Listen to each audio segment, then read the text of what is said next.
Towering skyscrapers rose into the bright sunlight. Inside a spacious school building, Zhang Zi stared silently out the window, oblivious to the noise around him. "Holy crap," he exclaimed, pressing his palms together in fervent prayer. "Please gods, let me awaken an A- grade talent." A nearby classmate looked at him and couldn't help but retort, "Dude, you're way too greedy. There are only a little over 1,000 people with A-grade talents in the entire Great Shan nation." A student behind them covered their face, trembling. "I'm so nervous about what talent I'll awaken tonight. I need to relax." A girl in front glanced at "Holy crap" with annoyance and scoffed. Another in the class echoed, "I heard a senior from the previous class awakened an S-grade talent and got directly admitted to Tsinghua Martial Arts Academy. Now she's already a first-tier demon realm powerhouse." The student who had chastised "Holy crap" pointed at himself, sighing, "Wow, if only I could become a demon realm powerhouse. $1 million annual salary, plus all sorts of special privileges." Holy crap shook his fist and glared at him. "There you go again, envying someone else's $1 million salary. Serving our country is our grand ambition." The student waved his hand dismissively. Yeah, whatever.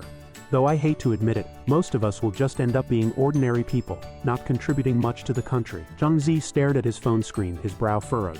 The inheritance his parents left behind was exhausted, and now he had to sell the house. But even that, he feared, wouldn't be enough. He looked up and sighed. It seemed there was only one option left. Enter the demon realm tonight. Rewind to the past where he hovered before the time vortex. "My name is Zhang Zi," he said.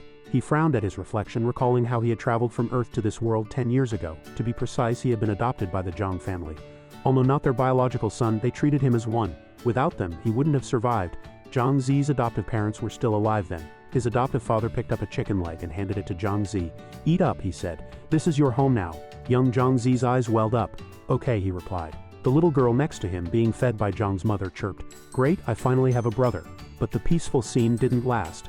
20 years ago, the mysterious demon realm suddenly descended upon the world. Thousands of cosmic black holes appeared and various mutated creatures crawled out, sending people fleeing in terror. They appeared randomly in different places, with demons surging forth, destroying everything. Human weapons were useless against them. These monsters wreaked havoc wherever they went. Zhang's mother quickly became a corpse lying on the ground. Zhang Zi stared blankly at her. Mom, he repeated. The monster didn't spare him. It grabbed her with its massive hand and slowly put her into its mouth as if she were a dish. As the monster moved, Zhang's mother's blood gushed out. Zhang's father, trapped under rubble, reached out, urging Zhang Zi, "Run, don't just stand there," he frowned, pleading, "Remember to protect your sister, run."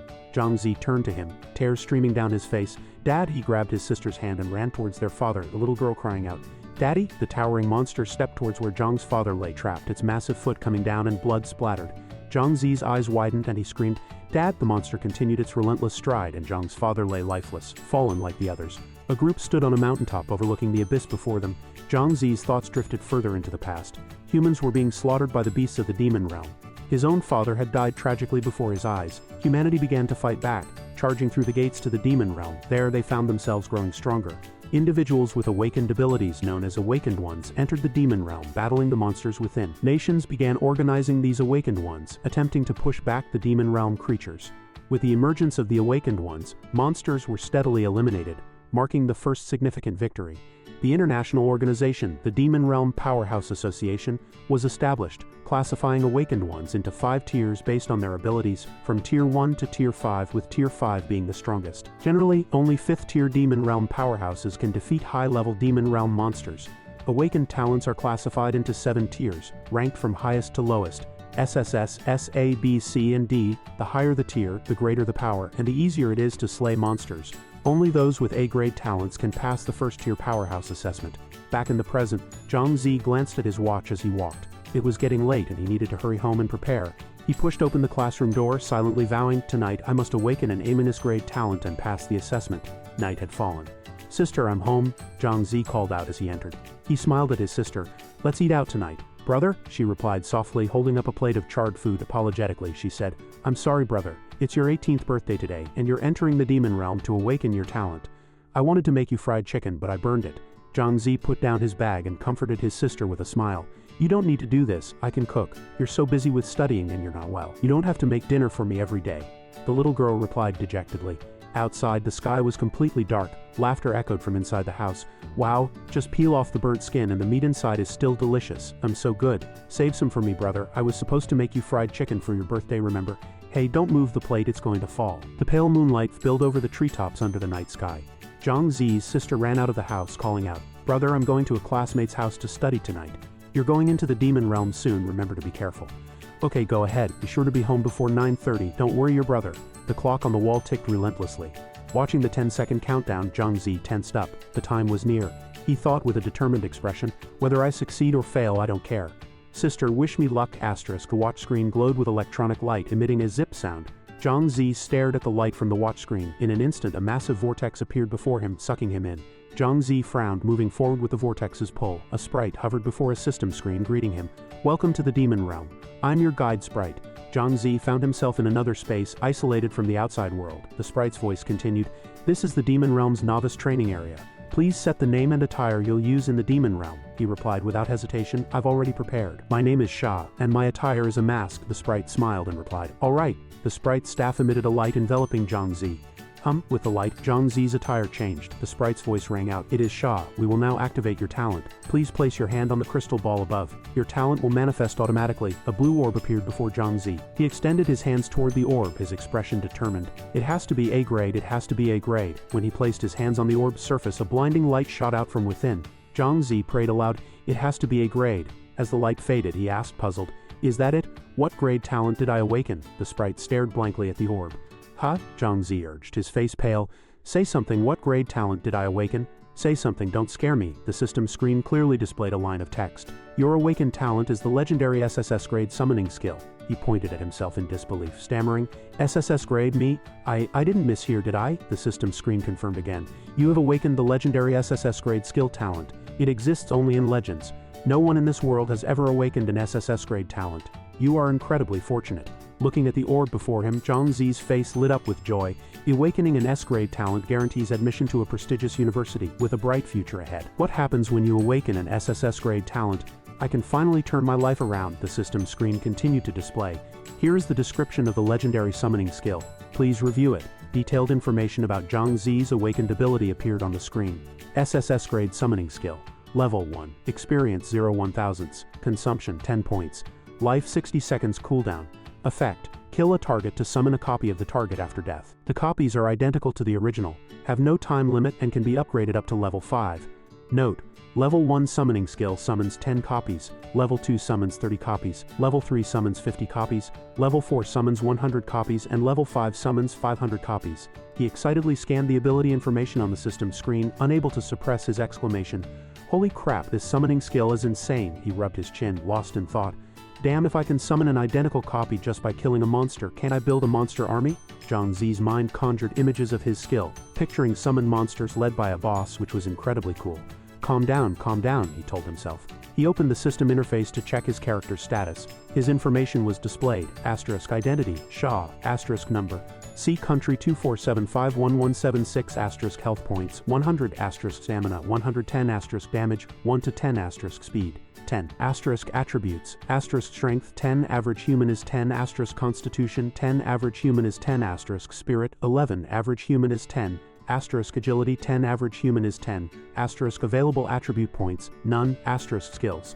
Level 1 summoning skill, SSS asterisk equipment, none, asterisk overall evaluation, novice noob. Let's check my spirit, Zhang Zi mused. It's a bit higher than the average person's. Could it be because I'm a transmigrator? The sprite, having finished its task, bid him farewell. You may now officially enter the demon realm. With its words, a light spread outwards. Inside the demon realm's assembly hall, a staff member raised his hand and shouted, Newcomers, over here, we're from the demon realm staff management. We'll give you a beginner's guide to the demon realm and hand out a weapon. Zhang Zi waded through the noisy crowd, observing the number of people. He exclaimed, There are so many people. This must be the real demon realm. People were gathered around someone, whispering excitedly, Wow, he seems to have awakened an A- grade talent. The person wearing an earring confidently pointed at himself and replied, That's right, I awakened an A- grade talent. Continent scroll. Someone else joined the excitement. My talent is B grade, but I'm already quite satisfied. A bystander chimed in with envy. Someone actually awakened an A- grade talent. I'm so jealous. One person squatted down, wailing in despair. Why did I only awaken a D grade talent, the worst one? Someone patted his head, trying to comfort him. Hey, cheer up, don't be sad. The person replied unhappily. I'm not satisfied, Wah. A male staff member interrupted the group's conversation. Everyone get in line, we're starting to distribute weapons now. A long line of people queued up neatly in front of the staff member's table. The male staff member continued, In the demon realm. You must remember, many of you think the demon realm is a game. No, you're wrong, he said sternly. Everyone listening intently. In games, you can revive after death. But in the demon realm, death is final. You won't even leave a body behind, you'll simply vanish. He warned them solemnly. You heard right. Not even ashes will remain. It's brutal. So I advise you all to be extremely vigilant. Make no mistakes, because one wrong step leads to utter destruction.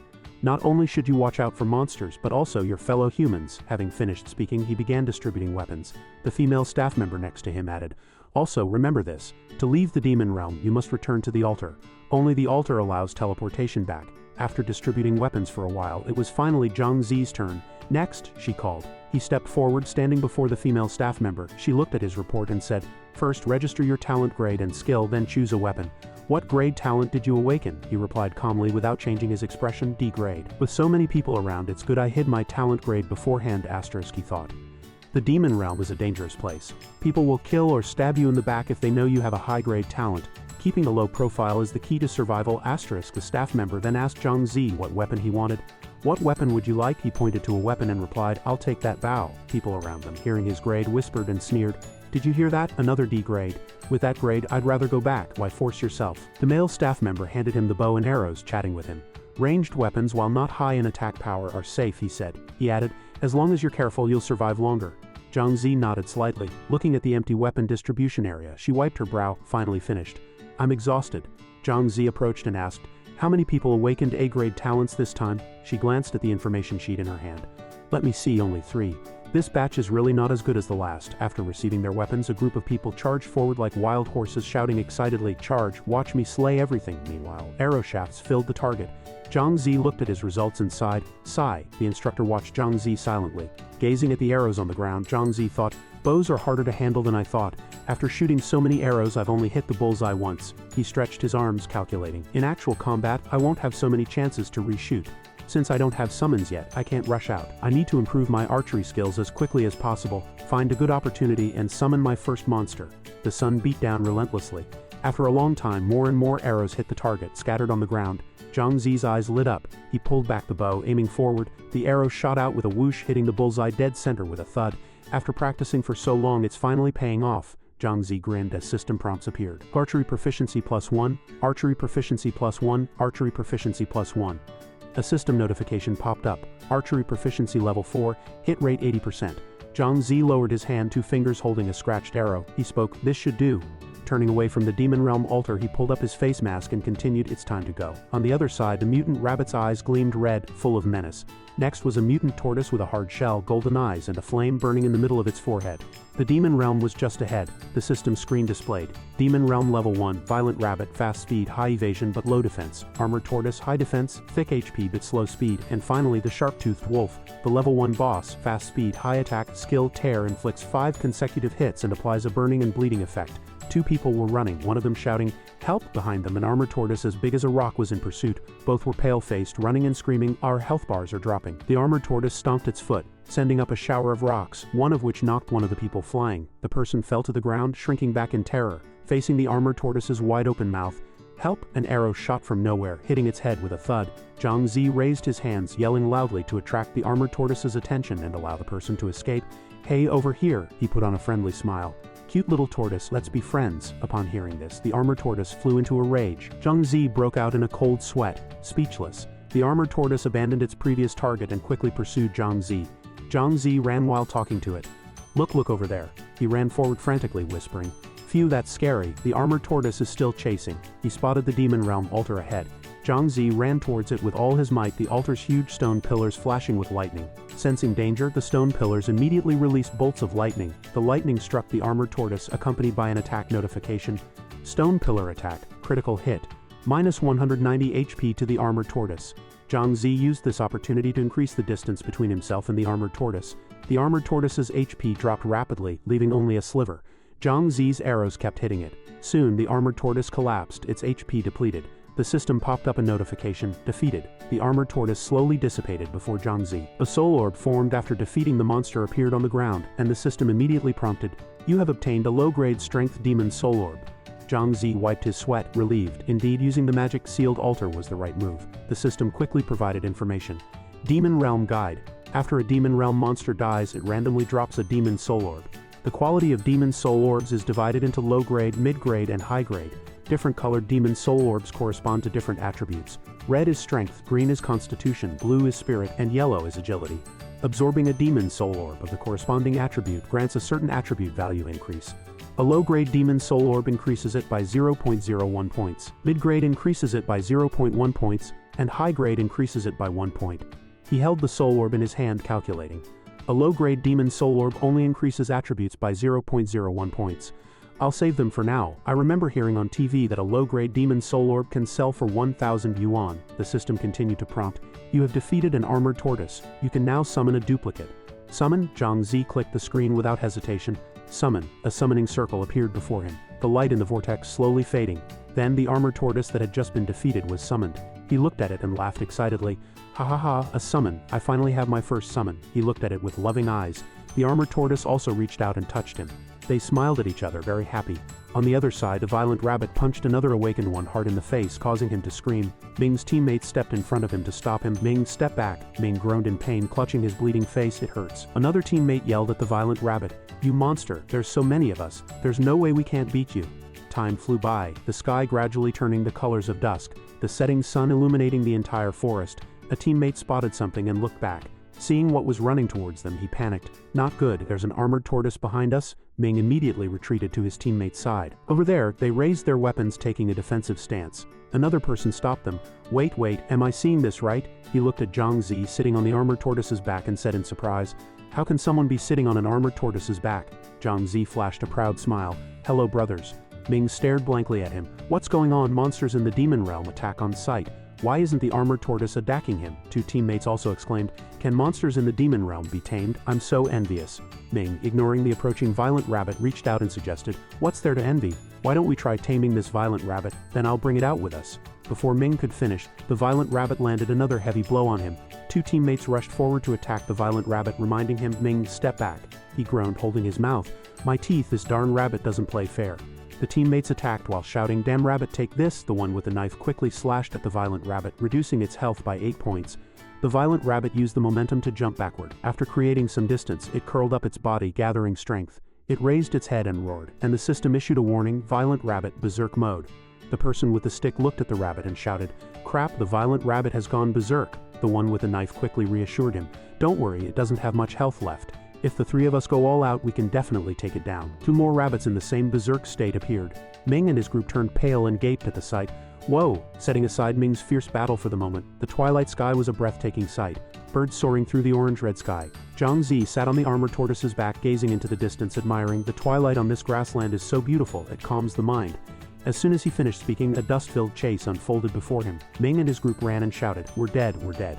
The three ran for their lives, not forgetting to remind Zhang Zi, run, tortoise bro, don't just stand there, you'll get killed. Zhang Zi was confused, turning back in puzzlement. Ha! Upon seeing the three violent rabbits chasing them, Zhang Zi was overwhelmed and shouted along with them. The violent rabbit swung its fist without hesitation, and Zhang Zi quickly ducked. He patted the armored tortoise, commanding, armored tortoise, attack them with your tail. The armored tortoise's long, thick tail immediately proved its power. Just one swing combined with Zhang Zi's arrows took down half of the violent rabbit's health. Zhang Zi stared at his damage speed in shock, muttering to himself, oh my god, no way. My damage isn't even as high as my summons. The violent rabbit, unwilling to give up, frowned and hurriedly dodged. The violent rabbit seized the opportunity to evade the attack.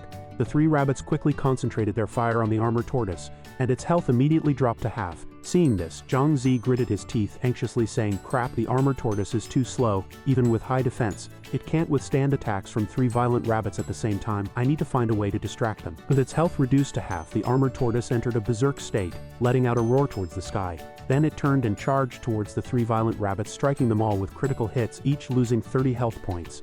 The violent rabbit's health was running low. Just a few more arrows from Zhang Zi would eliminate one. The armored tortoise landed another critical hit, sending a violent rabbit flying. Zhang Zi looked at it, praising, armored tortoise, well done. Taking advantage of the armored tortoise's swinging momentum, Zhang Zi rapidly fired 3 arrows in quick succession at the violent rabbit. Another violent rabbit fell. The leader rabbit was enraged. It pounced forward, landing a critical punch on the armored tortoise's head, reducing its health by 30 points.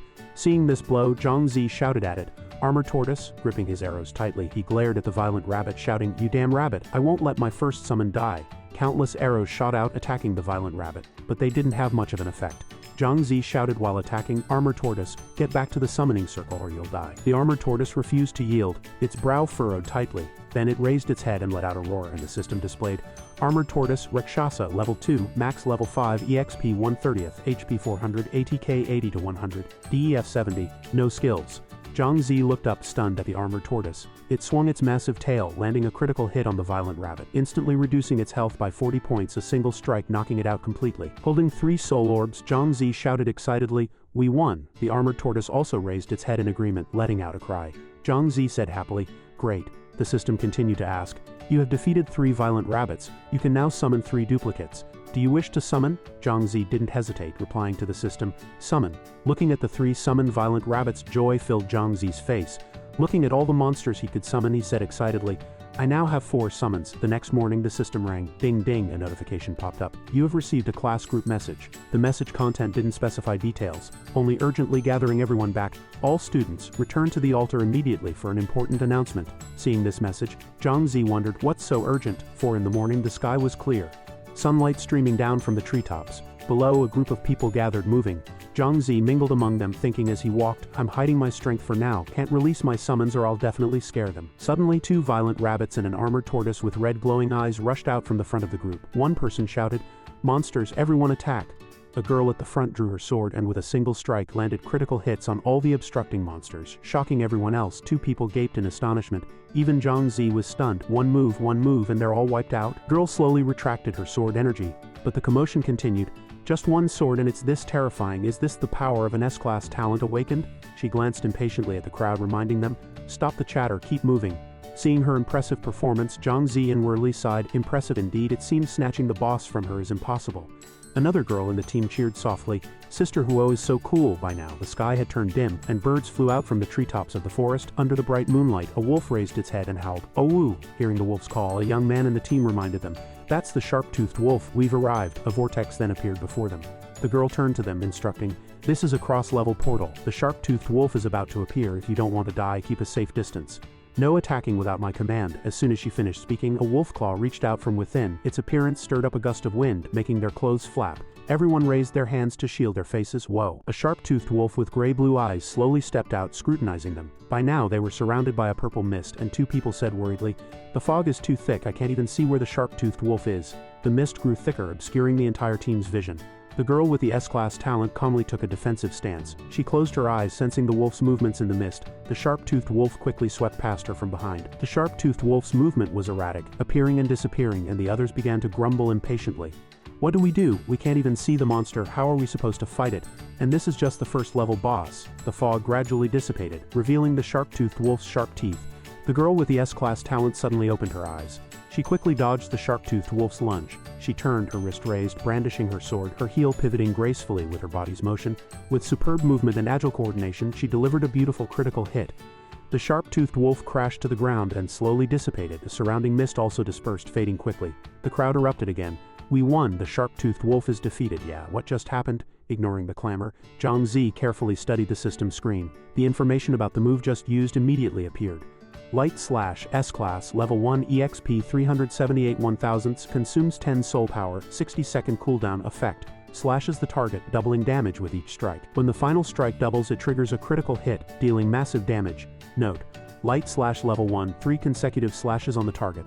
Light Slash Level 2, 5 consecutive slashes on the target. Light Slash Level 3, 10 consecutive slashes on the target. Light Slash Level 4, 20 consecutive slashes on the target. Light Slash Level 5, 50 consecutive slashes on the target. Does to target 50 consecutive slashes. The girl calmly picked up the soul orb dropped after defeating the sharp-toothed wolf. She turned to them and asked, "You've all got the keys to open the first-level gate, right?" Everyone answered, "Yes, thank you, Senior." Hearing the answer, she said faintly, "That's good." Then she reached out and tapped the system screen displaying the team chat channel. She folded her arms looking at them and continued, "Hurry up and through the first-level portal. The boss will respawn in an hour. My mission is complete. I'm going back to the 5th level to kill the boss," a girl in the team asked in confusion. "Huh, Senior behind it's just..." As the girl spoke, she turned to where the boss wolf had appeared.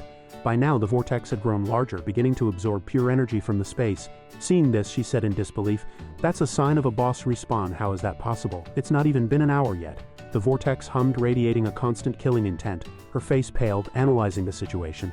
"Something's not right. This killing intent is different from ordinary killing intent, could it be? Before she could finish, the wolf stepped out. This time it was different from the previous sharp-toothed wolf. The killing intent on it was particularly strong, and its appearance made her exclaim, "It's a level 5 elite sharp-toothed wolf." Hearing her, the others discussed in fear. "An elite boss, how is that possible? Don't be afraid, we have Senior here." But she responded by telling them to leave. "You guys get out of here, you'll only get in the way." "Leave now," the group hesitated, calling out to her, "Senior." Zhang Zi turned to leave, thinking, can she handle this? That's an elite level boss. She stood motionless, calculating in her mind that the strength of an elite boss was equivalent to 5 ordinary bosses. Her expression tightened, and she thought grimly, it won't be easy, but it's just the first floor boss I should be able to manage, forget it. The most important thing now is to draw it away and let the students escape. As soon as she finished calculating, the wolf lunged with bent legs. She dodged its attack sideways, gripping her sword tightly and swinging it. She became serious, unleashing a series of sword flashes that continuously attacked the wolf, immediately reducing its health. She frowned, assessing the damage she had caused. The damage was too low. Just how high was this Razorfang Wolf Elite's defense? She dodged the Razorfang Wolf's attack sideways, and it glared at her menacingly. Not only that, but the Razorfang Wolf continued to change direction. Its eyes flashed, and it charged at her suddenly, catching her off guard and leaving her no time to move. Her eyes widened at the sudden movement. She was quickly injured, and she cried out with a frown. Immediately following was a system notification. You are bleeding, reducing 115 health points. Bleeding. Warning, you will lose 1% of your health per second. If you cannot stop the bleeding in time, you will die. She clutched the wound on her arm, gritting her teeth and cursing inwardly. Damn it, it's too fast. I tried my best to dodge, but I still got clawed. No, I can't give up. The two sides continued to attack, the ground roaring from the tremors. The night under the starry sky illuminated the battle. Someone ran over from the front shouting at Zhang Zi, "Hey, stop standing there like an idiot, run." He didn't answer, just stubbornly watched the fight. An elite Razorfang wolf, such a rare monster, wasn't something you could encounter anytime. He turned, staring at the battle, and muttered to himself, If only I could tame it." The person saw his change and cursed while fleeing, "Idiot, are you courting death? Stand there and wait to die then." She was exhausted, covered in wounds and panting heavily. She breathed laboriously, inwardly assessing that she hadn't expected the first floor elite boss to be so powerful. Looking at the wolf with half its health remaining, she continued to think, it still has so much health left. After a brief rest, the Razorfang wolf attacked again, and she nimbly jumped away. Not to be outdone, she swung her sword, unleashing a critical strike, light slash. But suddenly her legs trembled, refusing to obey. She knelt on the ground, panting, and a system notification appeared again. Excessive blood loss has caused a decrease in stamina, unable to use skills.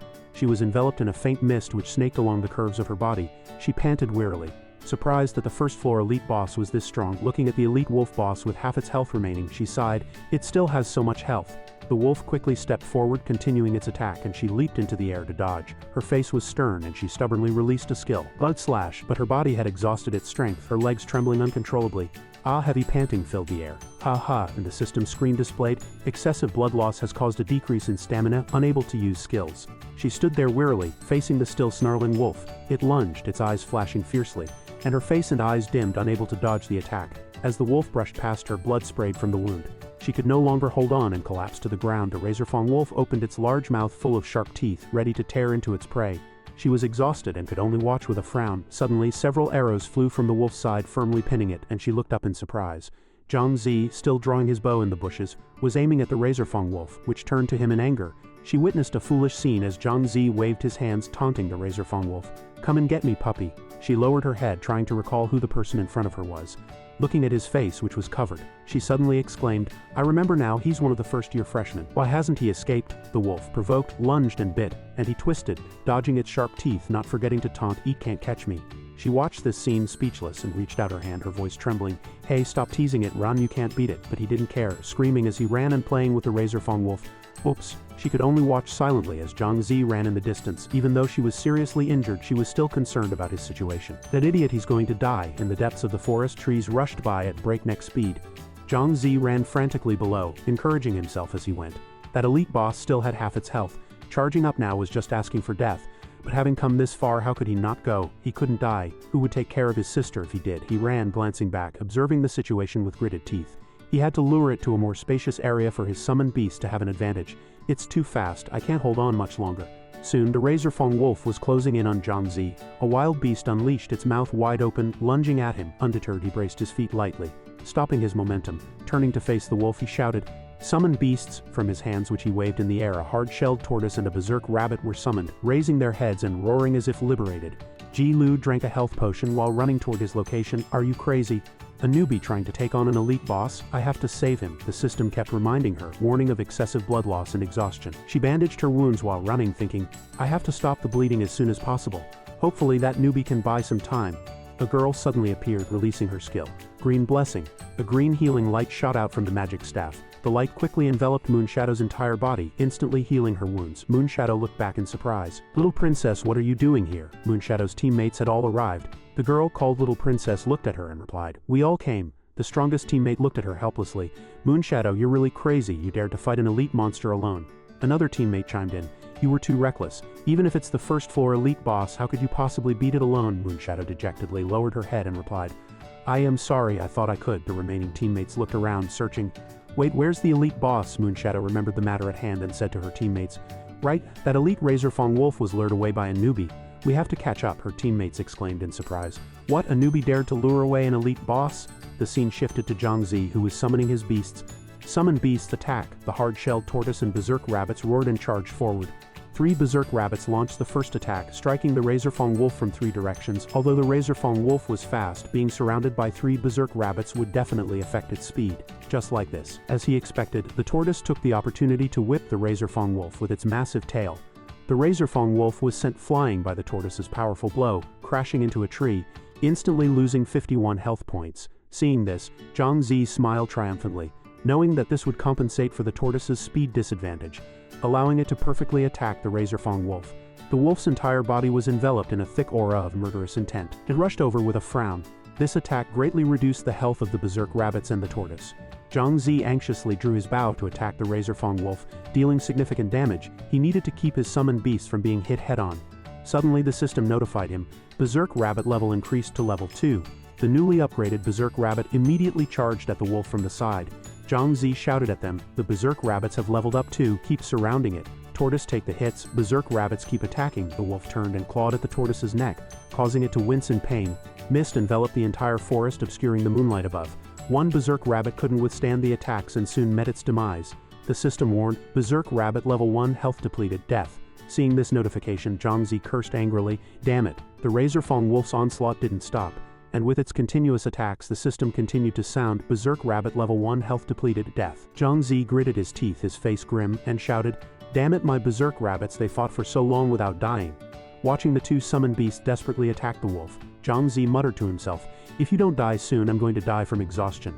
He said angrily and with determination, just die already. Under Zhang Zi's relentless attacks, the tortoise's massive tail came crashing down. It slammed into the wolf boss's back, causing the wolf boss to howl in pain. After some effort and the sacrifice of the 2 level 1 berserk rabbits, the wolf was finally defeated, and its body gradually disappeared. System notification. Elite Razorfang wolf defeated.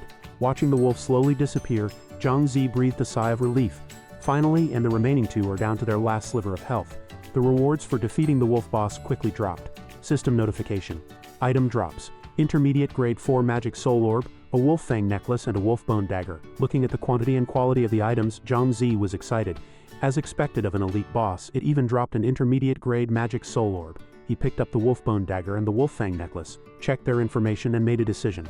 I can still use the necklace, but this dagger, although it has high damage, I can't use melee, so it's useless. I'll sell it back to town and earn some medical bills for my sister. He patted the head of the level 2 berserk rabbit, deep in thought. Although I lost 2 summoned beasts, but his expression suddenly changed. Zhang Zi's eyes flashing with light. How can you catch the boss without sacrifice? He waved his hand and shouted, come forth, my elite Razorfang wolf. A summoning array immediately appeared, its power shaking the space in the forest. The wolf was summoned, its information quickly displayed on the system. Shadow Wolf, rare, level 1, experience 1/10, health 3000, damage 260 to 380, defense 1500, skill Shadow Strike. Looking at this string of stats, Zhang Zi said triumphantly, these stats are too awesome. This is practically the strongest existence on the first floor. He looked up at the moonlight and muttered to himself, it's getting late, I need to go back quickly, I have class tomorrow. Sky remained dim. Moonshadow and her group continued their search through the forest. Little Princess raised her hand and called out, I found something, there are many wolf claw marks here. Everyone quickly came forward to examine the scratch marks. That newbie must have run this way. One person approached Moonshadow and reported, I've searched around here several times and haven't found any other traces. It doesn't look good, another, hearing this, replied incredulously. How is that possible? He's just a newbie, how could he have survived? Moonshadow lowered her head in thought, listening to her teammates. That newbie risked his life to save people. He's really brave, she said. She turned and said to those behind her, I'll go to school tomorrow to find teacher Lu Wei. He's probably the teacher's student, and if someone really died, the teacher would know. She added with a serious expression, if he really died, it's all my responsibility. Back at Zhang Zi's home, Zhang Zi sat on his bed reaching out to open the system panel. Zhang Zi smiled and said, today's harvest is really rich. I need to quickly sell some of it in the online trading area. The system screen displayed the items he had collected. 61 low-grade magic soul orbs and 25 mid-grade magic soul orbs. Zhang Zi picked up a magic soul orb and muttered to himself, let's see what happens if I try absorbing a magic soul orb. After absorbing the magic soul orb, Zhang Zi's strength continuously increased. He spread his palms, feeling the change, and murmured, according to the instructions, my strength has increased and my strength in the real world will also increase. I'll try out the martial arts gym at school tomorrow. Early the next morning, the birds began their day, spreading their wings and flying into the sky. Xiao Feng set out breakfast while calling out to him, brother, hurry up and brush your teeth and wash your face, then come eat breakfast. Seeing her actions, Zhang Zi scratched his head and sighed. Didn't I tell you not to cook? Don't you listen to me? Xiao Feng replied with an indifferent smile. It's just making breakfast, I can handle it, don't worry. He brushed his teeth, lost in thought. My sister's artificial kidney has started to fail, I need to earn more money. Should I tell them I awakened an SSS rank talent? Never mind, I'll keep my SSS rank talent a secret to avoid drawing attention. Walking to the dining table, Zhang Zi wiped his face and sat down. Xiao Feng looked at him, thinking worriedly. He came back so late yesterday. Did he awaken a low-level talent? She ate her meal, looking at him, and suggested, brother, the demon realm is dangerous everywhere. Why don't you stop going? I'll find a way to earn money for rent. Hearing her words, Zhang Zi looked at her in confusion. You have a way? What way could you possibly have? Xiao Feng looked at him, replying ambiguously, it's a secret I can't say. I have my ways. Outside the Zhang brothers and sisters' residence, garbage bins and sewers were everywhere. He left with his school bag, reminding his sister, remember to study hard. You don't have to worry about the money at home. I'm leaving. Xiao Feng saw him off at the door, nodding in agreement. Okay, be careful. The scene shifts to the school campus. Outside the corridors, students play and chat, creating the unique hustle and bustle of a school environment. A student from Zhang Zi's class sighed with a frustrated look. I awakened a D-rank talent. I'll probably be just an average person for the rest of my life. What about you? What talent did you awaken? The student asked, scratched his head and replied shyly, B-rank talent. He gave the student next to him a playful tap on the head. Wow, we were supposed to be losers together, but you turned out to be a genius. That student just smiled awkwardly, not responding. Hey, Zhang Zi was sitting in his seat. He looked at his phone screen and couldn't help but say happily, magic soul orbs are really popular. They've all been bought up. Looking at the balance on his phone screen, Zhang Zi operated it, thinking, I'll withdraw the money first. I need to earn more magic soul orbs in the demon realm today. I'm almost done saving up for my sister's surgery. The teacher entered the classroom, stood on the podium, and said sternly to the students below, everyone sit down. Is everyone here? As the teacher spoke, Moonshadow walked in. She stood on the podium with her arms crossed, looking at the noisy students below. Wow, it's Senior Lu Yuying. Two unknown boys whispered, it's the first time I've seen the goddess in person. She's even more beautiful than in the demon realm. I wonder if she has a boyfriend. It would be great if she didn't. Wake up, you only have a D-rank talent. The teacher seriously recounted the events of yesterday. In the back, Moonshadow observed with a serious expression. Classmates, yesterday during the attack on the first level boss, an unexpected situation occurred. I'd like to ask, who was it that helped Yuying distract the boss? Please, that student, step forward. Yuying wishes to thank him personally. Hearing this, two boys in the class exchanged puzzled glances. Who was it? I don't know. Zhang Zi, who had distracted the boss, calmly stared at his phone screen, thinking, thanks aren't necessary. I'm not about to reveal my identity. Ms. Lu and Yuying stepped out of the classroom. The teacher smiled kindly at her. Yuying, it's possible that student isn't from our class. Yuying didn't press the issue, replying obediently. All right, Ms. Lu, if there's any news, please let me know. Of course, you're so understanding, Ms. Lu said softly. Now go back to the classroom. The boys in the class were still discussing who saved Yuying, and some were jokingly claiming it was them. Wow, who was it? Daring to distract an elite boss alone. Aren't they risking their life? That's a real man, I'm so impressed. Alright, I'll admit it, I was the one who distracted the elite boss. Cut the bragging. You wouldn't dare distract a boss alone even if you were paid to. A bespectacled boy pushed up his glasses and smiled slyly. Haha, I know who it was. Hearing this, Zhang Zi turned pale, asking with forced calm, who? The bespectacled boy gave him a dangerous look and replied, after the boss appeared, all the students ran away except for one boy who ran towards the boss. I think his name was Rakshasa. Zhang Zi didn't quite agree with his friend's explanation. He forced a smile and said, just because he ran towards the boss doesn't necessarily mean it was him. Maybe he just got disoriented and ran the wrong way in the chaos. Changing the subject, the bespectacled classmate said excitedly, never mind that, yesterday I went to the demon domain to hunt monsters and met two girls. Zhang Zi wasn't interested in his stories, replying flatly, "Boring. I have to go to the martial arts gym to work." Hearing his plans, his friend asked hesitantly, "Does your sister need money for surgery again?" Knowing his friend was concerned, Zhang Zi looked at him and reassured him, "Don't worry, I can handle it." Hearing his confident reply, the bespectacled classmate pointed at himself and said, "All right, if you need help in the demon domain, just look for me. My name in the demon domain is Handsome Little Fatty." The school bell rang, echoing through all the classrooms. Ding, ding, ding. Zhang Zi was cleaning the school's martial arts gym, calculating that if he earned enough demon soul crystals, he wouldn't have to work here anymore. A group of students followed a person named Zheng Hao, constantly flattering him. "Zheng Hao, you're amazing. No wonder you're the strongest student in our 5th academy."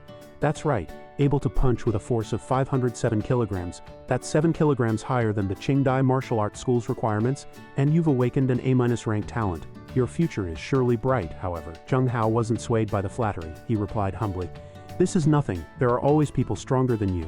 There are many out there who are much better than me." The student persisted, continuing, "You're too modest. Besides the previous year's Lu Yuying, you're the best." Zheng Hao, while wrapping bandages around his hands, replied, "I wouldn't dare compare myself to Goddess Yuying. She's a genius girl who awakened an S-rank talent and was directly admitted to Qingdai Martial Arts School. I'd be content if I were half as good as her." Looking at the strength testing target in the martial arts gym, Zhang Zi stared intently. Indeed, very powerful. He then threw a punch. With a bang, his fist struck the target, producing a loud thud. Looking at the displayed power value, he said happily, "Amazing, just a small increase in stats and it's this strong." Satisfied with the result, Zhang Zi immediately had an idea. "Before, my best punch was only about 390 kilograms. Now, after absorbing just one high-level demon soul crystal, it's this strong. I must go to the demon domain tonight." His phone's notification tone sounded. Ding, ding. He opened it and saw a text message from Xiao Feng. "Bro, I'm going to a classmate's house tonight and will be back late. Take care of dinner yourself." Looking at his sister's message, Zhang Zi thought, "I wonder what that girl is hiding from me. I need to find some time to ask her." He decided to focus on earning demon soul crystals in the demon domain. Inside the altar hall on the first level of the demon domain, many awakened ones had gathered. Looking at the interface screen, Zhang Zi counted silently. There were 7 empty slots for summoned beasts. In front of him was a list of summoned beasts he had already collected. The Demon Domain Level 1 Summoned Beast list. Looking at the remaining empty slots, Zhang Zi decided not to rush. "Let's increase by 2 first. The second level is too dangerous. It's not too late to go up after I've collected all 10 summoned beasts." Zhang Zi extended his hand and shouted, "Come forth, my little monsters." A saber-toothed wolf was summoned. He led it forward, saying, "Let's go hunt monsters." With a saber-toothed wolf, the damage should be sufficient. Now, capturing more armored tortoises is the best choice. At this moment, the sun in the demon domain sky was blinding. On the ground, armored tortoises opened their large mouths, roaring angrily. Over here, Zhang Zi was drawing his bow and knocking an arrow, attacking alongside the saber-toothed wolf's claws. Before long, the armored tortoise was subdued under the barrage of attacks. Next came the violent rabbit's surrender. Time flew by, and it was now noon, with the sun shining directly overhead. Looking at the number of summoned beasts he had just captured, Zhang Zi breathed a sigh of relief. "Finally, I've got enough. Now I can go to the second level without worry." A cry for help interrupted Zhang Zi's actions. He turned to look in the direction of the voice. "Help!" The bespectacled classmate Wang Yang and others were running frantically forward. As they appeared, a shrill scream echoed, "Ah!"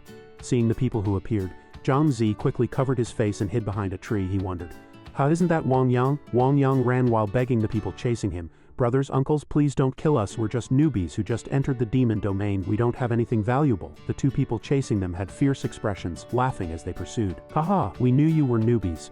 We don't care about your junk, but if we catch you, we can threaten your families in the real world to pay a ransom. That's a different story, haha." Hiding behind the tree, Zhang Zi thought, "If my identity in the demon domain is exposed, criminals might target me for kidnapping and extortion. Even if I report it to the police, they can't do much. And even if the ransom is paid, hostages aren't always released.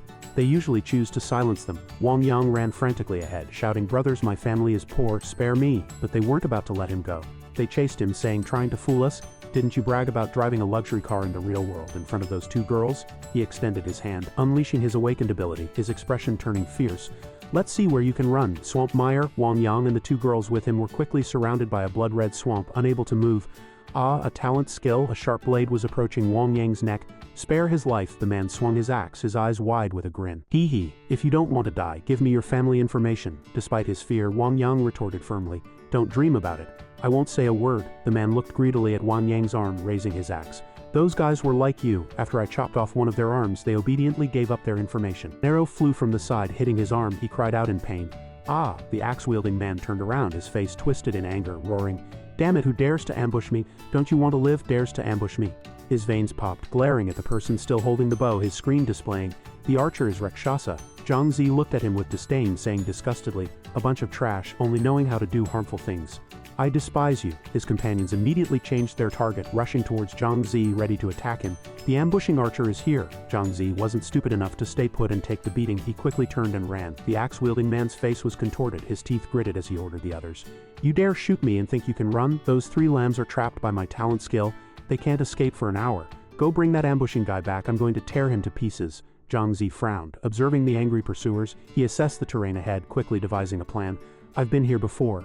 This place is treacherous, surrounded by mountains with only one path. I need to lure them in first." They quickly entered the valley, and when they reached the end they looked at Zhang Zi triumphantly, laughing loudly. "Run, why aren't you running? You're an idiot courting death." The axe-wielding man looked at Zhang Zi excitedly, ordering the others, "Don't kill him too quickly. I want to torture him slowly." Another person chimed in. "Killing people in the demon domain. Doesn't the outside world know?" He gripped the axe in his hand, walking step by step towards Zhang Zi, explaining as he went, "Don't worry, no one will know we killed anyone here. Of course, if you beg for mercy, I might leave your whole body intact, ha ha ha." Hearing this satisfying answer, Zhang Zi said casually, "Really? That's great." His gaze fixed on them. "Come forth, my darlings. Come and entertain our guests." In the narrow valley, a gust of wind rose. Armored tortoises and violent rabbits were summoned, appearing before them like valiant warriors. Sensing something was wrong, the axe-wielding man and his companions retreated in terror. He questioned in confusion, "How can you summon so many monsters?" Feeling they couldn't win, they turned to flee. "So many monsters, plus this treacherous terrain. It's not in our favor. Retreat, we'll figure something out later." But contrary to their wishes, a thick purple mist quickly surged in. A pair of shining green eyes emerged from the purple mist. A wolf slowly walked out of the mist, exuding a strong aura of killing intent. Their faces changed drastically upon seeing it. Saber-toothed wolf leader, an elite leader, Zhang Zi stood calmly in the distance, repeating the axe-wielding man's earlier words. "You just said." He made a shushing gesture with his index finger, his eyes flashing, saying, "Killing people here. No one outside will know." The intense killing intent emanating from Zhang Zi made the group tremble. They screamed and fled. "I'll run!" But the saber-toothed wolf had already entered battle mode. It opened its large mouth full of sharp teeth, its eyes flashing with ferocity, staring at the group. It lunged forward and blood splattered. The armored tortoises also joined the battle, swinging their thick tails, knocking down 2 people. The axe-wielding man had to face 2 charging violent rabbits, and he could only scream in despair. The dark clouds in the sky gradually dispersed. Zhang Zi walked to where they had fallen and said slowly, "You reap what you sow." Holding the spoils in his hand, looking at their quantity and quality, he marveled. These people really had a lot of good stuff on them. He looked at an intricately patterned talisman. The system displayed item description: Berserk Talisman, C-grade, quality, no damage, effect. Within a 3-meter radius, any target entering the area will enter a berserk state for 100 seconds, durability 1/1. After getting the information, he assessed, good stuff can be used as a trump card at critical moments. Ignoring the group lying on the ground, he walked towards the dark sky. It's time to go to the 2nd level. As he approached the portal, Wang Yang and the others caught up. Hero, please wait." Wang Yang and the 2 girls ran to his side, expressing their gratitude as he walked. "I knew you would be fine. Thank you so much for saving us." One girl quickly added, "Yes, exactly. Thank you for saving us." Wang Yang grasped his hand, tears welling up, and asked loudly, "Hero, good people like you are too rare in the demon domain. I must repay you. Is 1 million enough?" Zhang Zi looked at Wang Yang speechlessly, thinking he was a fool. "No need, I just didn't want to see those bad people continue to harm others. Be careful in the future." He cursed Wang Yang inwardly. 1 million, you're really loaded, Fatty Wang. But I can't take it. Transferring money might expose my identity. You should keep it. He waved at them and quickly stepped into the portal. Farewell. Wang Yang and the other girl thanked him both with admiring, sparkling eyes, while the other girl blushed slightly and remained silent. Idle, so cool. The teleportation altar lit up, light shining through the narrow stone crevices, the 2nd level of the demon domain. Zhang Zi had finally arrived. He looked around, commenting, "I didn't expect the 2nd level of the demon domain to be a cavern." A person raised his hands high, shouting to everyone, "A pro is leading the team. Anyone with B-grade talent or above is welcome to join." The person continued to shout, "Need a team. My talent is C-grade, support type. Join me if you need support." Zhang Zi ignored them, opening the book about the 2nd level of the demon domain to read. "It's safer for me to go solo." The system then displayed the monster information for the 2nd level. Poisonous spider, skilled in using venom and webs. Once caught in its web, a target will be immobilized for a period of time. Poisonous spider, adept at using venom and weaving webs. Once ensnared in its web, a target is immobilized for a period. Vampire bat, low attack power, but capable of capturing and sucking the blood of its prey. Toad king, gigantic in size, thick-skinned and tough. Normal attacks have difficulty inflicting damage. Its attack skill is shockwave, stunning targets within a certain range and causing corresponding damage. After reviewing the information, Zhang Zi concluded, "It seems the monsters on the second level are more powerful than those on the first." As he was observing, a web shot out from somewhere attempting to wrap him up. Zhang Zi quickly dodged it. The sudden attack startled him. "Whoa, dodge!" Looking at the spider clinging to the wall above, Zhang Zi frowned as he watched it rapidly climb down. He exclaimed in disbelief, "Poisonous spider!" He quickly activated his summon skill to counter the poisonous spider's attack.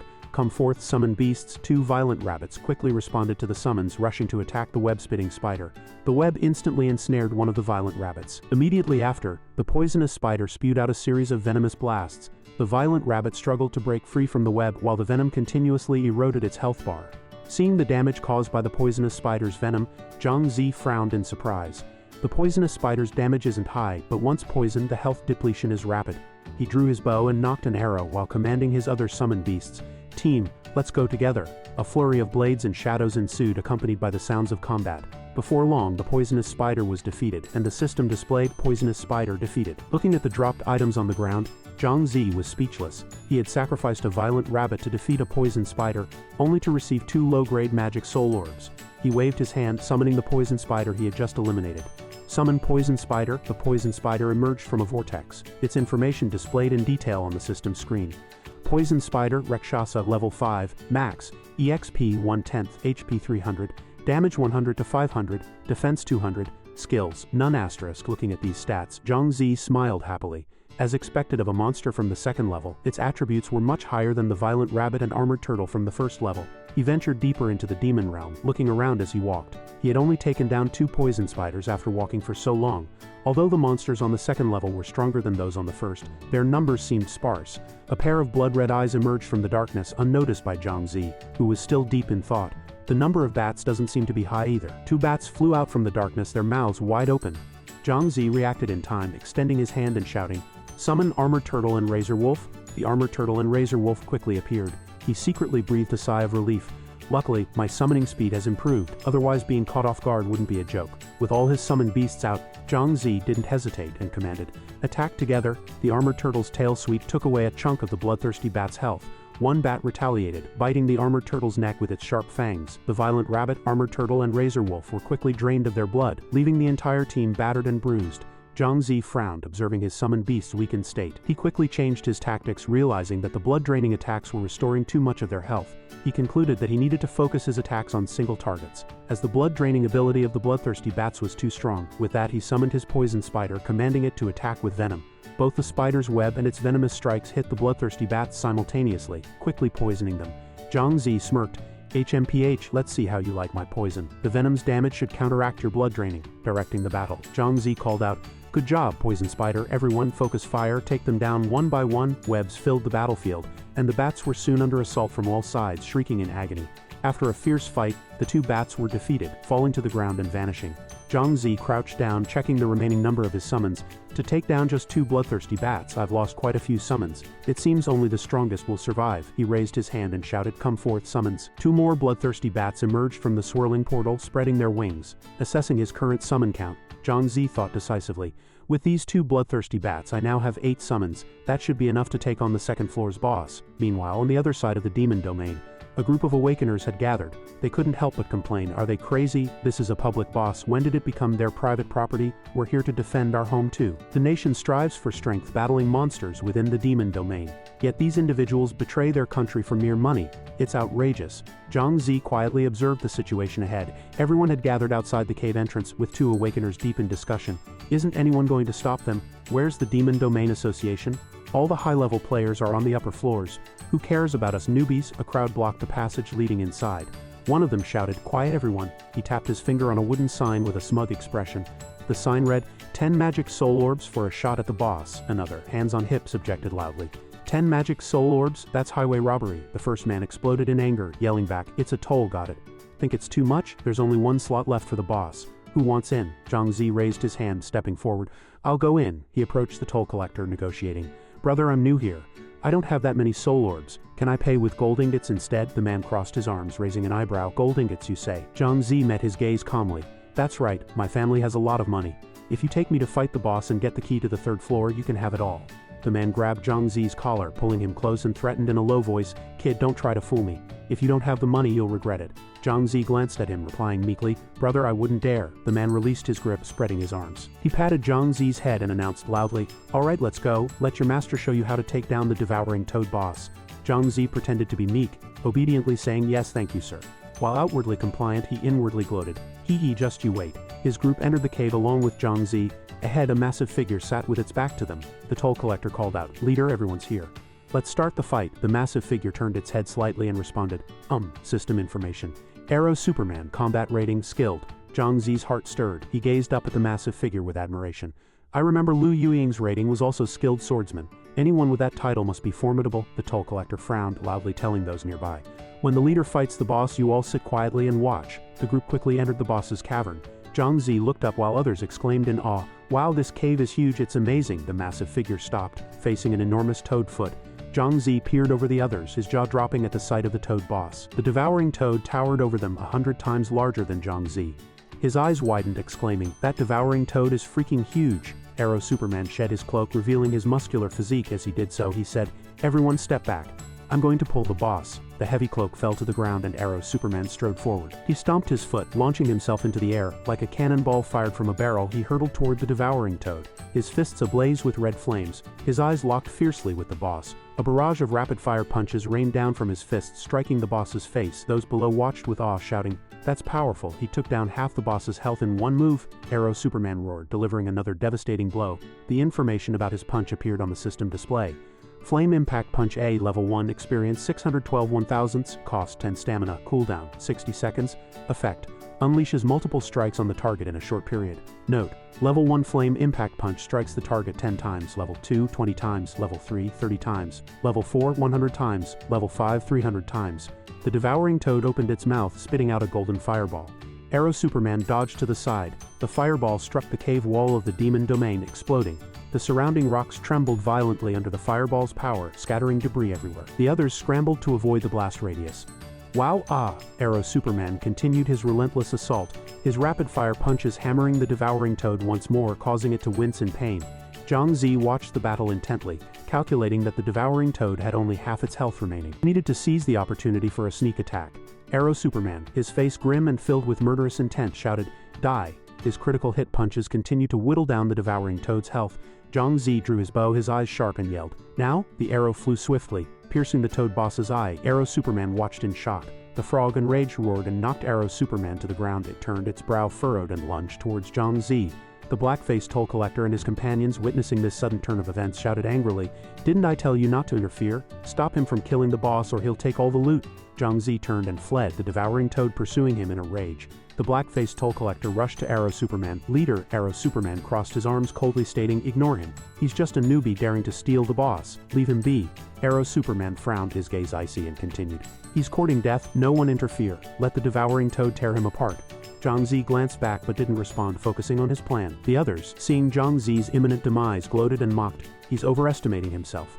An archer trying to solo a boss? Hilarious." Another chimed in, "He's dead. He dared to steal the leader's boss. Even if he kills it, he won't escape here." They sneered at his reckless actions, knowing Arrow Superman wouldn't let him get away with it. Meanwhile, Zhang Zi deftly dodged the golden frog's fiery breath. He turned to face the frog, raised his hand, and a jade-green light emanated from his palm. Summon. As the portals formed, a horde of monsters, turtles, spiders, bats, swarmed out bearing their fangs. They charged straight towards the massive frog, blocking their path. The others gaped, exclaiming, "What's going on? He can summon monsters?" Arrow Superman crossed his arms, coldly observing the unfolding scene. A thought surfaced in his mind: summoning magic. "I've never seen anyone with this talent before." The monsters attacked relentlessly, draining the boss's health. The frog grimaced in pain, unable to retaliate. Zhang Zi seized the opportunity, drawing his bow and firing 3 arrows in quick succession. With only a sliver of health remaining, the frog boss succumbed to his arrows. It crashed to the ground, fading away as a mechanical voice announced, "System notification, you have defeated the Lord Devouring Toad." Hearing what he wanted, Zhang Zi grinned. "Hey," the others were in utter disbelief. "Wow, he really killed the boss? Incredible," one person stuttered. "Impossible, how could a newbie do that?" Ignoring the exclamations from afar, Zhang Zi casually strolled over to the boss's loot, thinking, as expected of a Lord-level boss, the drops are amazing. Just as Zhang Zi picked up a few gems, an arrogant voice sounded from behind. He realized the group had surrounded him, explaining their boldness in trying to steal the boss. Their faces were livid, glaring at him with rage. "So you have a bit of skill after all," the man in the white headband sneered. "Hand over everything you looted plus 10 gold ingots and we'll let this slide. Otherwise you won't leave here alive." They spread out surrounding Zhang Zi. Zhang Zi glared at them. "You dare accuse me of stealing? If you hadn't blocked the entrance I'd have taken it down solo. I couldn't be bothered arguing with you about your unreasonable fees," he thought to himself. "I lost a few rabbits, bloodthirsty bats and lava turtles fighting the boss. Not a small loss. But I still have the Frost Phantoms. They should handle these guys." Just then, Arrow Superman, the strongest among them, spoke coldly. "Kid, your talent is interesting." He looked at Zhang Zi calmly. "Too bad it's useless." He suddenly leapt, his flaming fist striking a bat circling overhead. Zhang Zi was stunned. Bloodthirsty bat, one blow, and the screen displayed Bloodthirsty bat deceased. After his warm-up, Arrow Superman stood on the bat's remains. Seeing his summon trampled, Zhang Zi frowned, a flicker of anger in his eyes. Arrow Superman, his face stern, stared at him coldly, sneering, "No matter how many you summon before a pro, they're just chickens and dogs." Zhang Zi remained silent, but his anger burned. He'd only wanted to get the key from the boss, but now he wanted to beat them all up. The atmosphere grew tense, both sides watching each other warily, unmoving. Suddenly someone yelled, "Wait!" A man with glasses held up a card, threatening, "I'm a technical inspector from the Demon Domain Administration. Don't cause any trouble." His status bar also displayed his name, Skynet Justice. Zhang Zi looked at him, thinking, a disciplinarian. These guys are part of management's upper echelon, responsible for detailed investigations, evidence gathering, and judging violations. A small position, but with considerable power. Looks like I won't have to intervene. The man in the headband leaned over to Arrow Superman and whispered, "Captain, if this guy leaks our bribery of the higher-ups, we're in trouble. We might as well finish this now." Skynet Justice walked in front of Zhang Zi and spoke righteously to Arrow Superman and the others. "Your words and actions have been recorded. I'll report them to my superiors. I advise you to turn back and surrender to the administration immediately." Despite the disciplinarian's warning, Arrow Superman laughed as if he'd heard a bad joke. He stepped forward, concentrating his strength in his powerful arms, and said smugly, "Unfortunately, you won't get the chance." Skynet Justice was taken aback, realizing their intentions, and exclaimed, You intend to silence us." The others, relying on their numbers, immediately surrounded Zhang Zi and Skynet Justice, leaving no room for escape. Although Skynet Justice trembled inwardly, he tried to reassure Zhang Zi, drawing his staff and saying, "Don't worry, I'll protect you." He continued, "Your talent is useful. I think you have great potential. Once we apprehend these people, I'll introduce you to the leaders." A menacing individual brandishing a knife charged at Skynet Justice. He reacted quickly, raising his staff and shouting, "Ice Ray." The attacker was instantly frozen solid by the blast. The headband-wearing man next to Arrow Superman panicked. "He's an A- ranked talent mage." Arrow Superman remained calm, a smirk spreading across his face. "Don't worry.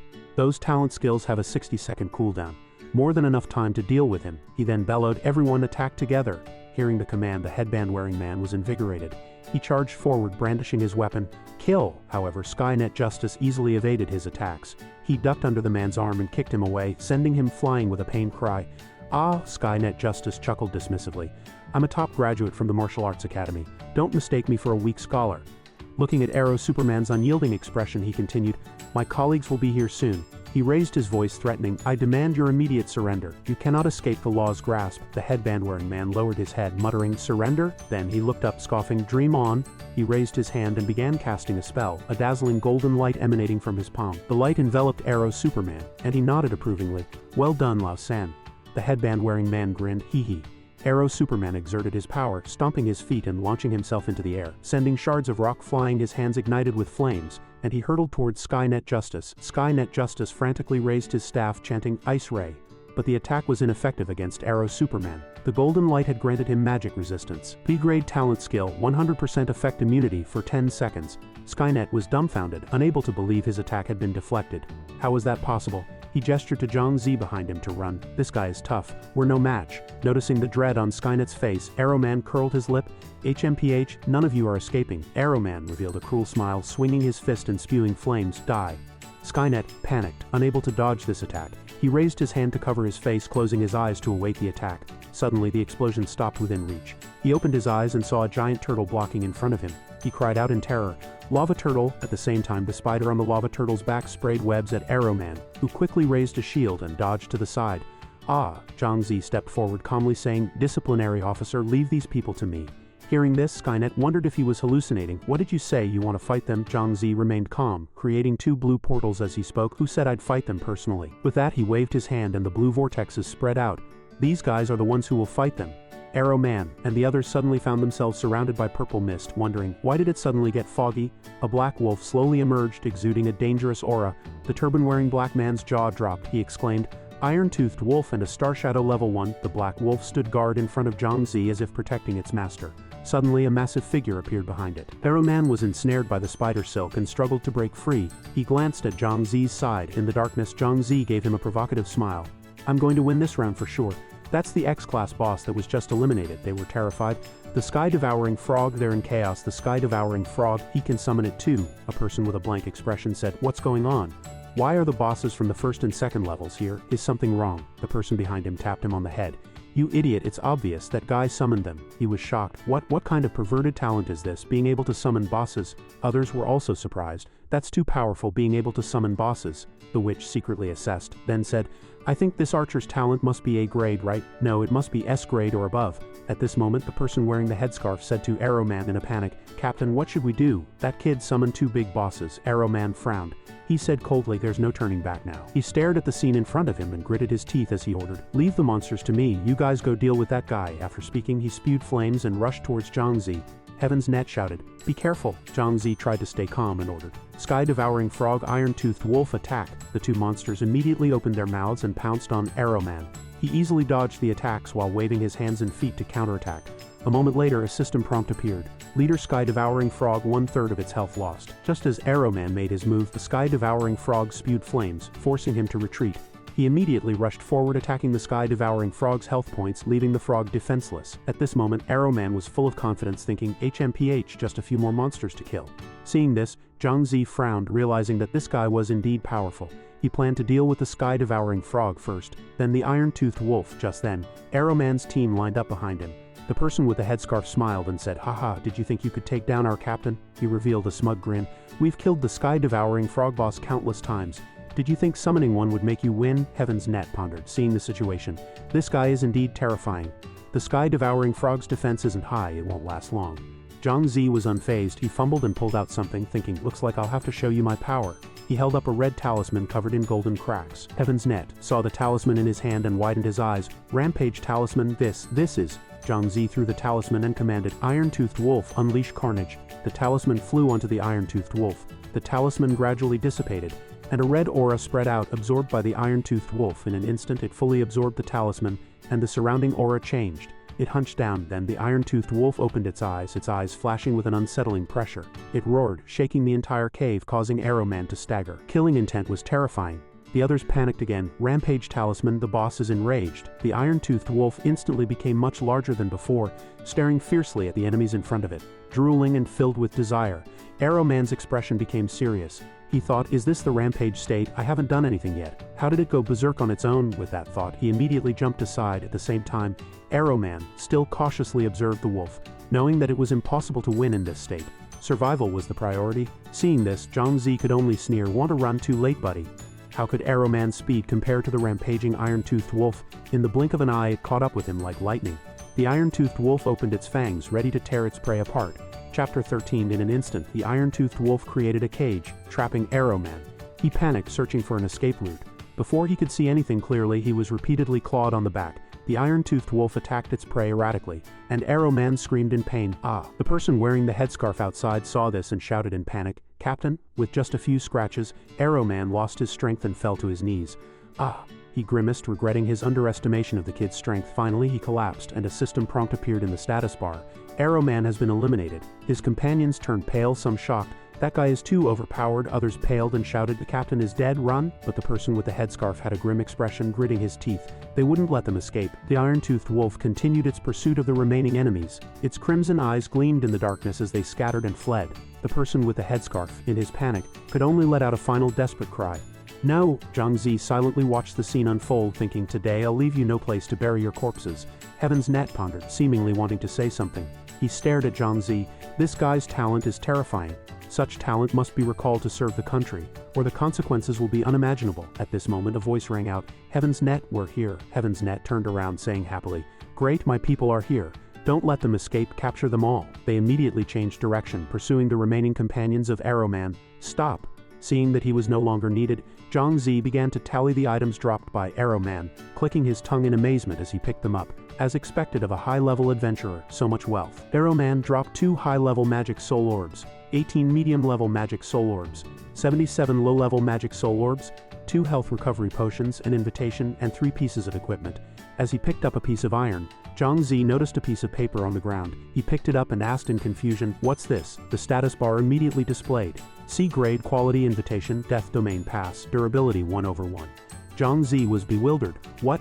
Death Domain? I don't remember seeing this in the Demon Realm guide. He looked at the invitation, then tossed it into his storage space. He turned around, picked up a few magic soul orbs. Never mind, I'll absorb the high-level magic soul orbs first.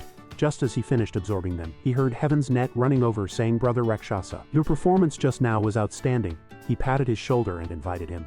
"Are you interested in joining the Demon Realm administration and serving the country?" Zhang Zi declined. "Sorry, I have no plans in that regard." Hearing this, Heaven's Net didn't say anything but looked at him thoughtfully. Then he sighed, took out a pen and paper, wrote something down and handed it to him. "Well, everyone has their own ambitions. I won't force you.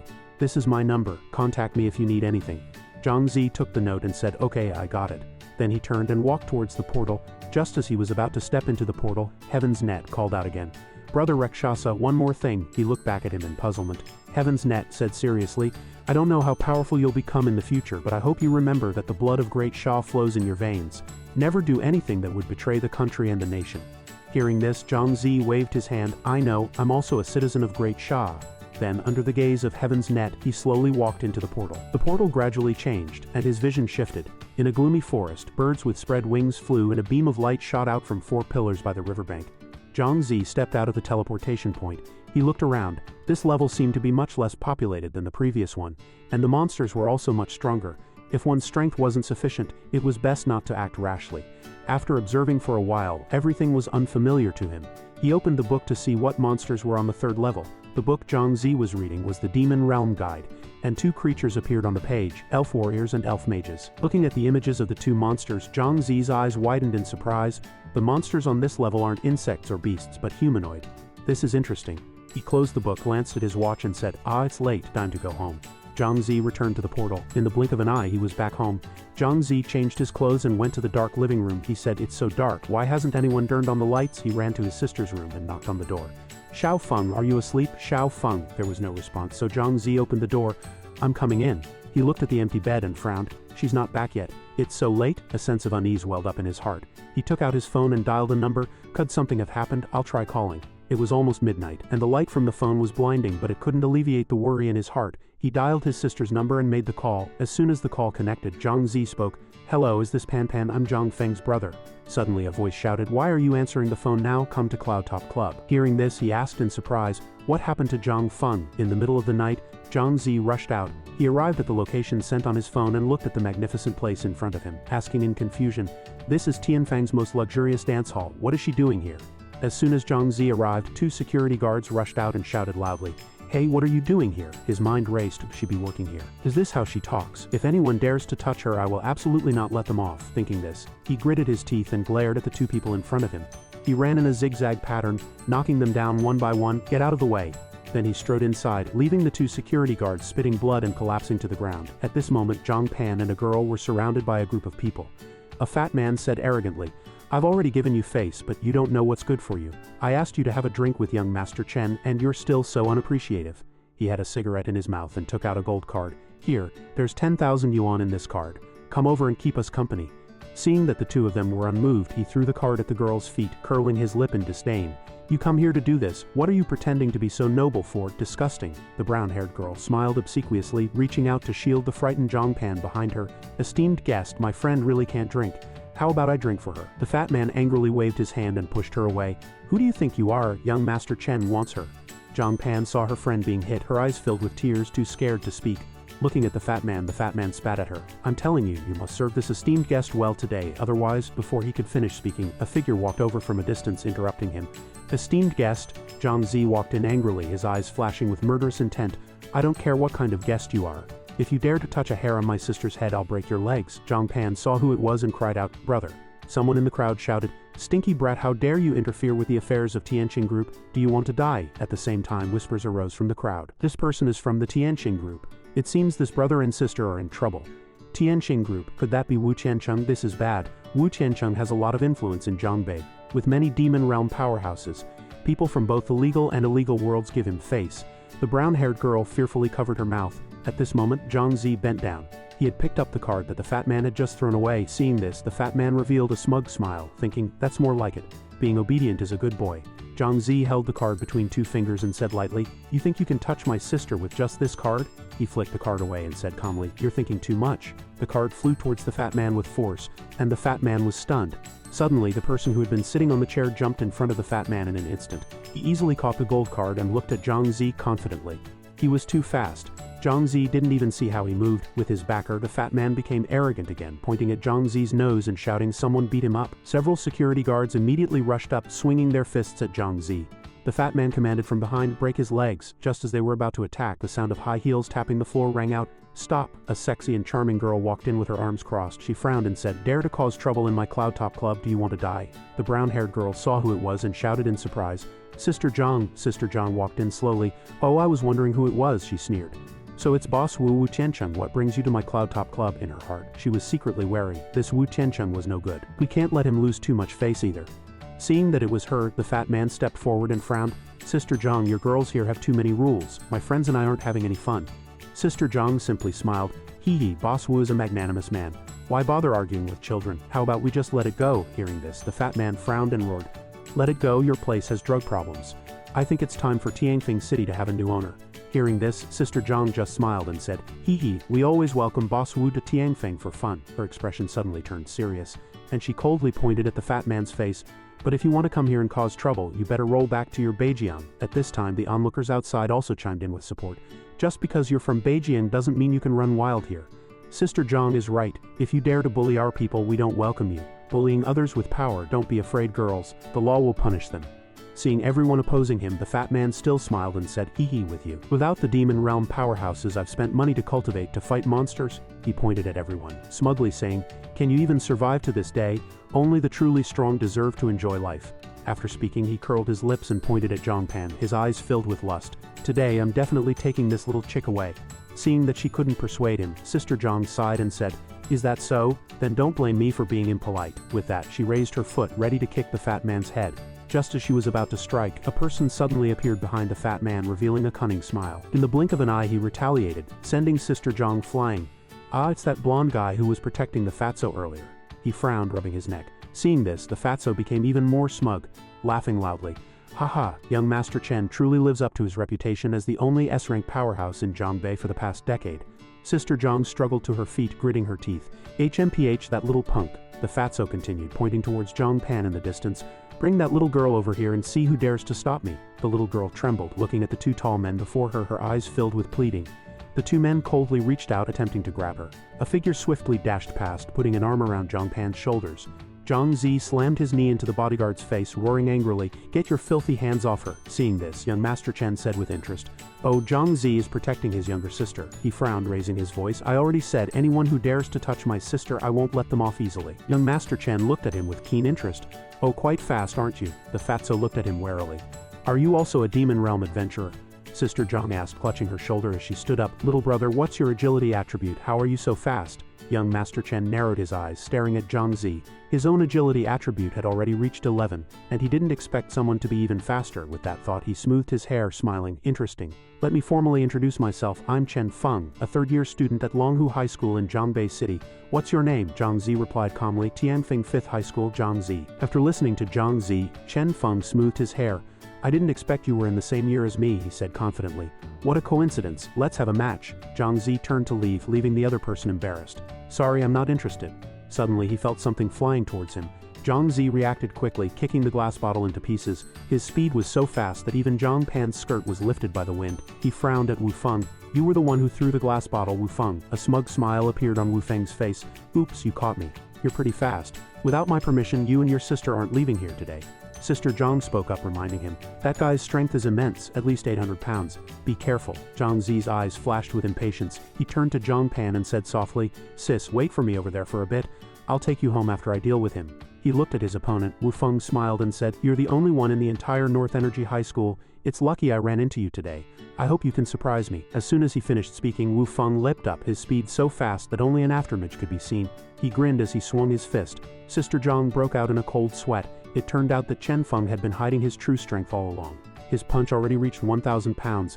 Zhang Zi easily dodged to the side. As he evaded, he calculated that his advantage lay in speed. A swift resolution was needed.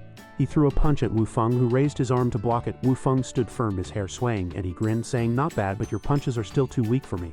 Before he finished speaking, Zhang Zi had already moved behind him at lightning speed. Wu Feng couldn't keep up with his speed. "So fast," he exclaimed, raising his arms to defend against Zhang Zi's continuous attacks. Panic seized him. How is he so fast, he thought, his eyes wide with alarm as he tried to follow Zhang Zi's movements. Damn it, just how high is his speed attribute? How can he be so fast? The fat man outside watched the fight in stunned silence. "I never expected such hidden talent in this small city of Tianfeng," he muttered. "I underestimated them." Zhang Zi continued his relentless assault, landing a powerful blow on Wu Feng's back. Wu Feng cried out in pain. Art, the brown-haired girl, watched in amazement. She had always known her brother to be gentle, never realizing he was so formidable. Zhang Pan proudly declared, "Hee hee, my brother is just being modest." Meanwhile, Sister Zhang gave an awkward laugh. Suddenly, Wu Feng spun around, spotting Zhang Zi behind him. He crossed his arms, leaping backward warily, his eyes fixed on Zhang Zi. His brow furrowed and he gritted his teeth, the smug grin gone from his face. "Damn it," he cursed. Now it was Zhang Zi's turn to smile. He raised his fist and taunted, "Wu Feng, it looks like your arms aren't working anymore. Still want to fight?" A tense silence fell over the room. The fat man finally spoke up. "Young Master Chen, discretion is the better part of valor. Settle this another day." At that moment, he cautiously considered his escape route.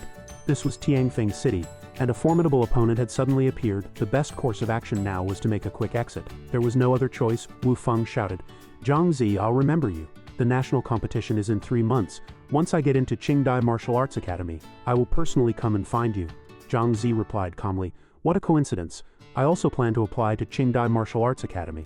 Perhaps we'll become classmates." He scoffed at him, saying, Although your speed is decent, your strength, physique, and spirit don't meet the standards in any aspect.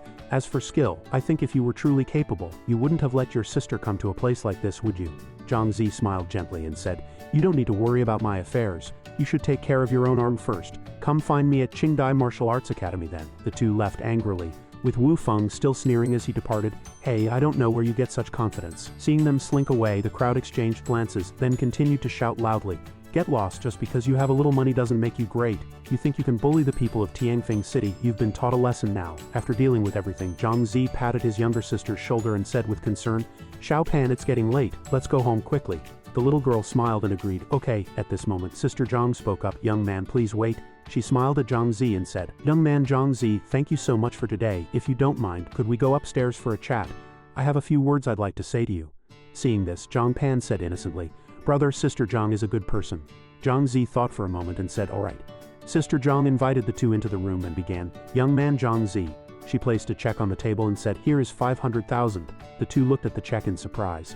Sister Zhang continued, "Consider it a small token of my appreciation." Zhang Zi said, "Well, although I am short on money right now, I can't just accept your money." He thought to himself, 500,000 should be enough to pay for my sister's hospital fees." At this moment, Sister Zhang frowned and said, "Young man Zhang Zi, I'll be frank. As you saw today, I have a conflict with Wu Tiancheng of the Tianqing group." She looked at Zhang Zi with a wry smile. "Today he brought that Chen Feng here, clearly intending to cause trouble for me. This money is to ask for your help. If it weren't for you today, I would have been finished." Zhang Pan snuggled up to Zhang Zi adorably. "Brother, please help Sister Zhang. You can't refuse your sister." He sighed and said, "All right, I'll accept this money for now. As for that Chen Feng, if they come looking for trouble again, I will definitely help." Seeing this, Sister Zhang said happily, "Thank you, young man Zhang Zi. I sincerely thank you." Zhang Zi stood up and waved his hand, saying, "You're welcome. If there's nothing else, we'll head back first." Sister Zhang quickly said, "I'll have someone take you back." He continued to wave his hand. "No need, we'll go back ourselves." Chapter 16. Zhang Zi and Xiao Pan left Sister Yang's place. As they walked, he instructed, "Xiao Pan, you're not allowed to go to a place like that again in the future." Xiao Pan held his arm and admitted her mistake. "Brother, I know I was wrong, but the wages there are really high." Zhang Zi ignored the issue his sister had just mentioned. He turned his head to look at Xiao Pan and said loudly, "No matter how high, it's not allowed." Xiao Pan could only obediently reply. "Understood," she called him with a grin. "Brother, you were so cool when you were fighting today." Zhang Zi ignored her praise and frowned, saying, "Cool, what cool? Hurry home and go to sleep. You have school tomorrow." Xiao Pan puffed out her cheeks and replied, okay. The next morning at school, groups of people gathered to chat. He reached out and pushed open the classroom door, suddenly hearing someone call his name, which caught his attention. Zhang Zi, a classmate wearing glasses, rushed over and shouted, my good brother, I almost didn't see you again. Yesterday I was almost kidnapped. He hugged Zhang Zi and said tearfully, if it weren't for Boss Rakshasa saving me, I might have been torn to pieces by now. You're really lucky too. Hurry up and go, I still need to go home and cook for my sister. Looking at his admiring expression, Zhang Zi said helplessly, Boss Rakshasa is indeed very strong. I want to ask him to be my teacher. This guy's memory is really good. Another classmate walked over and greeted him. Hey classmate. The person extended their hand in self-introduction. I'm Chen Hao. I wanted to ask you, did you go to the martial arts gym to clean up after school yesterday? Zhang Zi hesitated and replied, it was him, the one who awakened an A-grade talent. Could it be that he saw me when I was entering data into the strength testing machine? Yes, it was me. Hearing the answer, Chen Hao became excited and leaned closer to ask, then did you see who used the strength testing machine at that time? Looking at his excited expression, Zhang Zi was startled.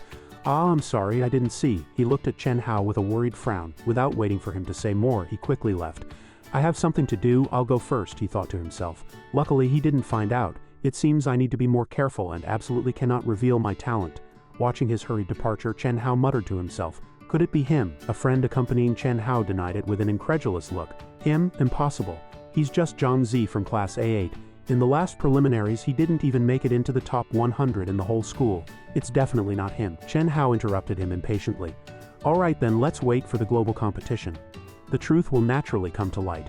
At this time, Xiao Pan was washing dishes, and Zhang Zi was sitting on the sofa watching the news. The host's voice echoed throughout the room. Recently, a dangerous wanted criminal has escaped to our Tianfeng city. The city bureau reminds all citizens to pay attention to their safety. Students should try not to go out at night unless absolutely necessary. If you discover any suspicious situations, please call the police immediately. Looking at her as he walked, Zhang Zi said, Xiao Pan, I'm going to the demon realm first. It's not very safe outside lately. Remember to stay guai at home. Xiao Pan looked at him obediently and replied, okay. At the teleportation altar, Zhang Zi had already reached the 3rd level of the demon realm. He looked at the evaluations of the summoned beasts on the system screen. Although he had gained the devouring sky frog boss, the casualties were also heavy. There were already 5 vacancies in the team, and these 5 vacancies had to be filled as soon as possible. The system screen displayed the list of summoned beasts, which already included quite a few, from armored turtles and violent rabbits to wolf bosses and frog bosses, as well as the demon realm guide. Elf warriors and elf mages. Looking at these level guardians, Zhang Zi had an idea. Try fighting one first and then decide which elves to add to the team. He watched it intently, wondering how strong the monsters on the 3rd level were. Suddenly, a cry for help came. Help! A group of people were fighting 2 elves, loudly warning, be careful, its destructive power is very strong. One of them widened his eyes as he saw the elf warrior sweep past them. The shield of the person in the middle had already cracked. Next came the elf mage's attack, and their health points dropped rapidly. Ouch! Zhang Zi stood on a tree branch observing the battle. 3 melee soldiers couldn't even defeat 1 elf. It seemed that both types of elves were very strong. The people below kept crying for help. Help! He waved his arm and summoned the frog boss. It's time for you to make your appearance. Devouring sky frog, go. The summoned frog immediately opened its mouth. A stream of fire spewed out, attacking the elf warrior. Its health points immediately decreased by 310. Not only that, Zhang Zi continued to summon the armored turtle. Add power, lava turtle, go. The armored turtle appeared and raised its head to roar. It quickly became a meat shield against the elf warrior's attacks. Zhang Zi was stunned and said in disbelief, what? It actually blocked it. The elf mage launched a ranged attack and the armored turtle's health points dropped rapidly. Seeing this, Zhang Zi frowned slightly. Damn it, this elf mage's rock throw attack is too strong. Before long, the armored turtle fell to the ground and gradually disappeared. While shooting arrows, Zhang Zi commanded the frog boss, Devouring Sky Frog, switch targets and attack that elf mage. Flames erupted from the devouring sky frog's mouth. The elf mage watched the approaching flames, unable to react in time. It was quickly critically hit and fell backward with surrounding rubble flying into the air. Zhang Zi called out encouragingly, excellent, continue. After the critical hit, the elf mage only had a sliver of health left. Zhang Zi relentlessly summoned the wolf boss to attack the elf mage.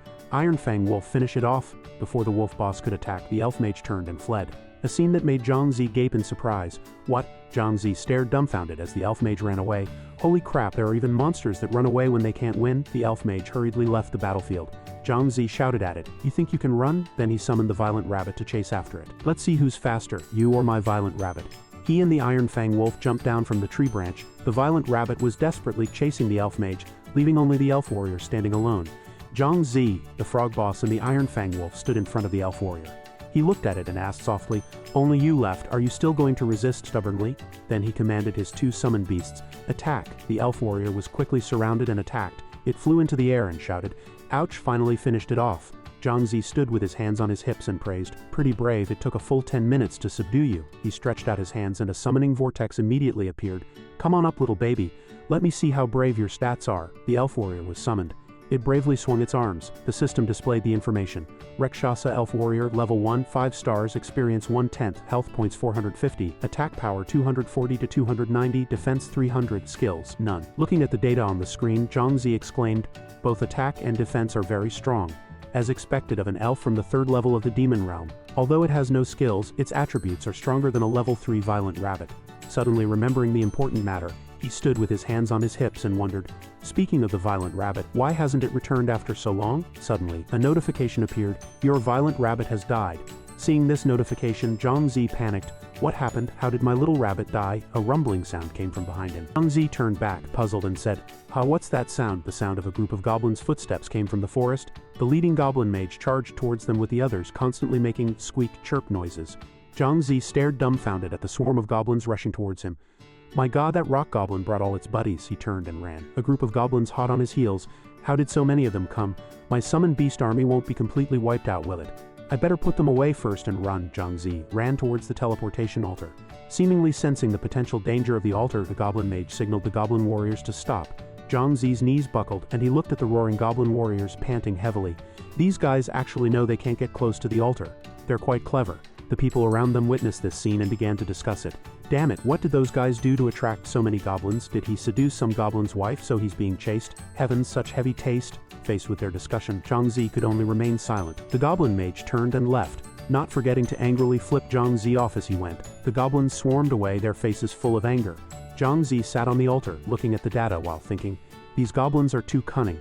They not only know how to run away but also how to bring a large number of reinforcements. The best way now is not to give them a chance to escape. How can I make it so they have nowhere to run?" He suddenly widened his eyes and blurted out, "I've got it. I've got it." As if remembering something, Zhang Zi suddenly stood up, clapped his hands and said amidst the puzzled gazes of the crowd, "How could I have forgotten about this?" The familiar scene reappeared as he hid in the tree again to observe the goblins. Zhang Zi hugged the tree trunk, a pensive look on his face. The goblin mage and another goblin warrior were patrolling the area, their formation making Zhang Zi marvel from afar. "Whether you're ranged or melee, you have a fixed formation. This time I'll show you something new." Without much hesitation, he waved his hand and shouted, "My darlings, go attack those goblins for me." The tortoise-shell hardback took the lead, attacking the goblin warrior. Right behind it were the sharp-toothed wolf and the sky-devouring frog, blocking the goblin mage's path, while the shadow wolf and another sky-devouring frog breathed fire to burn the rock goblins. They were quickly reduced to low health. The goblin warrior had already been eliminated. Zhang Zi looked at the results of the battle and smiled triumphantly.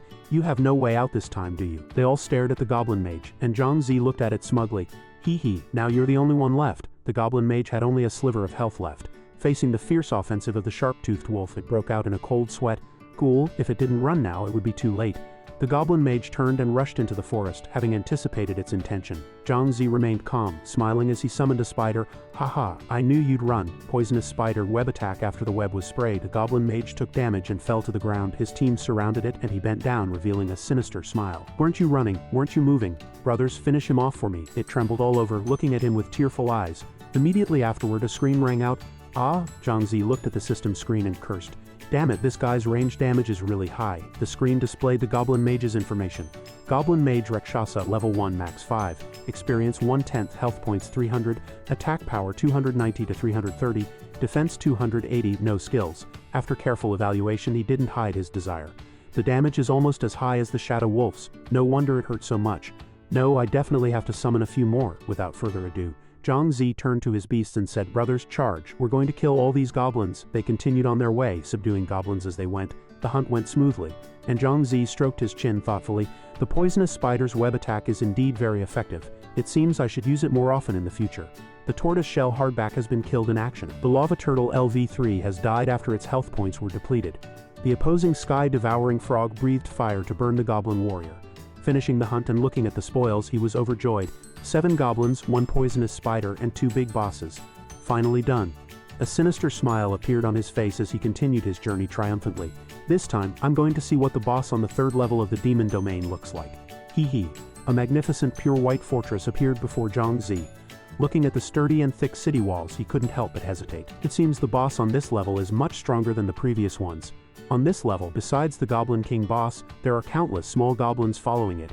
If you want to fight it alone, it's indeed a bit difficult. A group of people appeared not far away.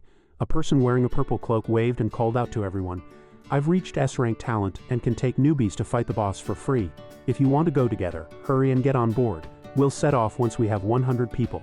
This kind of opportunity won't come a second time. Watching his recruitment, Zhang Zi felt contempt in his heart. There were just too many people relying on taking newbies to fight bosses to make a profit. The person in the purple cloak was enticing everyone with a smile, while Zhang Zi's thoughts were racing. Because there was no regulation here, it gave those people the opportunity to seek illegitimate gains. Robbery and kidnapping of women happened frequently, and some people even lost their lives because of it. Zhang Zi turned and left dismissively. Another swindler. The person in the purple cloak laughed loudly and waved at him. Hey archer brother. He extended a friendly hand towards Zhang Zi, inviting him. Are you interested in joining my legion? We only need 5 more people to be full.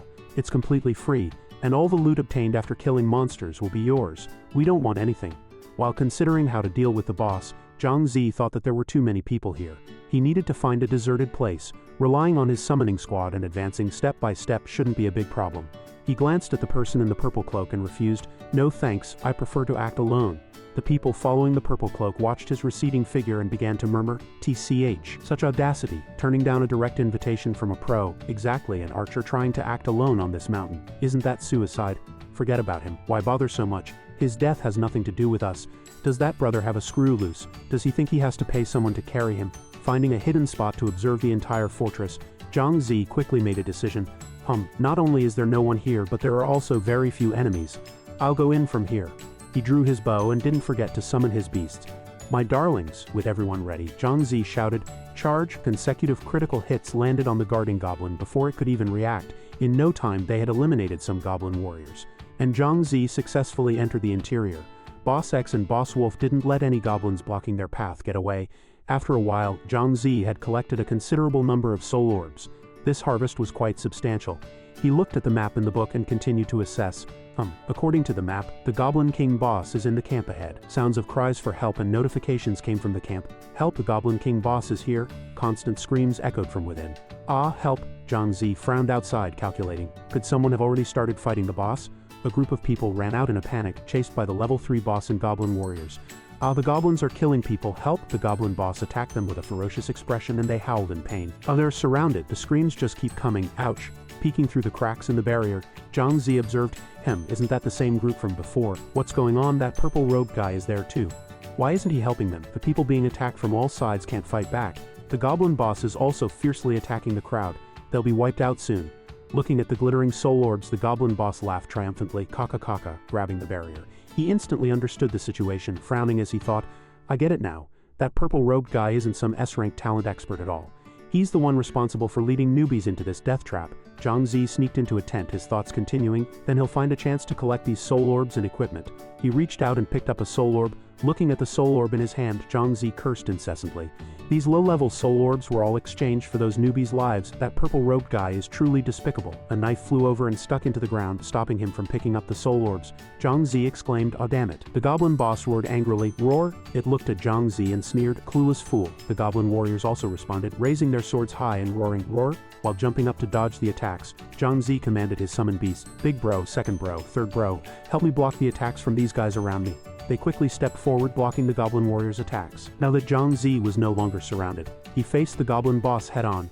As long as the goblin warriors could temporarily hold off these smaller monsters, he would have time to fight the boss alone. He leaped into the air, aiming his bow at the boss, and while drawing the bowstring he said to the spider, "Let's go together." Poisonous spider web attack. The poisonous spider immediately spat out poisonous silk. At the same time, Zhang Zi continued to wave his hand, ordering, "Little 4, Little 5, melee attack." The boss opened its large mouth full of fangs, angrily swung its sword at Little 4 and Little 5 and sneered, "Ants, you're nothing but a bunch of ants." Little 5 was quickly defeated while Little 4 dodged while looking for an opportunity to attack. Seeing the goblin boss's power, Zhang Zi exclaimed, "Damn, that's his whirlwind skill. This damage is terrifying." However, Zhang Zi was not afraid. He calmly directed his team to attack the boss. Sky-devouring frog goblin mage ranged fighters. Focus fire on the boss. Hearing his command, the sky-devouring frog opened its large mouth and spat out a scorching flame. The flame rushed towards the boss like a fireball. Arriving at the same time as the sky-devouring frog's flames were the arrows shot by Zhang Zi. They quickly flew towards the boss's location. The goblin boss calmly swung its blade to split the flames, not forgetting to threaten its opponents. "You fools who don't know death, I will make you die." However, unexpectedly, Zhang Zi said in surprise, "Damn, it can actually block with 2 swords besides the sky-devouring frog's fireball spell." Besides the sky-devouring frog's fireball spell, he can block almost half of all other physical attacks. The sky-devouring frog frowned as it watched the goblin throwing magical stone blocks in front of it. The goblin summoned beast used its shield to protect Zhang Zi, surprising him. He frowned and pondered, "This guy's attack and defense skills are terrifying.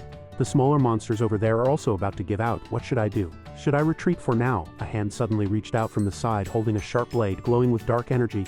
Zhang Zi was caught off guard and stabbed. The person's gloomy voice sounded, "Die." He clutched his wound, looking at the person who had suddenly appeared before him. Upon seeing who it was, Zhang Zi pointed at him and roared, "Ah, it's you." He frowned, inwardly blaming himself. "I forgot to pay attention to this kiss of death before, but I didn't forget to curse him. You despicable bastard." The purple-robed man looked at the bloodstains on the blade, a disgusted expression on his face, and replied casually, "I really didn't expect that after being stabbed with such a fatal blow you're still not dead. It seems your stats are pretty good." "That's right, my talent is stealth. As long as I don't actively attack or take damage, I can remain invisible the whole time. How about that? Pretty powerful, right?" Zhang Zi gritted his teeth and glared at him. "Your kind of talent is ordinary if used against monsters, but it's powerful if used against other people. It seems you rely on it to deceive newbies, don't you?" The purple-robed man answered loudly without any concealment. "That's right, if you hadn't come to interfere just now I would have already harvested a large pile of soul orbs. So you must die now at this moment." Zhang Zi was surrounded from the front and back. Looking at this difficult situation, Zhang Zi assessed, "The current situation is very bad. Behind me is the Goblin King boss, and in front of me is Kiss of Death. I'm under attack from both sides." The boss continued to attack his warriors, and they were quickly eliminated. A system notification sounded, "Your goblin warrior has been killed by the Goblin King boss." Receiving the notification, he was dumbfounded. Zhang Zi's health bar had only a sliver left, but he still didn't give in. Secretly calculating, "What should I do? Am I really going to be defeated by this guy? No, I have to think of a way out quickly." The purple-robed man looked at him and sneered, "What's wrong? Still not willing to give up?" Zhang Zi raised his head, suddenly realizing, "I've got it." He reached out and summoned the poisonous spider. Poisonous spider web attack. The web quickly shot out, wrapping the purple-robed man up. Damn it. The purple-robed man was bound by the spider web, but he still threatened him incessantly. "Kid, do you think you can escape by trapping me with a spider web? The Goblin King boss's enemy isn't me." Zhang Zi smiled calmly, pointing at him with his index finger. "Who said I was going to escape? I'm going to stay here and wait to collect your corpse." He waved his hand to recall his summoned beasts. "My darlings, come back." The purple-robed man said in confusion, "Are you crazy, kid?" while clutching his wound. Zhang Zi ran out of the Goblin King boss's attack range, answering casually, "I'm not crazy, you're the one who's going to be. Haha, I've already recalled all my summoned beasts. Now I'm going to run out of the boss's aggro range. If the boss doesn't attack me, who else will it attack?" The purple-robed man watched the boss raise its twin blades high, panicking, "Damn it, I fell for his trick." The boss's eyes flickered and the swords in its hands came down. The swords grew closer and closer as he cast a spell, thinking, "You brat, don't think your plan has succeeded. I still have my stealth skill." After casting the spell, he quickly turned invisible. The boss watched him suddenly disappear, tilting its head in confusion. While invisible, he cursed Zhang Zi incessantly. "You little bastard, I'll remember you. Once I get rid of this trouble, I'll hunt you down to the ends of the earth." 25 seconds left. Zhang Zi calmly walked up to the bewildered boss. The purple-robed man watched his appearance, hardly daring to believe his eyes. "What's going on? Why is this kid back again? What on earth does he want to do?" Zhang Zi held his bow in one hand, pulled back the barrier with the other, and walked in. He raised his arrow, aimed at the boss, and said, "Just as I thought, he's gone invisible." The arrow shot out, heading towards the purple-robed man. "Then I'll give you a hand." The arrow accurately hit his shoulder. The purple-robed man looked at the arrow and said in surprise, "Damn it." His pupils contracted as he looked at Zhang Zi, asking in confusion, "I've already turned invisible. How can this kid still see me?" His voice attracted the attention of the goblin boss. The boss looked up at him, and the purple-robed man worried through gritted teeth. "It's over." The goblin boss's eyes flashed red. It launched a fierce attack on the purple-robed man without mercy. He screamed in agony. "Ah!" The purple-robed man trembled as he propped himself up, muttering, "Only 5 seconds left. Just hold on for 5 more seconds." However, contrary to his wishes, the system displayed a notification. Web state remaining 50 seconds. This prompt infuriated the purple-robed man. "I hate this damn move of yours. I'm going to kill you for sure." Zhang Zi laughed heartily, responding dismissively, "Haha, I don't even need to see you. All I need to see is my web." He continued to raise his bow and arrow, aiming at him, his words sharp. Feels good to be tortured by a boss, doesn't it? Didn't you often see many people get killed by bosses? Now it's your turn. The arrow flew off the string, hitting him squarely as if it had eyes, and the purple-robed man let out a miserable cry. Ah! Behind him, the fairy boss swung its twin blades down. He gritted his teeth, saying unwillingly, "Even if I die, I won't let you have it easy." Just as he finished speaking, the boss's blades fell. He was already eliminated, his body gradually dissipating. In the distance, Zhang Zi commented, "You reap what you sow." He waved his hand, summoning his pet, and continued calmly, "Come out, it's our turn next." Zhang Zi and the fairy boss stood facing each other at a distance, soul orbs scattered all around. He bent down to pick up the dropped items, unable to help but exclaim in admiration, "Oh, this guy dropped quite a lot. There are actually dozens of magic soul orbs." He put on his gloves. A system notification appeared. White silk gloves, rank A, attribute, increases 50 points of damage, no effect, durability 100/100ths. The equipment stats immediately caught Zhang Zi's attention. He looked at it and exclaimed, "This equipment is not bad, it increases 50 points of damage."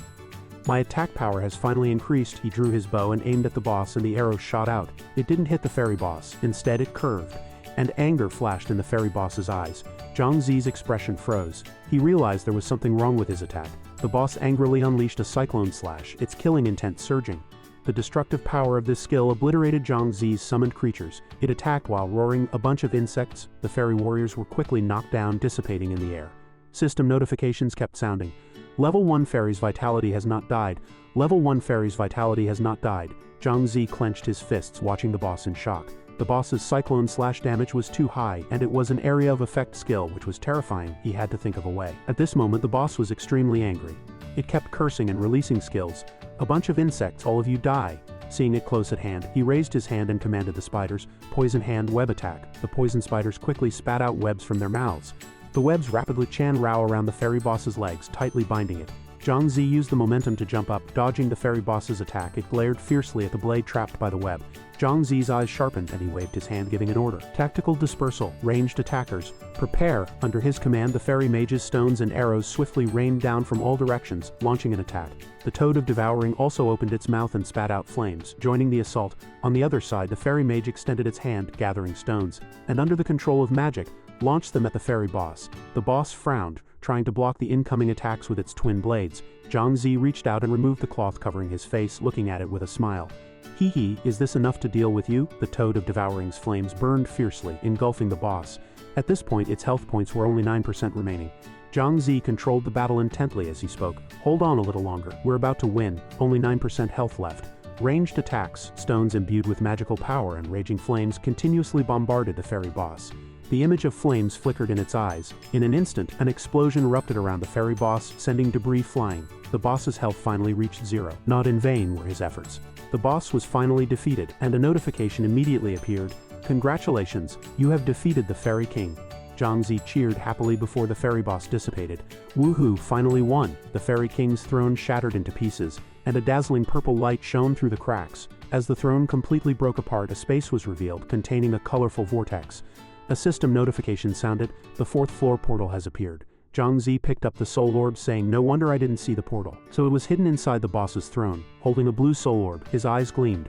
As expected of a boss, it dropped a high-grade magic soul orb. With a wave of his hand, he summoned his pet vortex. Zhang Zi loudly addressed the Fairy King, "Rise, don't just lie there."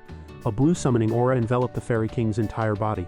After the summoning and teleportation were complete, the fairy boss opened its arms, puffed out its chest, and roared. Its crimson eyes glanced at him.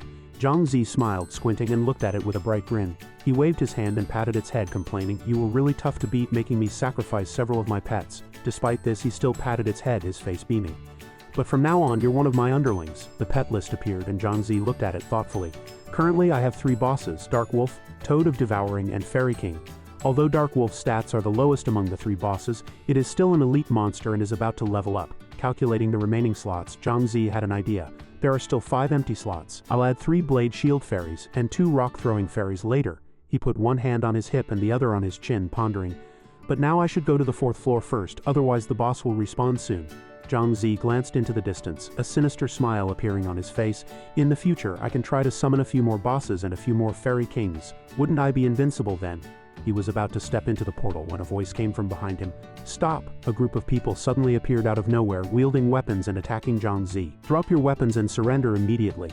"I repeat, drop your weapons and surrender immediately."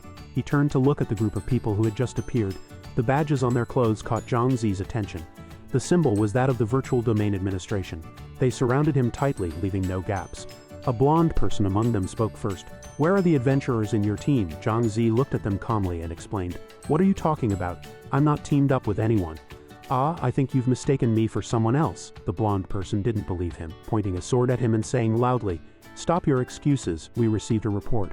Someone is impersonating an expert, using the guise of leading newcomers to fight monsters for free, deceiving them. There have been 3 such cases within a year, resulting in the deaths of hundreds of people." The 21 members of the Virtual Domain Administration surrounded him warily. "We are the control squad of the Virtual Domain Administration. Today there's no escape for you. Drop your weapons and come with us immediately. If you dare to resist, you'll face the consequences." They began to draw their bows, preparing to attack. "Don't think about escaping to the 4th floor through the stone gate. We've already laid an inescapable net. If you don't drop your weapons, we'll attack immediately." Luocha carefully assessed the current situation. There were 10 opponents, and judging by their equipment, they were clearly not ordinary adventurers.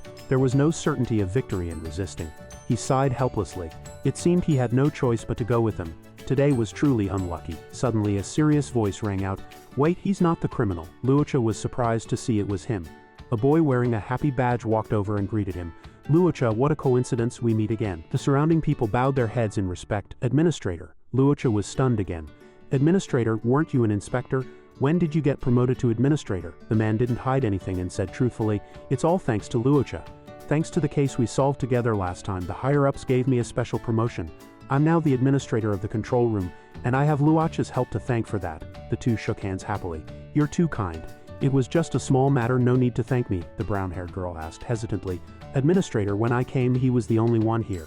If it wasn't him, who else could it be?" The administrator smiled, diffusing the situation for him. "Everyone, listen to me. First of all, Luocha is my friend, and I believe he is not a criminal. Besides, according to the reporter's description, the criminal who deceives new adventurers in the virtual domain is called Kiss of Death." Getting down to business, he remembered something and turned to ask, "By the way, Luocha, have you seen Kiss of Death here and those new adventurers he tricked?" Luocha shook his head regretfully. "You're too late. All the new adventurers have perished." The administrator was stunned. "What, all of them?" He was shocked. Another 100 people had died. That Kiss of Death was truly vicious. "I must catch him," he thought angrily. Luocha interrupted him. "I'm afraid you'll never find him, because he's already been killed by me." He shrugged, his expression calm. The surrounding people widened their eyes and asked in surprise, "What?" Everyone excitedly wanted to ask him several questions. According to the administration's records, Kiss of Death claimed to possess an S-rank talent, and was a high-level adventurer who had been operating in the virtual domain for many years. His title was Skilled Assassin, a very formidable person. "Are you telling the truth?" Luocha readily proved it. "Of course it's true. If you don't believe me, you can look at my kill list." Kill list: 1st place. Rock Throwing Fairy, 2nd place. Kiss of Death, 3rd place. Rock Throwing Fairy, 4th place. Blade Shield Fairy, 5th place. Blade Shield Fairy. The kill list recorded the names of enemies killed by adventurers in the virtual domain. Everyone was once again so surprised that their mouths hung open. A newcomer who had just cleared the 3rd floor was actually able to eliminate someone evaluated as a skilled expert, and he did it alone. The administrator was very satisfied with his friend. He pressed further, "Did you really kill him? How did you do it?" The surrounding people were still talking among themselves, finding it hard to believe that newcomers were so powerful nowadays. "I remember when I was a newbie, I had to follow experts every day just to fight monsters. No comparison, no pain. Don't compare yourself. The guy has the legendary genius aura." The administrator patted his shoulder, looking at his friend and saying, "Luocha, you've impressed me again. Truly, the younger generation is to be feared. Thank you for ridding the people of a menace." Luocha said politely, "It was nothing, just a small matter." He wanted to end the conversation quickly. "If there's nothing else, I'll take my leave." "Wait," the administrator called out to him. "Luocha, there's one more thing you must know," he reminded him seriously. Kiss of Death was a member of an underground organization in the virtual domain. This organization is called Dawn. The name sounds righteous, but in reality this organization is extremely evil. Kidnapping, robbery, assassination, any criminal activity you can think of, they do it. Our virtual domain administration has been investigating this organization, but because they are very skilled at hiding their tracks and their members are all very powerful and cunning, we haven't made any progress. You killed one of their people, so they will likely target you. For your safety, I suggest you join the virtual domain administration." Luocha thought for a moment. "Dawn." He readily turned around, waved his hand in refusal, and said goodbye. "There's no need to join the administration. I've remembered the organization's name. I'll be careful myself." The administrator silently watched his resolute back. "All right, one day you will join our virtual domain administration. the scene shifted to the 4th floor of the virtual domain. Everyone was blocked within a protective barrier. Luocha had just teleported over and was bewildered by the chaotic scene before him. What's going on? The others shouted angrily. What right does the virtual domain administration have to prevent us from leaving? The virtual domain belongs to everyone. We have the right to enter and exit freely. I still have a task assigned by my superior that I haven't completed today. If you don't let me go fight monsters and I get fined or fired by my superior, who will be responsible? Saying that a dead zone has appeared on the 4th floor? Who believes that? You must have some conspiracy. We must protest, Luocha frowned. What is it with the virtual domain administration again? Everyone began to argue incessantly, each saying their piece. Saying a dead zone has appeared on the 4th floor? Who believes that? It's all a conspiracy. Oppose the monopolization of the 4th floor. Luocha thought to himself. Dead zone, he pondered, recalling, dead zone. I have a dead zone invitation in my backpack. Could it be related to this? The person in charge tried to explain, hoping to ease the tension. The Virtual Domain Administration has always been committed to maintaining and protecting the stability of the virtual domain and would never be hostile to everyone. A dead zone has indeed appeared on the 4th floor. Perhaps many people still don't know what a dead zone is, because the Virtual Domain Handbook doesn't have any record of it. Please allow me to explain. A dead zone is actually another dimension, and we haven't yet fully understood the specifics of this space. We only know that it will randomly appear on a certain floor of the virtual domain, and contains many dangerous monsters. Currently, the difficulty of the 4th floor has suddenly increased to be comparable to the 10th floor, so we are preventing everyone from entering the 4th floor because it is too dangerous. We hope for your understanding. Despite the person in charge's best efforts to explain, some people stubbornly refuse to listen. Why should I believe your words? I don't believe your nonsense. I want to go out. Since he wants to go out, then let him, the person in charge sneered. If you insist on going out, I can let you, but you will bear all the consequences yourself. That person was very uncooperative, spitting on the ground. He declared aggressively, Go out, I'm not afraid of you. As you wish, the person in charge leisurely opened the door, letting him jog out. He pointed at his own nose triumphantly. Did you think I was really a coward? Faced with such foolish behavior, the person in charge could only sigh helplessly. He turned around and announced, If anyone else insists on going out, I'll let them go too. The others began to hesitate. Everyone felt that this matter was too dangerous. Should they go out or not? Is there really a dead zone? Do you believe it? Less than 5 seconds later, the person who had just left screamed shrilly and ran back in agonizing struggle. He covered his face, crying out, Mutated, mutated, it's terrifying. He crawled painfully and tremblingly to a spot very close to the barrier. It's terrifying, the monsters have all mutated, they chased me madly. Luckily I ran fast. I almost died out there. The people inside were still hesitating, their faces also pale with fright. Did they really mutate? Who would dare to go out now? Part of that person's face had been bitten off. He trembled on the ground, holding his head. I didn't expect there really to be a dead zone, the person in charge said coldly. Does everyone believe it now? I suggest that everyone not log into the 4th floor of the virtual domain for the next few days. Come back to this floor after the dead zone disappears, he announced loudly again. Everyone who heard this was dejected and frustrated.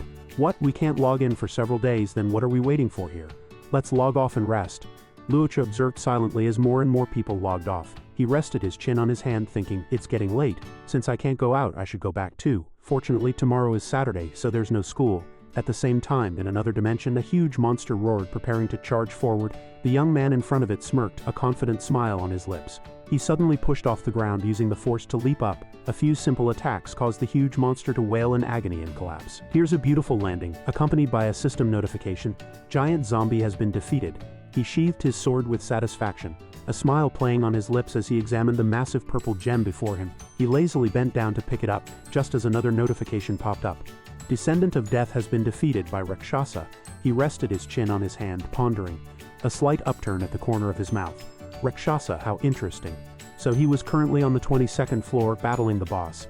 Temporarily putting this aside, he hefted his sword and continued to deal with the oversized monsters. The next morning, at Zhang Zi's home, after finishing breakfast, he carefully instructed his younger sister. Zhaofeng, stay home and do your homework obediently. I'm going out for a bit. Zhang Pan said her cousin has a job that's very suitable for me. Zhaofeng asked worriedly. Zhang Pan's cousin, I heard his work is dangerous. Zhang Zi quickly gathered his things and left the table. Don't worry, you know my abilities, you just be good at home. He prepared everything and then set off, not forgetting to reassure his precious sister. Zhaofeng nodded. Okay, then be careful. Zhang Zi went to the agreed-upon location alone. An abandoned museum. It looked deserted. He glanced around, feeling a bit puzzled. The address was clearly here, so where was Pan Pan? After waiting for a while, he finally heard someone call out from a distance, "Brother Zhang Zi, over here." He turned around and saw Zhang Pan waving enthusiastically at him. She happily came to greet him. "Brother Zhang Zi, this way." Zhang Pan quickly led him inside. "My cousin is waiting for you inside." Zhang Zi discreetly sized up the place. Noting that it looked like it had been abandoned for a long time, he and Pan Pan entered and saw 4 men standing there. Pan Pan happily introduced them. "Cousin, this is Zhang Zi, the one I told you about." She also didn't forget to explain to Zhang Zi, "Brother Zhang Zi, this is my cousin Lu Kai." Lu Kai had a booming voice and shook his hand heartily. "Pan Pan told me you're quite skilled and that you need money, right? Would you like to join my team?" Zhang Zi hesitated, scratching his head. "I am indeed looking for work, but I don't know what it is you do." Lu Kai gave a rough explanation. "We're going to the runic ship zone." Zhang Zi was taken aback. "The runic ship zone?" Lu Kai nodded. "You probably know that recently it's been invaded by monsters and many cities have collapsed and become wastelands. However, the runic ship zone not only has monsters but also a lot of treasures, like ancient coins, antiques, valuable calligraphy and paintings and so on." Lu Kai carefully explained the ins and outs of the job, afraid he might have concerns. "Many wealthy people have their eyes on these things and want to take them back to collect. This job is very dangerous. If you're unlucky, you'll encounter monsters. Moreover, since the National Security Bureau prohibits ordinary people from entering the runic ship zone, what we're doing is illegal. For the sake of money, we can't worry about the danger." "We" here refers to the 3 people behind him, including himself, who form a team. Tai Gang excitedly urged Zhang Zi. "Fortune favors the bold, young man. Come and work with us," Madman interjected with a smile, starting to name a price. 300 yuan each time. "How about it, young man? Are you in?" Scarface Lao Ba remained silent. Zhang Zi's heart fluttered. 300 yuan was no small sum, and his sister's life was racing against time, he carefully calculated. The money earned from selling magic soul orbs plus the 500 given by Sister Zhang totaled over 800. With this additional 300, it would be enough to cover his sister's kidney transplant costs. Zhang Zi readily agreed. "Okay, I'm in." Lu Kai excitedly put his arm around Zhang Zi's shoulders and praised him. "Good job, you've got guts, and here's more good news. The boss said this mission is very difficult, so the reward has doubled to 3 million. Everyone was stunned. "What? 3 million? Does that mean each of us gets 600,000? Zhang Zi was still more concerned about the mission details and asked, "By the way, what are we looking for this time?" Lu Kai recalled. "It's a piece of calligraphy and painting from the 5 Dynasties period." He then announced, "The location is the Jiangdong Museum. We'll meet there tomorrow morning at exactly 4 o'clock. The next morning, bright and early. Zhang Zi yawned as he walked out of his room. He asked in surprise, "Zhaofeng, why are you up so early? Aren't you afraid of tiring yourself out?" The little girl replied gently, "It's okay. I knew you had to get up early for work, so I got up to make you breakfast." He casually picked up a sandwich from the plate, looking at the apples on the table with confusion. "Where did the apples come from?" Zhaofeng proudly showed off. "Oh right, the new neighbor gave them to us. That uncle seems very kind." Zhang Zi didn't think much of it. He exclaimed without thinking, "Oh, resources are scarce now, especially fresh vegetables and fruits. 2 apples would cost at least a few hundred yuan. The new neighbor is really generous." After reminding the little one to be careful, he left the apples for her to eat. "Remember not to accept things from strangers casually next time." "I'm leaving," the little girl politely said goodbye. "Okay, be careful." Stepping out of the house, he walked and pondered. "This trip is dangerous. Before going to bed last night, I absorbed all the remaining magic soul orbs." Zhang Zi quickly swiped through his screen, checking his stats. His current strength stat had reached 14. Although he hadn't tested his punching power, he figured it must exceed 10,000 kilograms. His agility stat was 15. If he encountered a phase-shifting ghost monster, perhaps he could even fight it. He hoped everything would go smoothly and safely, and that they wouldn't run into any monsters. After walking for a while, it started to drizzle. He finally reached his destination.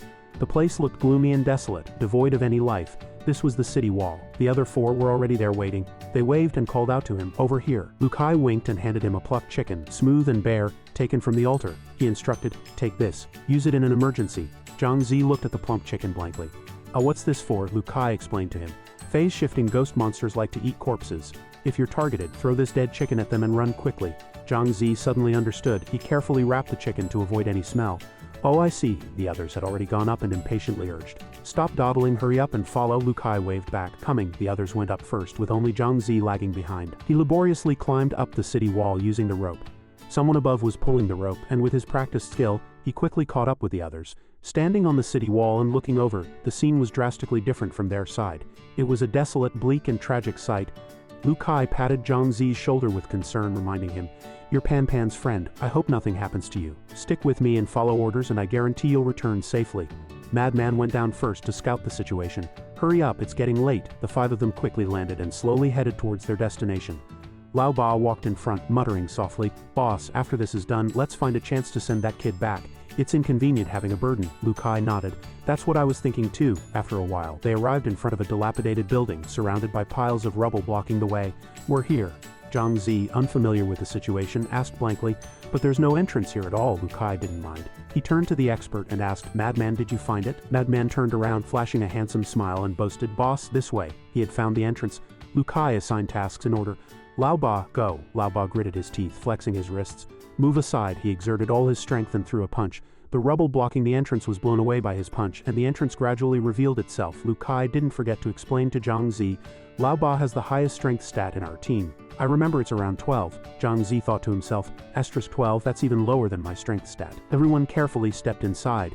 The leader, Lu Kai, kept reminding them, "Phase-shifting ghost monsters like to hide in dark corners. It's pitch black in here, so there might be monsters. Everyone be careful." Lao Ba, Lu Kai, and Madman volunteered to go ahead and scout the way. Along the corridor, the air was filled with a musty smell, and occasionally they could see a few skeletons. As they walked, they finally reached a door. Lu Kai cautiously shone his flashlight and opened it. Inside were countless racks, some holding intact paintings, while others were tattered and ruined. Lu Kai assigned tasks. "We've reached the exhibition hall. Everyone split up and remember to be careful." He slowly illuminated a landscape painting with his flashlight. The inscription on it read, "Boating on the Spring River." He carefully analyzed, "Boating on the Spring River, this doesn't seem to be it." Zhang Zi muttered to himself, looking at the painting behind it. "Presented to Prince Zifujun. Is this it? It looks a bit familiar, but I still need to check carefully." After multiple checks, Lu Kai happily confirmed, "That's right, this is it." Lu Kai skillfully took down the painting, quickly rolled it up and put it away.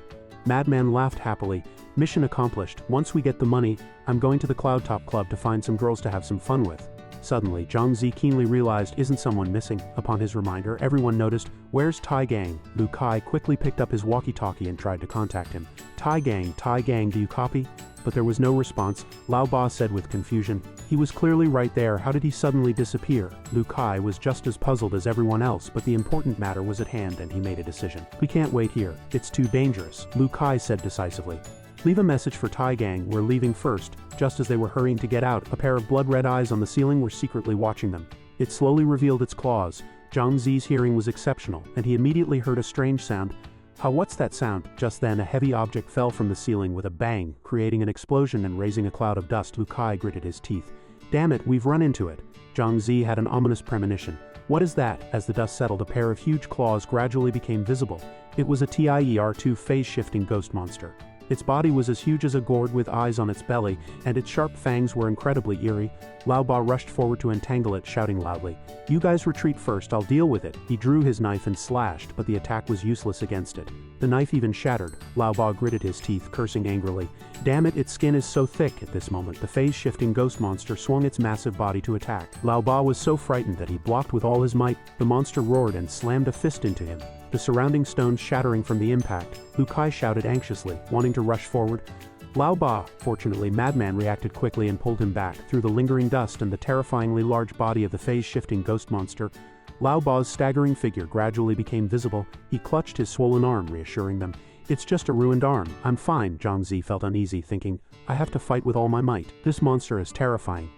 Lao Ba weighs over 100 kilograms and was sent flying into the wall by a single punch from that phase-shifting ghost monster.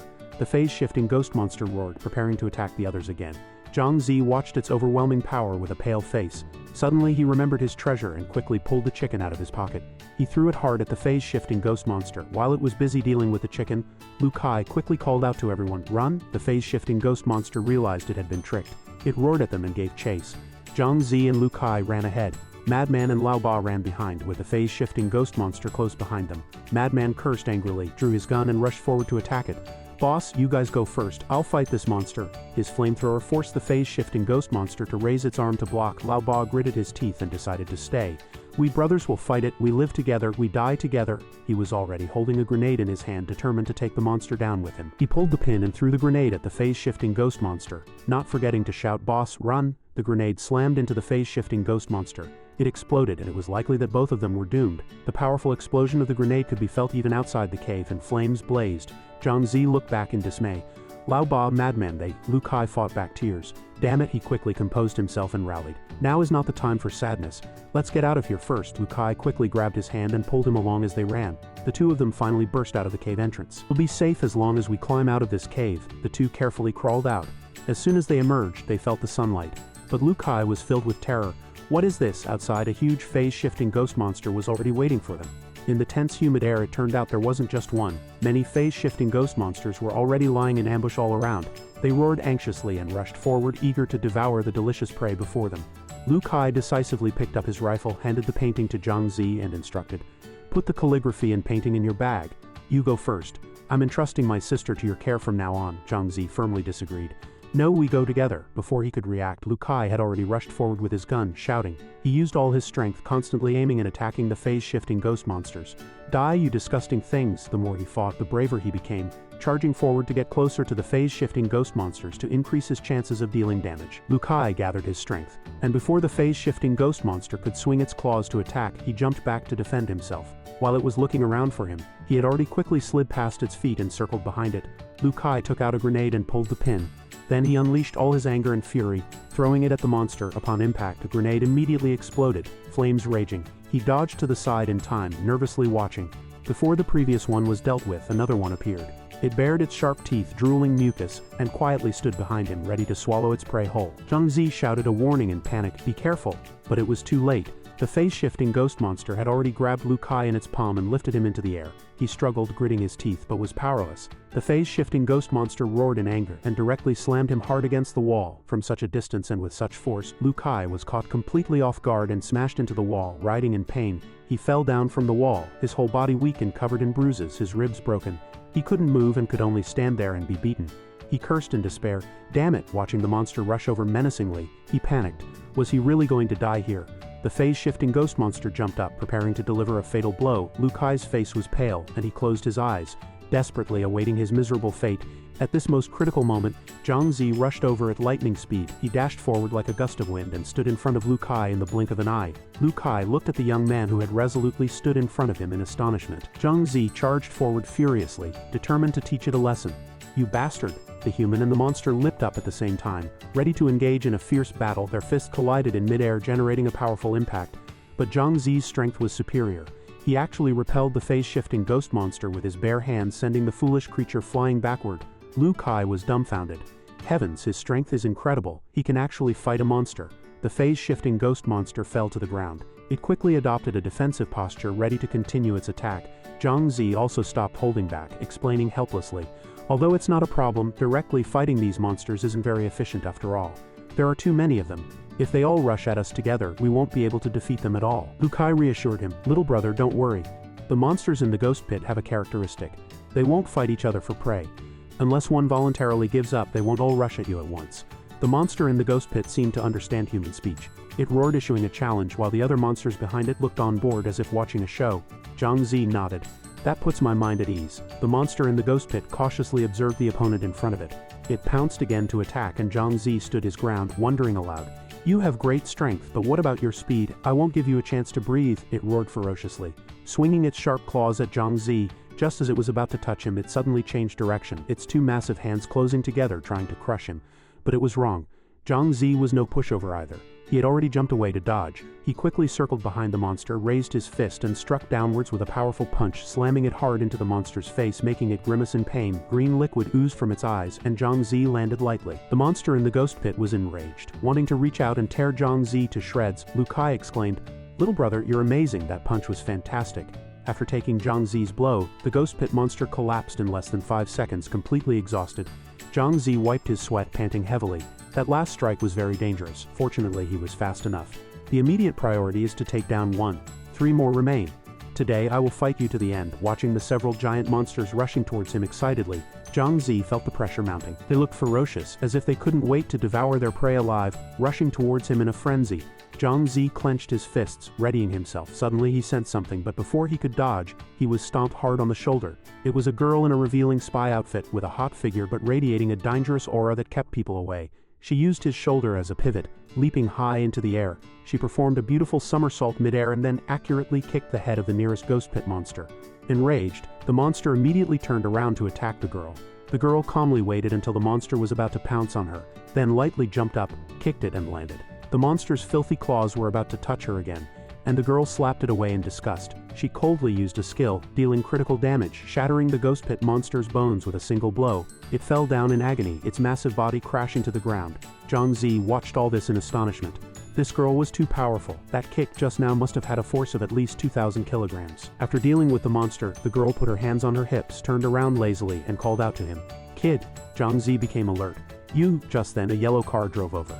The car rudely rammed into a ghost pit monster which roared angrily. The pink-haired girl didn't look back, simply reminding him, "Grab your friend and get in the car quickly." In this emergency, Zhang Zi was sensible and didn't hesitate. He followed the order. Understood. Then he carefully helped Lu Kai into the car. A person with messy hair leaned out of the car and shouted, "Big sis, get in quickly, another group is coming." The pink-haired girl dealt with the remaining 2 troublesome ghost pit monsters, and then hurriedly jumped into the car. Got it. Without any unnecessary movements, she hopped in, closed the door, and they were off. The messy-haired boy put the car in gear and stepped on the accelerator. The engine roared, and then the car sped away like a racing battleship, leaving the clumsily chasing ghost pit monsters far behind. The car was moving very fast, but the monsters were huge, so they pursued relentlessly like sticky toffee. Zhang Zi looked back at the situation behind them. What he saw was a sight he would never forget. The ghost pit monster was reaching out with its disgusting claws towards the car, drool dripping from its mouth. This vehicle was no pushover either. The messy-haired boy directly drove into 2 fearless ghost pit monsters, knocking them down and causing them to roll around in pain. While driving, he sought advice. "Big sis, there are so many monsters. If we lead them all to the city walls, it would be troublesome if they attacked Skywind City." The girl glanced coldly at the desperately chasing monsters. She turned her head and called out to Zhang Zi, who was intently observing the rear. "Kid, stop looking." Zhang Zi was taken aback. "Ha!" She opened the sunroof and said the same brief words, "Help out if you don't want to die." She grabbed a bag, tossed it to him casually, and commanded, "Stand up, get to work, don't waste my effort in saving you." This is, opening it, the contents stunned him. The pink-haired girl shrugged and explained simply, "Stun grenades. Throw them behind to drive those monsters away." These ghost pit monsters were as sticky as chewing gum, chasing the car rapidly one after another. The car roof slowly opened, and the pink-haired girl and Zhang Zi poked their heads out, quickly throwing several grenades at the monsters, blowing them away. The two silently observed the situation, realizing it was still not very optimistic. The pink-haired girl gently picked up a grenade. Zhang Zi beside her hurriedly armed another larger grenade. The two threw them at the ghost pit monsters simultaneously. 2 bombs flew out at the same time. Another earth-shattering explosion occurred, the firelight illuminating the entire block. The car sped up, leaving a cloud of smoke for the ghost pit monsters behind them. Zhang Zi sat back in his seat, breathing heavily with nervousness. Who exactly was this girl, and why did she have so many weapons and ammunition? The messy-haired boy broke the silence, asking first, "What did you guys do? Why were you targeted by the ghost pit monsters?" Lu Kai cautiously interjected, answering first, "We didn't do anything. We just wanted to go back to our hometown to pay respects at our ancestors' graves. We didn't expect to encounter ghost pit monsters. Thank you for saving us, brothers." The pink-haired girl and the messy-haired boy remained silent.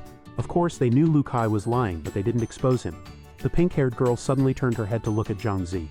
"Kid, what's your name? You were very agile and brave when fighting the monster just now. I have high hopes for you." Zhang Zi, who had been singled out, was startled and replied stiffly, "My name is Zhang Zi."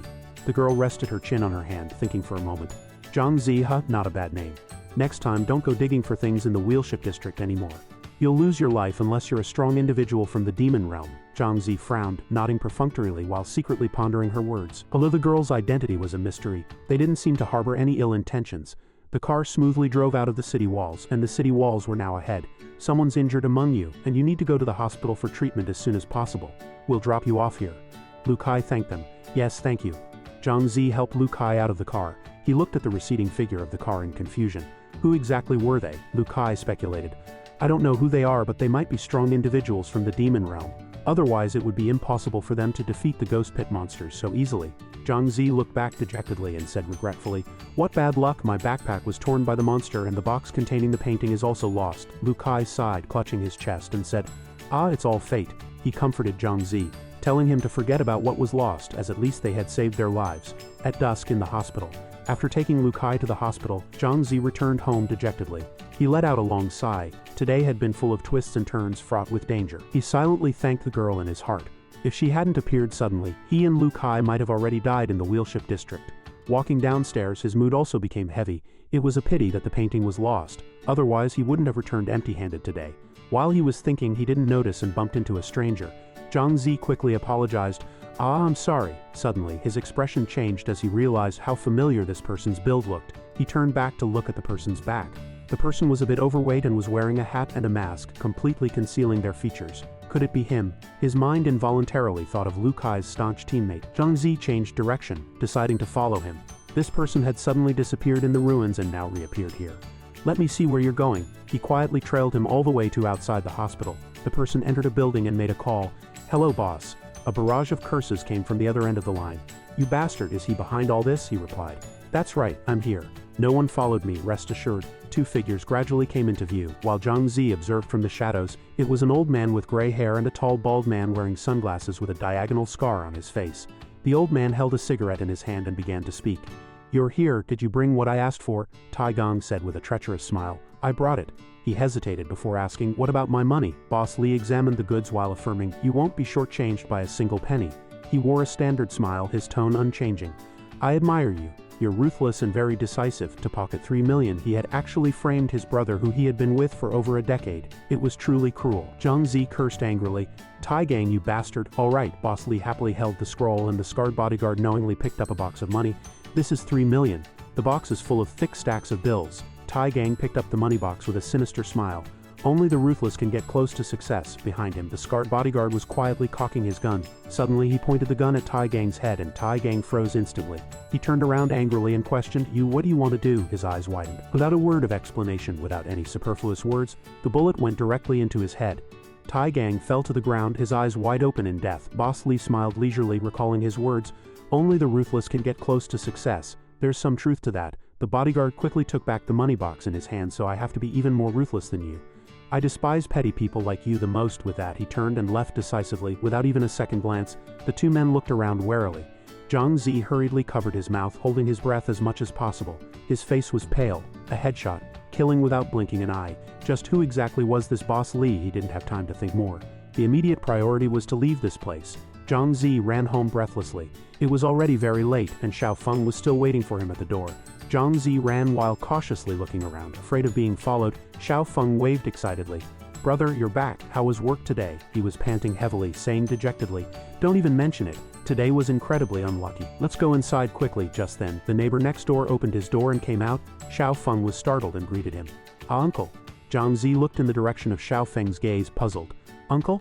Xiao Feng enthusiastically introduced him. Brother, this is Uncle, the neighbor who gave us apples. Oh my god, he gave me a fright. This person was none other than Boss Li's scarred bodyguard from the afternoon. He smiled amiably. Hello, you must be Zhang Feng's older brother? Zhang Zi also recognized him in shock. How is the scar on your forehead exactly the same as Boss Li's bodyguard? Zhang Zi forced a smile and greeted him.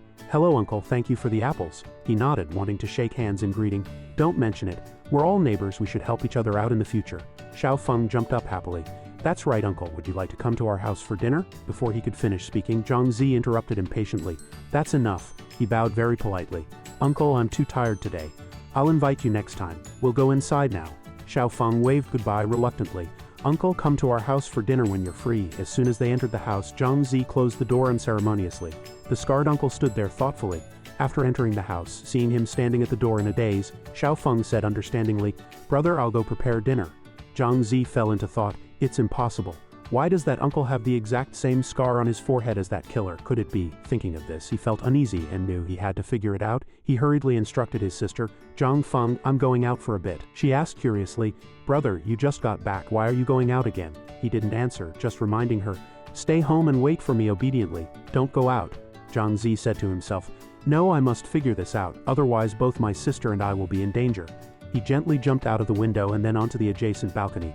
He carefully stood on the balcony railing to observe. Lime powder sprinkled on the balcony? Fortunately, my agility stat is 10, so avoiding it isn't difficult. Zhang Zi successfully opened the window. He analyzed to himself, a normal person wouldn't set up something like this. Looking around, he concluded that the things inside the house were too simple, and with the lime powder sprinkled on the balcony window, this person was definitely not ordinary. Suddenly, Zhang Zi found a sealed box under the bed. He curiously opened it to inspect the contents. What's this? He slowly read the words on the paper. Demon Realm Powerhouse Certification, Huang Hanfei. Congratulations on passing the Level 1 Demon Realm Powerhouse Assessment. This certificate is hereby issued. Zhang Zi gritted his teeth. It was him. He had disguised himself as an uncle and rented the place next door. What exactly was he trying to do? Just then, the sound of the door opening and footsteps approached, startling him. Zhang Zi hurriedly looked for a place to hide. Almost instantly, he was on the second floor, pushing open a bedroom door without hesitation and threatening, "Kid, get out here yourself." The uncle smirked. 29. Zhang Zi hid under the bed, his heart pounding, hoping he hadn't been discovered. If he was exposed, he would have no choice but to fight him. Han Fei entered with the gun, a sinister smile on his face. Zhang Zi was so nervous that cold sweat broke out. He sneered triumphantly, "Stop hiding, I know you're still in this room." Han Fei casually cocked the gun. Zhang Zi was scared out of his wits, his heart filled with apprehension. "It's over. He found me. No wonder he's a demon realm powerhouse. Man proposes, heaven disposes." Just then it was exactly the hour and his watch started beeping incessantly again. In the quiet space, the sound of the watch kept ringing and Zhang Zi was terrified. "Damn it, it's 8 o'clock, Han Fei revealed, a devilish smile, speaking each word slowly as if to deeply engrave this fear into Zhang Zi's mind. "Found you." He decisively aimed the gun at the place where he was hiding. Bullets mercilessly grazed past him.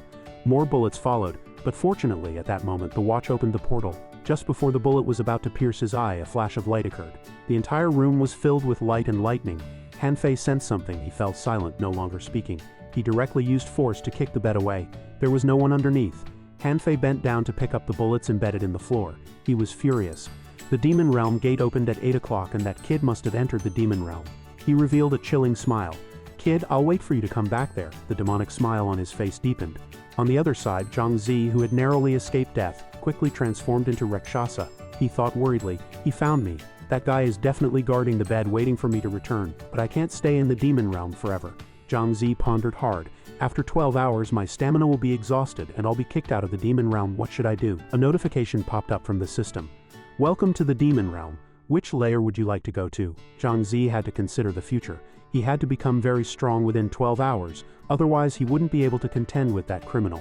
He decisively chose the 4th layer. In the 4th layer of the demon realm, people were still within the protection circle. A moment later, Rakshasa appeared. This scene was too familiar, and he immediately realized, could it be that the death domain hasn't disappeared yet? This is a big problem. Rakshasa was stuck and couldn't leave the altar. How was he supposed to level up by fighting monsters? Suddenly, he heard people nearby discussing something. People from the Underworld administration were saying, "The death realm is about to appear, let's wait a moment." Damn it, he had already waited for over 10 hours. How much longer would it take? Rakshasa went over to inquire. "Hey, do you know what the situation is now?" "You know," those people enthusiastically explained everything that was happening above and below. They said, "Only when the boss of the death realm is defeated will the death realm disappear. I heard that a group of experts is preparing to enter the death realm." He heard that to enter the death realm, one must have an invitation, otherwise it's impossible to get in. Others chimed in agreement. "That's right. Only the boss drops the invitation, and the drop rate is extremely low. Only 1 out of every 100 bosses." Another person ruthlessly exposed the truth, pouring cold water on the others. "Newbies like us should stop dreaming. The rewards of the death realm are tempting, but it's also very dangerous. We'll definitely die if we go in, so even if you gave me an invitation, I wouldn't want it." Rakshasa looked at something with suspicion. Death realm invitation, rank C. Description: a pass to the death realm. Durability: 11. Death realm invitation. He suddenly realized that this invitation was the same one they were talking about. What was there to hesitate about? Rakshasa clicked on the card. A red prompt popped up on the screen. "The gate to the death realm is opened. Do you want to use the invitation to enter?" Rakshasa thought wearily.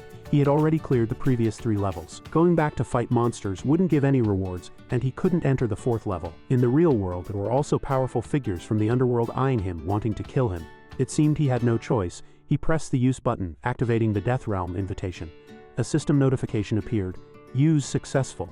You will enter the death realm in 3 seconds. Please prepare yourself." 3, 2, 1, entering. As soon as the countdown finished, Rakshasa was enveloped in a beam of light. He was teleported inside. The entire space was blood red, filled with ruins and many people. He was completely bewildered. What was going on? Weren't the different underworld domains supposed to be isolated from each other? Why were there so many foreigners here? While he was still confused, a hand gently touched his shoulder, startling him. "Rakshasa!" He turned his head blankly to look at the person. 30. It turned out to be the beautiful Moonshadow. She greeted him happily. She couldn't hide her excitement. "I finally found you." She briefly explained her search for him. "You saved my life last time, and I've been looking for you to repay my gratitude, but I couldn't find you. I never expected us to meet in this place." A silver-haired, middle-aged man behind her nodded. "Oh, Moonshadow, is he the one who helped you lure away the shadow wolves last time?" She smiled and introduced him. "Yes, sixth uncle. He's the one who saved me that day." Rakshasa waved his hand politely. "Ah, it was nothing not worth mentioning." She turned to introduce him. "This is my sixth uncle, Swiftwind the Soul Reaper, and this young man is my younger brother." In the height of summer, Wild Dream greeted him energetically. "Hello," Swiftwind crossed his arms, adopting the air of a senior, and praised. "Not bad, daring to enter the Death Realm alone. You've got guts," he kindly reminded him. "However, this place is different from the underworld. Not only are the monsters fiercer, but there are also many foreign adventurers. Fights over monsters and items happen frequently here." Swiftwind raised a hand, gesturing. "So you'd better not act alone. Come with us," Wild Dream also chimed in, using both hands and feet to persuade him. "That's right, brother Rakshasa. My sixth uncle is rated as an excellent level adventurer. You'll be absolutely safe with us." Rakshasa was stunned. Excellent level? He recalled the records in the Underworld Handbook. Adventurer strength ratings were divided into novice, skilled, excellent, powerful, transcendent, and finally, the supreme title. He hadn't expected sixth uncle to be excellent level, which showed he was quite strong. Rakshasa fell into thought. It was indeed very dangerous for him to enter the Death Realm for the first time. He shook hands warmly, considering it an agreement. "Actually, this is my first time in the Death Realm. If you uncles are willing to let me join you, that would be great." Swiftwind patted his shoulder with satisfaction, commenting, "Not arrogant or impetuous. I like your personality." Moonshadow, standing beside him, was overjoyed. She secretly breathed a sigh of relief, worried that he would refuse, which would have made it impossible for her to repay him. System notification. Rakshasa has joined the party. Swiftwind proposed seriously. "Now that Rakshasa has joined the party, we are teammates. I think it's necessary to understand each other's talents and skills. This way, we can better coordinate with each other when we encounter problems in the future." Rakshasa agreed. It was indeed the case. First was Swiftwind. He drew his sword to demonstrate. His talent skill was knockback. Just then, a reckless withered dragon rushed over to attack. Swiftwind's face darkened instantly. Truly, man proposes, God disposes. This was a perfect opportunity to showcase its power. He used the skill Knockback, sending the withered dragon flying into the distant sky with a single strike. The talent skill Knockback could push the target back 10 steps and paralyze it for 30 seconds. The previously ferocious withered dragon was now as limp as a rag doll. Next, it was Wild Dream's turn. His talent skill was Phantom, which could create a phantom of a target, lasting for up to an hour. He quickly unleashed his special move and wisps of hazy green smoke appeared. Immediately afterward, a lifelike replica was created. However, the phantom could not fight. Then came Moonshadow. "My talent skill is Radiant Slash. You've already seen it last time, haven't you?" She looked at him curiously and asked expectantly. "What's your talent skill?" Rakshasa silently pondered in his heart. Since it would be discovered sooner or later, he might as well reveal it now. "Well, my talent skill is..." He stretched out his hand and a magic circle appeared. Rakshasa concentrated on controlling his power. Dazzling light flickered continuously, filling everyone with anticipation. When the light dissipated, a frowning green-faced fox appeared inside, much to everyone's surprise. A valiant sprite was summoned. Although still small, it already knew how to roar and show off its might. Rakshasa pointed at it and said, "Summoning Shu, summoning technique." Everyone looked at the little sprite in amazement. "Wow, how powerful." Swiftwind also praised. "Excellent," Moonshadow asked doubtfully. "Do all these monsters you summon obey your commands?" He scratched his head and admitted. "Yes." Swiftwind turned and urged everyone to get to the main point. "That's enough introductions for now. The others have already entered the village. If the boss is taken by them, we'll end up empty-handed." Everyone's morale was high. "All right." Rakshasa hurriedly followed the group into the village, taking the opportunity to ask the question in his mind. "Are the bosses in the Death Realm much more dangerous than those in the underworld? What kind of items do they drop?" Swiftwind patiently explained. "That's right, the Death Realm is like an independent instance dungeon. It drops attribute-less soul orbs, high-level equipment, rare items, and other good stuff, but the danger level is also twice as high." He also explained the purpose of this trip. "This time I brought Moonshadow and Xiao Tian, Little Tian, to broaden the two children's horizons as soon as possible." As the group walked, a loud explosion came from the village and thick smoke billowed into the sky. Rakshasa was stunned. "How? What's going on in the village?" "The villagers and others are fighting fiercely, and many houses have been set ablaze, sending thick smoke into the air." Swiftwind glanced over, roughly understanding the situation. He speculated, "These villagers are probably being controlled by something, that's why they've become like this. Let's enter the village and find the boss first." Chapter 31. Swiftwind the Soul Reaper leads the charge. Swiftwind led the team toward the direction of the explosion. While running, he instructed his teammates, "Stay close to me, don't get separated." In the blink of an eye, after passing through a few alleys, Swiftwind the Soul Reaper voiced his speculation. "This village seems to be a maze and the houses here are all about the same length." Hurried footsteps sped forward, weaving left and right. Suddenly, Wild Dream stopped and shouted, "Something's wrong, I think we just passed this place." Moonshadow agreed. "That's right, it looks like we just went in a circle." Wild Dream's pupils suddenly contracted. He frowned deeply and said through gritted teeth, "They're here." Moonshadow saw them too and recoiled in fright. Ghosts slowly emerged from every corner of the road, letting out roars. Ghosts of all shapes and sizes holding menacing weapons gathered together and then ran towards Wild Dream's group. Rumble, the sound of thousands of footsteps echoed.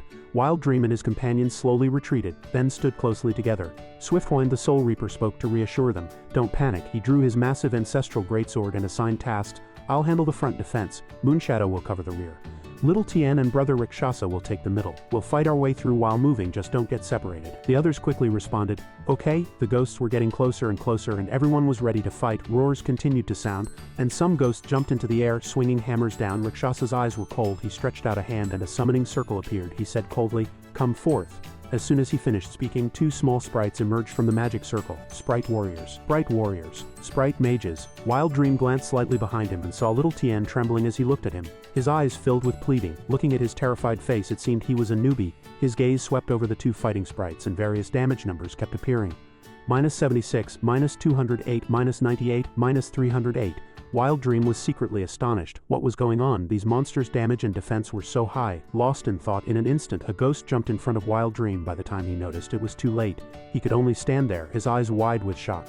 Bang, heavy footsteps sounded. It was Swiftwind the Soul Reaper.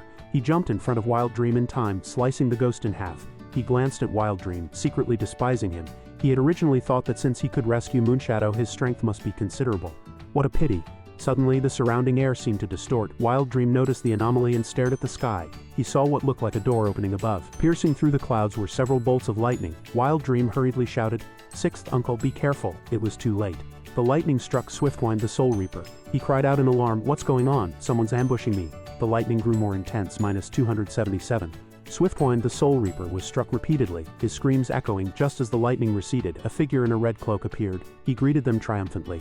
"Hey people of Great Sha, we meet again." The newcomer was Dr. Mysterious. He wore a mask that covered his face and held a staff that still crackled with electricity. Swiftwind the Soul Reaper gritted his teeth in anger. "It's you." The mysterious person didn't say much. He immediately raised his staff and the orb at the top turned red. He pointed the staff at the group and more lightning gathered. The mysterious person shouted, "Fireball!" Centered on the staff, thousands of lightning bolts shot out. The surrounding buildings shattered one after another. Swiftwind the Soul Reaper shouted anxiously, "Paralyzing effect, I can't move, everyone be careful." A deafening roar echoed through the alley as flames erupted, obscuring everything. Moments later, the dust settled, and the figure of Swiftwind the Soul Reaper holding his sword gradually became visible. Moonshadow cried out in alarm. "Sixth Uncle?" She rushed forward anxiously. But unexpectedly, an arrow whistled through the air from above. Someone shouted, "Careful!" Moonshadow also noticed it. At the instant the arrow was about to hit her, she swung her sword and deflected it. At the same time, she saw the archer hiding on a nearby building. It was a night elf, still in a drawing position, her eyes fixed on Moonshadow. The evil spirits didn't stop. Wild Dream, seeing this, quickly summoned more. Sprites attack. The small green sprites charged towards the person holding the axe, who was 3 times taller than them. With a loud crash, he swung his axe down, sending the little sprites flying back to Wild Dream's side. Dust cleared, revealing his ferocious face and huge axe. He was Harrison. Wild Dream, seeing this, said with some surprise, "This guy's attack power is strong." Swiftwind the Soul Reaper said angrily, "It's you three again. I let you off the hook last time, but I didn't expect you to dare come back to die again." He glared at the Dr. Mysterious trio. He cursed through gritted teeth. "Shameless bastards," Dr. Mysterious scoffed. "I didn't expect you to be leading 3 newbies from the abyss today. How could we miss this opportunity? Only those who laugh last laugh best." As he spoke, he raised the staff in his hand. "What if we are shameless?" As soon as he finished speaking, a bolt of lightning struck the spot where Swiftwind the Soul Reaper was standing. The attack was as if he had been sealed, freezing him in place, unable to move. He anxiously glanced at the two behind him. Damn it, another paralyzing effect. If this continued, he might die here. These beasts really intended to fight to the death, but behind him were 2 younger members of the clan. As he thought this, he took out a vitality potion. Moonshadow stood behind him, calling out anxiously, "Sixth Uncle?" He recklessly drank the vitality potion, thinking especially Moonshadow. She was the future hope of the clan. He absolutely couldn't let anything happen to her. After drinking it, he felt as if he had been injected with power. He gripped his sword tightly, activated his power, and shouted through gritted teeth as he charged forward. Dr. Mysterious laughed loudly. "Ha ha ha, I didn't expect you to dare use a vitality potion. Although the vitality state grants you 30 seconds of immunity to any negative effects, the cost is taking an additional 20% damage." Moonshadow called out anxiously. "Sixth Uncle?" she thought. Sixth Uncle had actually used a vitality potion. He must be fighting with his life on the line. After activating the vitality state, Swiftwind the Soul Reaper was engulfed in green flames. Knowing that Moonshadow was worried, he reassured her. "Moonshadow, I'll retreat immediately. Don't worry about me." But she still called out with concern, "Sixth Uncle, Dr. Mysterious on the opposite side couldn't wait any longer and ordered, "Harrison, attack!" Harrison immediately widened his eyes and charged forward. "None of you will escape," Swiftwind the Soul Reaper roared. "Enough nonsense," he cleaved Harrison with a single sword strike, giving him no chance to retaliate. Moonshadow was greatly surprised. Although very worried, she turned around and ran resolutely in the opposite direction. "Go!" Seeing the three of them about to escape, the Night Elf drew her bow. "Think you can run? I'll see how far you can get." 3 arrows were immediately shot out, heading straight for the trio. Moonshadow shouted back while running, "This way," Wild Dream reminded her worriedly while running. "Sister, the arrows are catching up." Moonshadow looked at the approaching arrows and warned, "This is a talent skill. Everyone be careful." As soon as she finished speaking, she drew her sword and attacked the 3 incoming arrows. But unexpectedly, one of the arrows continued to fly towards her. Moonshadow's eyes widened as she shouted, "Crap!" she cried out. Ah! The arrow pierced her chest, -407. She gritted her teeth, grabbed the arrow and pulled it out. Moonshadow rubbed her wound. "Their target is my 6th uncle. They won't focus on us for now," Wild Dream asked worriedly. "Sister Moonshadow, what should we do?" Moonshadow turned and ran. "Let's quickly find a place to hide. Once the leader of the Netherworld is killed, we can leave this place." Another bolt of lightning struck from the sky. Moonshadow hid in the shadows, looking out with worry.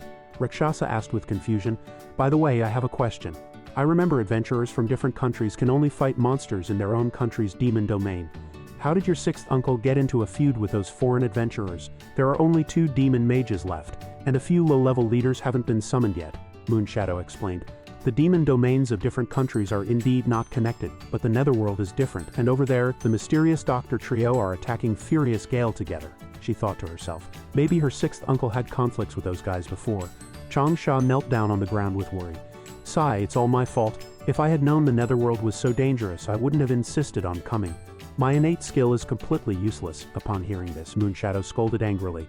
"Are you even a man? You're so scared by the slightest thing." Rakshasa quickly comforted him. "Don't be so pessimistic. Your innate skill is actually very strong, you just haven't mastered how to use it yet." Changsha held his head in pain. "Stop comforting me.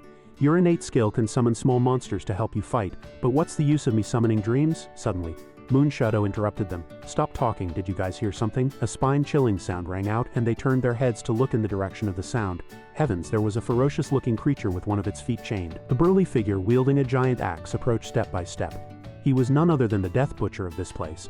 Now appearing before them was a towering Death Butcher. Several terrifying-looking spikes were embedded in his body, and he stood before a Netherworld tower permeated with an eerie red light.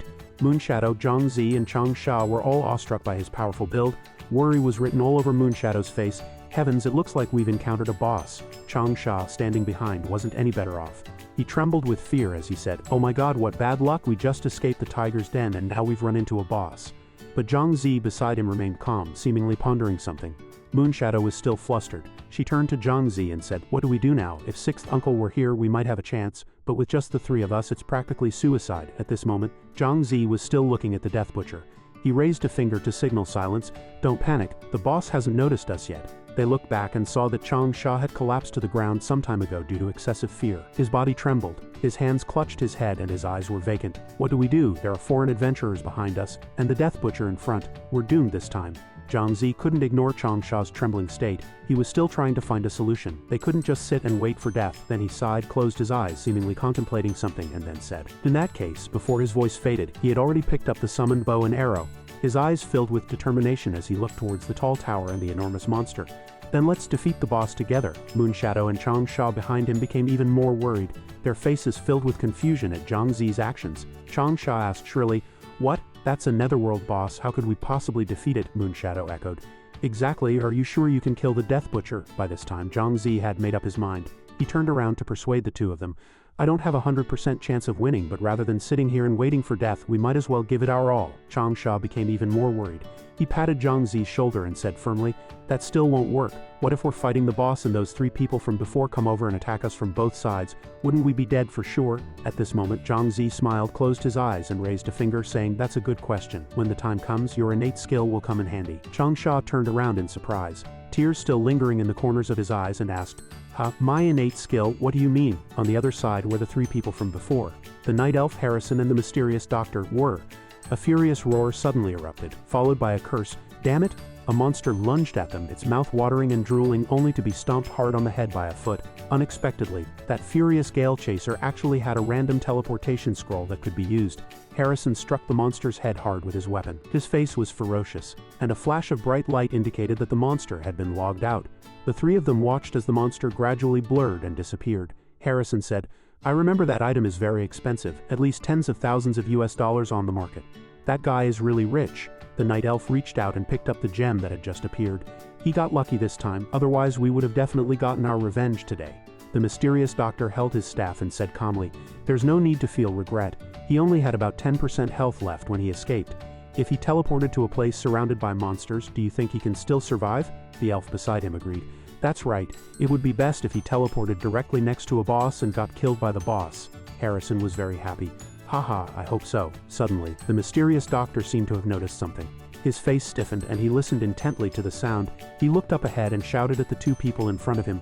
Look, fear and worry appeared on both of their faces. An eye was blood red, its teeth were jagged, and the surrounding area was filled with smoke and dust. The night elf blurted out, "Could it be?" It was an ugly monster with many chains wrapped around its hands, holding a knife-like weapon with a cow bone attached. She continued, "It really is a boss." Standing before them was the very monster that had filled Zhang Zi and his companions with dread. Death Butcher. The three of them laughed happily, as if they had struck gold, because by defeating the boss of this level they could obtain even more precious gems.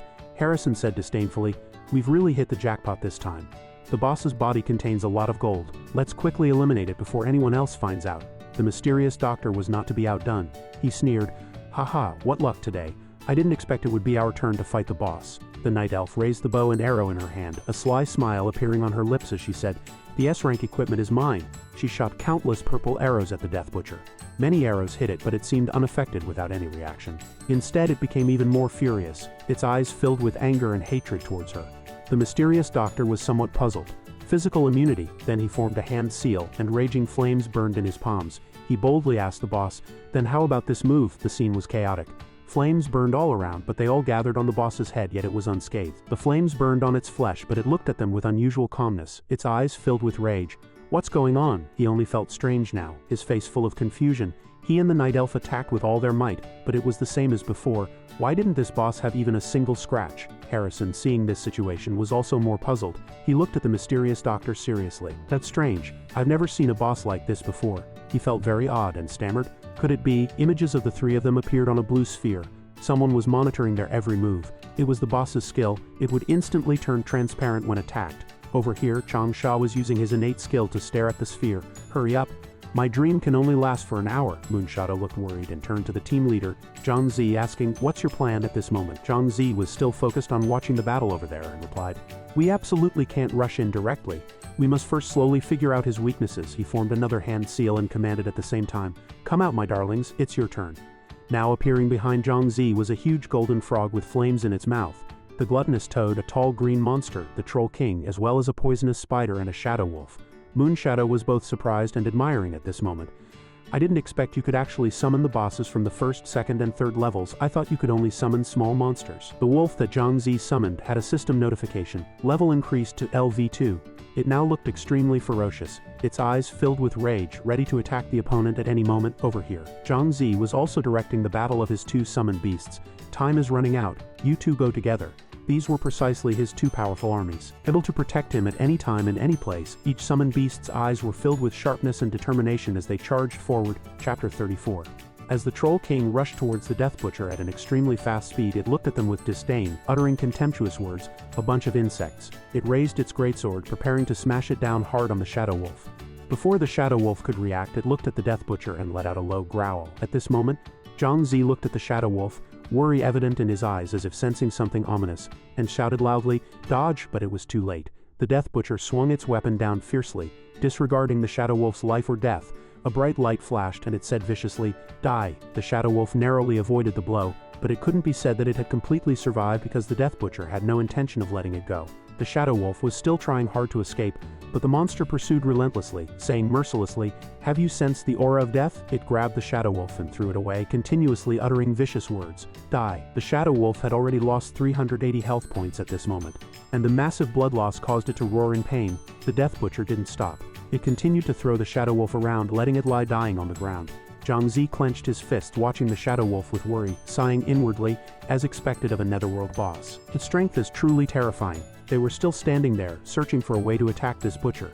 The wolf was now able to sit up, and seeing the situation, it growled softly, "HMPH, a bunch of insects, don't even think about defeating me." Moonshadow had already picked up her sword, ready to charge forward, but Zhang Zi still warned her. As expected of a netherworld boss, its strength is extremely terrifying. You can't easily defeat it. She still strongly wanted to rush forward. "Your Shadow Wolf is no match for it. Let's charge together, otherwise it won't last long in the Death Butcher's hands." Zhang Zi formed hand seals, summoning the huge poisonous spider. He chanted the incantation, "Poisonous Spider Web Attack." The spider launched its attack, using its web to restrain the butcher's movements. The butcher was very surprised at being unable to move, and then it entered a state of rage. Moonshadow leapt up, flying lightly through the air. She was ready to fight this boss. She slashed at it fiercely with her sword, causing it to lose a significant amount of health points. At the same time, the Troll King's chains also launched an attack. Zhang Zi continued to summon things to help Moonshadow. He commanded, "Ranged attack." At this moment, the gluttonous toad demonstrated its ability, using its flame-filled mouth to spray the butcher, causing it to be burned by the high temperature. It tried to break free from the chains wrapped around it, but the sticky spider web beneath its feet prevented it from moving. This time they had achieved some success, and the butcher lost several hundred more health points. It roared impatiently. "Arg!" The large mouth on its abdomen also opened and spoke. "I will eat your flesh and drink your blood." Seeing this, Zhang Zi became even more flustered, thinking fearfully in his heart, "This boss has a really high IQ." Now it broke free from the restraining spider web and suddenly charged towards Moonshadow, raising its weapon high. He continued his inner monologue. "I didn't expect it would directly attack me." Zhang Zi didn't give up. He commanded the green monster he had just summoned to rush forward, shouting loudly, "Troll King." As the Troll King charged, it engaged in battle with the butcher, looking at the Death Butcher with anger. But the situation didn't improve much. The Troll King was controlled by it again, and it used its weapon to tightly clamp the green troll. It smashed backward, shouting, "Die!" This punch caused the Troll King to lose 343 health points. Zhang Zi stood by, constantly anxious for the Troll King he had just summoned. Too terrifying, that's the bone fracture skill. Then he ordered the Shadow Wolf to rush up and rescue the Troll King. Attack. Reduce its defense and speed by 20%, increase damage. At this moment, the Shadow Wolf lurked behind it, its eyes filled with murderous intent as if to avenge the damage it had just suffered.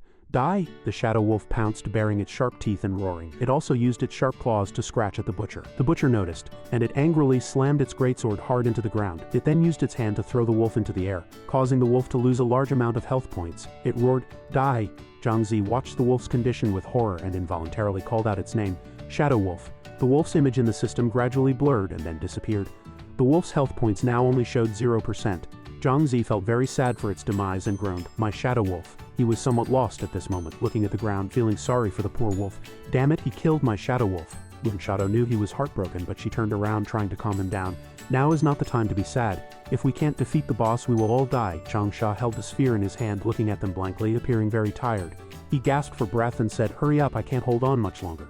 Zhang Zi was furious. He raised his bow and arrow, aimed at the Death Butcher, his eyes filled with rage, and he roared, "Fine, I'll fight you to the death." Poisonous Spider Web Attack. As the poisonous spider sprayed its web, the gluttonous toad also spewed raging flames at the butcher. The butcher dodged, turned around, but Zhang Zi refused to let it go and continued to command, "Ranged attack, burn the boss to death." Its shoulder was burned. It turned its face away to avoid the flames burning its face. It could be seen that at this moment the scales of victory had tipped in Zhang Zi's favor. At this time it was surrounded by raging flames, and the flames gradually spread to its body. It continued to lose health points. Moonshadow kicked off the ground, leaping into the air, brandishing her longsword as she launched a fierce attack. "Everyone, attack together. Focus fire," she shouted. The number 30% displayed above it indicated that this butcher was weakened and about to log out. "Careful, it's going to level up to the second stage." It straightened its body, and the spider web beneath its feet snapped. The thick chains could no longer restrain it, catching everyone off guard. Zhang Zi understood what was happening and immediately turned to warn Moonshadow and Changsha. "Be careful, it's going to level up to the second stage." Moonshadow's eyes were filled with determination as she agreed. "Careful!" Suddenly, the butcher turned and fled, confusing Moonshadow. For a moment, she didn't understand what was happening and turned to Zhang Zi, asking, "What's going on?" Zhang Zi watched it seriously, thinking to himself, Why is this boss running away? What is it trying to do?" The butcher lowered its head, seemingly doing something at the edge of the cliff, which made them even more worried about what would happen next. Then the large mouth on its stomach roared, "I want to eat meat." Suddenly its health points increased, which was truly bizarre. Moonshadow saw the problem at this moment, a look of horror on her face as she shouted, "Oh no!" Zhang Zi also understood the issue. He was very surprised by this Death Butcher's talent skill. this boss could actually restore its health by eating meat. Flash 35. Seeing the scene before her, Moonshadow cried out in alarm, "Ah, damn it!" Zhang Zi was also very surprised by this scene. He exclaimed in astonishment, "I didn't expect this boss could recover health by eating meat." Zhang Zi and the others were stunned, watching the underworld boss use its few remaining ugly teeth to devour the rotten chunks of meat with relish, its health points steadily recovering. Zhang Zi drew his bow and hurriedly said, "Quickly stop it from healing any further. Ranged attacks. Charge fire for me." The sky-devouring toad immediately accumulated a large amount of flames in its mouth, preparing to attack. After charging the flames, a fierce stream of fire erupted from its mouth, heading straight for the underworld boss that was gobbling down the meat. With a loud bang, smoke and dust filled the air as the underworld boss was engulfed in flames. Seeing that someone was hindering its meal, the underworld boss charged forward furiously. Zhang Zi immediately controlled the poisonous spider to attack. Poisonous spider web attack, don't let it get close to the sky-devouring toad. The poisonous spider obeyed, immediately spitting out webs. The poisonous spider's webs instantly entangled the underworld boss's legs, immobilizing it. At this moment, Moonshadow seized the opportunity to rush forward, swinging her sword to slash at it. Slash of light, the Nether King suddenly appeared behind the underworld boss, catching it off guard. The Nether King immediately slashed the underworld boss on its back, causing it to fall down in pain. Seeing this, Moonshadow immediately shouted loudly to boost morale. "Everyone put in more effort. This guy can't hold on much longer. Keep going." Under their combined attacks, the underworld boss's health points continued to decrease. Over here, Zhang Zi drew his bow. Aiming at the underworld boss, he said, "Go die." As soon as he finished speaking, his arrow immediately shot out, hitting the underworld boss directly in the head. It cried out in pain with its drooling, foul-smelling mouth. "Ah!" It raised its hand and pointed at Zhang Zi, muttering, "Ah no duh." Before it could finish speaking, it fell to the ground, completely annihilated. Moonshadow and Changsha looked at the scene before them and exclaimed in surprise, "We defeated the boss." At this moment, system notifications popped up continuously. Announcement: the Death Butcher boss of the underworld has been successfully defeated by Rakshasa. Congratulations to him. Announcement: the Death Butcher boss of the underworld has been successfully defeated by Rakshasa. Congratulations to him. Announcement: the Death Butcher boss of the underworld has been successfully defeated by Rakshasa. Congratulations to him. Immediately afterward, countless items rained down from the sky, landing in front of the three of them. Changsha laughed happily, quickly picking up an item and excitedly saying, "I got one. That was so thrilling, so awesome. We finally defeated the boss." Suddenly, something among the dropped items caught Zhang Zi's attention. It turned out that among the dropped items was a red bow. He bent down and picked up the bow, a sense of curiosity rising within him. This bow, the system immediately displayed the bow's information. Bloodfiend Longbow, rank S, damage 410 to 650, attribute. When dealing damage to an enemy, 10% of the damage will be converted into your health points, durability 300/300s. Looking at the bow in his hand, he exclaimed in surprise, "It looks like an S-rank weapon." Moonshadow saw the bow's attributes and said in astonishment, "Wow, this weapon has a life-leeching effect. Your luck is amazing, and this weapon is perfect for you. Many people grind in the underworld for decades and never get an S-rank weapon." Changsha next to them also widened his eyes in surprise. Zhang Zi raised the bow and a powerful force shot straight into the sky. Looking at the power emanating from the bow, Zhang Zi marveled in his heart. "This weapon is too strong. I can even feel a bloodthirsty aura." Zhang Zi put the bow into his backpack. He looked at the stat panel and then distributed the loot to everyone. A total of 16 attribute-less magic soul orbs, a stack of acceleration scrolls, and 4 bottles of rapid-acting high-grade potions had dropped. "I'll keep the scrolls. We'll split the rest." Upon hearing this, Moonshadow quickly refused. "I don't want any." But before she could finish speaking, she received a notification. "Rakshasa has sent a gift to your mailbox. Please check it." Knowing she would refuse, Zhang Zi quickly sent the items over. He waved his hand, signaling her to accept, and then said decisively, "It's already in your mailbox. Don't refuse. We defeated the boss together." Moonshadow looked at her mailbox and said hesitantly, "That?" She hesitated, not knowing what to say, thinking to herself, "Although these items can help me challenge the second layer of the demon realm, he deserves the most credit for defeating this boss." Just then, a loud shout suddenly came, "So you guys are here." 10 Underworlders, the mysterious doctor's team, found Zhang Zi and his companions. The leading doctor said angrily, "I didn't expect you to use illusions to deceive me," Changsha exclaimed fearfully. "We're done for. It's them?" Looking at the doctor's team, Moonshadow said angrily, "It's you," Harrison suddenly shouted loudly. "Stop wasting words with them." As he spoke, he swung his axe and charged forward. "Kill them and just take back what's ours." Zhang Zi looked at the sky-devouring toad and the Nether King, who were exhausted after just going through a difficult battle. He said worriedly, "We only have a few summons left. If we fight them head-on, I'm afraid our chances of winning aren't good. Let's leave the underworld quickly." Changsha next to him agreed. "That's right, we've already defeated the boss anyway. It's best if we leave first." but Moonshadow's face darkened and she suddenly said, "No." After speaking, she immediately drew her sword and replied seriously, "You guys go first. This guy killed Uncle Lu. I must take revenge." Moonshadow drew her sword and replied seriously, "No, you guys go first. These people killed Uncle Lu. I must take revenge." Upon hearing this, Changsha immediately fled timidly, looking back before leaving and saying, I don't know, I don't want to die, I'm leaving first." Changsha immediately cast a spell and left. Zhang Zi looked at Moonshadow, sighing inwardly, "Lu Yueying is so stubborn, am I really going to leave her here alone?" Seeing that he hadn't left yet, Moonshadow asked in surprise, "Hey, why haven't you left yet? This is my personal matter. It has nothing to do with you." Zhang Zi cast a summoning spell and said calmly to her, "Although your personal affairs are indeed none of my business, I absolutely cannot stand by and watch those 3 foreigners kill you. Come out, let them taste your power." As soon as he finished speaking, a small explosion occurred, and smoke and dust filled the air. Harrison and the others, who were charging forward, suddenly stopped when they saw what appeared before them, exclaiming in surprise, What is this?" The underworld leader appeared at Zhang Zi's summons. As soon as it appeared, it let out a powerful roar. Looking at the underworld leader before them, these people were terrified. Someone asked curiously, "What's going on? Did the Death Butcher revive again? I've never heard of the underworld leader being able to revive after death. Am I seeing things?" The doctor immediately answered his doubts. "You're not seeing things. Another Death Butcher has indeed appeared." Hearing this, Harrison still had questions. "But why isn't this Death Butcher attacking those 2 lowlifes over here?" Moonshadow was crying sadly, and she secretly made up her mind, "Uncle Lu, I will avenge you." Just then, she suddenly received a text message notification. "You have received a text message from Furious Wind Pursuit. View now." It's Uncle Lu's message. He says in the message, "Moonshadow, I'm still alive. You and Rakshasa leave there quickly.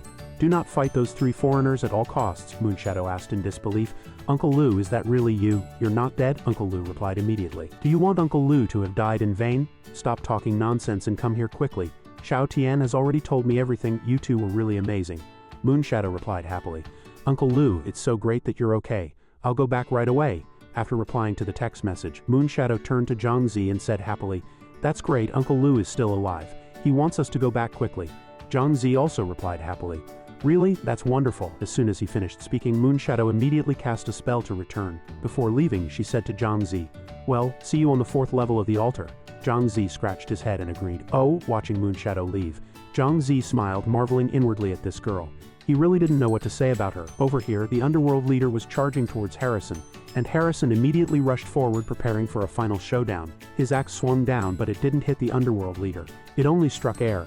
He looked at the empty space in front of him and said in surprise, Why did the Death Butcher disappear?" In another space, this was the 4th level of the Demon Realm. Moonshadow and Zhang Zi met up with the other 2. Moonshadow shouted happily, "Uncle Lu!" Uncle Lu also called out excitedly to the 2 of them, "Rakshasa, Moonshadow, you did an amazing job." Changsha stood cautiously to the side. Uncle Lu patted Zhang Zi's shoulder and praised him. "As expected, you're extraordinary kid, very good. I knew I didn't misjudge you." Zhang Zi replied modestly, "You flatter me." As he spoke, he looked at Changsha and sternly reprimanded, "You should learn more from Rakshasa. Look at you, you're useless." Changsha lowered his head fearfully, not daring to speak. At this moment, Uncle Lu suddenly put his arm around Zhang Zi's shoulder and said mysteriously, "Hey young man." This made Zhang Zi very curious. He said with a smile, "Our family can be considered a prominent clan. It just so happens that Moonshadow doesn't have a boyfriend yet. And you 2 are the same age. You should keep in touch often." His words made Moonshadow's face turn red instantly. She quickly tried to stop him.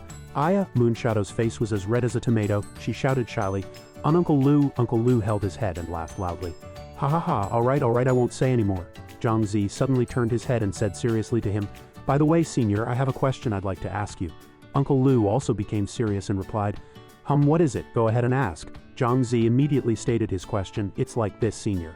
I want to know how to defeat a 1st-level Demon Realm expert." After speaking, he thought to himself, "I'll worry about the future later. Right now, there's still a murderer in the real world waiting to kill me." Looking at Uncle Lu and Moonshadow, he secretly assessed in his heart, although the Lu family isn't the largest family in Great Sha, they can be considered one of the top ones, with considerable strength. Hearing his question, Uncle Lu pondered and said, "Demon Realm expert, Brother Rakshasa, have you encountered some difficulties?" He patted his chest and said concernedly, "Don't be polite, just tell me directly.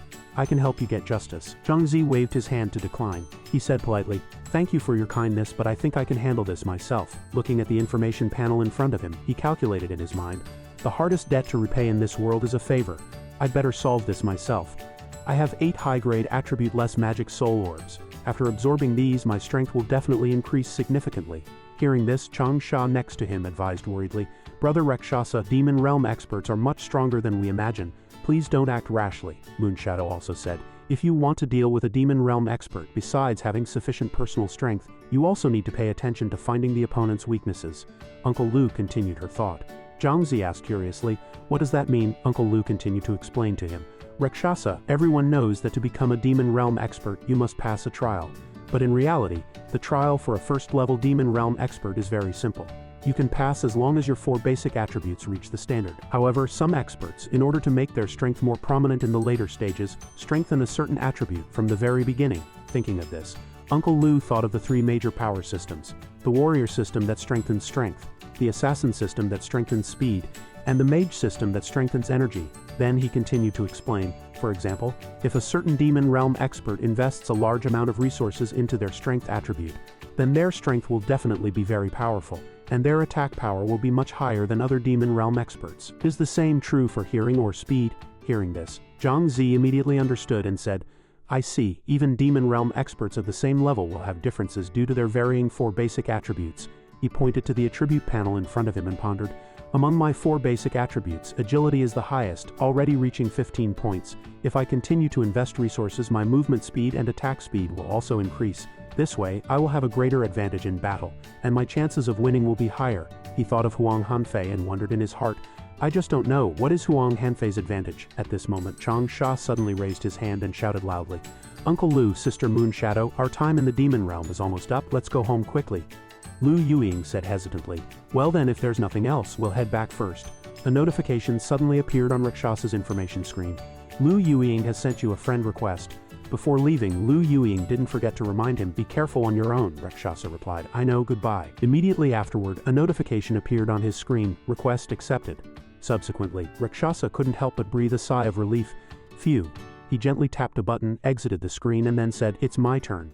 Colorful magic soul orbs immediately appeared around Rakshasa, so he gently picked one up in his hand thinking, I must absorb all these magic soul orbs first. At this moment, powerful energy fluctuations emanated from around Rakshasa. He secretly made up his mind, his speed had increased by 26 points. Rakshasa adopted a ready stance and shouted, ready. At this moment, a determined light flashed in his eyes and he thought to himself, go for it. A moment later, the scene shifted to an apartment in a modern city, with blue light visible through the window. He had now returned to his identity as Zhang Zi. He looked around blankly, wondering, no one's in the room. Where did Huang Hanfei go? Then Zhang Zi seemed to realize something and thought, wait, could it be? Zhang Zi immediately rushed out of the house, running and anxiously thinking, damn it, Zhao Feng is in danger. As he frantically ran back home, he shouted before even entering the door. Zhao Feng, just as he reached the living room, Zhang Zi saw Huang Hanfei sitting on the sofa with his younger sister. Huang Hanfei saw him appear and said sinisterly, yo. Zhao Feng saw her brother, and her eyes also began to water as she called out, brother. Huang Hanfei, however, calmly peeled an apple, saying to him as he did so, little brat, you're back earlier than I expected, don't rush, sit down first. After peeling the apple, he took a gentle bite and continued, we can have a good talk. However, Zhang Zi couldn't be as calm as him. He shouted, you quickly release my sister, we can talk about other things later. Huang Hanfei glanced at Zhao Feng sitting beside him and replied, release her, that's impossible, since you've already seen my true colors. You would definitely call the police. So before he could finish speaking, Zhang Zi anxiously asked, then what exactly do you want? Huang Hanfei then held the knife to Zhao Feng's neck, and the little girl stammered, I won't call the police, please let me go, please. But he answered Zhang Zi's previous question, what do I want? Then, thinking of the pile of organs and stack of banknotes he could get, he couldn't help but laugh out loud. Of course it's to take your siblings' organs to sell on the black market. Thinking of this, Huang Hanfei couldn't help but smile at the siblings and say, let me tell you, you are my lucky money gods now. Then he changed to a ferocious look, looked at Zhao Feng and said, how could I hurt you, ha ha ha. Just as the atmosphere reached its breaking point, there was a sudden rapid knock on the door, startling all 3 of them. Huang Hanfei immediately looked at Zhang Zi with a gloomy face and asked, did you dare to call the police? Zhang Zi immediately retorted, I didn't. Hearing this, he had no choice but to order, go open the door and don't try any tricks. Zhang Zi immediately turned to open the door, thinking to himself, I only just sent a message to teacher Lu Wei, it couldn't be this fast. Zhang Zi quickly twisted the lock open. At this moment, a girl in a yellow takeout uniform appeared outside the door and said to him, hello, your order has arrived. Enjoy your meal. Zhang Zi replied blankly, I didn't order anything. It seems like it's the wrong delivery. The delivery person replied, how could that be? She gently lowered her hat and continued, the address is clearly here. Isn't this a prank? Then she slightly raised her head, looked directly at his face and asked, oh, or could it be that those 2 ordered it? But Zhang Zi seemed to have lost his patience and waved her away, saying, we told you we didn't order anything, hurry up and leave. After speaking, Zhang Zi immediately closed the door, leaving the delivery person outside angrily cursing. That's too much, what kind of attitude is that? Aren't delivery people human too? Turning to leave, she deliberately shouted loudly, what kind of people are they? Do city people think they're so great? Honestly, after a while, she suddenly giggled, hee hee. When she took off her hat, it turned out to be the little princess. She said happily, there Guo ran here, hee hee. The 1.5 million reward is about to be mine. When Zhang Zi returned to the living room, Huang Hanfei had already stood up, threatening Zhao Feng, and said to him, open the door, we're going to this place. Before getting in the car, Zhang Zi couldn't help but ask doubtfully, where to? He angrily roared at him, stop talking nonsense and get in the car. Zhang Zi could only helplessly look at the threatened Zhao Feng and comfort her. Don't be afraid, Zhao Feng, brother will definitely protect you. Seeing this, Huang Hanfei turned his head and roared at him, stop dawdling there, hurry up. Just then an object suddenly flew towards them. The object just grazed Huang Hanfei's shoulder, making him curse loudly. Damn it, the little girl beside him immediately burst into tears. All three of them curiously looked towards where the object had come from. Huang Hanfei roared, who is it? Then he pressed the knife even tighter against Zhao Feng's neck, threatening, come out or I'll kill her. A familiar face appeared, smiling. Hee hee, didn't expect to miss. But if you want to kill her, go ahead. It was Shen Mengdi again, even more troublesome than before. She had now landed on the ground and said playfully, this way it's even easier for us to settle things. Chapter 38. After Shen Mengdi revealed her true colors, Zhang Zi thought in surprise. Isn't this the takeout delivery girl from just now? Huang Hanfei began to bargain with her. Little girl, you're a bounty hunter, right? How much money do you want? But with just you alone, you think you can catch me? The little princess ignored his words. She raised the dart in her hand and retorted, Uncle, don't judge a book by its cover, okay? Then she immediately shot the dart in her hand towards him, provoking, try me if you don't believe it. Seeing the dart about to hit him, Huang Hanfei couldn't help but laugh. Haha, don't forget I have a human shield in my hand. Suddenly, Zhang Zi interjected, shouting to stop it. Sister, Zhang Zi yelled, get down. But the dart still flew between Huang Hanfei and Zhao Feng. Zhang Zi's legs began to run swiftly. In the blink of an eye, Zhang Zi had rushed forward and held Zhao Feng in his arms. Huang Hanfei couldn't help but exclaim in surprise. What? Immediately after, Zhang Zi was seen holding Zhao Feng and dodging to the side, making Huang Hanfei even more flustered. What? Even Shen Mengdi couldn't help but exclaim in shock. This person's speed is too fast, I didn't expect him to be able to catch my dart with his bare hands. At this moment, Zhang Zi stood in front of Zhao Feng and angrily rebuked, you almost hurt my sister. The little princess smiled apologetically. I didn't do it on purpose, but then she argued, who told her to get in front of the criminal? Suddenly, the silent Huang Hanfei laughed maniacally. Hee hee hee. Then he said, I wasn't planning on a massacre today. He held his head and said, but since you insisted on interfering, there's nothing I can do. The little princess immediately rushed towards him, while friendly reminding uninvolved personnel, please step aside, my darts don't have eyes. Huang Hanfei gently adjusted his glasses and said, this little girl, her agility stat seems quite high. Then he gently took off his glasses, revealing a bloodshot eye with a purple glow in its pupil. When Shen Mengdi saw this strange eye, a force seemed to be released, making her freeze in shock and stammer, what? Huang Hanfei looked at the frozen Shen Mengdi triumphantly and couldn't help but laugh. Ha ha ha, with all her stat points in agility, her spirit stat must be very low. He looked at Shen Mengdi disdainfully and continued, of course she can't escape my mental control. If you want to catch me, just wait and see me send you on your way today. Zhang Zi, who had been observing from the side, began to worry about the little princess. Damn it, why isn't she moving? It looks like she's being controlled. Could this be the trick of mental control? I didn't expect Huang Hanfei's strength to be in mental power. Then Zhang Zi quickly rushed towards them, thinking to himself, since that's the case, I'll seize the opportunity and take him down. Zhang Zi looked at Huang Hanfei in front of him and thought, now's the time to take advantage of my speed. At this moment, Huang Hanfei noticed him approaching, immediately pulled out a gun and cursed, little brat, but unfortunately Zhang Zi was faster. Under Huang Hanfei's surprised gaze, he punched him in the abdomen. Before Huang Hanfei fell to the ground, he quickly pointed the gun at Zhang Zi and said, don't push your luck. But Zhang Zi punched him in the face again and he fell to the ground completely. After being kicked, Huang Hanfei could only lie on the ground, but he still asked unwillingly, little brat, how is your speed so fast? Zhang Zi breathed a sigh of relief and replied, it's really lucky. If he had pulled out his gun from the start, I don't know what the consequences would have been. At this moment, Zhao Feng ran over and asked, brother, are you okay? Zhang Zi replied, I'm fine. Then Zhao Feng looked at Shen Mengdi worriedly and asked, brother, what's wrong with her? He explained, she might have been hypnotized by him. This bounty hunter only has money in her eyes. She almost hurt you just now. Zhao Feng playfully leaned closer to the frozen Shen Mengdi and asked, shouldn't we help her? But Zhang Zi replied coldly, help her, she brought it on herself. Why should we help her? Zhao Feng ignored him and turned her head to ask, do you have a pen, preferably one that won't fade? Zhang Zi replied, yes, I'll go get it. 10 minutes later, they were still at the same scene, but there were now several police officers and onlookers. In a secluded corner, Lu Wei stood with his arms crossed, angrily saying, Zhang Zi, you are one bold young man, didn't I text you not to act rashly? The police and I were on our way. Do you know that he has already killed 7 people? But the siblings just listened silently. Afterward, Zhang Zi scratched his head and admitted his mistake. Sorry, teacher Lu Wei. I didn't have time to check my phone. At this moment, a police officer walked over, patted Lu Wei on the shoulder and said, don't criticize him. Today he's a great hero of our Tianfeng city. We've been chasing this wanted criminal for 2 years and he's escaped every time. But today your student caught him. You should be proud. Lu Wei's anger subsided a little, and he said, of course I'm proud, but my biggest concern is still the safety of these 2 siblings. Then Lu Wei added, however, come to think of it. Zhang Zi, how did you defeat him? He was a demon domain expert. Hearing this, Zhang Zi couldn't help but exclaim in surprise. Ha, he thought to himself. I should hide my strength for now. It's not the time to reveal it to teacher Lu Wei yet.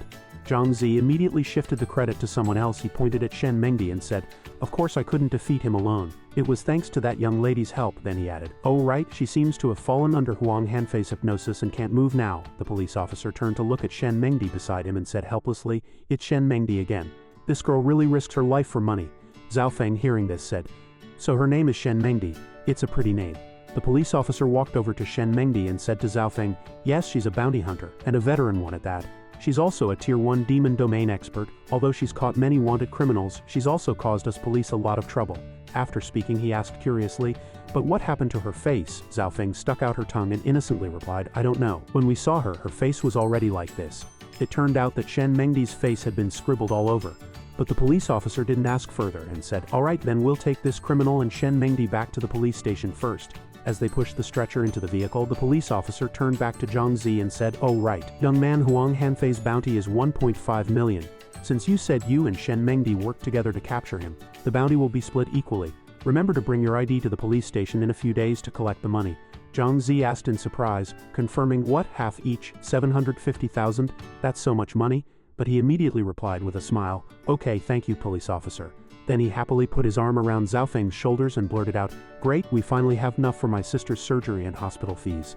Chapter 39. 8 p.m. Zhang Zi's home. He lay in bed, looking at his watch. Time's up. The death domain is cleared and the 4th level of the demon domain should be open now. 4th level of the demon domain. Here I come, he thought to himself as he touched the surface of his watch. In the 4th level of the demon domain, a desolate scene unfolded with only a noisy arena in the center. People were eagerly looking for teammates. 4-person squad need 1 female healer. Generous rewards. Rakshasa looked around. It seemed that things here had returned to normal, and they could move freely. He opened a book thinking, after the previous battle the team has many open slots. But with the Death Butcher and King Yuding plus the sky-devouring frogs ranged fireballs, it should be fine. He checked what monsters were on this level. The demon domain monsters on the 4th level were displayed in order. Hydra, Birdman, Commander Boss, Minotaur. Rakshasa put away the book, secretly planning. The Hydra and Birdman have relatively simple information, but their damage seems significant. I should scout ahead first. The great barren forest was desolate, with bare trees and human skulls scattered everywhere along the way. From the depths, pairs of scarlet eyes secretly watched him, ready to attack at any moment. Suddenly, a Hydra appeared. Rakshasa remained calm upon seeing the monster. Perfect timing. My 2 big guys, come out and greet our guests, he said as he summoned the 2 monsters he had subdued. He held a large club. King Yuding and the Death Butcher. The Hydras glared at him through gritted teeth. He didn't have to wait long before they charged at him together. 2 Hydras attacked King Yuding from above simultaneously. Rakshasa quickly commanded, King Yuding, fly up and surround them. King Yuding quickly raised his sword and shield. Blocking the Hydra's fierce attacks, Rakshasa exclaimed, their damage resistance is really high. Then he continued to order, Death Butcher, ambush them. The Death Butcher received the command and knocked the Hydras away. Notification sounds kept ringing. Damage 471, Death Butcher. Damage 426, Death Butcher. Damn it, that damage just now was too powerful, Rakshasa worried. Is that the Birdman? It's too fast. Suddenly, an orange bird appeared from the sky. By the time Rakshasa realized it, its claws were already behind him. He was lucky to react in time and evade its attack. He faced off against the bird behind him. This is incredible. Is that the Birdman? It's so fast. He immediately summoned his weapon. Rakshasa drew his bow and said, I'll let you taste the power of an S-rank weapon. His eyes were firm. Die, but unexpectedly, contrary to his determination, the arrow seemed disobedient and fell to the ground before flying far. Rakshasa, filled with embarrassment and anger, his face flushed red, pointed at the Birdman and commanded, Devouring Toad, chase after it, hurry! The Devouring Toad opened its mouth and spat out flames, massive streams of fire shooting towards the Birdman. The Birdman dodged, trying to fly closer to the ground to attack. However, the flames grew more intense, preventing it from approaching the ground. Before long, the Birdman couldn't hold on any longer, and fell into the flames. Rakshasa stood below, watching the raging fire in the sky, and laughed with satisfaction. Ha ha ha, where do you think you can run?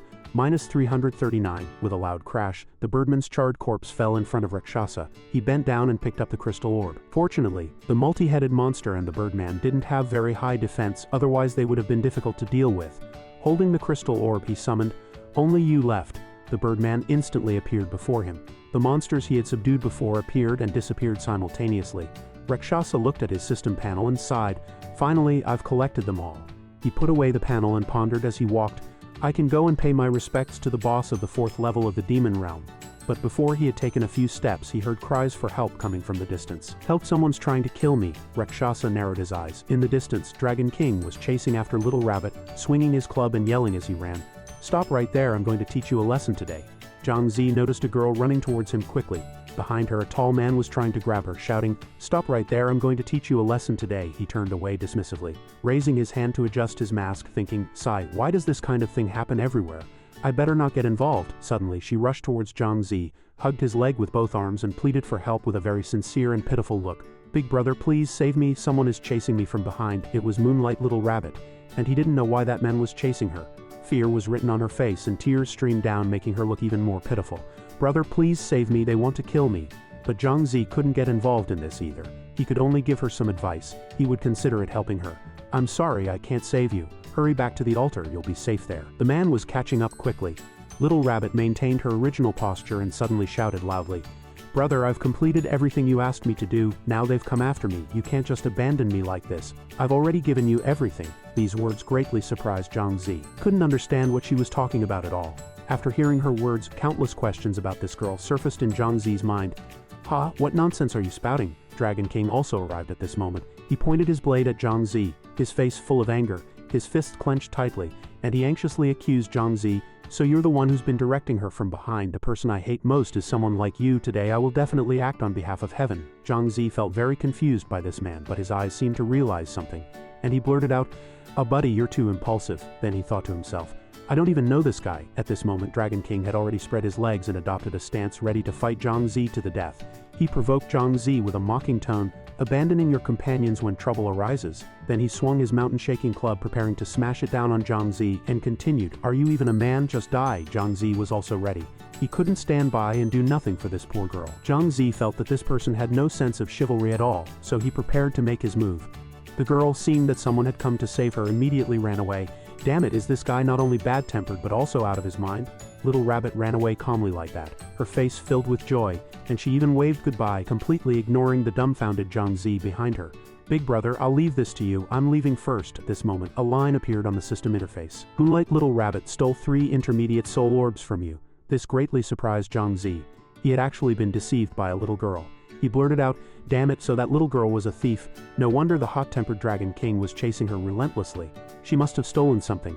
Dragon King swooped down from high above, swinging his mountain-shaking club. He believed Zhang Zi and Little Rabbit were in cahoots, so he was even more eager to vent his anger on Zhang Zi.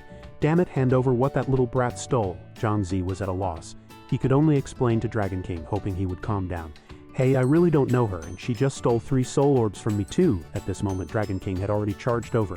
The mountain-shaking club in his hand pointed at Zhang Zi, roaring, "Don't even think about lying to me." Zhang Zi really didn't want to bother with him at this point, but Dragon King was forcing his hand. He said angrily, "You're such a blockhead, you can't stand it unless you fight me, can you?" Then Zhang Zi used a summoning spell. A giant blue spider appeared in front of him, and countless spiderwebs around it lunged towards Dragon King. Venomous spider web attack. Dragon King was extremely surprised and worried at this moment. He was no longer as aggressive as before, and he stammered, "How is this possible? How could a venomous spider appear in the 4th level of the demon realm?" Some of the spiderwebs Chanzula entangled his mountain-shaking club. Fear of this creature appeared on his face, and he stammered, You know summoning magic, is that your innate skill?" Then Zhang Zi used summoning magic again, and it was the giant golden toad that had appeared in his previous battle, causing Dragon King to be surprised repeatedly. Devouring toad. Dragon King also extended his hand, forming a hand seal. A strong green light radiated around him, and then he shouted, "Fireball attack!" As soon as Zhang Zi finished speaking, raging flames erupted between him and Dragon King, leaving only a fiery red space in between. Dragon King was also slightly injured. He angrily took out a small bottle and said unwillingly, "Damn it, if you have the guts, don't trap me with spiderwebs. Let's have a direct fight and see who's stronger." He drank the liquid in the bottle in one gulp, angrily wanting to fight Zhang Zi to the death. A strange red light emanated from his body. His face contorted and he looked as if he had been reborn. The spiderwebs around him were all shaken off. Zhang Zi was surprised by this man, and a hint of panic appeared on his face. He thought to himself, "Oh no, what did this guy just drink?" He actually broke free from the spiderwebs. Now, Dragon King was really charging towards Zhang Zi, wielding his weapon with a furious expression as if he wanted to devour him alive. Dragon King swung the mountain-shaking club down, but Zhang Zi had already dodged it without him noticing. Dragon King looked at Zhang Zi, and although he was angry, he had to acknowledge Zhang Zi's ability. "This kid is really fast." He raised his weapon again. Preparing to strike Zhang Zi again, he continued, "Don't think this is over." Then a massive monster appeared behind Zhang Zi, glaring angrily at Dragon King. Dragon King said with some fear, "Damn it, it's the Goblin King. How many monsters can this guy summon?" There was no way Dragon King could fight two enemies at once. He was so scared that cold sweat broke out all over him. He thought, even though the Goblin King is only the boss of the 3rd level, I'm alone right now, without any teammates. It will probably be very difficult to deal with it. Zhang Zi raised his hand and continued forming hand seals. "I have to finish him." Green light appeared on his hand and he coughed a few times, looking somewhat tired. Cough, cough. Dragon King was extremely frightened at this moment and yelled, "Oh my god, no way!" Two white monsters with hideous and terrifying faces appeared before him. Not only that, but Zhang Zi also summoned a monster that shocked him even more. He exclaimed, "That's the Death Butcher. Someone can actually summon the Death Butcher." His legs went weak and he fell to the ground, holding up 5 fingers to signal a stop. "Stop, stop, stop, I'm not fighting anymore, I surrender." Then, afraid that Zhang Zi would think he was a coward, he raised his middle finger and said, "Even though I surrender, I'm not submitting to you. If you have the guts, put all these monsters away and we'll fight one-on-one?" Zhang Zi stood among his bodyguards and calmly retorted, "Wouldn't that be too unfair?" He looked down and explained to Dragon King, "My innate skill is summoning magic. If you don't let me use my skills, how am I supposed to fight?"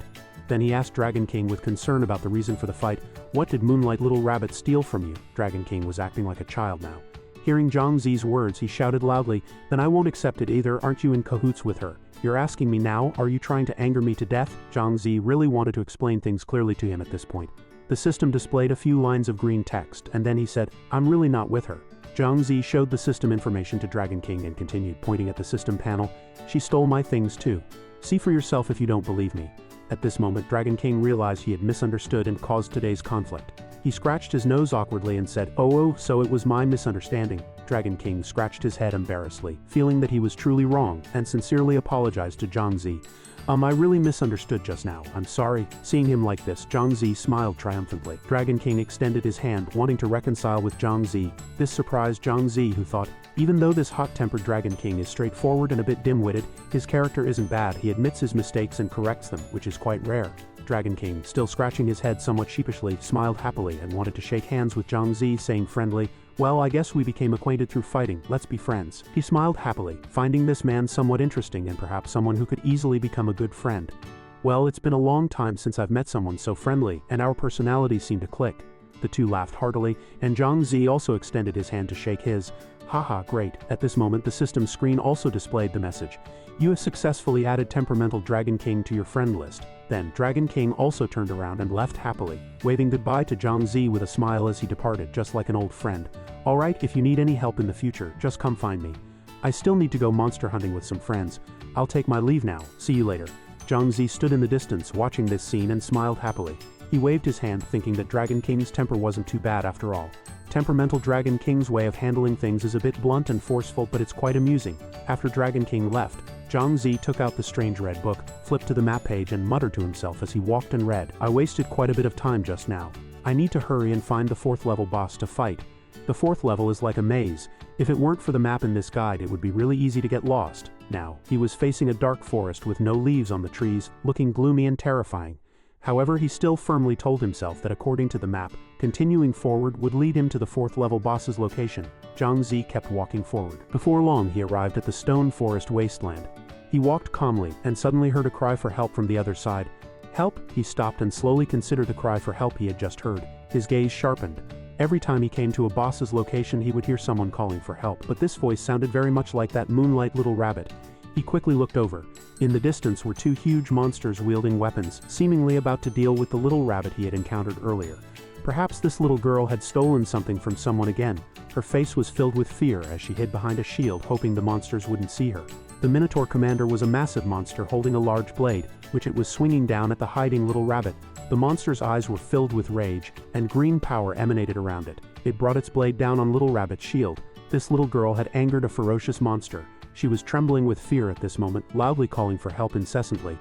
"Ah, help, is there anyone who can save me?" Fear made her shake so much that she couldn't even stand steady. Tears welled up in her eyes as she curled up and cried, "Wah, someone save me!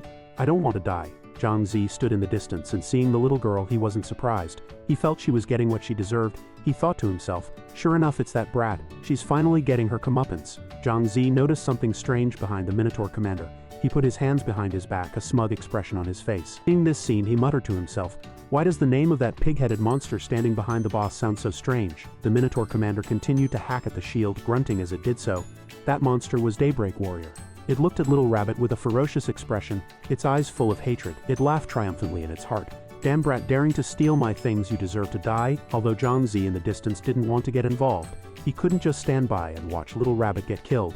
He thought kindly, even though Moonlight Little Rabbit often steals things from others, which is despicable, her crimes don't warrant death. Doing this seems a bit cruel. The Minotaur commander finally cleaved through Little Rabbit's sturdy shield. Its expression became even more ferocious, its eyes filled with murderous intent. Little Rabbit was probably really finished this time. Zhang Zi couldn't stand by any longer. He raised his familiar bow and arrow, aiming at the vicious monster, hoping to save Little Rabbit.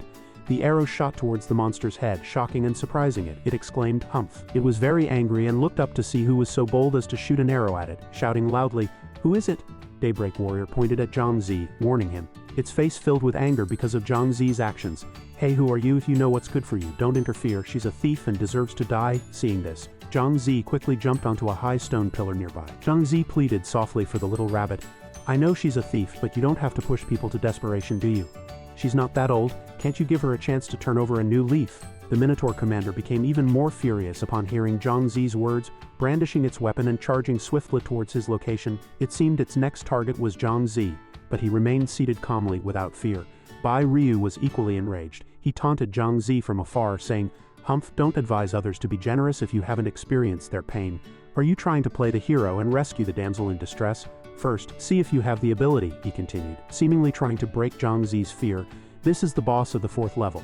You can't handle it alone."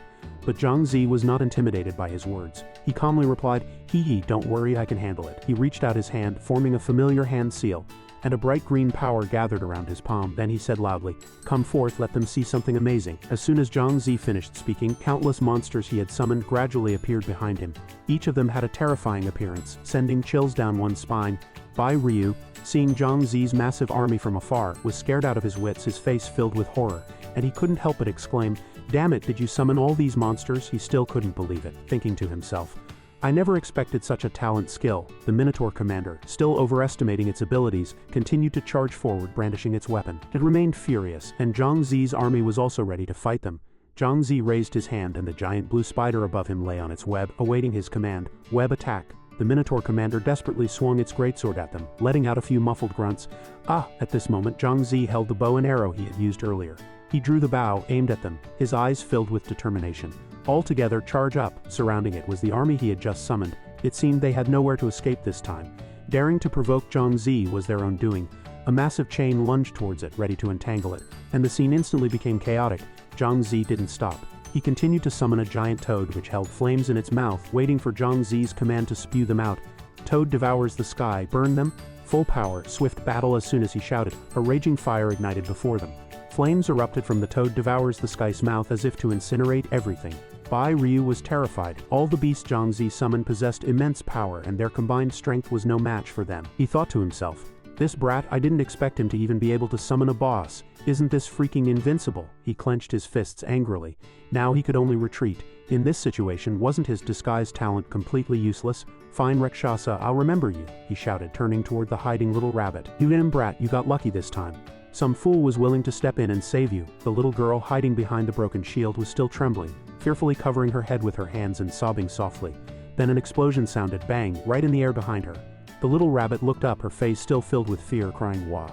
The system displayed 0%, indicating that the Minotaur commander was beyond saving. It had died at Zhang Zi's hands. The weapon in its hand fell to the dry ground. This was the fate of someone who overestimated their abilities and dared to challenge Zhang Zi. Its figure gradually blurred, and it would cease to exist in this world, its face etched with pain and regret for its actions. After the Minotaur commander fell, its figure also gradually blurred, as if dissipating into smoke. Red text appeared on the system. Congratulations, you have defeated the 4th floor boss, Minotaur Commander. Now it had completely disappeared, and what appeared before Zhang Zi were countless colorful gems. He sat down, reaching out to pick up the gems, thinking to himself, a complete team is truly terrifying. We only sacrificed one goblin warrior to kill the 4th floor boss. At this moment the little rabbit walked over. She spoke somewhat shamefully, as she had caused such trouble. I'm sorry. She held the 3 gems she had stolen in her hand, feeling some regret for stealing them. She sincerely apologized. I know I was wrong, big brother. Thank you for saving me. Here, I'll give these back to you. He was a little surprised, but at the same time felt pity for the little girl, thinking to himself that this could be considered her punishment this time. The little girl happily turned and ran off, grateful that she had been saved by this big brother. He waved goodbye to the little girl in the distance and said loudly, "Don't steal other people's things casually in the future. I won't be so kind to save you next time." Holding the few gems the little girl had just returned, he looked at the defeated Minotaur Commander and said, "All right, stop playing dead. It's time to enter the 5th level." Then the image of the Minotaur reappeared. After he finished speaking, the image gradually became clearer, its expression seemingly resigned to being subdued. The strange door opened again. Once entered, another space would appear. Let's go, activate the 5th level, and then go home to rest early. In a messy room in the real world, a strong light flickered, indicating that someone was about to emerge from another world. It was none other than Bai Ryu. He stepped out with his obese body and the dissatisfaction and anger he had brought back from the other world. He scratched his head and muttered to himself, "Damn it, that girl was clearly about to be killed by the boss. But that nosy Rakshasa had to show up, it's infuriating." He hurriedly sat down at the table, picked up a bowl of instant noodles, tore off the lid, grabbed a fork and kept grumbling, "What bad luck." Perhaps because he was too hungry, he devoured the instant noodles, crumbs of noodles sticking to his cheeks, making him look very unclean. While eating his noodles, he browsed his phone. Suddenly, a news item made him stop, and he hummed with curiosity. Bai Ryu's phone displayed personal information such as name, gender, occupation, age, and appearance, along with nationality, and a photo of Zhang Zi. It turned out that someone named Don was offering a reward for more information about him. The reward amount ranged from 1 million to 5 million. After reading this information, Bai Ryu murmured to himself with interest, "Rakshasa."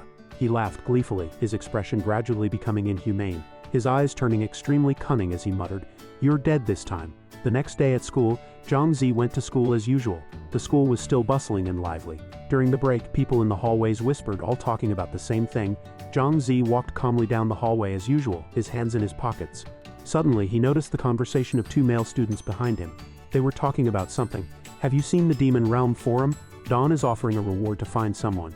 "Of course, I saw it. The highest reward on all the bounty boards. That person is in trouble this time." Seeing this, Zhang Zi took out his phone to check. He was curious about what the 2 male students were talking about, thinking, Demon Realm forum. His phone now displayed countless posts on the Demon Realm forum, covering various topics from around the world. He continued to murmur to himself, "The Demon Realm forum doesn't belong to any country, and no one can trace the forum's real location. All adventurers worldwide have the right to post on the forum, exchanging experiences and building relationships. It's currently the most active and influential social networking site." Zhang Zi held his phone and slowly looked at it, reading the posts on the forum with a serious expression.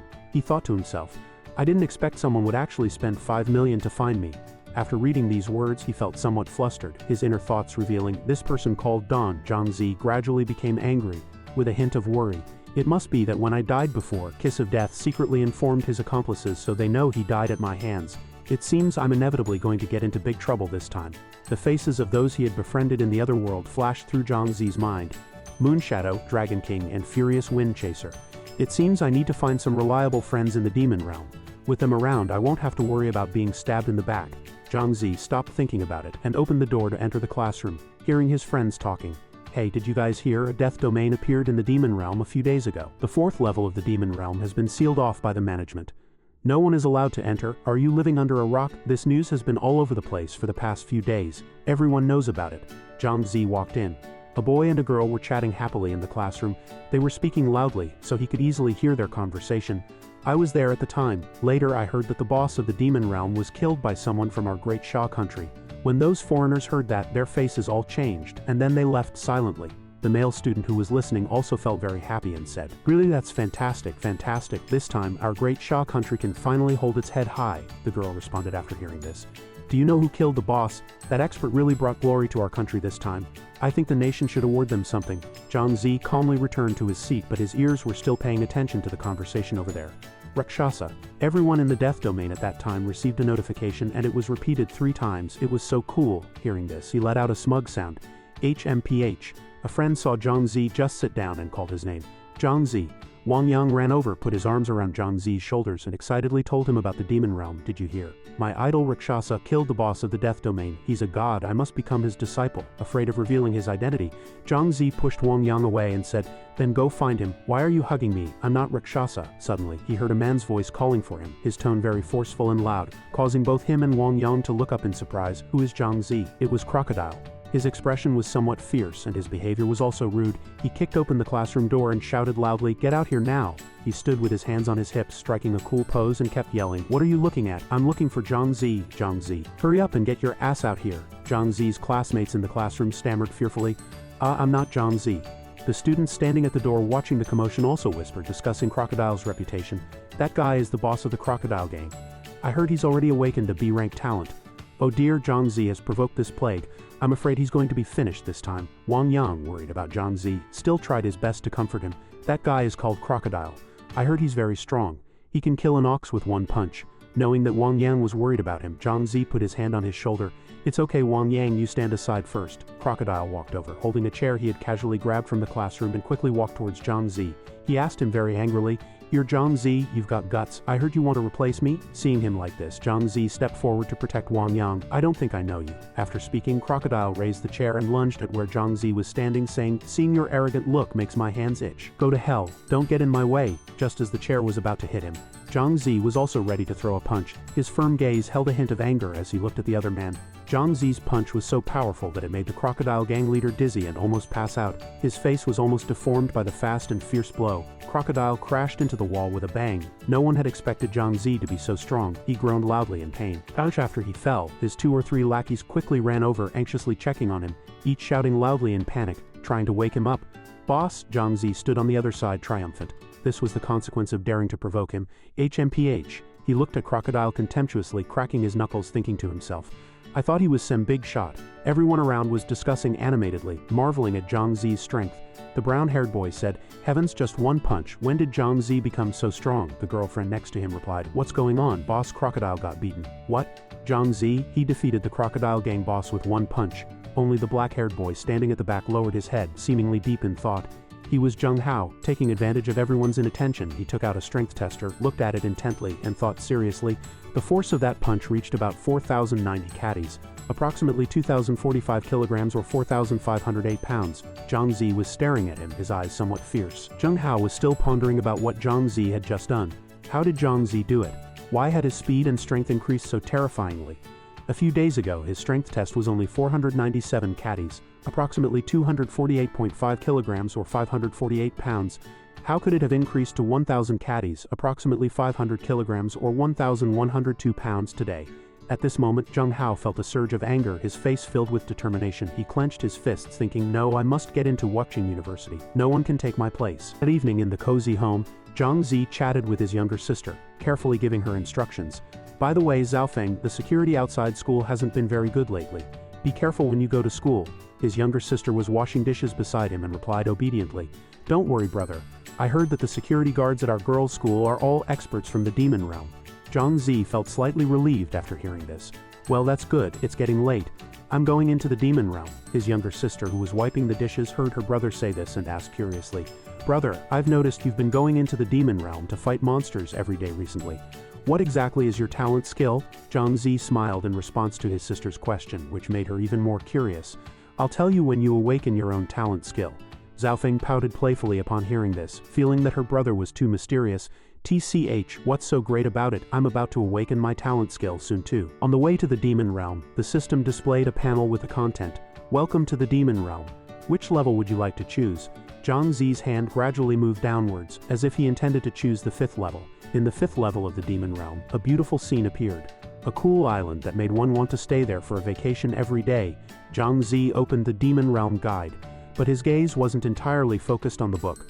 He was observing his surroundings. He noticed that there were many unfamiliar faces around. He thought to himself, why do I feel like there are even more people on the 5th level than on the 4th level? The 8 people around him felt like they were spying on him, stalking him, which reminded him of the discussion everyone had this morning. It seemed he was being targeted. It looked like the bounty board was working, and these people were very likely after him for the money.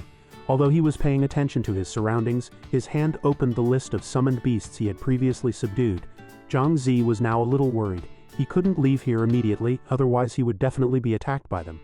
The summoned beast list appeared, showing that he had subdued a total of 8 monsters. He should still go back to the 4th level, collect bosses, and build a perfect summoned beast list. After saying this, Zhang Zi's figure in the 5th level gradually blurred and disappeared.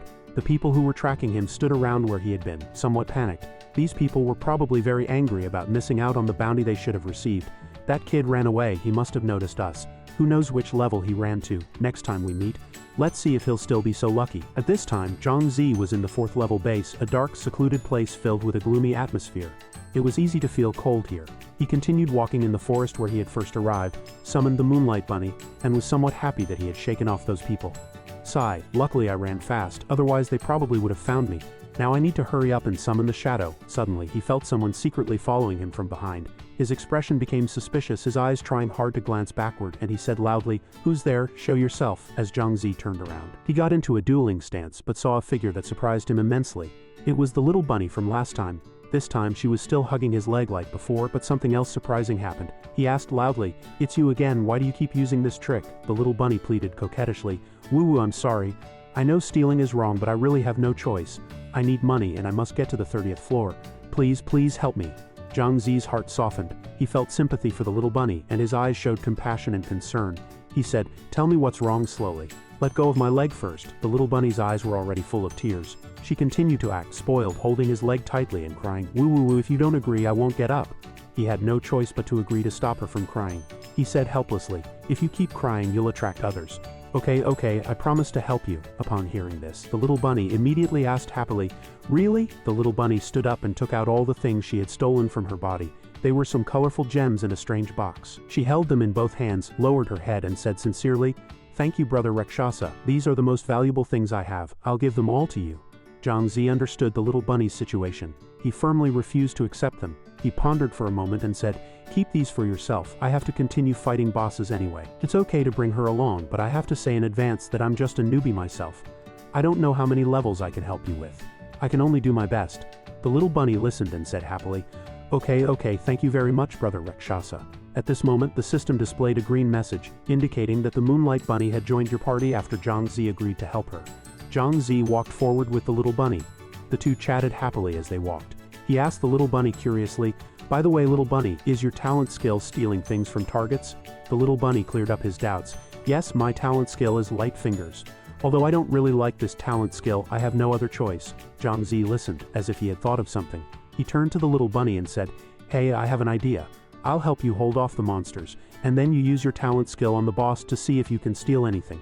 The little bunny felt that this was beneficial for both herself and Zhang Zi, so she happily agreed, Okay, I've never stolen anything from a boss before." Zhang Zi still had many questions. He continued to ask the little bunny, "By the way, little bunny, why do you want to go to the 30th level of the demon realm? Is there something there?" The little bunny's expression gradually became serious. She hesitated and replied, "My father disappeared on the 30th level, so I want to go there to find him." Zhang Zi listened, sighed, lowered his head and thought to himself, "Those who disappear in the demon realm have only one of two fates. Either they are eaten by monsters, or they die at the hands of other adventurers. Otherwise, they will definitely be kicked out by the demon realm system within a certain period." Suddenly, the furious Minotaur chieftain appeared before them, swinging its weapon wildly. It was possible that someone had already been eliminated by it, as the system showed a figure gradually disappearing, leaving only a shrill scream of "Help!" It frantically attacked the person in front of it with its weapon, and that person could only cry out in agony. "Aya!" The two of them stood at a distance and couldn't just stand by.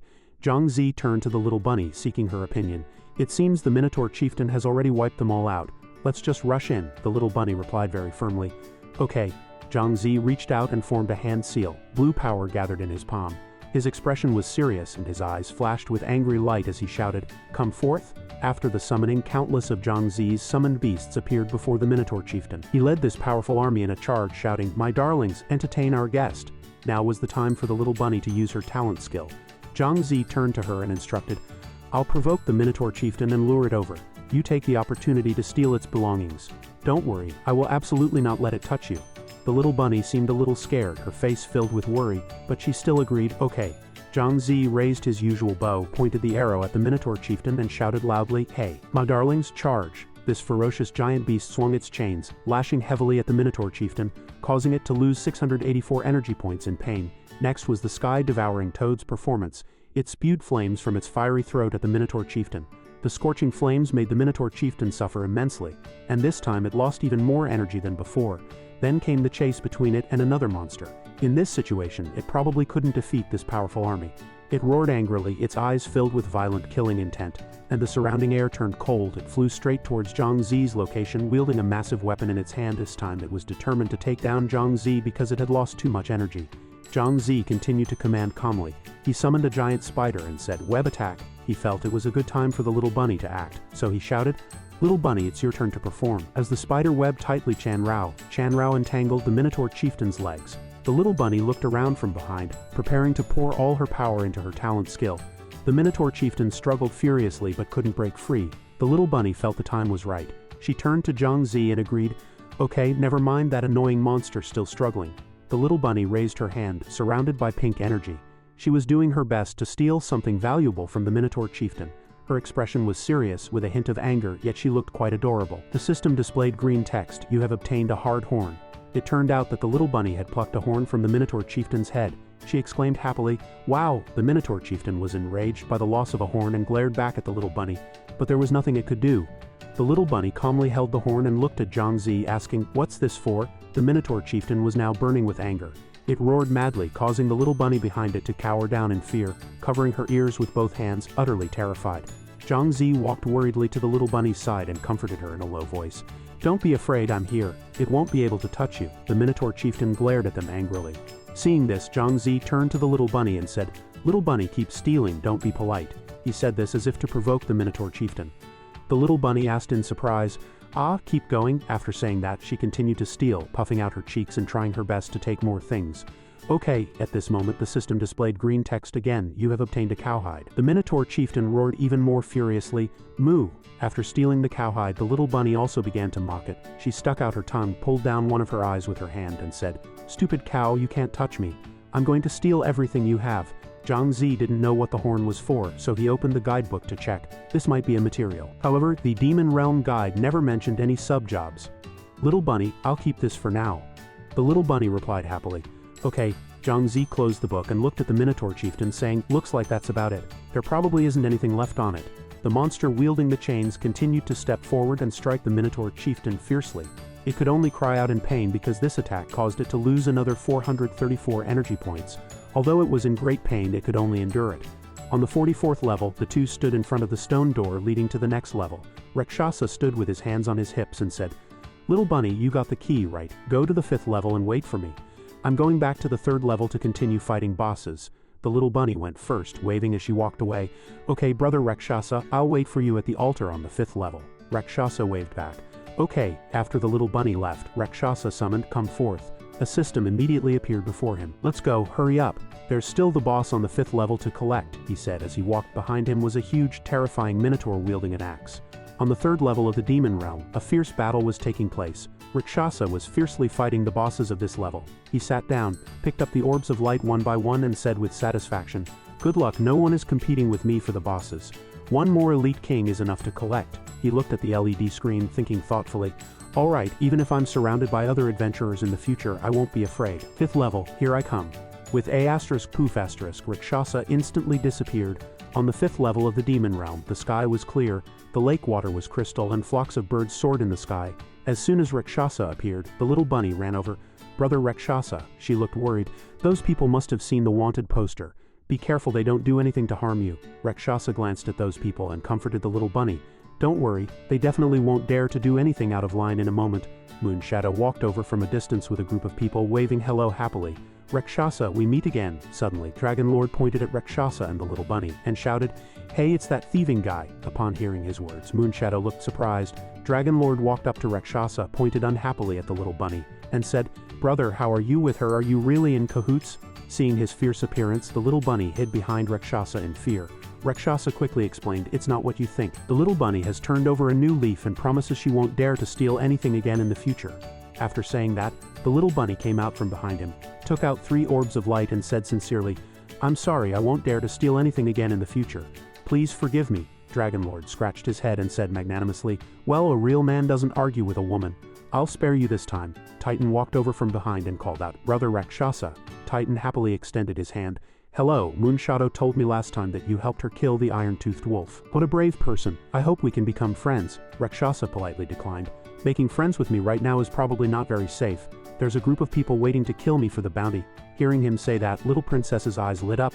What, are you the one with the bounty on your head? She excitedly grabbed Rakshasa's hand and said with a sincere expression, how much is the bounty on you? Charity begins at home. Why don't you just give the bounty to me? Her words made Rakshasa not know whether to laugh or cry. Seeing this, Dragon Lord said loudly, money, money, money, would you sell your friends for money? Besides, didn't you just earn a 1.5 million bounty before? Little princess puffed out her cheeks in dissatisfaction, unhappy at being scolded.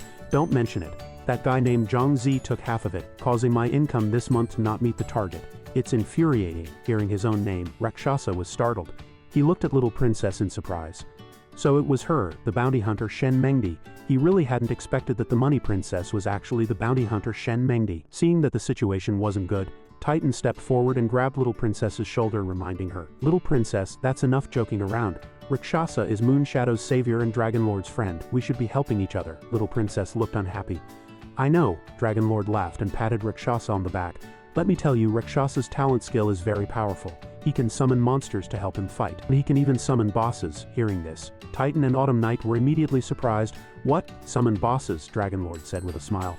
Being able to summon bosses, Brother Rakshasa's talent skill must be at least S rank or higher, right? Rakshasa said modestly. Slightly higher than S rank. Dragon Lord listened and exclaimed in surprise. What? Higher than S rank? Then isn't that sulfur monosulfide rank? Oh my god, in the Great Sha Kingdom, there are no more than 500 adventurers with talent above S rank. Titan stroked his chin and said, I really didn't expect that we would have the opportunity to meet an adventurer whose talent skill is sulfur monosulfide rank. Rakshasa scratched his head and said politely, you flatter me. I'm just a newbie. I'll need everyone's support in the future. He thought it was better to say it this way. Titan smiled and said, since everyone knows each other now, let's add each other as friends. I haven't made friends with someone whose talent skill is sulfur monosulfide rank before. Dragon Lord patted his shoulder and echoed, exactly. SS rank talent is enough for us to brag about to others for many years, haha. The system immediately prompted, you and Autumn Knight have become friends. You and Titan have become friends. You and Little Princess have become friends. Rakshasa looked at the text on the screen behind him. The little bunny looked at him with starry eyes. SS rank talent so amazing, I never thought I would accidentally latch onto a golden thigh. Rakshasa stood with his hands on his hips, looking at the little bunny. Oh right, if we're forming a team, let's add Moonlight Bunny too. I already promised to take her to the 30th floor to find her father. She doesn't need any loot, just to clear the level. The little bunny looked at him gratefully. Dragon King hesitated for a moment. I'm fine, but I don't know about the others. He glanced at the people behind him. Suddenly, the little princess shouted from behind. Hey, she said unhappily.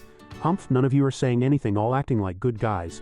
Anyway, we're the ones charging ahead, so we should at least charge a service fee, right? Dragon King said, displeased. Here you go again, always thinking about money. Titan quickly smoothed things over. Alright, stop arguing. I'll pay Moonlight Bunny's service fee. The little princess turned her head away disdainfully. Fine, for the Captain's sake, I'll waive the service fee this time.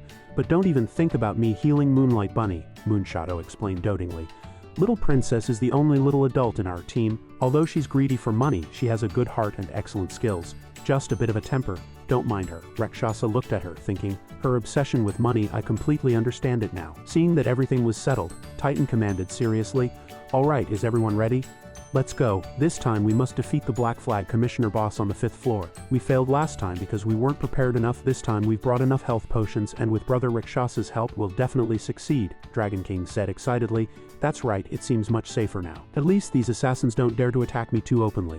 Rakshasa and his group walked together, Moonshadow reminding him, Rakshasa, starting from the 5th floor, whether it's regular monsters or bosses, their strength is several times greater than before. The requirements for adventurers are also very high. So only by forming a team and fighting together can we increase our chances of winning. Rakshasa turned his head and said, okay, I'll be careful. In the noisy arena, there were still many small monsters to eliminate along the way. Everyone be careful. Try to make it a quick battle and don't waste energy. Terrifying howls echoed around, and Rakshasa's group prepared to charge forward. Okay, the monsters rushed towards Titan, who immediately planted his shield on the ground. Instantly, a circle of light appeared on the ground, trapping the monsters. Suddenly, a message appeared on the screen. Light Circle, Defense +5, Level 1, Experience 857 1,000ths, consumes 10 energy points, cooldown 60 seconds, effective range 3 meters. Increases the defense of all team members by 50%, no time limit. Note, Defense Light Circle Level 1, increases the defense of all team members by 60%. Defense Light Circle Level 2 increases the defense of all team members by 70%. Defense Light Circle Level 3 increases the defense of all team members by 80%. Defense Light Circle Level 4 increases the defense of all team members by 90%. Defense Light Circle Level 5 increases the defense of all team members by 100%. Rakshasa secretly assessed, "Oh, I didn't expect his talent skill to be an S-rank Defense Light Circle." The surfer rushed in from a distance. Dragon King immediately launched an attack. Die, -428. Dragon King was enraged, -45. Final showdown Black Flag Wizard in the noisy arena. There were many small monsters to eliminate along the way. Everyone be careful, try to make it a quick battle and don't waste healing potions. The monsters above were running towards them. The surfer charged in ferociously. Dragon King decisively made his move. Die, -428. Dragon King was enraged. Things happened too fast and Rakshasa and Moonshadow were both stunned. Tide Collar, but unexpectedly. Not only did the surfer not die, but the Tide Collar healed him. Seeing the scene before him, Dragon King was dumbfounded. Suddenly, Moonshadow rushed up from behind, frowning and saying, "Leave it to me." She dashed towards them like lightning, a flash of light. With one slash, -443. Willow Moonshadow's voice rang out, and the surfer lost health again. But before he could heal, the lower bodies of the Tide Collar and the monsters were frozen. Autumn Night immediately summoned an icy wind. Dance of Frozen Wind, quick battle. As soon as the words fell, the wind immediately swept in, freezing all the monsters from head to toe. Rakshasa watched in surprise as they united and cooperated seamlessly. The little bunny also exclaimed in amazement, "They're so strong." After Autumn Night's wind froze all the monsters, Dragon King rushed up and smashed every block of monster ice. Moonshadow, not to be outdone, rushed up and chopped the ice into pieces. Rakshasa watched as the huge blocks of ice containing monsters continuously shattered and fell to the ground, his eyes deep in thought. Being able to join such a strong team is very beneficial for me. I won't have to fight alone in the future, although I haven't had a chance to make a move at all. After eliminating the monsters, they walked straight towards the huge rock in front. Titan walked ahead, touching the boulder that was 3 times their size, and said, "Everyone come and touch this stone. After receiving the water god's blessing, we can dive into the sea." Rakshasa was slightly taken aback. "Water god's blessing? What's that?" Moonshadow heard his question and explained, "Because the boss on the 5th floor is underwater. To fight it, we must dive into the water, so we must obtain the water god's blessing." Then Rakshasa also stepped forward and touched the stone. As he touched it, his surroundings were suddenly enveloped in a layer of blue water light, and a system notification appeared. "Congratulations, you have obtained the water god's blessing. Duration 60 minutes. Water god's blessing level 1, effect lasts for 1 hour. No need to breathe underwater." Rakshasa thought, "Oh, moving underwater and we have to clear the level within an hour." Dragon King glanced at Rakshasa and said, "That's right, otherwise we'll enter a state of suffocation and lose 10% of our health every minute. We've failed several times before. Hopefully we can defeat the Black Flag Wizard this time." Rakshasa didn't speak, just stared at his hand. Everyone dived into the sea together. Rakshasa asked doubtfully, "The Demon Realm Handbook only says that the Black Flag Wizard is a magic-type monster. There's no detailed description." The little princess curled her lips upon hearing this and said, "Idiot, very few people can pass the 5th floor. Strategies for defeating the Black Flag Wizard are very valuable. Only a fool would write it in the Demon Realm Handbook." Rakshasa watched as everyone gradually sank to the bottom of the sea, thinking, "I didn't expect such a powerful team to be hindered. It seems this Black Flag Wizard is very difficult to deal with. I must obtain the Black Flag Wizard." Glug glug, bubbles rose one by one. By this time, everyone had reached the seabed and was searching for the Black Flag Wizard together. Dragon King looked at the little princess's frightened appearance and said with a smile, "Little princess, is your aquaphobia cured? I heard that the next few floors will require fighting monsters underwater. What are you going to do?" The little princess glared at him unhappily. Shut up. If you say any more, I won't heal you at all." Suddenly, a voice came from ahead. "Hey brother Titan, you guys are here to fight the boss too?" Titan was startled when he heard someone call him. "Brother Black Carp Turtle, it's you." Black Carp Turtle and his group walked towards them, all looking very miserable. Some had swollen bumps on their heads and others had bandages wrapped around their heads and hands. Black Carp Turtle quickly greeted Titan's group. "Failed again, damn it, this Black Flag Wizard is too hard to beat. We reached the 3rd phase and were hit by 2 sacrifice skills that took away almost all our health. If we hadn't run fast, the whole team would have been wiped out." Titan sighed. "Alas, the Black Flag Wizard's 3rd phase skills are indeed very difficult to deal with. We also failed in the 3rd phase last time." Black Carp Turtle waved his hand and encouraged, "Good luck, brother Titan. We're going ashore first to find some experts to take us through. If we really can't beat it." Titan stood with his hands on his hips, looking at Rakshasa.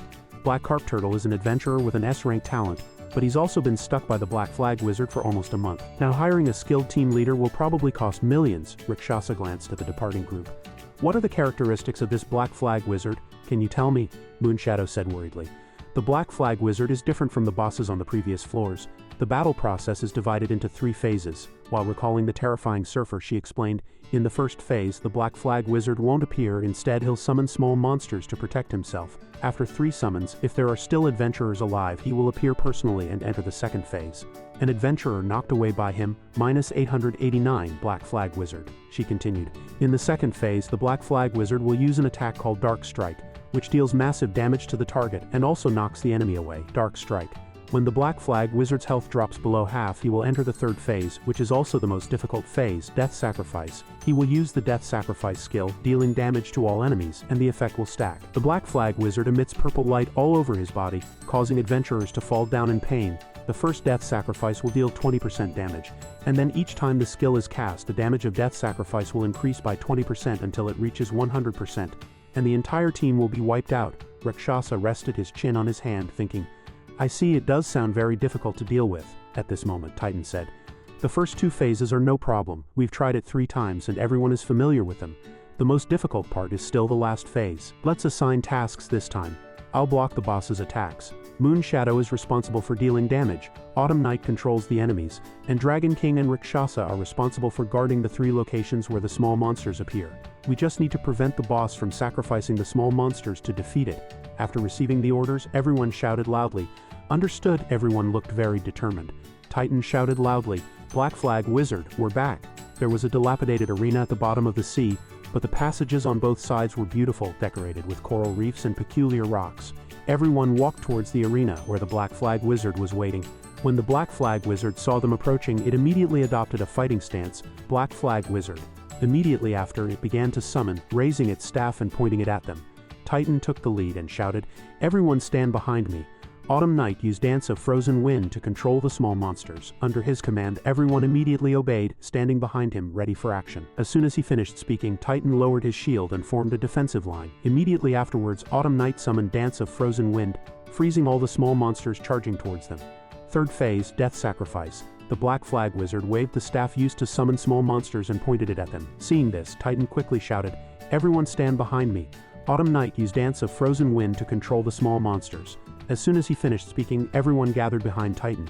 He lowered his shield and formed a defensive line. Then Autumn Night immediately summoned Dance of Frozen Wind, freezing all the small monsters charging towards them. At the same time, Moon Shadow and Dragon King continued to fight, constantly killing the small monsters. Rakshasa assessed the situation before him, summoning as he spoke, It's not advisable to attack rashly now, just defend here. As soon as he finished speaking, a green monster appeared. At this moment, everyone was within Titan's protective circle, surrounded by a group of small monsters outside. Before long, the green monster immediately stepped forward to fight the small monsters. Subsequently, prompts continuously sounded, -409 Surfer, -377 Surfer, -368 Surfer, -349 Surfer. These sounds surprised everyone.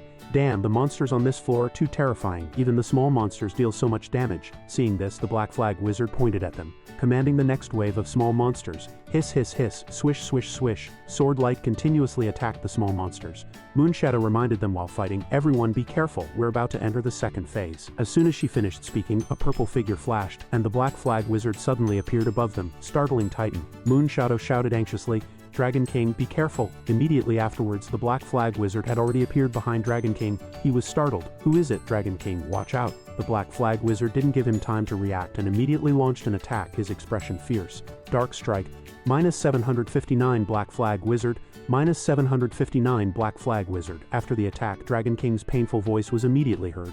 Rakshasa was startled. What? Instant teleportation? At this moment, the little princess realized it was her turn and immediately took action. Green Blessing. Subsequently, Dragon King also recovered health. While waiting for his health to regenerate, he muttered, Annoying. He gritted his teeth and said angrily, Why does it always attack me first? As soon as he finished speaking, Dragon King's eyes turned bloodshot, and he angrily attacked the Black Flag Wizard directly.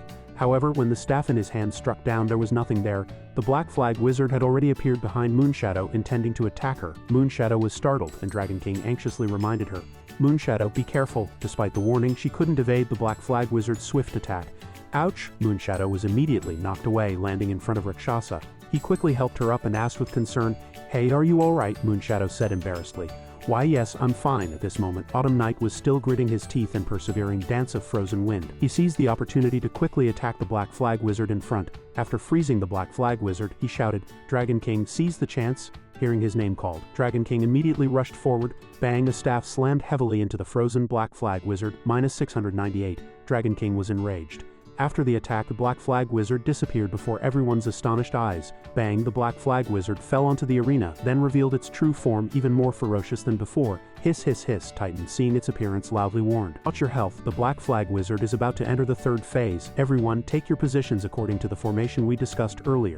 Hearing the command, Dragon King said, Rakshasa, let's go to our spots. Rakshasa replied, Okay. With that, the two of them ran towards their designated positions. While running, Rakshasa summoned on the system panel. After tapping a few times, 3 creatures appeared. Rakshasa said, Hopefully the 3 of you can hold him off. Titan defended with his shield while warning, entering the third phase. Everyone, prepare to fight. Suddenly, a huge circle appeared in front of Rakshasa. Immediately afterwards, small monsters crawled out, letting out terrifying cries. Rakshasa quietly watched the small monsters charging towards him. As the small monsters approached, he waved his hand and a huge bald creature immediately attacked them. -387 Death Butcher, -476 Death Butcher, -309 Death Butcher. Rakshasa said, Looks like we have to use monsters to deal with monsters. Open your eyes and see the power of summoning. After speaking, he summoned small monsters to counterattack. Charge recruits. Dragon King, seeing this scene, exclaimed, My god, Rakshasa is amazing. No wonder he has sulfur monosulfide rank talent. Before he could finish his exclamation, he was ambushed from behind. Dragon King cursed angrily. Damn it, knocking the small monster away. On the other side, the Black Flag Wizard was still summoning continuously, and small monsters kept appearing. Then the Black Flag Wizard unleashed its ultimate skill, Death Sacrifice. -47. Haha, my summoning spell is quite useful, right? The black-robed sorcerer grabbed a small monster and drained it. The black-robed sorcerer was enveloped in a ring of energy that continuously absorbed all spiritual energy. A death sacrifice. To Rakshasa's surprise, a bolt of purple light directly pierced his body. -815 from the black-robed sorcerer. The system immediately T-She prompted. Level 1 Death Curse. Level 1. The effect is that when cursed by the black-robed sorcerer, magic damage is increased by 20%. Seeing these words, Rakshasa was startled. My god, this skill is terrifying. Seeing that the situation was unfavorable, the giant god hurriedly ordered, Ji-Chu, quickly freeze all the remaining mermen and eliminate them as fast as possible. We can't let the black-robed sorcerer have more opportunities to use the death sacrifice skill. Ji-Chu received the order, understood, and while speaking he began to cast Dance of Frost. He decisively froze all the surrounding monsters. As soon as he finished freezing them, Moon Shadow immediately attacked, continuously striking the ice blocks. On the other side, the Dragon Lord was still attacking non-stop. Damn mermen, die! Rakshasa assessed the situation. Currently, there wasn't enough power to attack the boss. If this dragged on, the water god's blessing would expire, and they had to find a way to resolve it. Meanwhile, after absorbing the spiritual energy of the small monsters, the black-robed sorcerer seemed to have become even stronger. He immediately launched an attack, Death Sacrifice, -1147 from the black-robed sorcerer. At this moment, the little princess behind them hurriedly helped restore their health points. On the other side, the Dragon Lord's health points were already less than half. Shouting loudly, Little princess, quickly heal us, she angrily replied. Do you think I have nothing better to do? A small monster seized the opportunity to rush towards Moonshadow, but she spotted it in time. While attacking, she angrily thought, this constant entanglement is not working, it's impossible to eliminate these mermen. Meanwhile, the black-robed sorcerer on the opposite side continued to absorb the spiritual energy of the small monsters. It looked at them viciously. After absorbing another small monster, it once again unleashed its ultimate skill, Death Sacrifice. Subsequently, another notification sounded.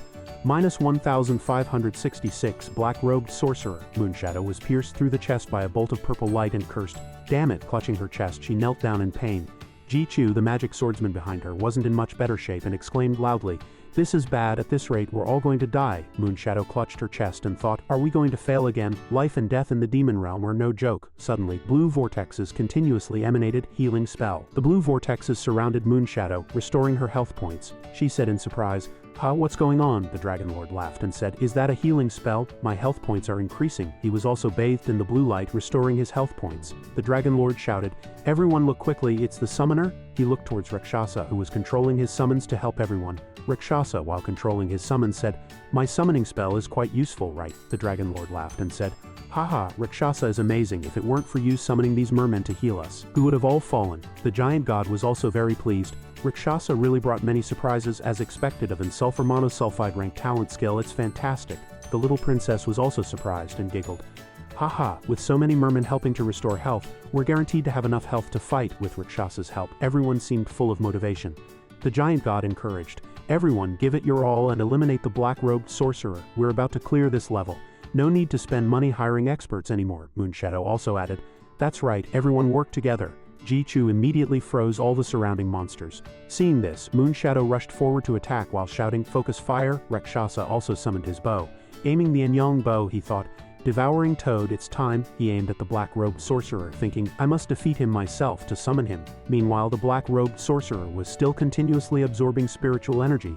Suddenly, it opened its mouth wide in surprise. With a loud bang, accompanied by a notification, -1977, Devouring Toad, Rakshasa's arrow directly struck the black-robed sorcerer. Hearing the explosion, everyone was astonished. This is, the health bar displayed, 0%. And the black-robed sorcerer was defeated. The little princess happily said, "It's the portal, we succeeded." The Dragon Lord also laughed joyfully. "Haha, level cleared successfully, the portal has appeared, we finally got the key, and we can go to the 6th floor?" At the same time, the System T-Shi prompted. "Congratulations on defeating the black-robed sorcerer." The Dragon Lord happily walked to Rakshasa's side. "Fantastic." "Rakshasa," the giant god said, "we finally defeated the black-robed sorcerer." Little Rabbit looked at the pile of items dropped on the ground and exclaimed, "Wow, so many items dropped," the Dragon Lord happily said.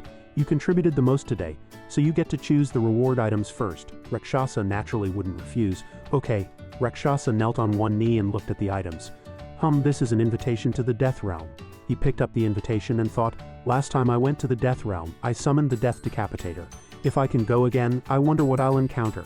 After thinking, he turned to everyone and said, "Everyone else can divide the other items. Can I take this invitation?" The giant god didn't object. "Of course," Rakshasa added.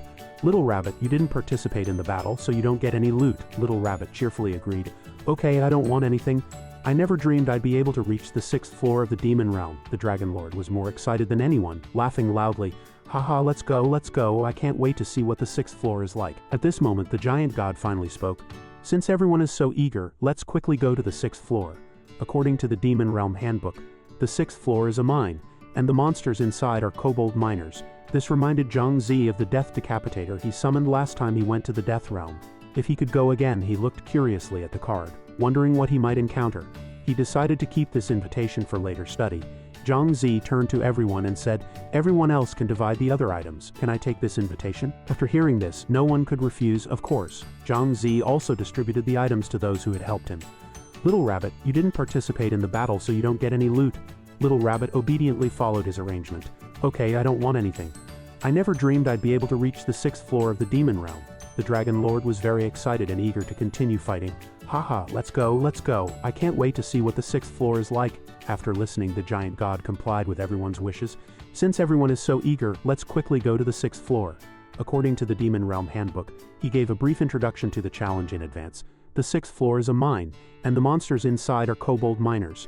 The two were walking arm in arm when suddenly a surprised shout came from behind. "Oh my god!" The Dragon Lord turned his head and saw that Black Tortoise's people had arrived. He pointed at them and shouted, "That's Giant God's younger brother and his team." Seeing them, Black Tortoise opened his mouth wide in surprise. "You cleared it successfully?" This time he had to admire the speed of Zhang Zi's team. "Unbelievable, we spent money to hire experts to help," he sighed. "And you've already cleared it?" "Haha," the giant god scratched his head modestly and smiled. "Haha, we were just lucky. Brother Lee, keep going, you'll definitely succeed this time. See you on the 6th floor." Black Tortoise expressed his admiration for the young man's spirit. "Okay, younger brother giant god." The sea god, however, was different. He sternly reprimanded Black Tortoise. "You hired me to come, but you didn't scout in advance. Now the boss has been defeated by others. He will only reappear after 24 hours. Doing this is a waste of time, you know. I will not refund the deposit under these circumstances," Black Tortoise hurriedly explained. This." He immediately turned around and took the sea god to appease him. Yes, I'm sorry, it was our negligence." On the other side, Little Jin was already waiting at the portal. She urged Zhang Zi, "Rakshasa, let's go." Zhang Zi ignored Black Tortoise and left immediately. A bit of ambition suddenly sprang up in his heart. "When I become a master of the Demon Realm," he thought, "will many people come with money to ask for my help?" After passing through the portal, they arrived at the 6th floor of the Demon Realm. The victors of the previous level were all gathered in a large hall. Zhang Zi used the system to check the information. The Demon Realm Handbook said that the 6th floor was a labyrinth, so it seemed that the passages here were very complex. The giant god agreed, and he explained in detail. "That's right, because the maze on this floor constantly changes, there is no fixed route." The giant god reminded everyone, "Everyone be careful not to get lost, otherwise you'll be trapped in the maze forever." The little princess took the opportunity to look around. She said angrily, HMPH, where did that annoying Dragon Lord go? She was very unhappy to see him disappear. Where did he run off to? Zhang Zi looked around and didn't see the Dragon Lord either. He didn't seem to be here. Suddenly, a terrified scream came. Help! A man ran out of a nearby dark cave in a panic. Looks like something is chasing after him. Unexpectedly, it was the Dragon Lord, followed by a pack of frantic wolves. Everyone was dumbfounded. So many kobolds, a group of axe-wielding wolfmen chased after the Dragon Lord, shouting, "Stop!" The Dragon Lord tripped over a rock and fell face first to the ground. Jichu was puzzled and asked, "Dragon Lord, what happened to you? Why are you being chased by a group of kobolds?" The Dragon Lord got up and took out a huge red gem. He told everyone, "Because I took this stone from their minecart." The little princess hurriedly ran over to take a look. HMPH. She snatched the gem from the Dragon Lord's hand and carefully examined every corner. "What kind of stone is this?" The little princess looked at it curiously. "Is it very valuable?" Suddenly, another player walked over and interjected, greeting, "Is this your first time on the 6th floor of the Demon Realm?" The man answered the little princess's question. "The ore here is very valuable," he added, "especially the black gold ore." He revealed a fairly new piece of information. On the trading platform, a piece of black gold costs as much as 500,000. Hearing the price, the little princess's eyes immediately lit up like car headlights. "What? 500,000? The man excitedly elaborated. "That's right, because these ores are used to enhance weapons and equipment." Suddenly, the little princess looked down and realized the gem was gone. She stared blankly. It turned out that Zhang Zi had taken it at some point without her noticing, and he was starting to get interested. "Oh, so this is the ore used to enhance equipment and weapons. Then how exactly do you enhance them?" The little princess clamored from behind. "Hey, give it back," the man thought for a moment. "Well," he grinned and said, "to enhance weapons and equipment, you need to go to the dwarf blacksmith's hut on the 10th floor. The higher the level of the equipment, the higher the level of ore required." However, the man told Zhang Zi a somewhat disappointing piece of news. "What you have in your hand is just ordinary ore, probably worth about 10,000. The little princess excitedly snatched the gem back from Zhang Zi. She was as happy as a child. 10,000 is not bad. If I can collect a dozen pieces at once, I'll be rich at the same time." Zhang Zi was also considering the issue of strength. Although his S-rank bow had high damage, he hesitated because its level wasn't high. It was time to enhance it. Jichu unified everyone's opinion. "Since we've already reached this floor, besides fighting monsters, we can also collect some ore. We might need it in the future." The little princess quickly agreed. "First, we'll definitely need it. What are we waiting for? Let's go." "I can't wait." However, the giant god was a bit tired, and he suggested that everyone retreat temporarily. "It's getting late and it took too much time to defeat the black-robed sorcerer. It's almost dawn now, so let's disband and go back to rest. Our health is more important, so let's log off." The little princess pouted, looking sullen. "Ah, logging off so early. At least let's find a piece of black gold ore before logging off." The Dragon Lord felt helpless towards her competitive attitude. He stood aside and said with annoyance, "Tisk, most people log off quickly now, but she's changed. The power of money is truly terrifying." This time, Little Jin also agreed with the giant god. She advised the little princess, "Let's rest first. We can go fight monsters again tomorrow." Everyone left, and the little princess had no choice but to obey. "Okay," Zhang Zi hurriedly packed up his things. "Then I'll log off first. See you all later." He looked at his watch and found that, as the giant god said, it was indeed late. His sister should already be asleep. The Dragon Lord nodded. The next day in the real world, Zhang Zi went to the police station early in the morning. The police handed him an envelope and informed him, "Mr. Zhang Zi, this is your bonus. Please keep it safe." Zhang Zi took the envelope and thanked them politely. At this moment, Shen Mengdi, who was standing in the corner, saw him and said loudly and arrogantly, "So you're Zhang Zi?" She glared at him angrily. "HMPH, I've remembered you." Shen Mengdi stormed over, wanting to settle yesterday's score with him. "Taking half of my bonus is one thing, but drawing a turtle on my face, that's despicable." Zhang Zi calmly advised her to calm down. "You can eat anything, but you can't say anything. When did I draw a turtle on your face?" Shen Mengdi became even more angry. She pointed at Zhang Zi's face and questioned him. Still not admitting it, although I was hypnotized at the time, my mind was still clear. "It was you and your sister who did it. It took me so long to wash it off. You guys went too far." Zhang Zi calmly retorted, "You went too far too. For money, you disregarded the life and death of others." Hearing Zhang Zi's accusation, Shen Mengdi laughed triumphantly. "HMPH, for me, money is more important than anything. Only with money can you gain a foothold in this society." She also emphasized smugly, "Besides money, everything else in this world is an illusion." Zhang Zi felt a little puzzled. Instead, he was somewhat worried about Shen Mengdi. Could this girl have suffered some kind of blow in the past that made her worship money so much? After a while, a group of reporters flooded into the hall. They eagerly thrust microphones in front of Zhang Zi for interviews. "Look, they're the heroes who captured the criminal Huang Hanfei." Others were also excited to get information from him. "Mr. Zhang Zi, I heard that you personally subdued that wanted criminal. Can you tell us about the situation at the time?" A barrage of questions followed. "I heard that Mr. Zhang Zi is still in school. Can you reveal which academy you plan to apply to? They seem to want to dig up all of Zhang Zi's privacy. Mr. Zhang Zi, according to the records, the situation was very critical at the time. If it weren't for your timely action, Miss Shen Mengdi might have been killed by the criminal. What were you thinking at the time? Were you scared? Can you tell us in detail? Before Zhang Zi could answer, Shen Mengdi rushed out and shouted at the reporters, Hey, who said I was saved by him? I didn't need his help at all. The reporters were stunned. They explained, we watched the surveillance footage. At that moment, she was truly hypnotized by the criminal, standing there blankly with no expression on her face. A moment later, Zhang Zi returned home, and Xiao Feng opened her phone to report to him. City hero Zhang Zi, brave and resourceful, eliminating harm for the people. The police department hereby commend him. With a bonus of up to several million, she showed off to him. And this news, young hero assists the police in defeating criminals, heroic deeds widely spread. Zhang Zi didn't care about these reports. He humbly reminded Xiao Feng, it's just catching a criminal. Soon everyone will forget. We ordinary people shouldn't be too high profile. Xiao Feng naively lectured Zhang Zi, brother, haven't you heard? If you want to be famous, seize the opportunity. Zhang Zi smiled and told Xiao Feng to stay at home. You little girl, what nonsense are you learning? Finish your homework after dinner. I'm going into the magic realm. Although Xiao Feng said so, she still listened to him and obediently replied, got it. A moment later, as expected, everyone gathered again in the 6th floor hall of the magic realm. Zhang Zi checked his inventory before starting, calculating that he needed to replenish 4 tide changers to restore his health, which was generally good. Zhang Zi's summon list was quite diverse at this point. Little Princess just arrived and waved to Zhang Zi. You're early. Zhang Zi looked at her, feeling a burst of annoyance. Earlier outside, she was the arrogant Shen Mengdi. How did she become the friendly little princess as soon as she entered? Why did he run into her again? Luckily, she didn't know his real identity. Xiao Jin ran over to give Zhang Zi an urgent message. Rakshasa, the bounty for your capture has increased again. She was worried about his current situation, as the bounty had been raised to 5 billion Vietnamese dong. What exactly did you do to offend Don? It's clear they want you dead. Zhang Zi awkwardly scratched his head, feeling troubled. Actually, I didn't want to provoke them, but sometimes trouble just finds its way to me. Xiao Jin was also at a loss for the moment. She could only remind him, anyway, be careful. Don't act alone in the magic realm. Try to stay with everyone. However, Xiao Jin was very willing to cooperate with Zhang Zi. If you need anything, you can contact me. She offered to accompany him.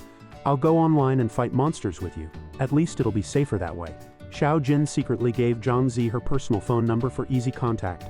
Seeing Xiao Jin's unusual enthusiasm, Zhang Zi worried about her. Your personal phone number involves your privacy. Is it okay to give it to a stranger like me? However, Xiao Jin thought it was normal. You saved my life.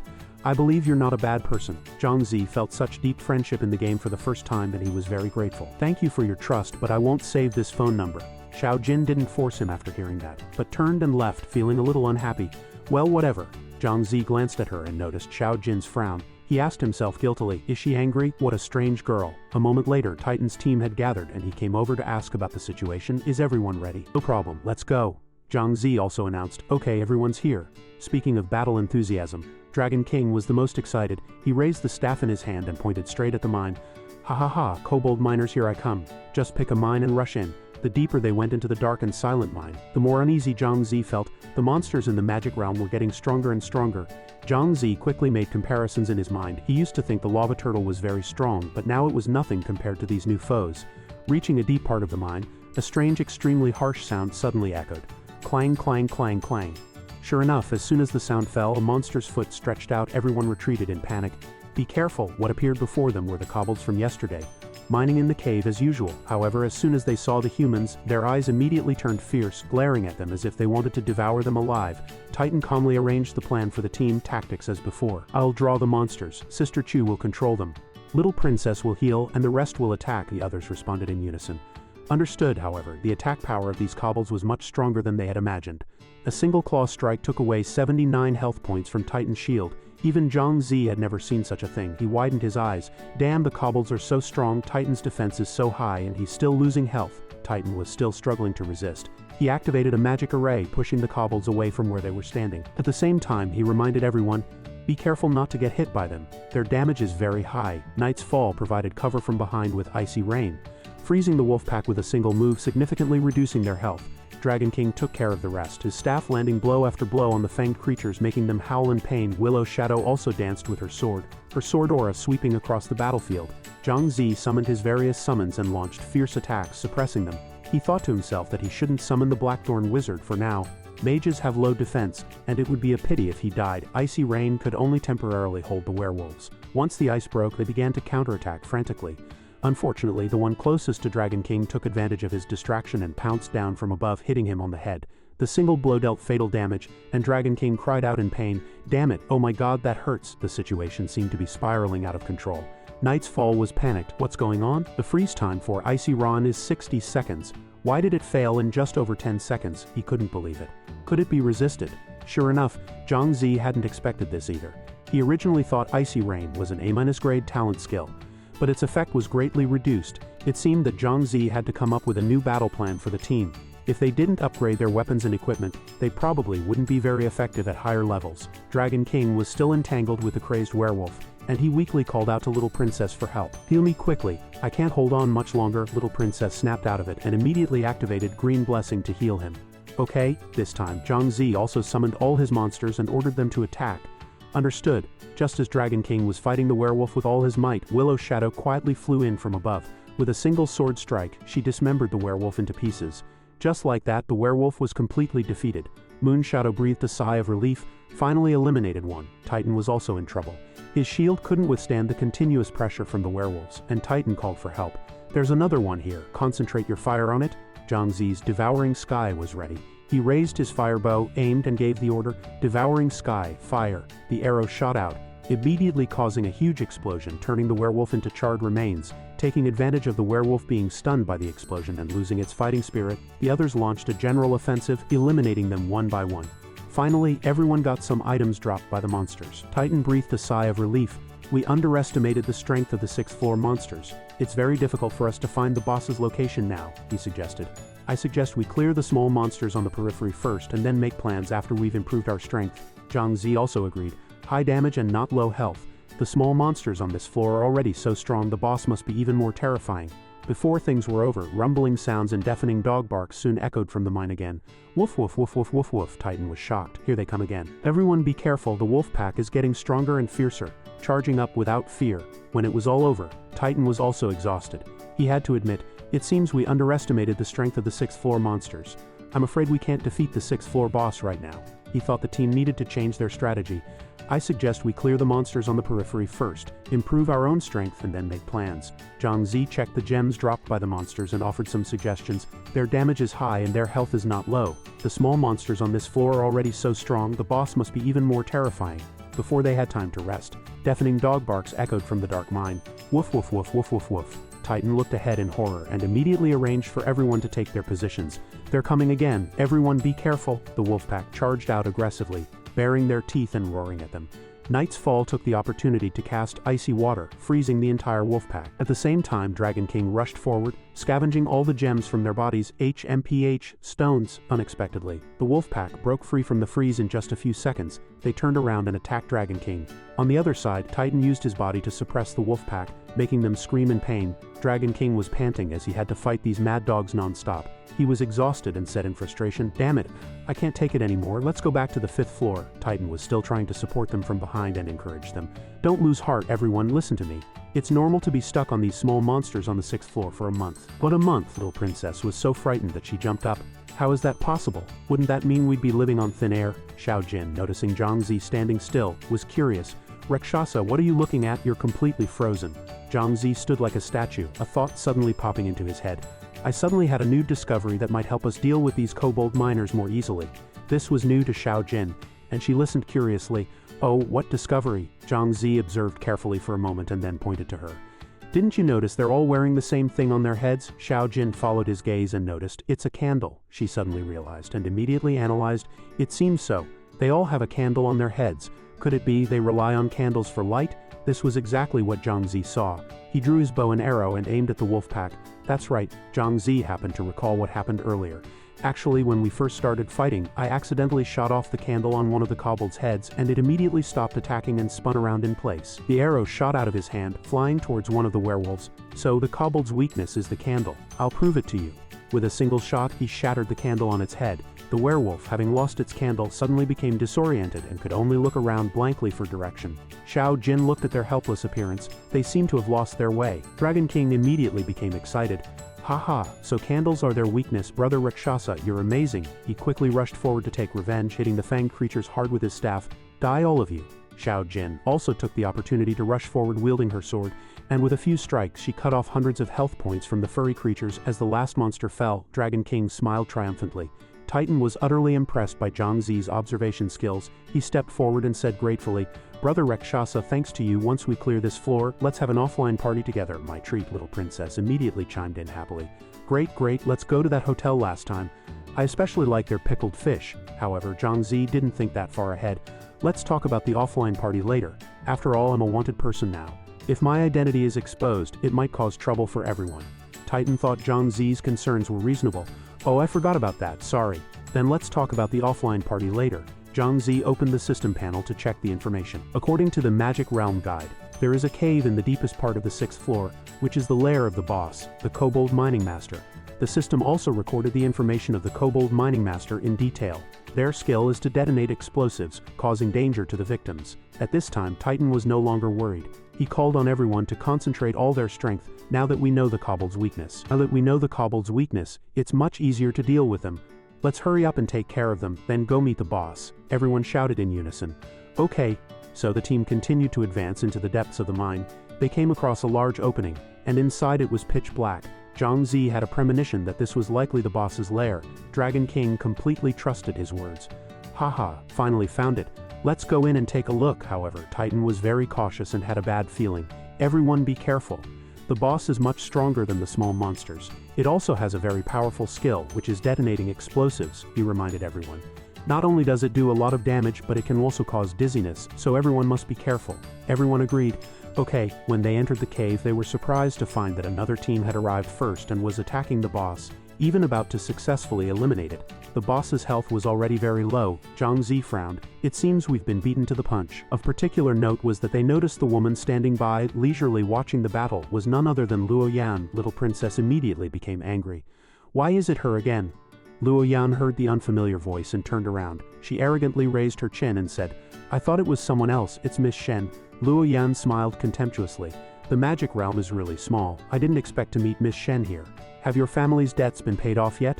Little princess was hit where it hurt and immediately roared. Don't be so smug. Even if the Shen family is in decline, it's not for a nouveau riche like you to look down on. The more Luo Yan tried to anger her, the happier she became. She took the opportunity to show off. What's wrong with being rich? Everyone here is my subordinate. Look at your subordinates. They're all old, weak, and disabled. Little princess was furious. She could only curse from the outside. Shut your stinking mouth. They're not my subordinates. They're my friends. The two of them argued back and forth, and Zhang Zi turned his head, asking the others in confusion. Who is that girl? It seems they have some personal grudges. Xiao Jin guessed. Probably someone little princess knows in the real world. But in this situation, we'd better not interfere. However, Dragon King seemed very relaxed. Don't worry, if little princess needs help, she'll definitely ask. Luo Yan continued to provoke little princess from the outside. Oh, I really didn't expect that a pampered young lady like Miss Shen would have friends now. Luo Yan's subordinate came over to report to her. Miss, the boss is about to be defeated. Do you know these people? Luo Yan immediately pointed at them angrily and said, Yes, of course I know them. She angrily accused Shen Mengdi. In the past, she tried every means to humiliate me. I will never forget it in my life. This ignited the flames of revenge in Luo Yan's heart. At that time, I vowed to regain the dignity I lost. Well, she now has the upper hand and wants to manipulate Shen Mengdi's teammates. Listen up, everyone. As long as you leave her team and join mine, I guarantee that all the loot after defeating the boss will be yours. I'll also be generous and give you an extra $1 million in compensation. What do you say? Little princess gritted her teeth in anger but couldn't refute what was just said. Dragon King, listening to these words, was utterly unbearable. He retorted to Luo Yan, telling her to take back those filthy words. Although my old man is poor, he has never betrayed a friend. Titan also agreed, stepping forward to speak for little princess. That's right, no matter what grudges you had with her before, she's our friend now. If you really want to buy us off, I advise you to give up on that idea. Luo Yan looked at them with a disdainful smile. A bunch of paupers. If you all want to be poor like her, then get lost. To tell you the truth, this floor's boss has already been reserved by me. Dragon King hated this kind of arrogant woman the most. He was furious, pointing at her nose and cursing. What? Did you open this demon realm? What makes you say that? Luo Yan's subordinates pulled out their guns, pointing at Dragon King's face and warning. What makes her say that? Try us if you don't believe it. Dragon King was full of fighting spirit. He glared at them. Try us then, who's afraid of who? However, Zhang Zi waved his hand, signaling Dragon King to calm down. Humph. Zhang Zi stepped forward and began to reason. You're covered in S-grade equipment and weapons, how can we fight you? Luo Yan found those words pleasing to the ear. You guys have some sense. Her subordinates arrogantly urged them to leave. Since you know you can't win, why don't you get lost? Dragon King felt indignant, and turned to blame Zhang Zi. Brother Rakshasa, why did you stop me? At this moment, Zhang Zi whispered to them. Don't rush, I've thought of a way to deal with him. Titan leaned in to listen. Oh, what's the plan? Meanwhile, while Luo Yan's people were engaged in intense combat, Zhang Zi aimed his bow at the boss from a corner. His arrow swiftly flew out, igniting an explosive barrel. Hearing the sudden loud bang, Luo Yan turned back in alarm, only to see flames raging. What's going on? Why did those explosive barrels suddenly explode? Zhang Zi didn't stop. Instead, he continuously aimed at the explosive barrel stacked in the corner. The explosions grew larger and larger, and the people inside scattered and fled. They couldn't withstand the high temperatures and ran away in disarray. Ouch, everyone screamed in pain. I'm injured. Luo Yan was thrown into chaos. She ordered her subordinates, don't run around, deal with the boss first. But who would listen to her now? Everyone was busy trying to save their lives and fled in panic. Seeing Luo Yan go from arrogant to disheveled, little princess secretly rejoiced. Ha ha ha, that was satisfying. Dragon King admired Zhang Zi's strategy. Brother Rakshasa, well done. Seeing their satisfied expressions, Luo Yan asked exasperated, did you guys do this? You lowly creatures, you. However, the good times didn't last long. The entire cave suddenly shook violently from a massive explosion. Xiao Qin lost her footing and fell to the ground. What's happening? The cave seems to be collapsing. Titan tried to find a way to save everyone. Everyone, don't panic. As soon as he finished speaking, the ground beneath Luo Yan and her group collapsed, and they all fell in free fall. After a while, they landed on the ground. A disheveled Luo Yan wailed, ouch, help! Even worse, a pack of werewolves surrounded them. Her subordinates also felt a chill down their spines. So many gnolls, miss, were surrounded. Soon they were cornered. Luo Yan shouted in panic, think of something, if we die in the demon realm, we'll die in the real world too. I don't want to die. The werewolves didn't give them time to think, and immediately launched an attack. A subordinate took out his instant teleportation item and tore up his contract with Luo Yan. There's no way. There are too many of them. I'm sorry, miss, I'm escaping alone. I don't want to die. Seeing him escape successfully, a desperate Luo Yan cursed him weakly, ungrateful bastard. What's more, the wolf pack would soon tear her to pieces. Luo Yan awaited the arrival of death, screaming, ah, however. Just as they were about to pounce on her, Luo Yan opened her eyes and saw that all the werewolves were frozen by the ice dance. Ha! Above the abyss, it turned out that Zhang Zi's team had stepped in to save her life. Little princess shouted down, hey Miss Guo. Luo Yan, seeing them, was like a drowning person grabbing a lifeline. It's you, please save me. Little princess laughed and said, there are conditions, you know. Saving you isn't impossible, but as you know, we're all very poor. So 5 million per person, is that okay? Luo Yan was aghast. What, 5 million per person? Seeing her reaction, little princess pretended to turn away. If you think it's too much, we'll just have to leave. Luo Yan immediately stood up and agreed repeatedly. Okay, 5 million per person. I'll give you my butler's phone number. You call him and he'll transfer the money to you immediately. Please save me first. Just waiting for those words, little princess conjured a long rope. Since Miss Guo is so generous, that makes things easy. The rope was lowered, and Luo Yan climbed up. She was quick, and 10 minutes later, the money arrived in little princess's account. She checked the amount and said happily, okay, good, money received. Miss Guo, you can leave now. This time, Luo Yan had no choice but to swallow her anger and retreat. She vowed, rest assured I've remembered your faces. I'll repay this debt of gratitude someday. At this point, Dragon King crossed his arms and commented on Little Princess. Little Princess, you're really ruthless, taking 35 million from her in one go. Little Princess smiled slyly and said, not much, not much. She's so rich, this money for her life isn't expensive. Besides, we can't just save her for nothing, can we? Zhang Zi pointed at the deep pit and asked, what about the boss down there? If we don't deal with it, we can't go to the next floor. Everyone agreed to take it down. However, they also saw some problems. It was a bit tricky because there were too many small monsters around. Dragon King looked at Zhang Zi, knowing he was prepared. Rakshasa, we're counting on you again. You're the only one here with ranged attacks. Please set up an ambush up there. We'll lure the monsters. As expected, Zhang Zi immediately agreed. Okay, they jumped down without hesitation and engaged the monsters in a fierce battle. Brother Rakshasa, it's all up to you. Little Princess also rushed down boldly as a way to repay Zhang Zi for saving her life earlier. That arrow you shot earlier was beautiful. Consider it me owing you a favor. Everyone was behind Titan's shield, following the usual formation. Crimson Blood was in charge of setting up formations. Dragon King was in charge of luring monsters. Xiao Qin was looking for opportunities to attack the boss, and Little Princess was in charge of healing the entire team. He shouted, battle start. Dragon King faced the first werewolf, but he felt something was off about it. Whoa, why does this werewolf have so many candles on its head? Not only that, but its size was also several times larger than a regular werewolf. Dragon King counted the candles on its head. 1, 2, 3, 10. My goodness, it has 10 candles on its head. Zhang Zi reassured the people below, drawing his bow above. "Leave the candles to me, I'll find a chance to deal with them." A series of arrows rained down, severing the candles on the Null's head one by one. Then it went completely berserk, immediately swinging its weapon, a large hammer with a chain, to knock down the arrows. Seeing his moves suddenly become ineffective, Zhang Zi was stunned. He hadn't expected this guy to know how to protect its candles. Knowing the Autumn Knight felt they were getting in the way, he stepped in. "There are too many monsters. I'll freeze some to relieve the pressure." The ice dance instantly froze a large group of monsters. Xiao Qin also rushed up and slashed at them, gradually reducing their health. But after a while she still felt the progress was slow. The damage is too low. This time the Wolf King took out explosives and threw them directly at them in retaliation. Just as Xiao Qin was distracted, Dragon King loudly reminded her. "Xiao Qin, be careful, don't get hit by the explosion, that thing does a lot of damage." Fortunately an arrow arrived in time, changing the bomb's flight path. Dragon King gestured to Zhang Zi, praising, "Well done, Rakshasa." Xiao Qin narrowly escaped death, her heart racing, still in shock. "He saved me again." Sure enough, Zhang Zi summoned a helper. Sky Devouring Toad attacked the boss. The Sky Devouring Toad roared and spewed lava towards the bottom of the pit, with the Sky Devouring Toad providing cover. Zhang Zi's confidence soared. He commanded, "Sky Devouring Toad attacked the boss." A jet of flame sprayed towards the bottom of the pit. With the combined attack of the Sky Devouring Toad and Rakshasa, the Wolf King instantly lost a large amount of health. Dragon King shouted excitedly in support, "Well done. Constantly deplete its stamina. As long as we persevere, we'll definitely clear this level." Unexpectedly, the previous attack enraged the Wolf King. It roared and swung its weapon wildly. Dragon King, seeing it charge over, was so surprised that his mouth fell open. "Whoa, this boss is going all out against me." This time, it lit the explosives and then continuously hurled a barrage of explosives towards the area where Zhang Zi was located. "Oh woo!" Zhang Zi shouted. "Light Bunny, swallow it quickly." The explosions below were extremely violent, as if they were going to blast everyone to pieces. All members lost a large amount of health. Even Titan with his shield couldn't withstand it. "Little Princess, watch your health." At this moment, Little Princess was also struggling to withstand the impact of the explosions, but she couldn't hold on much longer. "I can't take it anymore. The boss is using its skill again." "Is this skill unlimited?" The Wolf King took the opportunity to pounce, however. Zhang Zi's arrow flew over, directly piercing the hand holding the explosives. Dragon King seized the opportunity and rushed forward. "Nice shot." That was timely. Zhang Zi was also nervously adjusting his aim above, helping everyone.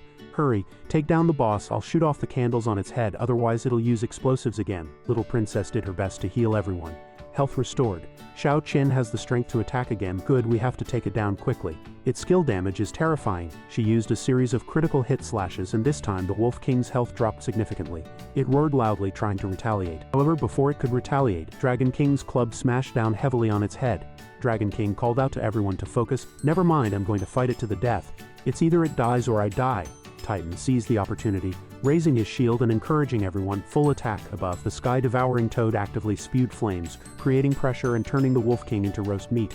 This allowed Zhang Zi's arrows to aim accurately. Explosions splattered, and the Wolf King was almost trapped, forced to stand still and take the beating. When they saw the health bar drop to 0, Dragon King cheered excitedly. "Haha, finally took it down." However, Titan's face showed horror as he stared at the abnormally moving monster. "Something's wrong, it looks like it's going to self-destruct." Everyone at the bottom of the pit froze. "What?" Above, Zhang Zi also widened his eyes. Self-destruct. With little time left, Titan resolutely rushed forward, pushing the Wolf King away with his shield. "Damn it, come and play with Grandpa." Everyone was worried about Titan's safety. "Boss, don't go, it's dangerous." They knew he was sacrificing himself to save them. "Titan, no." Little Princess wanted to rush up and stop him. "Titan, come back, don't be reckless." Sure enough, a few seconds later, the Wolf King exploded, leaving no bones behind. Zhang Zi also jumped down to check the situation. "This boss is too terrifying. I didn't expect it to have a self-destruct move." Smoke filled the air and everyone searched for Titan. "Titan, where are you?" Just then they noticed that Titan's shield had shattered at some point. Dragon King knelt on the ground weakly, crying out, "Boss, why were you so foolish?" Xiao Qin was stunned, unable to believe the reality before her. "Titan." Suddenly a familiar voice sounded weakly. "Cough, cough." What's with all the crying? Movement began in the pile of rubble not far away, and everyone froze, turning to look. Titan was covered in injuries, his clothes tattered, but he could still speak. "Stop crying, I'm not dead yet." Everyone rushed over to check on him. Little Princess said anxiously, "Boss, you were too reckless just now." Dragon King ran over excitedly. "Boss, you really scared me to death." Knowing the Autumn Knight reproached him with concern. "Titan, if you ever do that again, I'll break off our friendship." Dragon King helped Titan back, who said exhausted, "This was a huge loss. All my equipment is broken." Jijing walked over to the dissipating Wolf King's corpse. "Let's see what good stuff this boss dropped." Little Princess picked up the glittering black crystals on the ground. "These are black gold ores. They're indeed different from ordinary ores." Dragon King was extremely excited. He exclaimed, "Just this little bit is worth over 1 million. No wonder that Luo Yan brought so many people to fight the boss. There's definitely profit to be made. Little princess generously picked up the black gold ore and handed it to Titan. Boss, these are all yours, you contributed the most. Knowing the Autumn Knight also agreed, not contesting with Titan for the ore. That's right. If you hadn't stepped in to save us, those of us in the magic user classes and Little Princess would have been dead. However, Titan was hesitant, not wanting to take it all for himself. How can I do that? I can't defeat the boss by myself, so the ore should be split evenly. He looked at Zhang Zi, praising his contribution this time. Besides, most of the credit this time goes to Brother Rakshasa. If he hadn't shot off the candles in time, we'd probably be dead already. Zhang Zi understood Titan's intention, but he still declined. Boss Titan, I appreciate your kindness. Besides, your equipment is all broken, you should use this ore to get a new set. Seeing everyone deferring to each other, Titan had no choice but to accept, to put everyone's mind at ease. Alright, I'll use it to get equipment, but let's call it a day for now. After I get my new equipment, we'll explore the 7th floor together.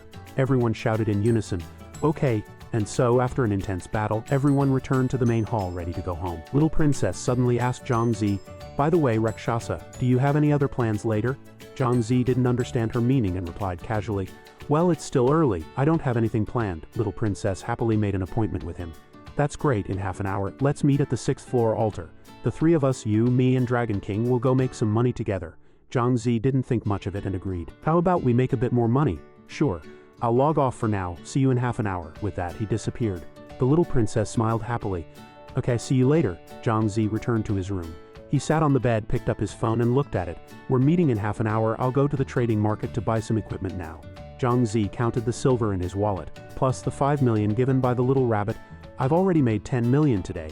That should be enough to buy a few pieces of S-grade equipment. He looked through the listings, from the 25 million armor to the 3 million boots. Zhang Zi felt a pang of heartache. Those S-grade equipment were just too expensive. In the end, he settled on a pair of 3 million boots, thinking, these shoes are perfect for the little rabbit. I can't always take her money. Buying her some equipment will keep her safer. Suddenly, Zhang Zi scrolled down and inadvertently saw a silver necklace. After briefly checking the information, he was very satisfied. This is a great item. A 10% increase in talent skills. It sounds useless, but for me it's enough to summon one more mutated monster. So, Zhang Zi decided to buy it. This is it. System confirmation. Your purchase of 2 items is successful. Awaiting seller confirmation.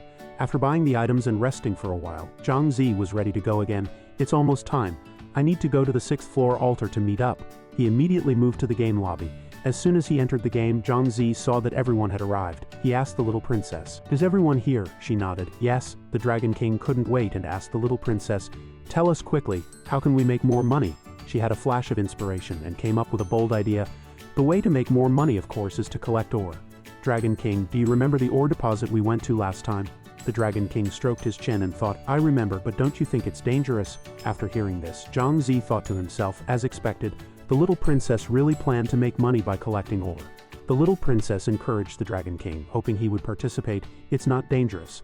Didn't you survive last time? This time I'll heal you, and Luocha will take care of the candles. Don't worry. The Dragon King was actually persuaded. He picked up his club and walked in. All right. On the way, the little princess explained the details to everyone. Let's make it clear first. Collecting ore is a matter of individual ability, and those who don't participate won't get anything. Little Rabbit smiled. Don't worry, I won't share anything with you. She added, however, whatever I get, I'll only give it to Brother Luocha. Suddenly, a rock rolled out of the cave. Immediately after, 2 wolves jumped out and attacked them. Zhang Zi quickly drew his bow, aiming at the candles above their heads. Be careful. Prepare for battle. The others were responsible for fighting, and the little princess kept providing healing from behind. Little Rabbit also quickly seized the opportunity to sneak attack the wolves that were stunned by the Dragon King. The Dragon King was a little annoyed, worried that she might be in danger. Moonlight Rabbit, stop wandering around Old 4, be careful they shift their attack target. I won't be responsible then. Little Rabbit was very fast, making the werewolves dizzy, so she could reassure the Dragon King. Don't worry, I'll take care of myself. Finally, she ran quickly to Zhang Zi to show off. Hee, I just stole some junk, a piece of rag and a broken watch. Zhang Zi could only smile wryly and advise her. You little girl, be careful, don't get hurt. The second monster was finally defeated and Zhang Zi calculated. That's it. Out of this cave, the front is where I stole the ore last time. The little princess couldn't wait and took the lead. Then what are we waiting for? Let's go, time is money. Zhang Zi and the others walked slowly, reminding the little princess, you'll know when we get there, it's not as simple as you think. Seeing a large patch of sparkling gems, the little princess cheered happily. Wow, ore, so much ore. She looked at it from a distance, her heart surging. So much ore, if she took it all, she could definitely sell it for a lot of money. The Dragon King took one look and was scared. He didn't dare to be greedy. Are you stupid? Do you know how heavy this ore is? Last time I only took one piece and it felt almost 10 pounds heavier. The little princess didn't quite believe it.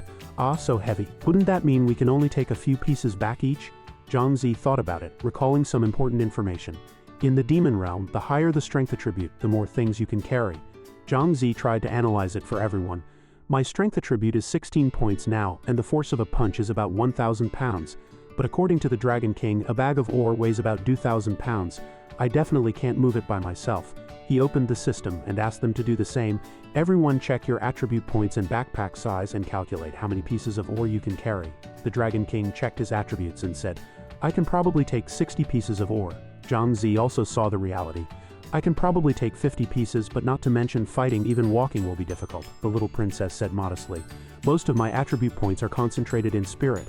I can only take 18 pieces. Zhang Zi drew his bow, wanting to solve the problem quickly and go home. In that case, we can only lure the Cyclops over and kill it. Otherwise, we will definitely encounter danger. The Dragon King also agreed. That's right, I don't want to lose my life for ore. So Zhang Zi took the lead. Okay, then I will be responsible for luring the monsters over, and then we will surround and eliminate them together. Little Rabbit, find a safe place to hide. Little Rabbit obediently followed Zhang Zi's arrangement. Okay, Brother Luocha, don't worry about me. One by one the wolves charged, only to have the candles on their heads extinguished first. They frantically searched for the culprit. However, while they were enraged, the Dragon King would circle behind them and teach them a lesson one by one. In this way, an hour passed unconsciously. The Dragon King was also exhausted and panting. Killing them one by one was too tiring. The little princess encouraged him, stop complaining, just kill a few more and it'll be over. After we're done, I'll treat everyone to a big meal. She walked over and picked up some gems to look at them. We can sell these first. After Zhang Zi finished packing up, he looked around and didn't see Little Rabbit, so he asked, Little Wen, where did you go? Little Rabbit ran over to him mischievously and smiled. I just took a walk outside, Brother Luocha. I have something good to give you later. Zhang Zi asked in surprise. Oh, what is it? However, Little Rabbit played hide-and-seek with Zhang Zi, refusing to reveal it in advance. After packing a large bag of spoils, everyone turned and left the cave. Let's go. Walking out of the hall, everyone was exhausted. I'm so tired. We're finally back. Hopefully we can sell it for a good price. Suddenly, a large group of people gathered in the front hall, and a loud cry came from the middle. Buying ore? Everyone gathered around to watch the excitement. Buying ore at high prices. Sure enough, two young people were attracting the attention of other players. Buying black gold ore at high prices. The purchase price of each piece of black gold ore is 500,000 higher than the market price. If you have any, don't hide it, take it out and sell it. Shouted loudly. Buying black gold ore at high prices. This is a rare opportunity. We're only buying 10 pieces. Let's make it clear, we won't buy any more once we have enough. Don't miss this opportunity. The little princess took the opportunity to step forward and asked, Big brothers, I don't have black gold ore, I only have ordinary ore, do you buy that? However, they looked disdainful and immediately refused. What ordinary ore? We don't want that, only black gold ore. The little princess was indignant and retorted, Why, our ordinary ore is also very valuable. What kind of business are you running? Suddenly, a guard walked in and asked the two people, How's it going? How many pieces have you collected? The young master is in a hurry. They looked flustered. Boss, we've been shouting here for an hour and we've only collected one piece of black gold ore.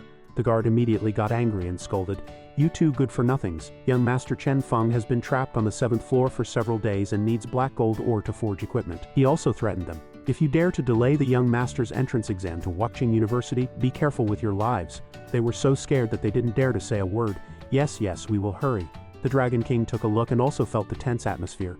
This guy is fierce. He scolded those two like they were his grandsons. However, Zhang Zi heard a familiar name and silently calculated in his mind. Chen Feng, the debt from the Cloud Ding Association hasn't been settled yet.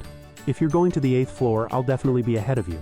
The little princess decided that since they weren't buying, they would take it to the trading market and split it equally among the three of them, as originally planned. The Dragon King also thought this was the best way and took his leave first. Alright, it's getting late. I have to go home and cook.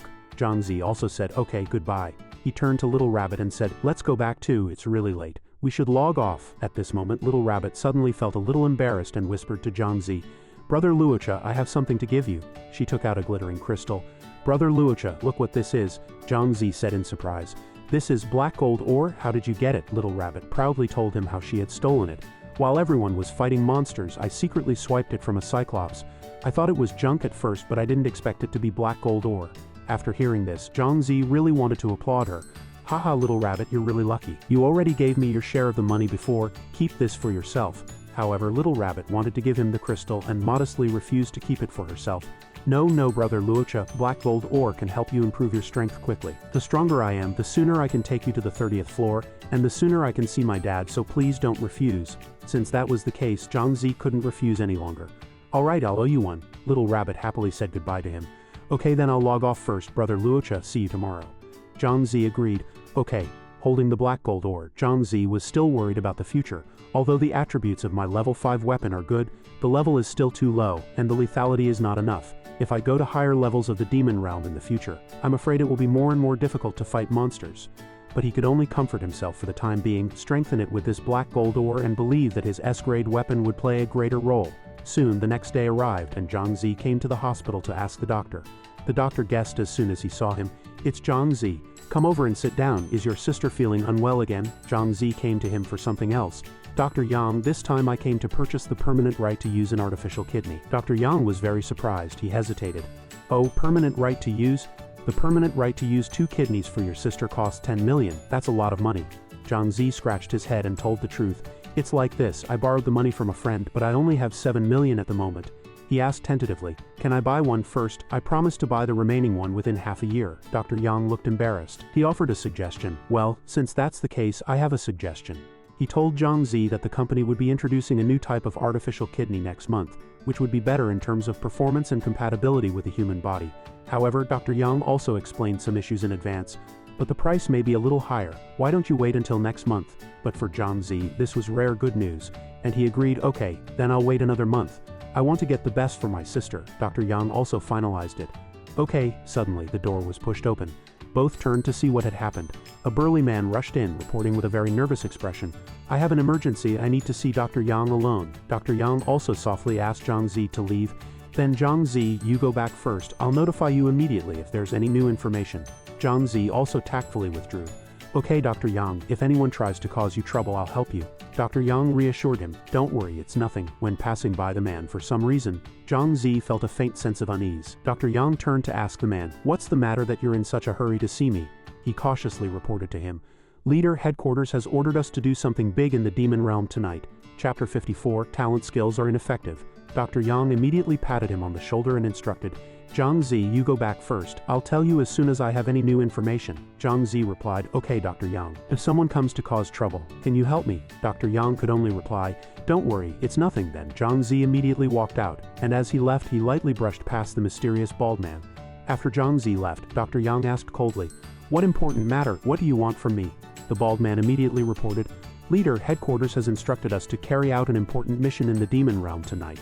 At this time, Zhang Zi was walking and thinking, the money is still not enough.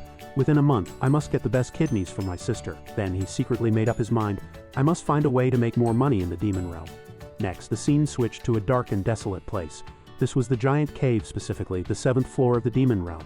Surrounded by the terrifying skeletons of some kind of creature, here 4 huge rocks strangely appeared protruding from the ground. In the center of the 4 rocks, a group of people gathered shouting loudly, it's terrible, that's right, killing anyone they see, it's terrifying. Nu Sha Zui Feng led the group, pacing back and forth, saying to everyone, don't panic, stay calm. While looking around, Nu Sha Zui Feng suddenly exclaimed, Luocha, long time no see.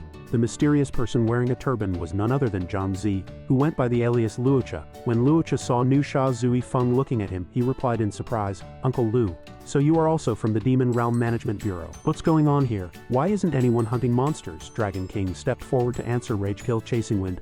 A maniac came from who knows where, killing anyone he sees. And he's strong, ordinary adventurers are no match for him. I heard over a dozen people have been killed. Ragekill Chasing Wind nodded in agreement, adding, yeah, the National Security Department and the Demon Realm Administration have sent a large number of powerful individuals to maintain order in the Demon Realm. Currently, criminals are killing lone adventurers on every level. It's best to avoid the Demon Realm for now until everything is resolved. Dragon King was surprised by what Ragekill Chasing Wind said, and turned to ask, seriously, guess I'll log off for now. As they were talking, someone suddenly pointed into the distance and shouted, oh no, someone's killing people. They turned to see what was happening, and everyone on the scene was looking at a man holding a knife to someone's neck. Someone exclaimed in terror, oh my god, it's the murderer. Seeing this, the killer tightened his grip on the knife. The murderer stuck out his tongue and laughed, threatening, the Demon Realm Administration, this is what happens to busybodies. My name is Devil's Smile. Without another word, he slashed the knife across and blood splattered. In an instant, the hostage was killed on the spot by Devil's Smile. He then quickly disappeared from the scene. The crowd erupted into chaos, everyone panicking and talking at once. Ragekill Chasing Wind immediately gave chase, saying angrily, "It's Dawn's people. I didn't expect them to dare challenge us openly." Moonshadow followed, saying, "Sixth uncle, I'll go with you." Rakshasa, though hidden in the crowd, also followed them, thinking to himself, "It's Dawn again. I'll see how strong you really are." Those left behind saw the three of them running off and exclaimed in panic, "Oh my god, someone's rushing out of the altar. They're so bold." Then another person tried to dissuade them. "Come back quickly. It's too dangerous. You're courting death." At this moment in the cave, their footsteps suddenly stopped. Ragekill Chasing Wind stopped at two forks in the road and asked, "Why did you follow me?" Moonshadow didn't answer but asked, "Sixth uncle, there are two forks here. Which way should we go?" Ragekill Chasing Wind looked ahead and said sternly, "No time to hesitate. Just pick a direction and follow me closely." Rakshasa replied, "Understood." The three of them immediately continued forward, unaware that a creature with a black body and red eyes was watching them with a sinister tongue sticking out. Once everyone was gone, it burst into laughter, "Ha ha ha." It began to move its body towards the light, revealing a lizard's body and a long tongue. Then it slowly transformed from a lizard into a human form. It was none other than Devil's Smile, who revealed a sinister grin and said, "Today all three of you will become my prey." Over here, the three of them suddenly heard some movement. Ragekill Chasing Wind immediately stepped forward to protect them. "Careful, it's a savage giant. One of the level 7 monsters, not very intelligent, slow but incredibly strong. Getting hit by him will hurt a lot, stick close to me." At this moment, a group of ogre giants appeared before them, and Ragekill Chasing Wind couldn't help but be surprised. "Damn, I didn't expect ogres to be here too." Zhang Zi next to him immediately checked the information of the people in front of him, saying, "I saw information about them in the Demon Realm manual before. It said that the ogre giant skills are very powerful." Ragekill Chasing Wind agreed. "That's right, the ogre's skills can seal talent skills." Zhang Zi also exclaimed in surprise. "What? Seal skills?" Ragekill Chasing Wind walked towards the ogre giant, saying, "To get through here we have to kill these 3 giants. I'll lure one first." "Hey, Rakshasa, your 4 mermaids have helped a lot too, restoring a lot of health, right?" The ogre giant didn't back down either. He smashed his weapon hard at where Ragekill Chasing Wind was standing. He immediately jumped up to dodge the blow, and Rakshasa and Moonshadow, seeing this, immediately entered attack mode on high alert. In the battle, Moonshadow and Ragekill Chasing Wind took turns attacking them, dealing significant damage to the ogre giant.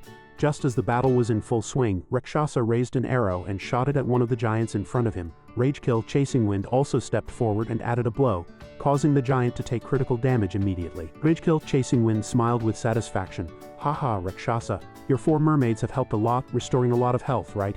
Immediately afterward, the huge giant fell to the ground with wide eyes.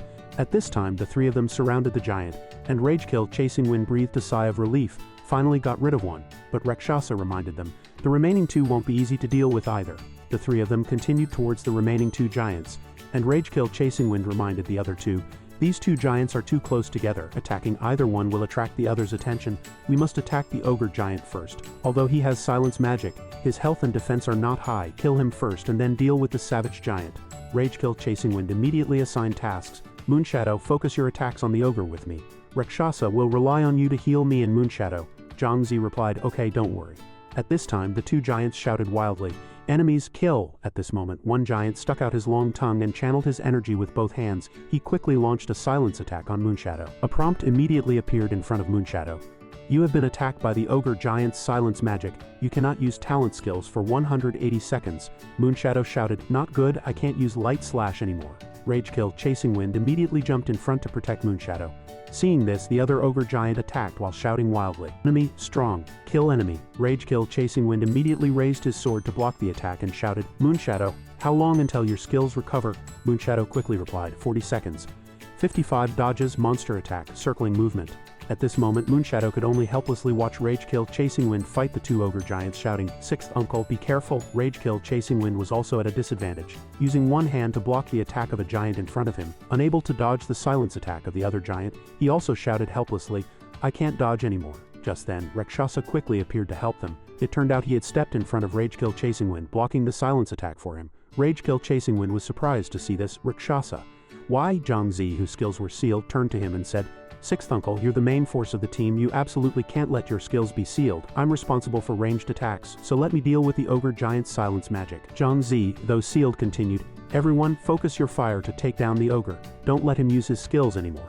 Just then, Moonshadow's seal was lifted and she joined forces with Ragekill Chasing Wind. The two of them launched a fierce attack on the giant, dealing significant damage. The long-tongued giant widened his eyes in pain, and finally, under Ragekill Chasing Wind's blow, he couldn't hold on and fell to the ground. On the other side, Moonshadow continued to attack the remaining giant, and Ragekill Chasing Wind said with relief, "Now there's only one left. The scales of victory are tipping in our favor." But Rakshasa didn't feel as reassured as he did, saying, "I feel like something's not right." At this moment, Ragekill Chasing Wind was about to step forward to support Moonshadow when he asked Rakshasa in confusion. "Huh? What's wrong?" Zhang Zi reminded him. "If there were two giants blocking the way here, how did that masked killer get through?" Suddenly, Rakshasa shouted. "Sixth uncle, be careful!" Ragekill Chasing Wind was startled and looked back. Ragekill Chasing Wind immediately turned around vigilantly. "What the hell is this?" A lizard with a long tail appeared in front of Ragekill Chasing Wind, which was Devil's Smile's disguise. Ragekill Chasing Wind was initially surprised. How can there be a lizard in the 7th level of the demon realm? But a few seconds later, Ragekill Chasing Wind immediately realized something, his eyes widening. Then Ragekill Chasing Wind cursed, "Damn it, no, this is his shapeshifting technique." The scene immediately descended into chaos, and Devil's Smile kept attacking Ragekill Chasing Wind, catching him off guard. "Damn it, this guy's damage is too high." At the same time, he revealed his sharp teeth, grinning and saying, "Haha, you found out too late. Today you will all become my prey." Ragekill Chasing Wind immediately shouted, "Rakshasa, Moonshadow, come to my side quickly." The three of them immediately huddled together back to back. Then Ragekill Chasing Wind continued to warn them. "That guy can turn into a lizard and change his body color to camouflage himself. Watch out for his sneak attacks." Moonshadow couldn't help but exclaim, "That killer is really dangerous." Only Rakshasa still said firmly, "In that case, I'll make him reveal his true form." Immediately afterward, Rakshasa spread out his palms and a layer of blue light appeared on his hands. Then a super powerful and huge monster leader appeared behind him. At this time, Devil's Smile just watched him quietly, silently evaluating Rakshasa in his heart. "An archer, all stats are not high. I can knock him down with one blow. What the hell is this? Why is a heaven-devouring toad appearing on the 7th level?" Devil's Smile smiled sinisterly. He continued to ponder. There's also a Death Butcher. Isn't that the leader of the Death Realm? Did he summon all these leaders?" Zhang Zi, as if confirming his thoughts, ordered loudly, "Heaven-devouring toad, spray fire around. Make that lizard show itself." Then, the heaven-devouring toad immediately opened its mouth and sprayed fire. Zhang Zi kept directing, "He's over there." Wherever he pointed, the heaven-devouring toad immediately sprayed fire. Not only that, Devil's Smile was in a very miserable state at this time. He was shot by Rakshasa's arrow and attacked by the Death Butcher. He could only scream, "Ah," as if he couldn't hold on anymore. Devil's Smile revealed his human form, then he stood up with difficulty, saying sarcastically, "Rakshasa is indeed very interesting. You three got lucky today." Suddenly, a blue battle axe appeared in Devil's Smile's hand and he smiled. "Ha." Immediately afterward, a teleportation array appeared under Devil's Smile's feet, and he laughed loudly. Ha, our Dawn will keep hunting you down, just you wait." Ragekill Chasing Wind reacted quickly. He immediately stepped forward to attack him, then reminded them, "Damn, he's escaping." But Ragekill Chasing Wind only hit air. He cursed inwardly. "Damn it, that guy slipped away with a random teleportation battle axe." At this moment, Moonshadow asked him in confusion, "Sixth uncle, how terrifying is Dawn exactly?" Ragekill Chasing Wind turned to look at the two of them, reminding them, "Never underestimate Dawn." Back then, the administration sent a team to destroy their lair, and the result was a complete annihilation. Even though the members of the team were all very powerful people, Moonshadow continued to ask, "So Rakshasa is being hunted by them, could it be?" Hearing this, Ragekill Chasing Wind immediately replied, "Yes, that's right. Rakshasa, you need to be careful." Zhang Zi also agreed with Ragekill Chasing Wind's point of view, replying, "Well, we'll deal with whatever comes our way." Then the three of them turned and left. Ragekill Chasing Wind, not forgetting to remind them, "We don't know where that guy teleported to. Let's go back to the altar and log off for now and talk about it after this matter is resolved." Zhang Zi followed behind and replied, "Well, okay, that's the only option." In a nearby cave, Devil's Smile's teleportation array reappeared, and he hurriedly sat down on a nearby rock. Then he tapped on the information on the screen, talking to himself. "That Rakshasa is indeed difficult to deal with. I must report to the boss." Subsequently, a message from Devil's Smile appeared in their team channel. "I just encountered the Rakshasa who's being hunted down, on the 7th level. This guy's skill is summoning everyone, be careful." Tomb Raider immediately asked, "Rakshasa, is that the guy on our bounty list?" Then, Silent Death also joined the conversation. Right, it's the adventurer who killed the offspring of death." Devil's Smile replied, "That's right, it's him. There were two other people there. One is Ragekill Chasing Wind, and the other is Willow Moonshadow." At this moment, someone named Mad Blade sent a message. "It's the Willow family again. I've long disliked the Willow family, big brother. Should I take the brothers to clean up the Willow family?" Tomb Raider quickly replied, "Are you crazy? Do you know the background of the Willow family? They are descendants of Great Shah's heroes. If you dare to touch the Willow family, don't even think about staying alive." At this time, an account named Ray of Dawn sent a message. We can't have a head-on conflict with the Willow family yet, Mad Blade. Don't act rashly. Our Don's mission is to cooperate with the headquarters and collect intelligence within Great Shah. Don't ruin the plan, Mad Blade replied after reading the message. Understood, Big Brother. But Ray of Dawn continued to add, also, everyone be careful. The elites of the National Security Department are about to enter the demon realm. Those guys are not ordinary adventurers. Don't fight them head-on then, Dark Beast. Mad Blade, Tomb Raider, and Silent Death replied in turn, understood, Big Brother. Subsequently, the Devil's Smile team chat channel fell silent. Unlike the scene over there, an explosion occurred in a residential area near the city wall of Sky City, and the surrounding residents scattered and fled. Coincidentally, Zhang Zi and his sister saw this scene through the floor-to-ceiling windows of their home. Zhang Zi immediately instructed his sister. The sound came from the city wall. Quickly change your clothes, I'll go out and take a look. His sister asked worriedly, Brother, what's happening outside? She looked outside carefully and shouted in horror. Ah, brother, look, it's a cave monster. That's right, another cave monster appeared outside at this moment. Its huge green body was terrifying. Zhang Zi's sister trembled and said, Brother, it's a cave monster. I'm so scared. Zhang Zi stepped forward to protect her, comforting her.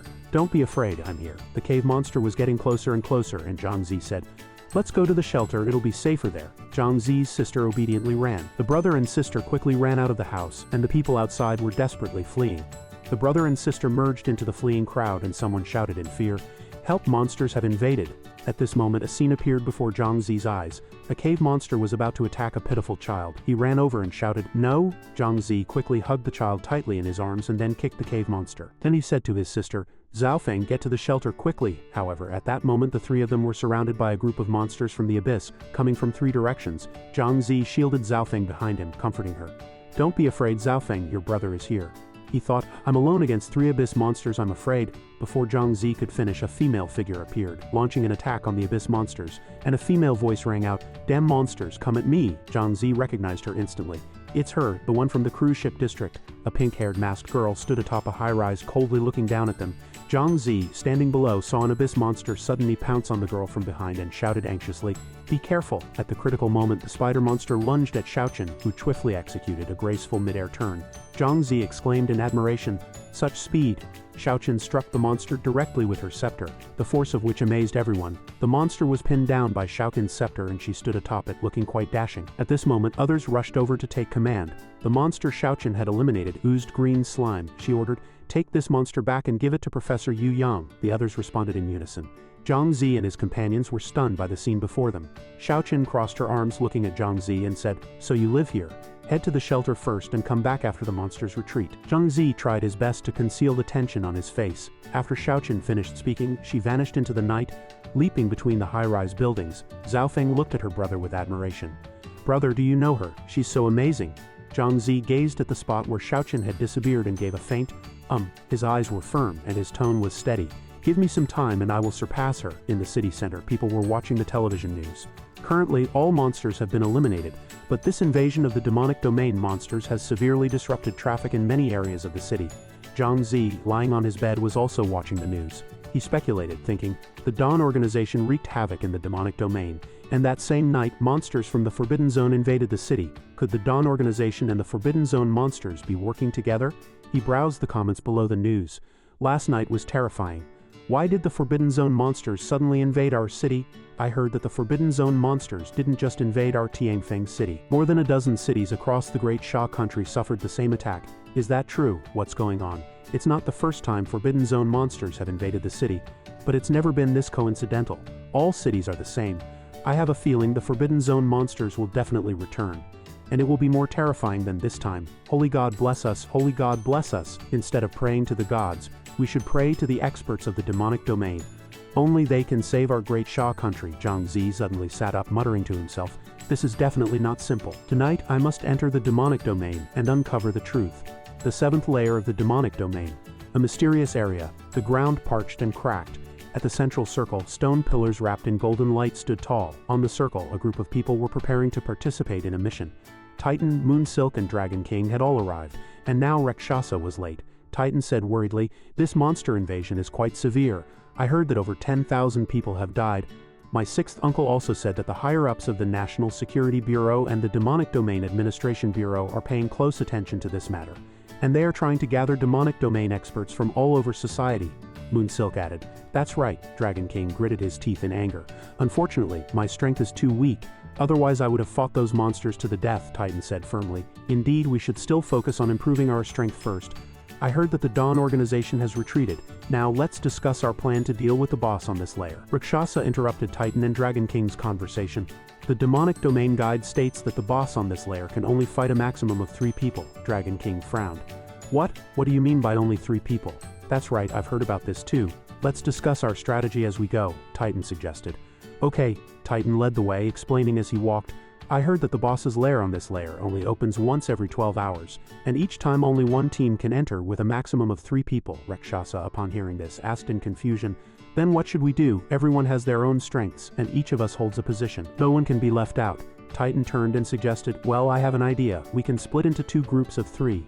Titan added, the first group will be me, Autumn Knight, and Princess Money.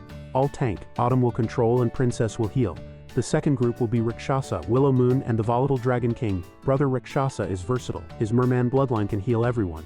Dragon King and Moonsilk are both main damage dealers, and their monster slaying efficiency is high. I believe they'll clear the level faster than us, Dragon King nodded in agreement. Sounds good, Rabbit, realizing she wasn't in either group, asked, then what about me? What do I do? Rakshasa patted her shoulder, comforting her. Don't worry, Rabbit, we'll come back for you after we clear it. Okay, got it, Rabbit replied softly. Titan pointed ahead. Then we'll arrange it like this for now. The twin-headed beast's lair is up ahead. Let's move out. All right, there aren't any small monsters ahead. Someone must have been here before, Rakshasa speculated. As they approached the entrance, they saw a group already standing there. Everyone exclaimed, sure enough, there are people, and quite a few. The Chen family and Old Gao stood at the entrance. Chen Feng arrogantly said, just the name sounds intimidating. Moonsilk looked at him. That person seems to be Chen Feng.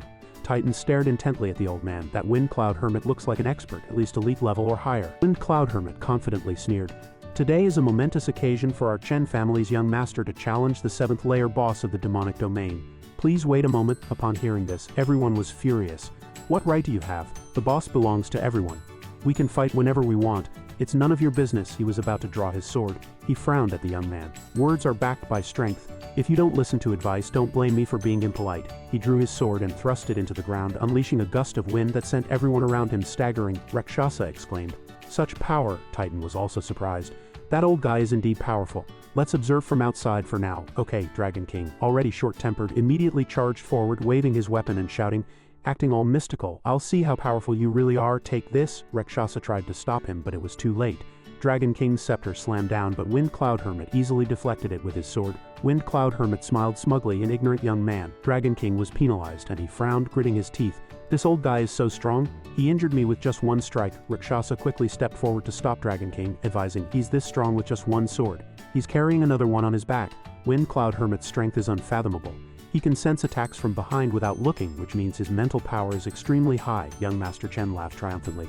Haha, the demonic domain is a place where the strong prey on the weak. If you don't have enough strength, then get lost. It's not too late for you to go after my young master is done with the boss. Dragon King was furious but helpless, gritting his teeth and saying, you.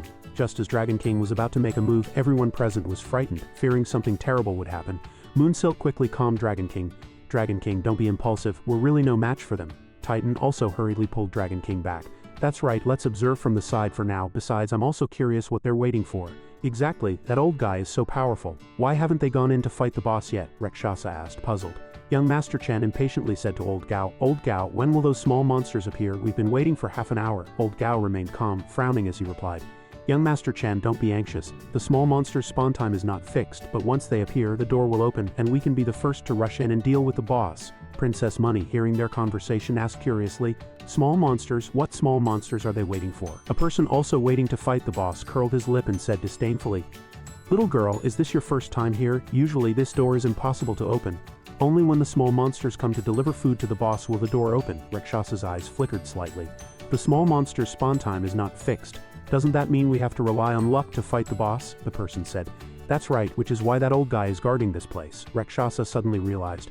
I see, I have an idea. What idea? Moonsilk looked at him curiously. Suddenly, a monster emerged from somewhere. A small monster, clumsily carrying a plate of roast-suckling pig, staggered over.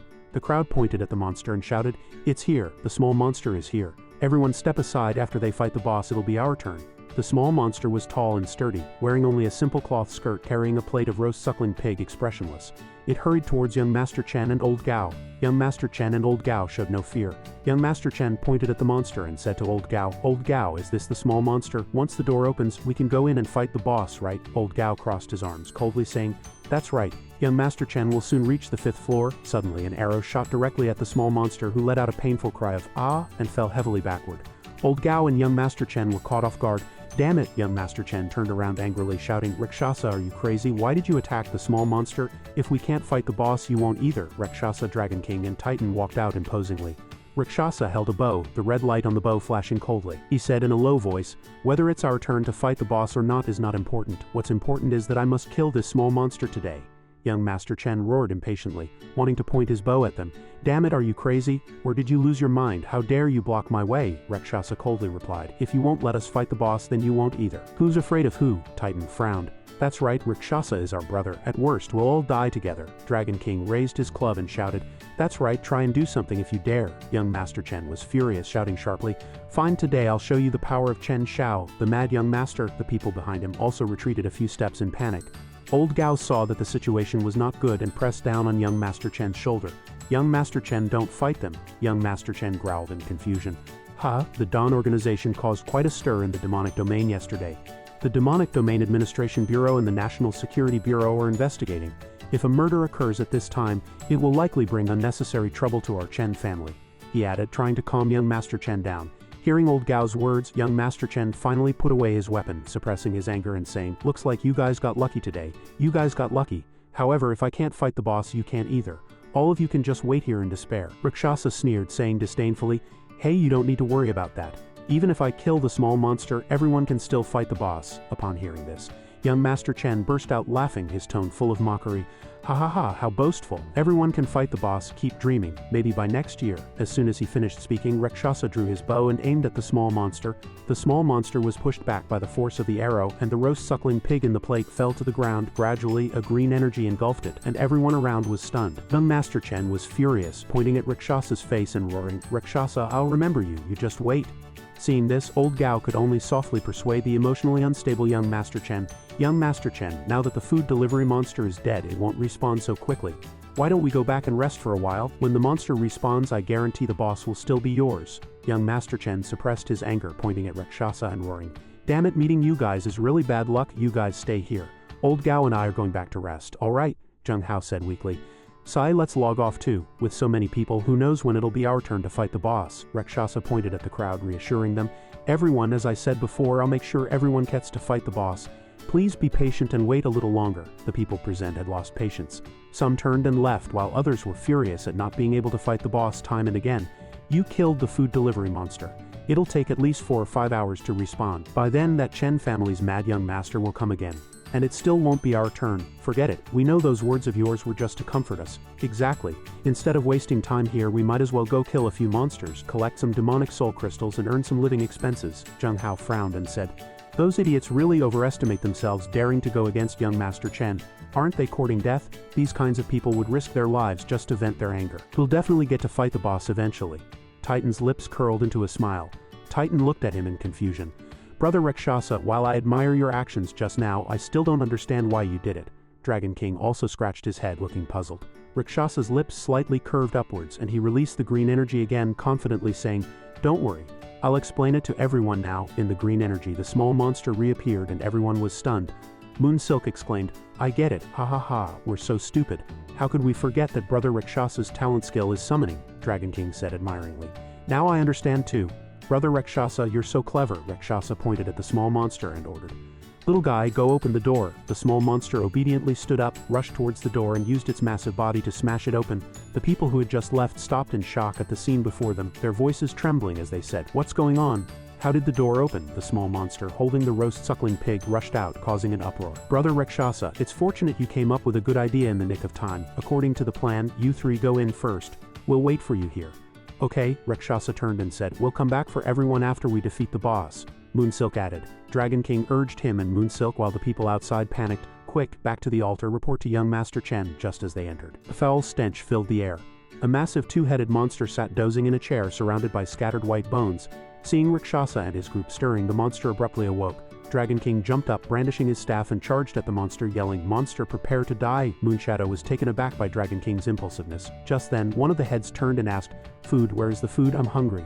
The other head roared, "Idiot, there's no food, they're intruders. You're the idiot, kill them. Kill all the intruders." Dragon King struck the monster's head with his staff and the monster howled, "Ow, that hurts." The other head retaliated furiously, shouting, "Kill them!" The two-headed monster stood up, swinging a huge axe at Dragon King, who exclaimed in surprise, "Oh my god!" The monster slammed its axe into the ground, instantly reducing Dragon King's health points by 1185. Moonshadow and Rakshasa were shocked by the monster's attack. "Wow, this guy's power is dangerous, everyone be careful," Moonshadow warned. Rakshasa summoned a few small monsters. Moonshadow attacked it with her sword, only to find the damage was minimal. "I can't hurt it and it grabbed my leg," Moonshadow cried out in alarm. The monster pulled Moonshadow up and slammed her to the ground. Dragon King panicked and rushed over, shouting, "Moonshadow, I'll help you." But he was sent flying by the two-headed monster, yelling, "Ah!" Both Dragon King and Moonshadow were knocked away. Rakshasa's devouring frog stepped forward holding energy bars and followed Rakshasa's command. Devouring frogs attack. They all spewed flames at the monster. Behind them, Rakshasa's other summoned monsters joined the fray. The monster roared in fury, "Damn it, how can they summon so many helpers? Let them see our power." The monster swung its axe, creating a power clone, and the enraged clone charged at Rakshasa. Moonshadow shouted, "Watch out!" Rakshasa exclaimed in surprise. "I didn't expect this two-headed giant could create clones. We need to take one down first." The two-headed giant swung its axe, sending all of Rakshasa's summoned helpers flying. It attacked Dragon King, who barely managed to block the blow with his staff, saving his life. Rakshasa drew his bow and aimed. The Minotaur leader was a boss too. I didn't expect them to be wiped out so easily. This two-headed giant is indeed tough.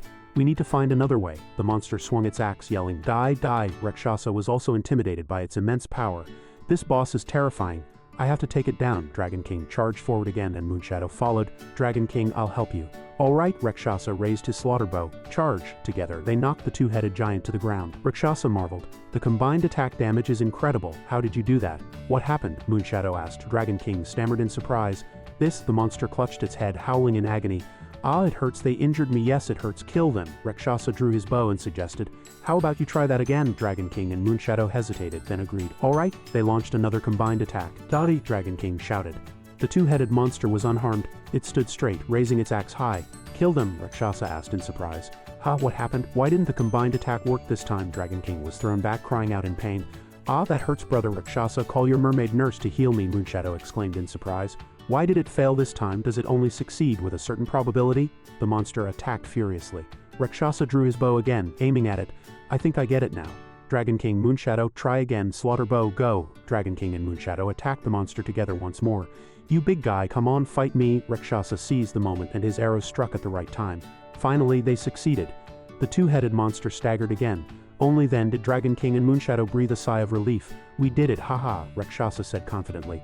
"Just as I expected, it requires a combination attack of talent skills to combine, and my summoned beasts seem to increase the success rate." The two-headed monster was not defeated. This time it was even angrier, shouting, "Kill all these hateful intruders." Rakshasa warned loudly. "Be careful, dodge quickly." They narrowly avoided the monster's attack. This boss has 2 health bars. Once both are empty, it will be defeated. "Let's start with combined attacks on the axe-wielding head, taking them down one by one," Rakshasa suggested. "All right." Rakshasa commanded the Flame Devourer to breathe fire on the monster. Moonshadow suggested. Dragon King, "Let's combine again. Perhaps the boss is about to be defeated." Dragon King sneered. "Haha, good. What's wrong, brother?" Dragon King made up his mind. "Haha, let's seize the opportunity and finish off the remaining one." Rakshasa drew his bow again. Let me finish it. That way I can summon it." The energy-infused arrow pointed straight at the monster. Finally, it was over and blood splattered out. "We won, we cleared it." Everyone finally breathed a sigh of relief and cheered. The monster disappeared, and the system displayed, "Congratulations on defeating the 7th floor boss, the two-headed giant," Dragon King exclaimed.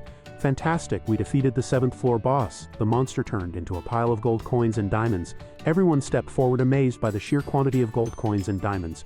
Rakshasa picked up a beautifully crafted sword shining with a red glow from the pile of gold coins. He handed the sword to Moonshadow. "An A-grade one-handed sword, perfect for you." Moonshadow looked at the sword in disbelief. "An A-grade weapon?" But Rakshasa insisted on giving her the sword. "Don't hesitate. Only you can wield this sword. You're its master." Moonshadow was still surprised. "Thank you." Rakshasa opened his hands generously, saying, "Dragon King, this is an A-grade armor. Take it. I saw your armor was old and this armor is too heavy for me." Dragon King's mouth dropped open. "Ah, A-grade equipment. I can actually have A-grade equipment. Moonshadow was amazed by his generosity. You've given away both pieces of equipment, you should take the rest, Dragon King quickly added. That's right, Rakshasa, you should take the rest. Massive blue orb appeared in Rakshasa's hand, sweeping up all the gold coins and diamonds. Alright, let's gather the items and head to the 8th floor's altar. We'll find them later, okay? Moonshadow and Dragon King said in unison. The 8th floor of the Demon Realm had a wide open landscape. In the central area, there was a circular space with towering golden pillars, lush green grass, flower petals dancing in the wind, and a winding stream, causing everyone present to exclaim, "Wow, this is beautiful." Moonshadow looked around at the scenery happily. Dragon King crossed his arms and sighed. The grassland scenery is so beautiful. My father said that before the hellish monsters invaded, the grasslands were our home. Sadly, the grasslands are gone now. There was a hint of regret in his voice. The last time he saw such beautiful grassland scenery was in his past life. Rakshasa suddenly noticed something and exclaimed in surprise, "Huh? What is that?" A group of half-man, half-horse soldiers equipped with weapons and armor charged toward Rakshasa's group, yelling. Faced with such a terrifying sight, Dragon King's eyes widened and his jaw almost dropped to the ground. After a few seconds, he stammered, "Centaur, so many centaur riders." Another group of people reached out their hands, seemingly trying to grasp a chance for survival, shouting continuously, "Help, centaurs, they're terrifying. It's an army of hundreds of monsters, how can we possibly defeat them?" Dragon King felt like the world was collapsing. Suddenly, an old man appeared and said loudly, "You can't defeat them on your own. You need a team of at least 100 to eliminate this cavalry." The old man pointed at Rakshasa's group and asked enthusiastically, "Are you adventurers who just arrived on this floor? Would you like to join our team? We only need a few dozen more people to reach 300, then we can act together and eliminate the cavalry."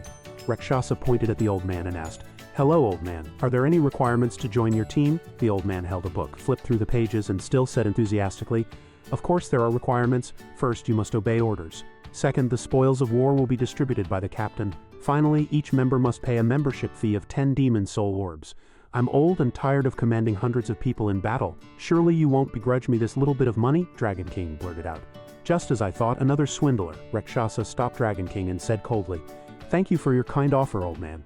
We don't plan on joining a team for now. Our friends are still waiting for us on the 7th floor. We'll be going now." The old man raised his hand in a bit of a panic, trying to stop them. "Hey, don't rush off. The membership fee is negotiable. If you don't have 10, 5 will do." Before he could finish speaking, Rakshasa's group had disappeared.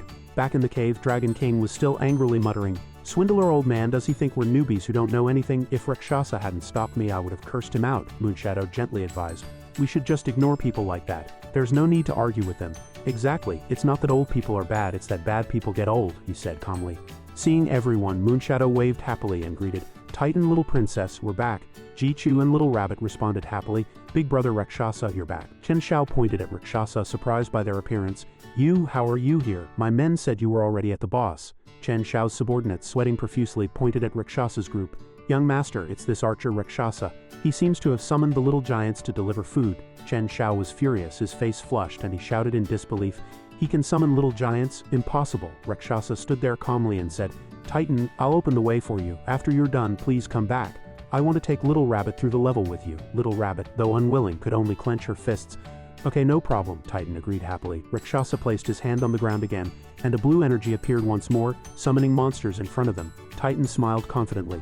"Rakshasa, be careful. We'll be right back after we finish the monsters." He raised his hand, wanting to say something, but swallowed it back. "Well, we'll wait for you here." Elder Gao smiled admiringly and said, "I didn't expect talent skills to really exist. This young friend is Rakshasa, right? I saw you summon the little giants to deliver food earlier. Your talent skill is truly interesting. May I ask if it's A grade or S grade?" Dragon King put his arm around Elder Gao's shoulder and said proudly, "My friend's skill is S grade, how about that? Pretty amazing, right?" Rakshasa felt embarrassed and didn't know what to say.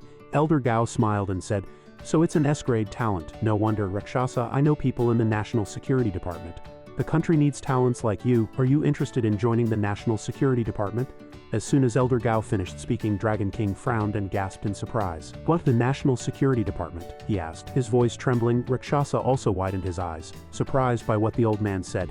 He didn't expect the Hermit of the Wind and Clouds to have connections with the National Security Department. The National Security Department was the most important agency in the Great Sha Kingdom. Rakshasa quickly shook his head and declined. "Thank you for your kind offer, but I'm still a student, and haven't even obtained a level 1 Demon Realm Powerhouse certificate yet. I don't plan to join the National Security Department for now." Chen Shao, who had been listening to their conversation from the side, asked angrily, "Elder Gao, were you trying to recruit him just now?" Elder Gao looked at Chen Shao calmly and replied, "That's right, his talent is strong. If he doesn't join us, he'll be a big threat in the future. If he joins old man Dongfang's camp, we'll have to eliminate him, Dragon King said regretfully from behind. Rakshasa, I admire you so much, you even rejected the National Security Department. Where do you want to go then? To heaven, Rakshasa replied indifferently. I don't have a good impression of the Hermit of the Wind and Clouds. I feel like he's very scheming. Dragon King crossed his arms, leaned against the wall, and snorted angrily. I think you're crazy. Moonshadow stepped in to smooth things over. Don't blame Dragon King for being so blunt. His father hopes he can work in the National Security Department, so he's reacting this way because you rejected them. Rakshasa raised his hand apologetically. I understand, everyone has their own path to take. 3 hours later, they returned to the grassland on the 8th floor. Little Rabbit looked at the grassland and said happily, Wow, it's so beautiful here, like a dream. I didn't expect I could come to the 8th floor. Jichu pointed at Titan and said unconvinced, You two are too amazing, you defeated a two-headed giant in less than 30 minutes. Titan smiled politely and said, Haha, we've fought this boss twice before, so it was relatively easy, and Rakshasa's summoned monsters are also very strong. He single-handedly commanded the summoned monsters, launching a fierce attack on the two-headed giant. You have no idea how spectacular the scene was, Dragon King said wearily. It's too late, it's 3 in the morning now, I'm going to collapse if I don't rest, Titan agreed. Yeah, everyone's exhausted today, let's log off and rest. Yeah, Moonshadow said. Wait, as everyone gradually disappeared, Moonshadow turned back to say goodbye to Rakshasa. I'm leaving first, see you tomorrow. Rakshasa waved goodbye with a smile. Yeah, see you. The next day, early in the morning at Zhang Zi's house, Zhang Zi, biting into a piece of bread, passed by his sister's room.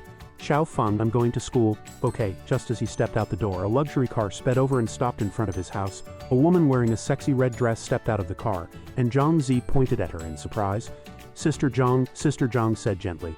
Little Zhang Zi, get in the car quickly. I'll take you to the biggest charity event in Tianfeng City. Zhang Zi replied indifferently, charity event. I'm not really interested. Sister Zhang pulled Zhang Zi's hand. This isn't an ordinary event. All the celebrities in Tianfeng City are gathering here. I heard that today's main guest is the leader of the Gauss Medical Equipment Group.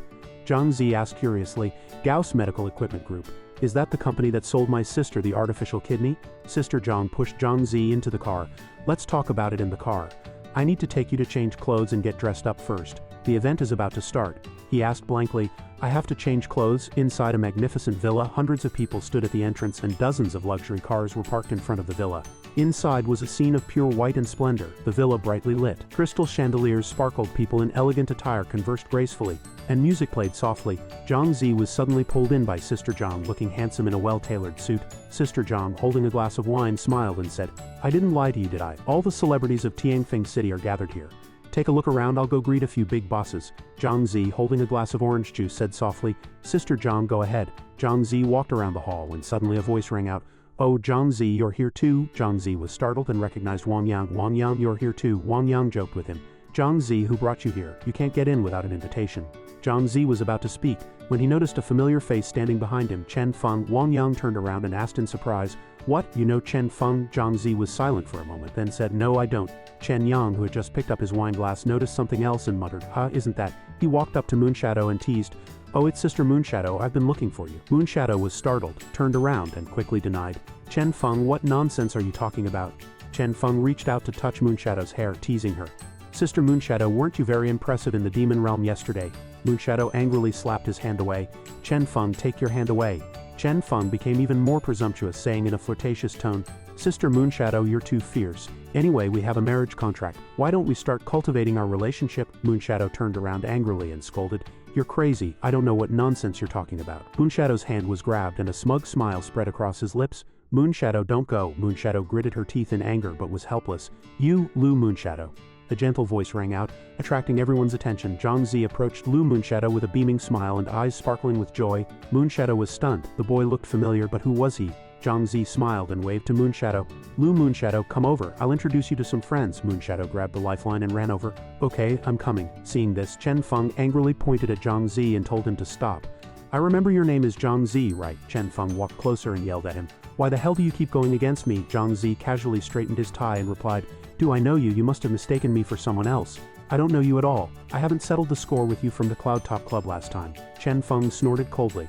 Zhang Zi smiled, his tone mocking. Oh, I remember now, you're that scumbag. Chen Feng was furious and lunged at Zhang Zi with his fist, yelling, Bastard, are you looking for death? Zhang Zi easily blocked Chen Feng's fist. At this moment, Lu Santong suddenly walked over and said disdainfully, "Young Master Chen, that's enough. Do you really think this is Zhang Bei?"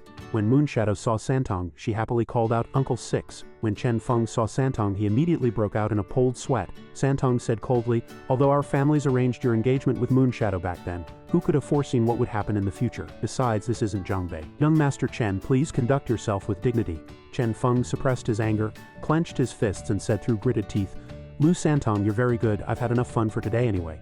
Chen Feng turned around, his fists tightly clenched, determined to propose in person after the national martial arts competition. Moonshadow glared angrily at Chen Feng's back. That Chen Feng was truly useless. Santong comforted her. "Moonshadow, don't worry about the engagement. I'll find an opportunity to talk to the old master." "Okay, thank you, Uncle Six," she replied softly. Santong greeted Zhang Zi happily. "Hello, young man. Thank you for helping Moonshadow. Have we met somewhere before?" Zhang Zi extended his hand politely. "You look familiar too, but I can't remember where we've met. Oh, my friends are still waiting for me over there. I'll go now." Zhang Zi thought to himself that he couldn't reveal his true identity yet. Santong exclaimed and smiled at Moonshadow. "Moonshadow, don't you think that young man looks familiar? He wouldn't have stood up for you if he didn't like you." Moonshadow also agreed. "Yes, he does look familiar, but I just can't remember who he is." Moonshadow blushed at her uncle's words and said shyly, "Uncle Six, you're teasing me again." Santong turned around and said with a smile, "Haha, I won't tease you anymore. That important person should be arriving soon. Let's go over there." This was the real purpose of today's gathering. "Okay," Wang Yang, who had witnessed everything, exclaimed, "Zhang Zi, you're really bold. You actually dared to go against Chen Feng." Zhang Zi crossed his arms and said calmly, "I didn't intend to go against him." Who are we waiting for?" Zhang Zi asked curiously. Wondering who everyone was waiting for, the golden doors opened and a voice rang out, "Welcome, Minister Dongfang." An elderly man with a cane walked out, his polished black high-end leather shoes with pointed toes exuding confidence and majesty with every step. People greeted him respectfully.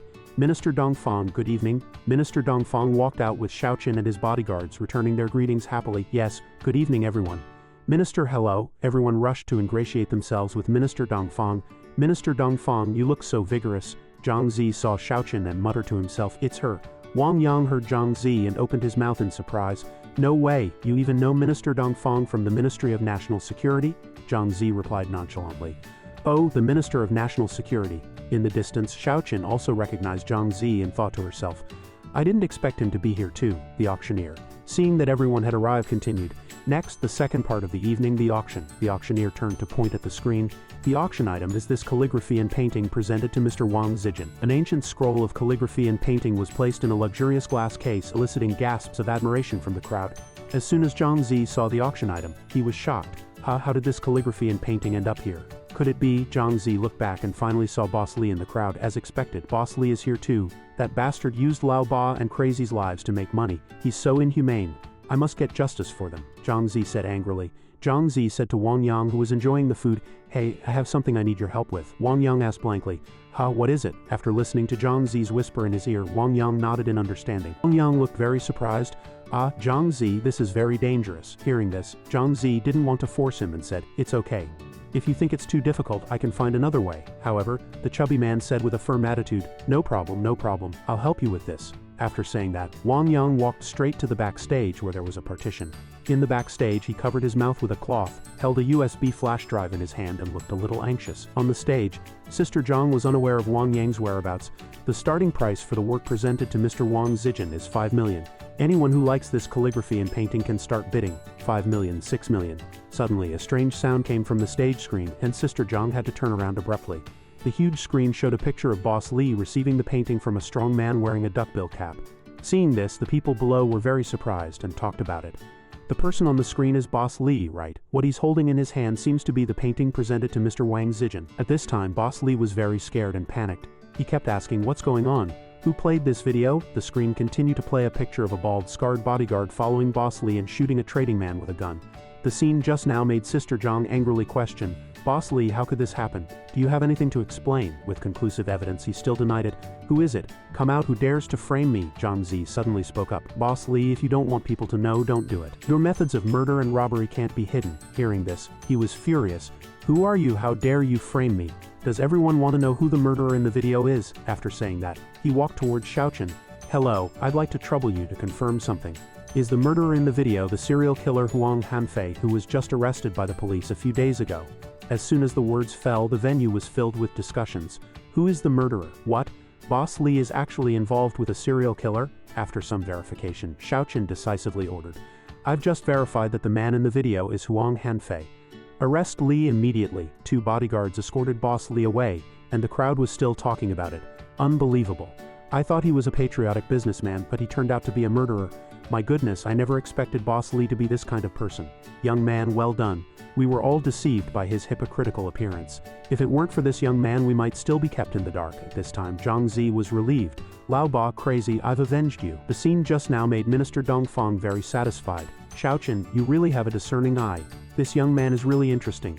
Xiaoqin responded, but her eyes were always on him. Thank you for your praise, Minister, haha. You're not modest at all, but this young man is also no ordinary person. You have to train him well when the time comes. Yes, in the distance, Lu Santong couldn't help but praise. This young man is very capable. He's both brave and intelligent, and he's sure to become a pillar of the nation in the future. Moon Shadow happily agreed. Yes, let's go, I'll take you to see Minister Dongfang. After saying that, Santong took his granddaughter to Minister Dongfang. Minister Dongfang, hello, how are you? The minister greeted him happily. Santong, how is your father doing? It's been almost 10 years since I had the chance to see him. He's very healthy and he often mentions you, Minister. Haha, then Santong introduced. Minister, this is my granddaughter Moon Shadow. I'd like to recommend her to join the Ministry of National Security.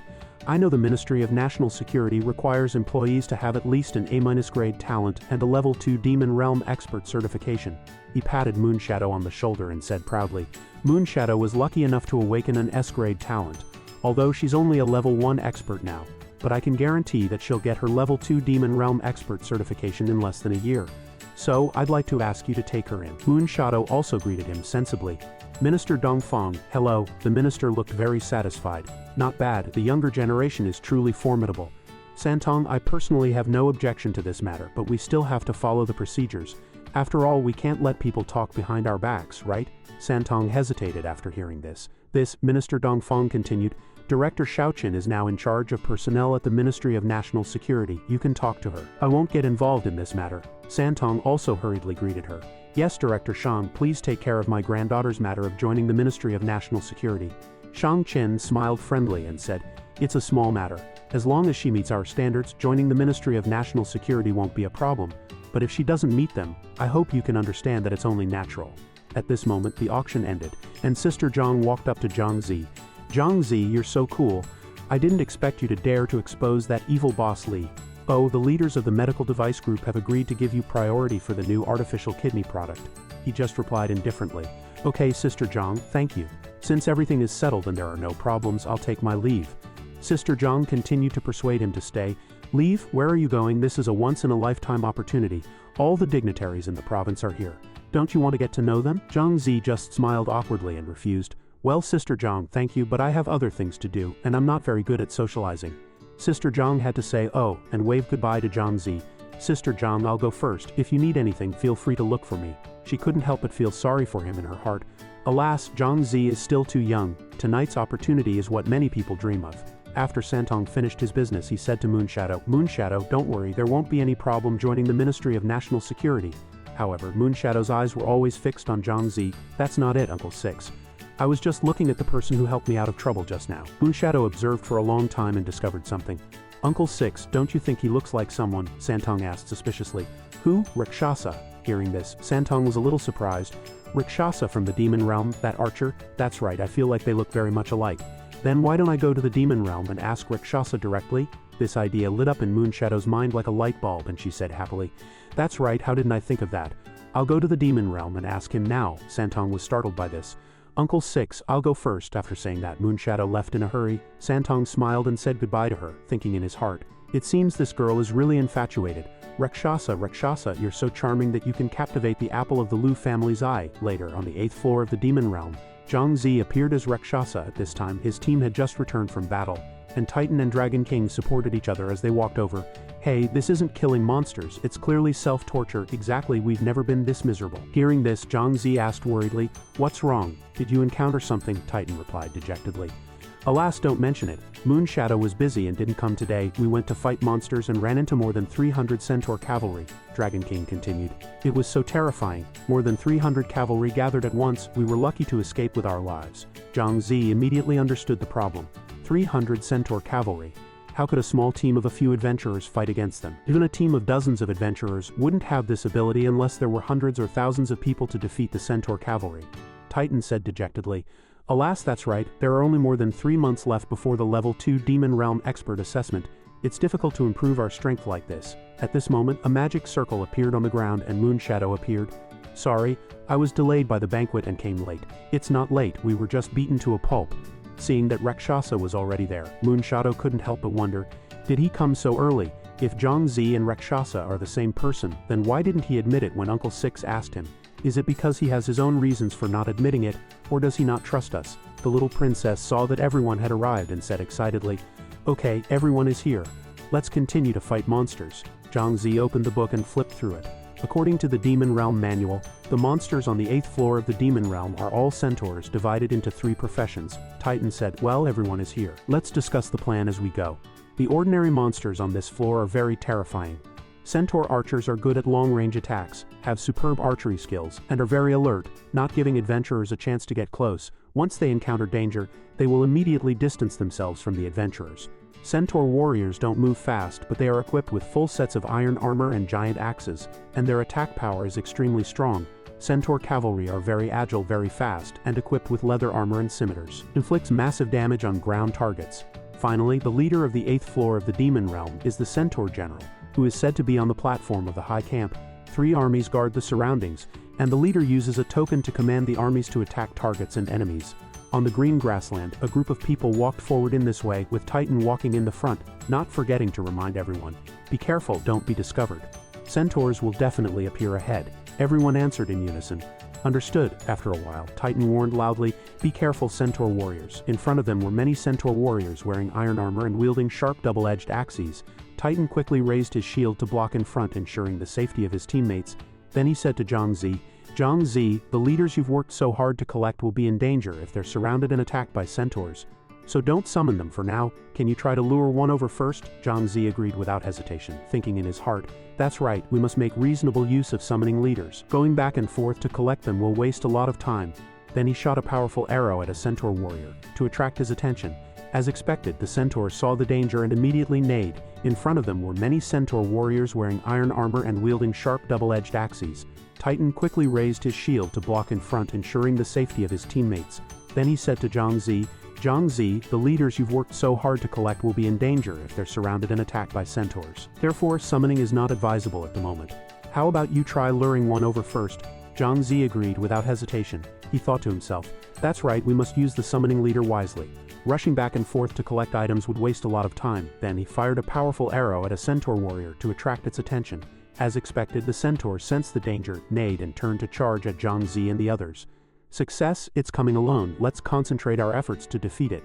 The centaur warrior swung its battle axe, striking the giant's sturdy shield. The screen immediately displayed -110. Dragon King and Moonshadow rushed forward from behind, wielding their swords and unleashing several beautiful sword lights. One Night Autumn also joined the fray, using ice magic to attack the centaur. Zhangzi fired arrows from a distance while saying, I'll attack it from afar. Everyone, focus your attacks on its unprotected lower body. Dragon King, being close by, immediately complied. Understood. One Night Autumn worked hard to create ice arrows, trying to restrict the warrior's movements. The ice froze the centaur warrior's hooves, immobilizing it. At this moment, Moonshadow wielded her flower sword, continuously slashing at its body. The armor gradually shattered, and the system kept displaying. -431 Moonshadow, -348 Moonshadow, -377 Moonshadow. Watching the centaur fade away, Dragon King couldn't help but admire, wow Moonshadow, your light sword damage has increased a lot recently. After the warrior died, it left behind many colorful gems. Giant said, I'll keep the items for now, and we'll distribute them later. The others in the team had no objections. Okay, Zhangzi suggested, killing them one by one is too slow. Let's take on the rest of them together. As he spoke, he pressed his palm on the ground, opening a portal. Several giant monsters emerged from it. Dragon King jokingly said, I agree. If Rakshasa's summoned beasts had come out sooner, Moonshadow and I wouldn't be so out of breath, the giant sternly reminded him. Dragon King, although Rakshasa's summoned beasts are very powerful, we all need to challenge ourselves so we can be independent on higher levels, Dragon King still smiled. I know we need to train ourselves, but can't I rely on them a little? Zhangzi seemed very focused on the task at hand. Let's deal with these centaur warriors first, Then we can talk, the giant also responded enthusiastically. Alright, the centaur warriors seem to have spotted their opponents, and they all charged towards Zhang Zi and the others. Yeah. The team was also full of fighting spirit. Just like before, the giant raised his shield and Dragon King and Moonshadow engaged in close combat with their staff and sword. Now, they were joined by the monsters summoned by Zhang Zi. His giant frogs could even breathe fire, burning everything in their path. The battle was extremely intense. Soon, 3 centaur warriors were defeated. The giant happily picked up the items, taking down 3 at once. That's fantastic. At that moment, Rakshasa suddenly had an idea.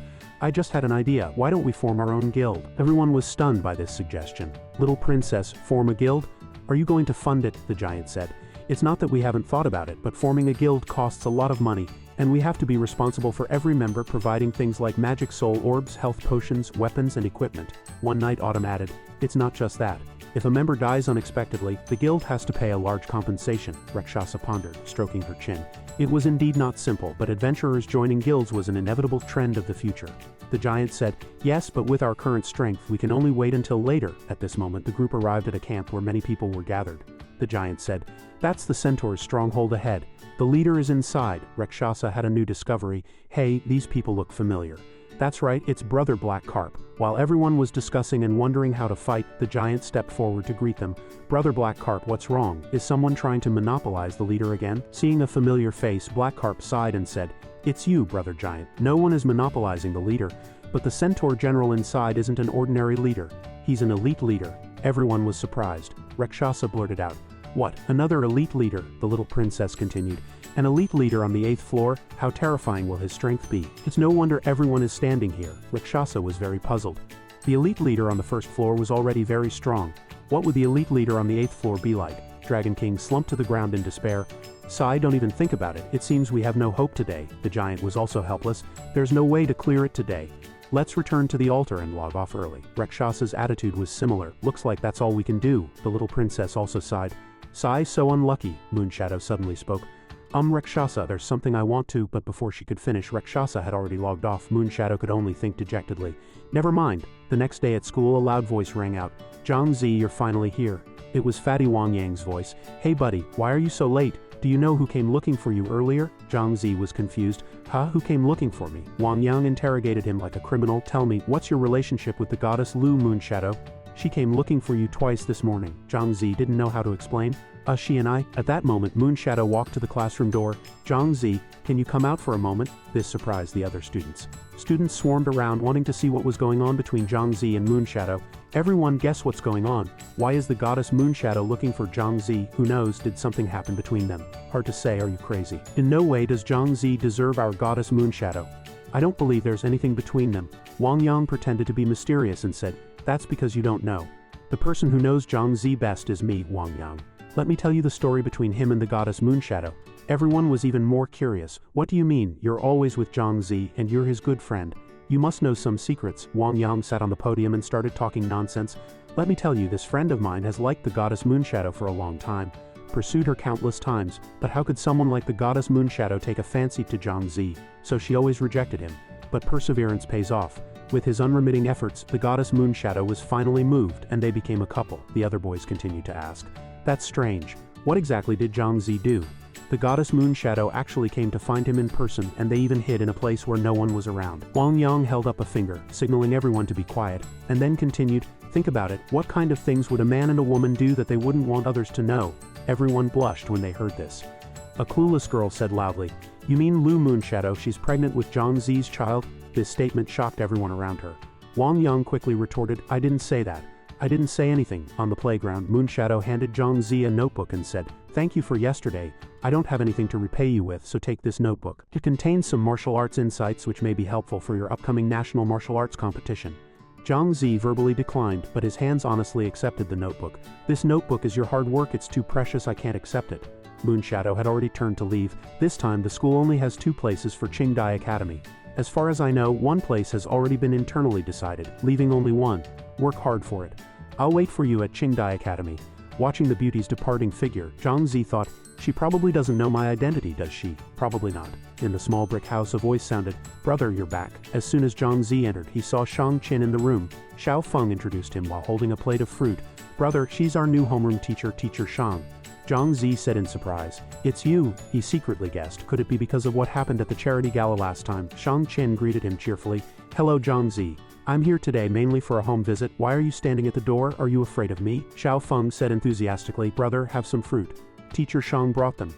Zhang Zi didn't forget to thank her. Thank you, Teacher Shang. I've already seen Zhang Feng's information. Shang Qin continued. The kidney transplant costs tens of millions a year, which is not a small amount. Zhang Zi immediately understood. Teacher Shang doesn't need to worry about this. I have the ability to take care of my sister. Then Shang Qin asked him, Zhang Zi, what are your plans for the future? This surprised Zhang Zi. I know your identity. If needed, you can reach me through this phone number. Saying this, Shang Qin handed Zhang Zi a business card. You're not young anymore. If not for yourself, think about your sister. Consider it carefully. Looking at the business card in his hand, he thought, does she want me to join the National Security Department? At this moment, Shang Qin was ready to leave. I'll go first. Xiao Feng was a little disappointed. Why is Teacher Shang leaving so early? Won't she stay a little longer? Shang Qin greeted him cheerfully. Hello Zhang Zi. I'm here today mainly for a home visit. Why are you standing at the door? Are you afraid of me? Xiao Feng said enthusiastically. Brother, have some fruit. Teacher Shang Qin brought them. Zhang Zi didn't forget to thank her. Thank you, Teacher Shang. I've already seen Zhang Feng's information. Shang Qin continued. The kidney transplant costs tens of millions a year, which is not a small amount. Zhang Zi immediately understood. Teacher Shang doesn't need to worry about this. I have the ability to take care of my sister. Then Shang Qin asked him, Zhang Zi, what are your plans for the future? This surprised Zhang Zi. I know your identity. If needed, you can reach me through this phone number. Saying this, Shang Qin handed Zhang Zi a business card. You're not young anymore. If not for yourself, think about your sister. Consider it carefully.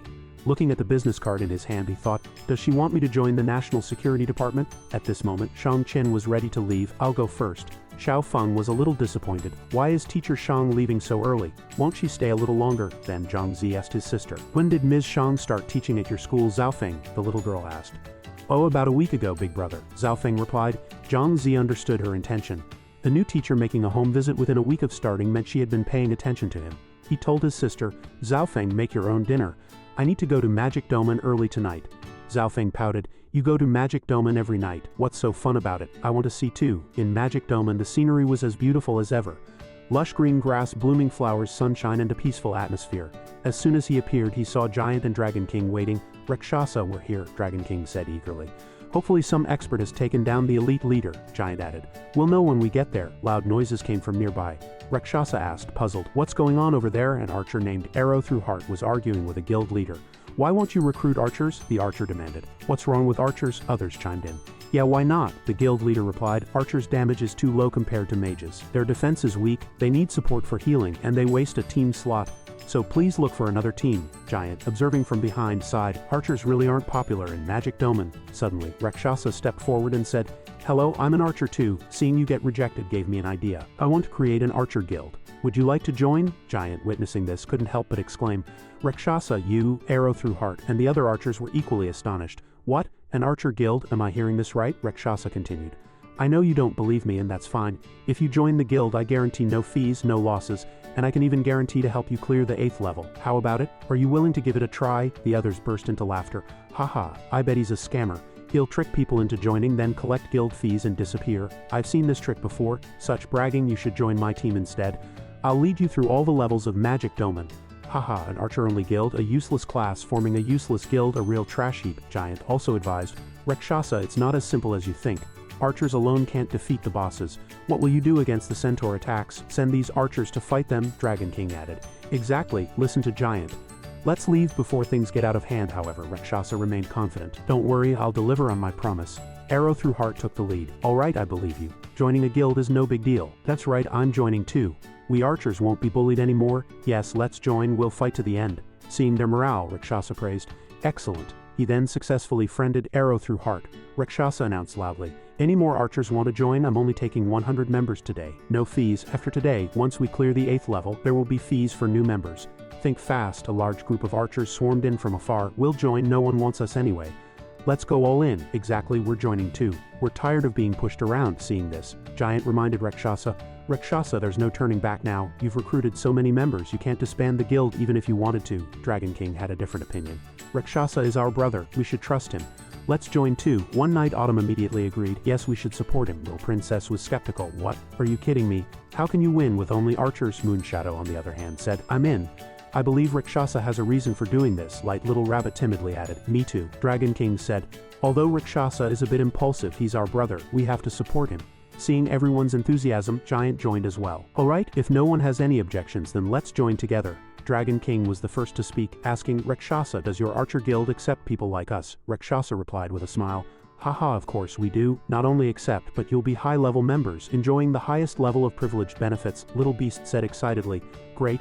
I'm a high-level member too. Titan suddenly put his hand on Rakshasa's shoulder and asked, Rakshasa, we can talk about the privileged benefits later.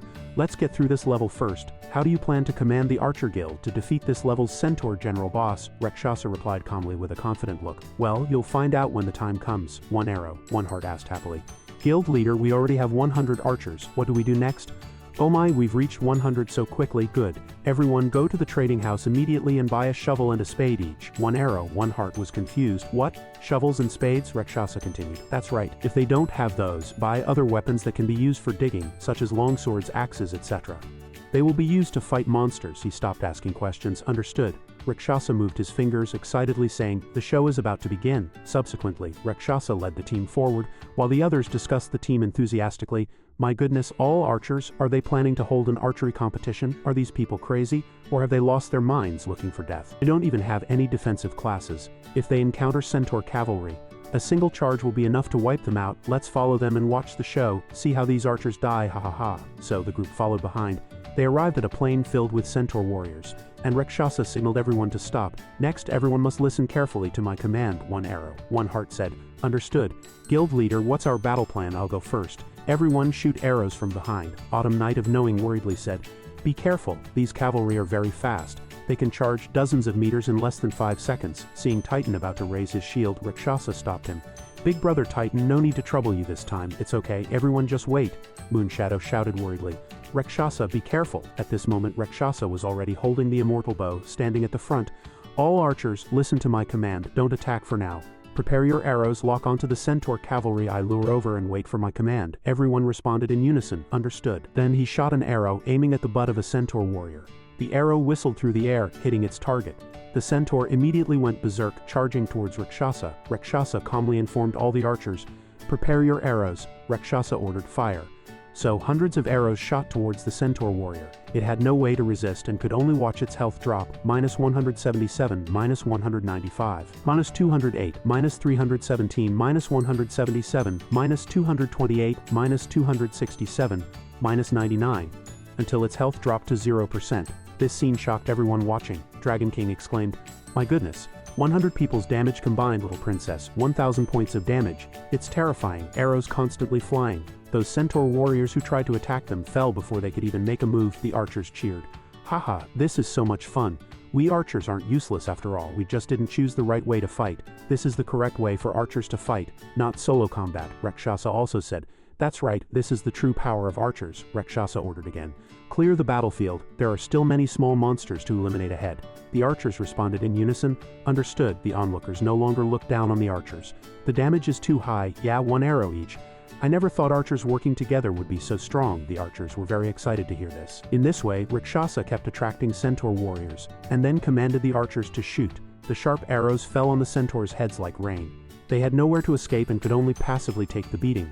Titan, watching the Centaurs fall under the arrows one by one, couldn't help but admire. Rakshasa is a genius. Dragon King walked to Rakshasa, who was collecting items. Rakshasa, how did you come up with the idea of having the archers attack together? It's a brilliant plan, Rakshasa replied modestly. It's nothing special, I just thought of the very powerful army of the Qin state during the Warring States period. They were invincible, sweeping across the 6 states, and their weapon of choice was the bow and arrow. Dragon King was even more confused. Warring States, Qin state, I've never heard of that. Rakshasa realized he had let something slip. Of course you haven't, it's history from another world. After that, Rakshasa's guild arrived in front of a camp. He said, we've finally reached the Centaur stronghold, the boss is up ahead. 1 arrow, 1 heart asked, Guild leader, you still haven't said what we're going to do next? Another person asked in confusion. That's right, guild leader, why did you have us buy shovels and spades? Are we supposed to use them as weapons to fight monsters? Rakshasa issued the task. The gate to the stronghold is ahead, everyone use the tools in your hands to dig a pit around the gate. Remember, the pit's depth must exceed the height of the centaurs, and the width must exceed 10 meters. Titan immediately guessed his intention. Rakshasa, do you want to lure the centaurs into the pit and then eliminate them? That's right. Otherwise, how can we fight hundreds of monsters? Only in this way can we eliminate them. Dragon King continued to praise. Haha, Rakshasa is truly a genius. So 100 archers began digging. Titan suddenly asked, but there's still a problem. There are hundreds of cavalry in the stronghold. How do we lure them out? Rakshasa replied confidently. I've already decided on that. I'll take care of it. Titan immediately objected. No, Rakshasa, it's too dangerous. You're an archer with low defense. If the centaur cavalry catches up, you'll be in danger. Moonshadow agreed with Titan. That's right, it's too risky, however, Rakshasa insisted. That's why I'll be the bait. My defense is high enough. Even if the centaur cavalry catches up, I can hold on. Big brother Titan, don't argue with me. My agility attribute is almost 50. My evasion skill has reached the highest level, and I have this which can guarantee my safety. As he spoke, he took out a potion. This is an agility enhancement potion. Grade B, 0 damage. The effect is a 200% increase in agility attribute, lasting 60 seconds, durability 1/1 HMPH. It seems you've planned everything, but still, be careful. 10 minutes later, a huge pit appeared on the green grassland like a crack, with 2 large rocks placed parallel at both ends of the pit, used to tie a rope across the pit. 1 arrow, 1 heart reporting guild leader. The pit is ready, Rakshasa immediately reminded. Everyone get ready. I'll go lure the centaur cavalry over alone. Then use the rope to jump over the pit. Titan was still very worried. Rakshasa, safety first, retreat immediately if things don't look good. Moonshadow also said, you must be careful. Rakshasa walked forward with his bow and arrow, not forgetting to reassure his teammates, yeah, don't worry. Dragon King was a little confused. Will Rakshasa succeed? Moonshadow seemed very confident in him. We must believe he can do it. Rakshasa quickly passed through the tents in the centaur warrior camp. So many tents. No wonder the boss can gather hundreds of centaur cavalry. In the dazzling sunlight, he hid behind a tent to observe, seeing the figure of a warrior walking by. Seeing his appearance, Rakshasa was surprised. Oh, I didn't expect it to be an elite boss. No wonder no one has cleared this level. Standing in front of him was a centaur general with elite strength, wearing beige armor. His weapon was a spiked axe, looking majestic and very dangerous. But Rakshasa was still very confident. Whatever. I don't care if he's an elite, he's dead. He drew his bow and aimed at the general. However, hitting him was not easy. He simply tilted his head to dodge. The centaur general roared, "Damn invaders!" He raised a yellow flag. "Soldiers, listen to my command, stain the enemy with blood." Rakshasa thought to himself, it's a yellow command flag, it should be light cavalry. Instantly, a group of centaur warriors swarmed in. Watching them rush over aggressively, Rakshasa was not afraid but instead provoked, "Come on, charge quickly." Then he took out the agility potion and drank it all and then started running, marveling inwardly. This speed is really fast. He didn't forget to taunt them. "Come and catch me. Can't you 4-legged plagues catch up with me, a 2-legged human?" Rakshasa had already run near the pit they had dug. He shouted, "It looks like we're about to leave the stronghold. Everyone get ready." A large centaur army was chasing Rakshasa closely, and everyone was worried about his safety. The centaur army's minds were filled with only kill, kill, kill, kill. But they didn't know that their doom was coming. As he approached the pit, Rakshasa thought, the outcome depends on this. Let's see if these centaurs will fall for it. Then he jumped onto the rope, walking on it as if it were flat ground. This scene made Moonshadow very worried, and she shouted, "Rakshasa!" The centaur army continued to swarm in, completely unprepared.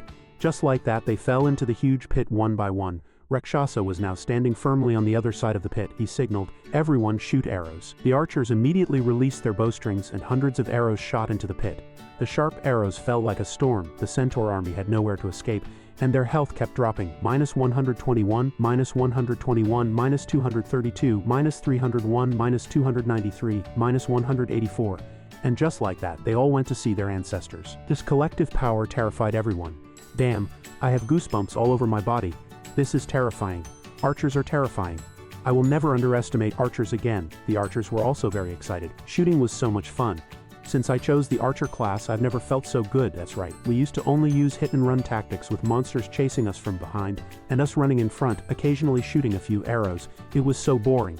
This time I feel especially proud. Now I don't think archers are a useless class anymore. The centaur warriors disappeared one by one, leaving behind items. Rakshasa said, "All right, everyone prepared to clean up the battlefield, putting all the loot into the guild's public warehouse, and then distributing it evenly." The archers shouted in unison, "Understood." Then they jumped into the pit to pick up the loot. Dragon King had been praising from beginning to end. Nearly 300 centaur cavalry. How big will that soul orb be? Amazing. Little Princess was a little frustrated. I suddenly feel like we're redundant, we can't help it all. Titan continued to remind Rakshasa the boss will summon 3 waves of centaur cavalry in total. This is just the first wave. The next 2 waves will be even fiercer. You must be careful. Moonshadow is right, I feel it won't be that simple, but Rakshasa is still very confident. Don't worry, I've prepared enough agility enhancement potions. After speaking, he jumped to the other side of the pit. Everyone is responsible for cleaning up the battlefield. I'll go lure the monsters. Moonshadow was still a little worried. Okay, be careful. Everyone watched Rakshasa enter the camp. Subsequently, he lured a group of centaur warriors wearing iron armor. These guys were very fast, chasing Rakshasa closely. Titan exclaimed upon seeing this. Not good. This time it's heavily armored centaur cavalry. When he jumped to the other side of the pit, Titan asked anxiously, Rakshasa, can arrows pierce the armor of heavy cavalry? No time to hesitate, let's try first. As soon as he landed, he shouted to fire. Rakshasa also joined the archers, shooting sharp arrows at the centaur warriors. Shooting frantically, pierce their armor. He boosted the archers' morale. Everyone attack hard. Use skills if you have them. We can't fail at the critical moment. The archers also responded spiritedly in unison. Understood. However, wooden arrows were no match for iron armor. Only a few could damage some centaurs, and their health only decreased a little, -70, -41, -12. Titan was very confused by this scene. He didn't expect the damage to be so low. The archer's arrows are useless against the heavy cavalry's armor. What should we do? Dragon King was also very worried. If we keep shooting like this, we won't be able to kill them, even if the boss summons new troops. Titan turned his head and asked, given the current situation, what should we do? Rakshasa, Dragon King suggested. Why don't we retreat? We've already eliminated a wave of light cavalry centaurs. We haven't suffered any losses. At this moment, Rakshasa was also a little flustered, he thought to himself. If he retreats now, all his efforts will be in vain, and it will definitely shake the trust of all guild members in him. There may even be a large number of members leaving the guild.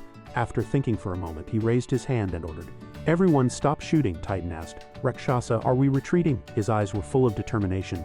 Retreat? How can we retreat without killing the boss? The archers asked one after another. That's right, we can't kill these heavy cavalry at all, so let's not kill them for now. Titan continued to ask in confusion.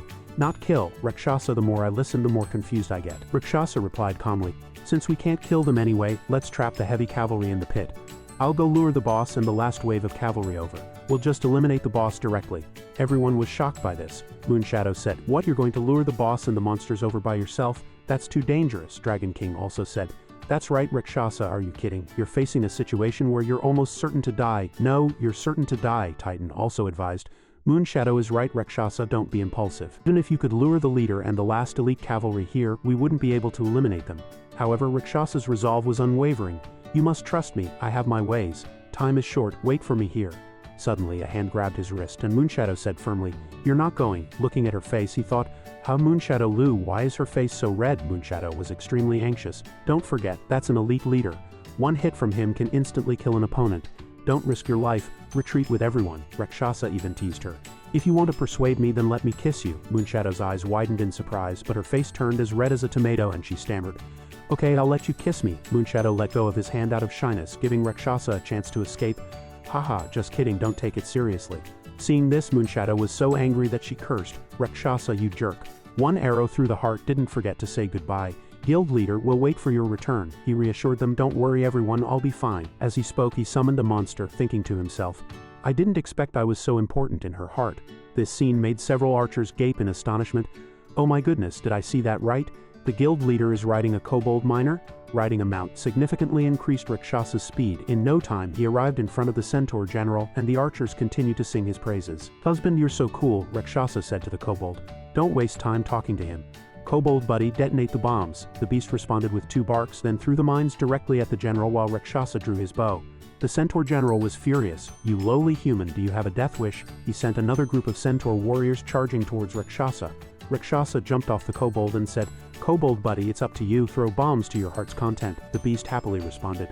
Woof woof. Rakshasa seized the opportunity to drink an agility potion. The bombs exploded, blowing away many centaurs, and smoke filled the air. Rakshasa thought, there are too many cavalry. I can't fight without taking out the leader. He raised his bow and aimed the arrow at the centaur general. This is the last potion. Sorry, kobold buddy.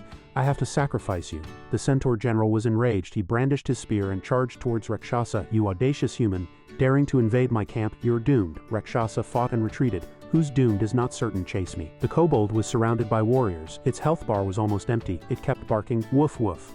Rakshasa had run to the edge of a pit. He didn't forget to apologize. Kobold buddy, I'm sorry. I have to sacrifice you. The kobold suddenly knelt on the ground, then its belly began to swell, emitting a red light. When the time was right, a massive explosion erupted in the camp. The crowd was in an uproar. What happened? Did the kobold miner self-destruct? Look, it's Brother Rakshasa. He was running at top speed. Come on, I want to see how strong the elite leader is. He kept receiving compliments. Rakshasa is amazing. He eliminated over 100 cavalry by himself. Juggernaut had already raised his shield. Everyone get ready. When the leader enters the attack range, concentrate fire and defeat him. One arrow through the heart shouted loudly. The centaur general threw his spear at Rakshasa. Die, you lowly human. But he quickly jumped up and shouted, Brothers, the leader is here. Attack with all your might. The archers also ignited a raging fire. Brothers, fight to the death. Shoot him dead. The guild leader risked his life to lure the leader here. We can't fail. Understood. Arrows rained down on the centaur. Light soldiers were hit and killed, unable to resist, but the general was completely different. He waved the spear in his hand, forming a barrier, blocking the arrows. He said disdainfully, You think these little tricks can hurt me? The centaur general roared, Damn humans. I will dye my flag with your blood. At the same time, he threw his sharp spear at the archers. Those hit by the spear immediately lost half their health, minus 2,183. The centaur general, Juggernaut and Dragon King are desperately resisting. Damn it, no way, that leader can not only block all the arrows, and it has extremely terrifying high damage. It turned out that one arrow through the heart was hit and he was rolling on the ground. Juggernaut reminded loudly, Everyone be careful to dodge, don't get hit by his spear. Rakshasa still looked very confident. Oh, as expected of an elite leader in that case, he put his hands on the ground and drew a magic circle. Come out, it's finally your turn. A water monster appeared in the magic circle. Its name was Black Flag Wizard. This scene surprised everyone. Is that not the Black Flag Wizard? How could it appear here? Haha, Rakshasa is so amazing. He actually thought of this. How could I forget his trick? Rakshasa ordered, Black Flag Wizard, it's time to show your black mist technique. Then the water monster took out another monster. In the other hand, a dark orb appeared. Then it threw that terrifying orb at the centaur general. The general and the warriors were immediately surrounded by black aura. They were hit by death sacrifice. Subsequently, his health was greatly reduced, minus 18,855. Black Flag Wizard. The system screen displayed, Death Curse, first layer, first level effect. After being cursed by the Black Flag Wizard, magic damage will increase by 20%. Juggernaut was immediately invigorated. This move is really amazing, Rakshasa. Death sacrifice is magic damage. These cavalry can't resist it at all, and the damage is calculated according to the target's health percentage. Moonshadow continued. The more health it has, the higher the damage. The less health it has, the lower the damage. But no matter how much health it has, when the death curse is stacked to the 5th layer, the target will definitely die. Hearing these words, the centaur general raised his spear and pointed at the Black Flag Wizard. So it's a curse, damn merman, die! The spear flew towards the water monster at high speed. Just as the spear was about to hit, Juggernaut raised his shield and blocked it. This blow caused him to lose a lot of health, minus 486. The centaur general, fast, Juggernaut was determined to protect the water monster, not letting the leader attack the Black Flag Wizard. Dragon King also joined the battle. In that case, Moonshadow will engage the leader in close combat. Damn it, I've had enough of him. Moonshadow also jumped up with strong fighting spirit. Okay, Rakshasa's fire lizard also joined the battle. He shouted, Ranged attackers, concentrate fire and take down the leader. The Black Flag Wizard, holding another monster's head, kept releasing black aura. While Moonshadow and Dragon King were fighting the Centaur General, he continued to lose health. Minus 37,598. Black Flag Wizard. The system screen also displayed, Death Curse, second layer, first level effect. After being cursed by the Black Flag Wizard, magic damage will increase by 40%. Even after losing so much he could still stand, which puzzled Rakshasa. Still not dead? The general was even more furious. He kept stomping his hooves. Damn it, you hateful humans, die! This blow shattered the ground. This is Lava Lightning, level 1 effect, dealing 1000 damage to all targets within a 5-meter radius and stunning them for 15 seconds. Dragon King used his staff to support himself, trying to stand firm, and Moonshadow couldn't find any support at all. Seeing this, Rakshasa and Juggernaut rushed over without hesitation. Not good, Moonshadow, danger, Dragon King, danger. Rakshasa ran to Moonshadow's side and summoned another monster. The Centaur General raised his spear, preparing to deliver a fatal blow. You lowly humans, die! Rakshasa was very flustered at this moment. Damn it, his spear seemed to have accumulated more energy. The general threw the spear at the Black Flag Wizard. Rakshasa could only shout, It's over! The Black Flag Wizard was hit by this blow, losing almost all of its health. Minus 61,643, Centaur General. But the water monster didn't die, continuing to release death sacrifice. Although the Centaur General was cursed, he could still throw another spear. This spear ended the life of the Black Flag Wizard. Its health bar was reduced to 0%. System prompt: your summoned Black Flag Wizard has been killed. Rakshasa was sweating profusely at this moment. Damn it, the critical hit damage is too terrifying. Rakshasa was not to be outdone. He kept shooting arrows at the general. I can't care so much, let's fight. Ranged attack, focus attack on the leader. Sky devouring toad, breathe fire. I'm counting on you. The archer's sharp arrows fell on the centaur general like rain. Immediately afterwards, the sky-devouring toad spewed flames at him. This blow seriously injured the general, minus 92,885. The sky-devouring toad's health was also running low. Seeing this, Rakshasa was a little surprised. Why is the damage so high? Moonshadow was not idle either. She rushed up wielding her heroic sword. Every swing of hers was beautiful and powerful. The centaur general lost a lot of health. Minus 2,118, Moonshadow Lu. Minus 2,431, Moonshadow Lu. Minus 1,832, Moonshadow Lu. Moonshadow suddenly realized, I see, it's because the curse buff on the leader hasn't disappeared. That's why the magic damage is increased. Even the damage of Light Slash has been greatly increased. Rakshasa drew his bow and aimed at the general. My weapon has a lifesteal effect, so the damage dealt should also be greatly increased, right? Seeing this, the general suddenly turned his head. You lowly humans, you can't kill me? The centaur general's front hooves were raised high as if preparing some powerful move. Rakshasa found that his arrows were useless and couldn't help but feel annoyed. He muttered to himself, why is my damage so low? That's outrageous. Sky-devouring toad, breathe fire. Don't give him a chance to release his skills. The giant toad opened its huge mouth and spewed out powerful flames. Before the general could do anything, he took the full force of the flames, his health instantly dropping to 0, minus 822,451. Sky-devouring toad. His health bar hit 0. The general roared and fell to the ground, the smoke gradually dissipating. The centaur general's body turned blue and slowly vanished. Dragon King couldn't believe his eyes. The elite leader is really dead? System notification. Congratulations, you have successfully killed the boss of the 8th level of the Demon Realm, Centaur General. Rakshasa laughed happily. This scene surprised everyone. One arrow through the heart clicked his tongue in admiration. My goodness, cleared the level. Guild leader, you're amazing. Light Little Rabbit was overjoyed. Great, I can finally go to the next level. Everyone also admired Rakshasa. Guild leader is too powerful, he really lives up to his words. Guild leader, I'll follow you for life, little princess suddenly exclaimed. It turned out that the pit they dug, which was more than 10 meters deep, was filled with items. I've never seen so many spoils were rich this time. Rakshasa shouted, everyone clean up the battlefield together. So the archers jumped into the pit to pick up the spoils. He also came to the place where the centaur general fell. Let me see if the elite leader dropped any good stuff. A war blade was stuck in a pile of items. Rakshasa picked up the war blade, and the information was displayed.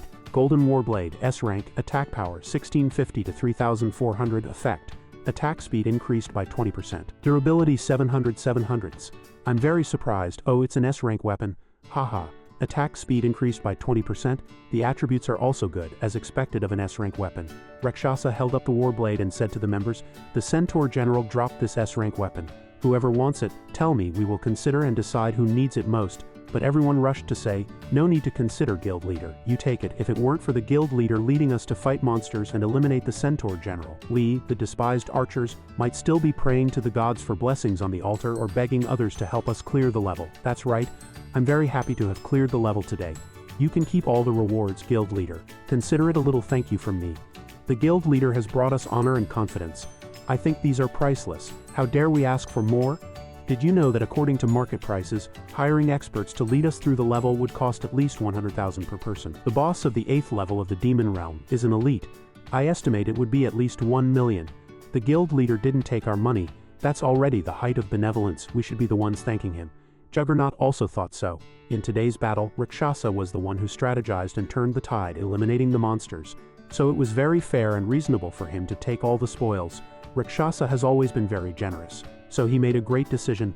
I understand everyone's feelings, but there are too many spoils today. I can't take it all for myself. Now that we're all guild members, as the guild leader, I have a duty to protect everyone's interests. So in this battle, regardless of contribution, as long as you participated, you'll get a share. Hearing this, the little princess jumped up in joy. Hooray, I almost maxed out my credit card. The others were also very excited. Rakshasa continued to lead his guild. It's time, we should head to the portal to the next level. The players watching from a distance discussed among themselves, what's going on? Where's the elite boss and the centaur cavalry? Isn't that the archer who infiltrated the centaur stronghold? They're still alive. I thought they were all killed by the boss. Something's not right. Look how happy they are. Could they have cleared the boss and centaur cavalry on this level? These people were both jealous and surprised. How is that possible? They're just archers, a useless trash class. I don't believe it. But the boss and centaur cavalry are gone and only these archers are here. How do you explain that? Well, maybe perhaps they hired some experts to help them clear it. That's right, that must be it. Soon after, Rakshasa and his group arrived at the portal. Little Rabbit excitedly said, "I'm so excited. 9th level of the demon realm. Here I come." Then they teleported to the 9th level of the demon realm, a place of darkness and terror filled with skeletons and eyeballs. It was a world of difference from the 8th level. The group that had just arrived began to discuss among themselves, "Wow, where is this place? Is this the underworld? It's terrifying." According to the Demon Realm Handbook, the 9th level is a very dangerous place, where all the monsters are cult followers, extremely brutal and bloodthirsty. It seems the handbook was right. The little princess shrank in fear. "Can we skip this level? I'm afraid of blood." Seeing this, Titan suggested, "Rakshasa, everyone has just gone through an intense battle and is exhausted. How about we all log off and rest first, and then we too explore the 9th level of the Demon Realm tomorrow night?" Rakshasa agreed. "Let's do as you say," Moonshadow said. "Indeed, it's very late," Dragon King chimed in. "Yes, I'm so tired, my limbs are weak," Rakshasa said. "Today's battle was indeed very fierce," Titan said. "Everyone is tired. Let's log off and rest early. See you tomorrow." Moonshadow didn't forget to ask Rakshasa, "What about you?" Rakshasa simply replied, "Yes, you rest early too." Then he immediately disappeared, leaving Moonshadow to ponder alone. Is he really that person? The next day at school, Wang Yang sighed, holding his test paper. "The National Unified Exam is coming. What should I do?" Zhang Zi advised. "I think if you concentrate on reviewing these few days, you might still have a chance." They chatted as they walked back with their school bags. Wang Yang said, "Oh, by the way, I heard that the 2 spots our school has for direct admission to Tsinghua University have already been decided internally." Zhang Zi asked, "Oh, there are internal candidates?" "That's right." Zhang Zi was determined. "No matter who the internal candidates are, I must get into Tsinghua University." Just as they walked out of the school gate, they saw a crowd gathered. "Big Biao, you're so embarrassing. How can you even lose to a girl? Don't disgrace us." The scene surprised them both. Wang Yang asked in disbelief, "No way, why did they suddenly start fighting? There's always someone fighting at school before exams." The one involved in the brawl was a black-haired girl named He Lily, who was stomping on the crying Big Biao, taunting loudly. "Are all the people here so weak? You think you can get into Tsinghua University with this kind of strength?" Suddenly, He Lily pointed at Zhang Zi and said, "Hey, you little brother over there, come and fight me." Zhang Zi didn't respond, which annoyed her. "I'm talking to you, didn't you hear me?" Wang Yang whispered to Zhang Zi. "He Lily seems to be a student from Tsinghua University. She's so fierce." He said, "Let's ignore her and go." Ignored, He Lily gritted her teeth in anger. She rushed towards Zhang Zi without hesitation. "You little brat." He Lily raised her leg, ready for a funky kick. But unfortunately, her leg was caught by Zhang Zi, suspended in midair, and she let out a frightened scream. He Lily quickly shook off his hand and stood firmly on the ground. She said contemptuously, "Little brother, you're quite skilled managing to dodge that." As soon as she finished speaking, He Lily jumped up again, planning to give Zhang Zi another kick. "Let's see if you can dodge this one." Zhang Zi gently ducked his head to avoid it, thinking to himself, "It seems He Lily specializes in leg techniques. I remember Lu Yuying's handbook recorded some moves to counter these kinds of kicks." Zhang Zi supported himself on the ground with one hand, then swept a kick towards He Lily's supporting leg. This move sent her tumbling to the ground. Her 2 friends quickly ran over to help He Lily up, and she recognized the move. That move just now looked like dark clouds over the moon. I remember the boss and the young lady both used that move. How does this kid know it? She cursed. "Damn it." Zhang Zi waved goodbye and left with Wang Yang. "I have something to do. I don't have time to play with you. If you still want to fight, come find me after I get into Tsinghua University." Behind him, the crowd buzzed with excitement because of what they had just witnessed. "Isn't that the little brother who sweeps the martial arts gym? I didn't expect him to be able to defeat that violent woman. He doesn't seem to talk much usually. I didn't expect him to be a master. No matter who he is, he drove away those she-tigers. He's amazing." Later, on the 9th level of the Demon Realm, Zhang Zi logged in as Rakshasa, but he was late.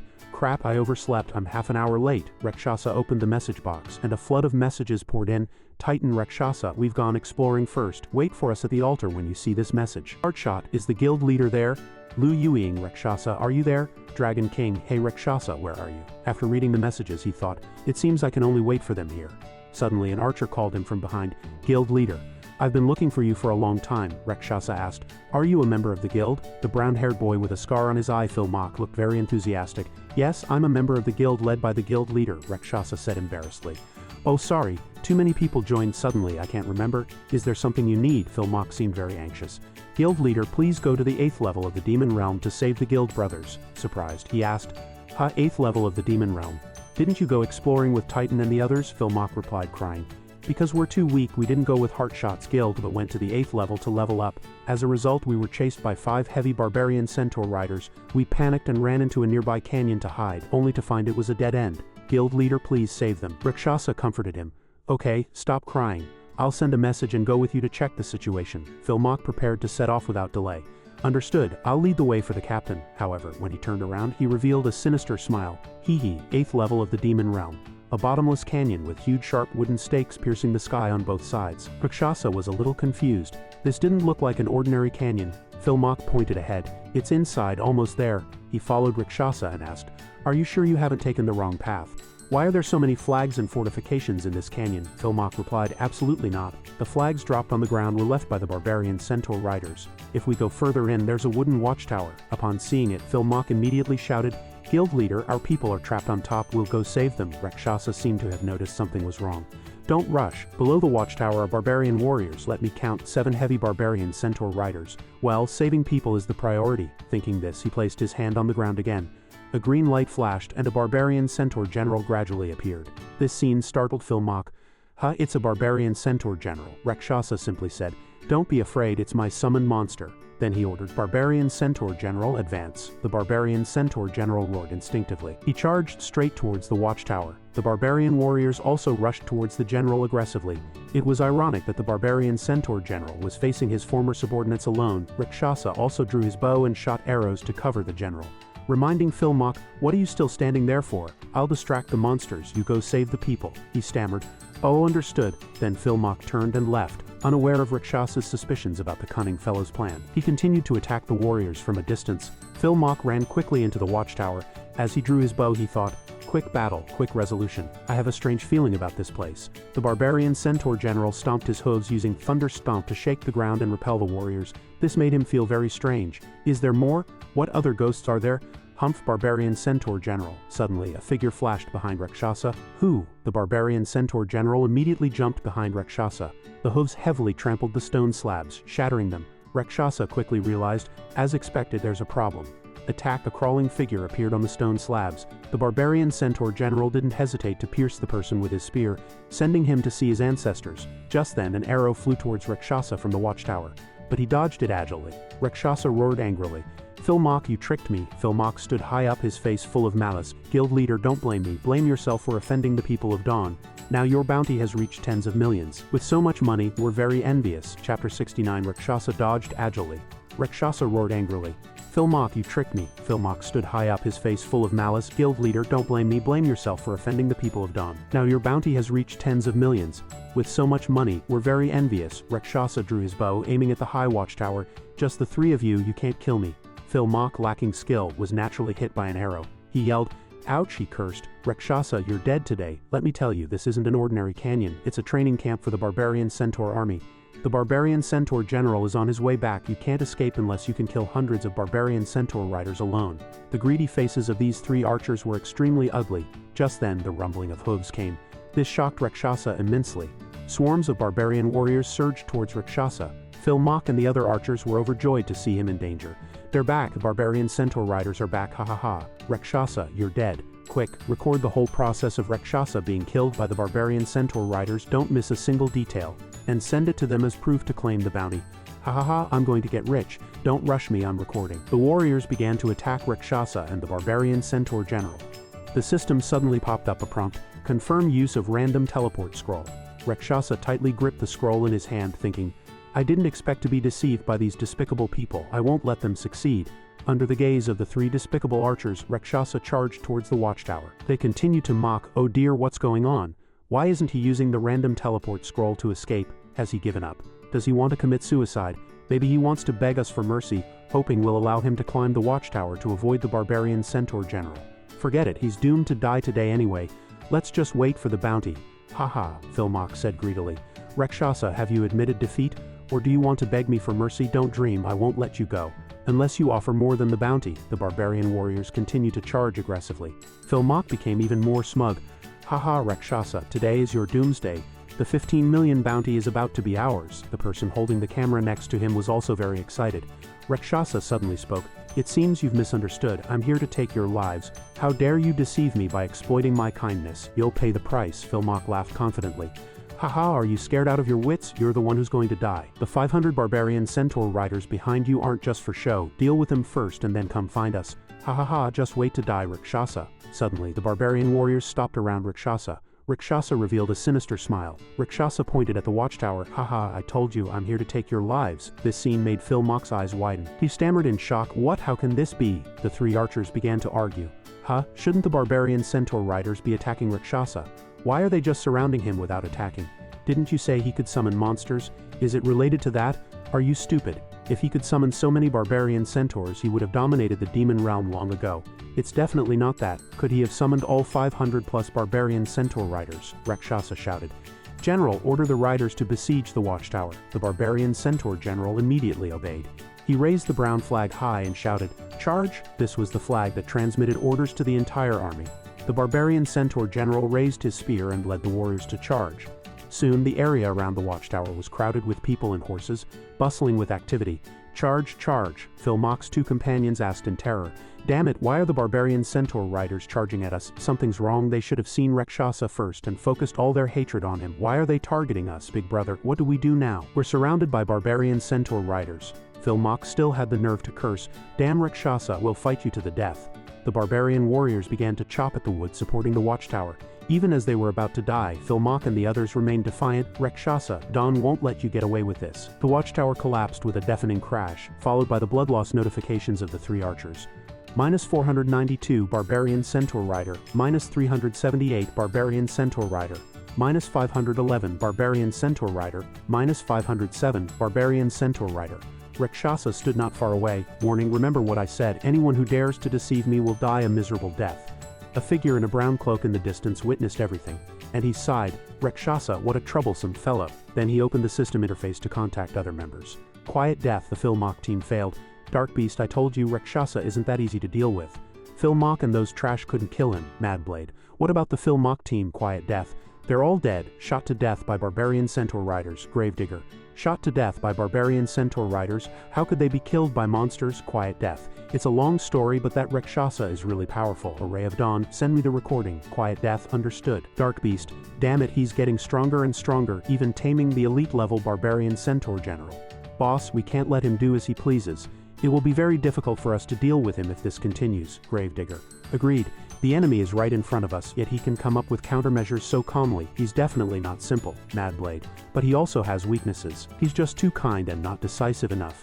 He can't refuse anyone's request. If it were me, I would have kicked those guys out a long time ago. A Ray of Sunshine, that's because Rakshasa is different from you. If he were the selfish, cruel type, how could he have befriended the Liu family, let alone formed a guild and a guard team? Mad Blade. Brother, that hurts. Death's rest. Brother, so what do we plan to do with Rakshasa, a Ray of Sunshine? I find him more and more interesting. I'd like to meet him if I get the chance. Shortly after, Rakshasa returned to the 9th floor. At this time, the Titan and the others had also returned from their exploration. As soon as one arrow through the heart saw him, he complained, Guild leader, the 9th floor of the demon realm is absolutely insane. It's full of traps and the cultists on this floor are just crazy. Rakshasa pulled out his notebook and read.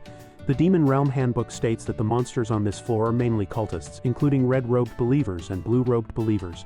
After the red-robed believers die, their corpses mutate into hideous monsters that continue to fight adventurers. Their attack and defense power doubles, and ordinary attacks do very little damage to them. The blue-robed believers are even more terrifying. Although their attack and defense power are not high, and adventurers can easily kill them, they curse the adventurers who kill them after death, Titan said. That's right, the curses include but are not limited to reduced defense, reduced attack power, reduced speed and continuous blood loss, dizziness and so on, more than a dozen different effects. His defense was reduced by 15% at the same time, and it lasted for an hour. In terms of the Demon Realm's time, how can we possibly win? Titan continued. The most terrifying thing is the boss. The High Priest is really difficult to deal with. His room is full of venomous snakes. The snakes' attacks are poisonous, and once adventurers are poisoned, they will continuously lose blood and need immediate detoxification. After the snake swarm is eliminated, the High Priest will attack. He uses dark magic attacks, and if hit, all of the adventurer's attributes will be reduced to 0. They will become completely useless, and this state will last until the High Priest is killed. Not only that, but after death, the High Priest will enter a second phase.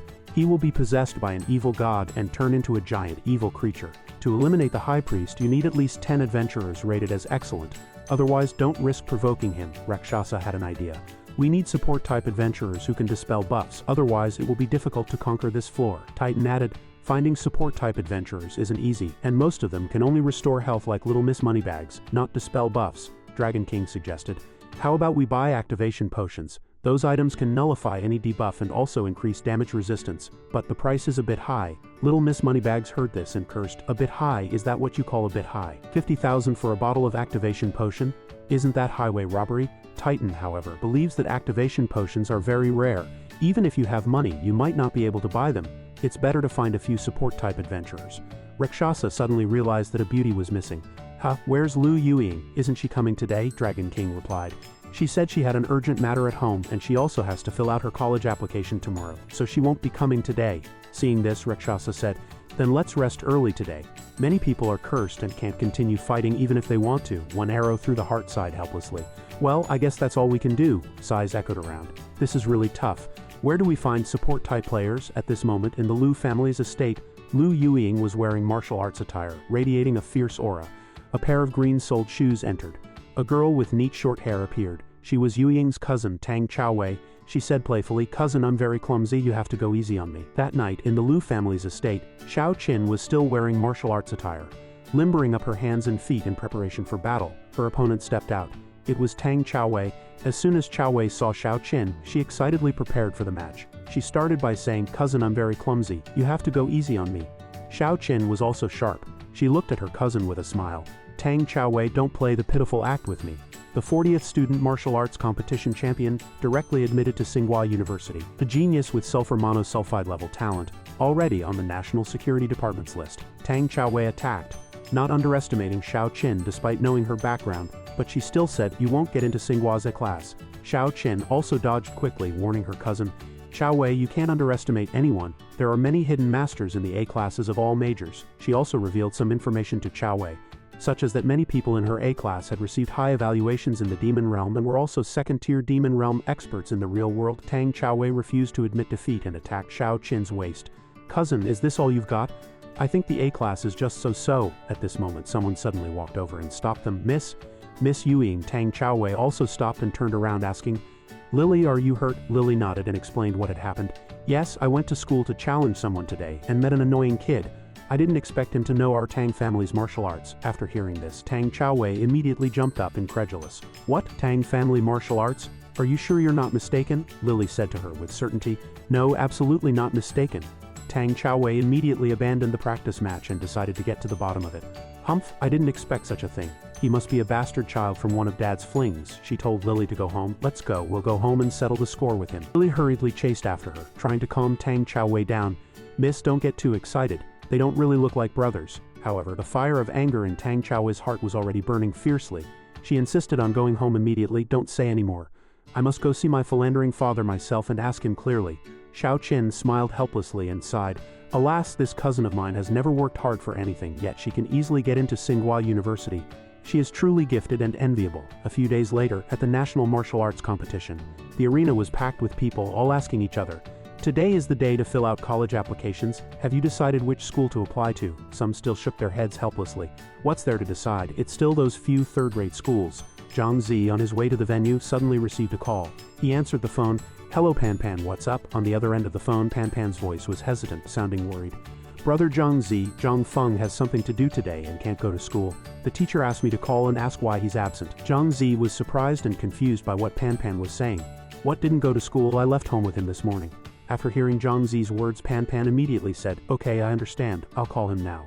Zhang Zi anxiously requested Pan Pan, "Okay."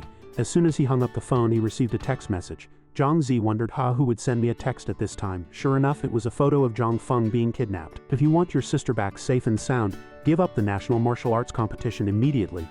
Leave Tianfeng City, don't try any tricks, and don't call the police. Otherwise, just wait to collect your sister's corpse." These words completely enraged Zhang Zi. He clenched his phone tightly in anger. Who was it? Who kidnapped Xiao Feng? Had his identity in the demon realm been exposed? But after calming down, Zhang Zi felt it was impossible. If it was just for ransom, they wouldn't have asked him to give up the competition. What should he do now? He was in a dilemma. What should he do? Suddenly, Zhang Zi pulled out Xiao Qin's business card from his pocket, and an idea struck him. That's right, Zhang Zi hurriedly dialed the number. "Hello, is this Xiao Qin? I need to ask you for a favor. Please help me find my sister." At the same time, in an abandoned area far from the city, the kidnappers were drinking and discussing, "When is Big Brother coming to pick up this little girl? I don't want to spend the night in this gloomy, dilapidated place." The others also complained, "You ask me, who do I ask? This is what Big Brother told us to do. We must do it well, otherwise. Suddenly, one person's eyes widened and he stammered, pay, people. The person opposite him was annoyed by his stuttering, what people? They didn't expect Zhang Zi to arrive so quickly. He asked with murderous intent, where is my sister? When those people looked up, they were immediately stunned. Zhang Zi. Although they said it, they were too scared to move after seeing Zhang Zi. You stay back or don't blame me for being impolite. Zhang Zi had no intention of listening to their nonsense. He kicked one of them in the mouth, knocking out his front teeth. These people, after being beaten, immediately reported to Zhang Zi like scared dogs, your sister is inside, safe and sound, nothing happened to her. Zhang Zi angrily broke a wooden stick and threatened, who ordered you to do this? Tell me the truth and I'll spare your lives. They were so scared that they spilled everything. It's Zheng Hao. He told us to kidnap your sister and said you were the stumbling block to his admission to Tsinghua University. As Zhang Zi had guessed, was it him? It seemed that Zheng Hao really wanted to oppose him this time, kidnapping his sister just to get into Tsinghua University. What a bastard! After rescuing Zhang Feng, Zhang Zi immediately rushed back to the martial arts hall, shouting to the people on the way, get out of the way, get out of the way. Zhang Zi rushed back like the wind, making it in time for his match. On the other side, Zheng Hao also received the news. He smiled and said, exposed as expected. Zhang Zi isn't that simple. Zhang Zi kicked the door open without hesitation.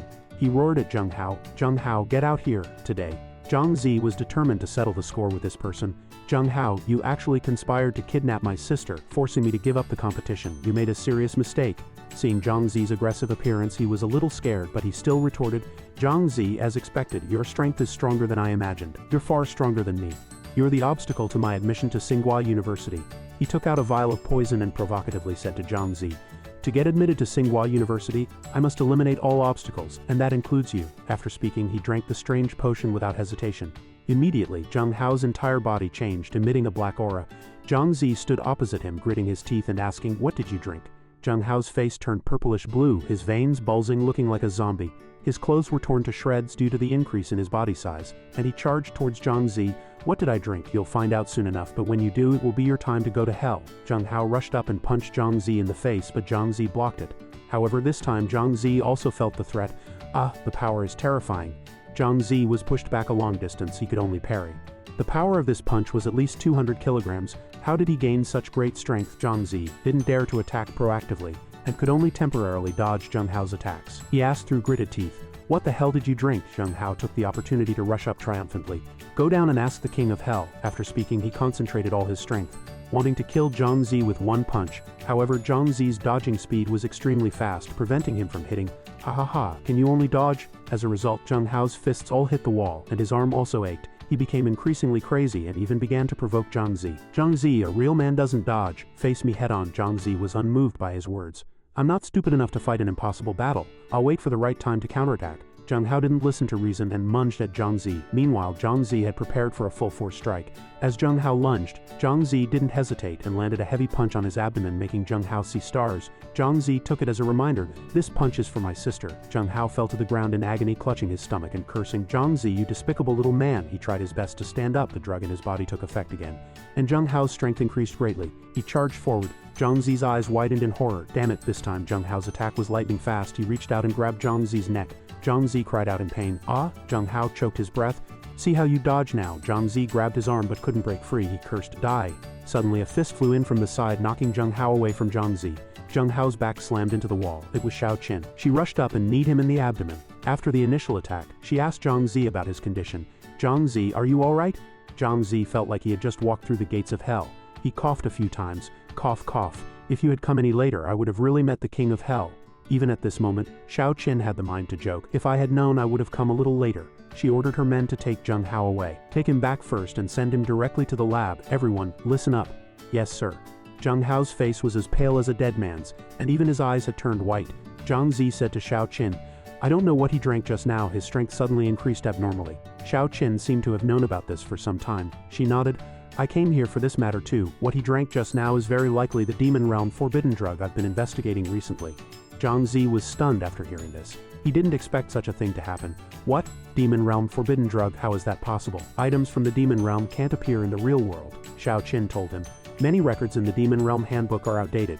In the past 2 years, some criminals have created special containers. She revealed some current information to Zhang Zi.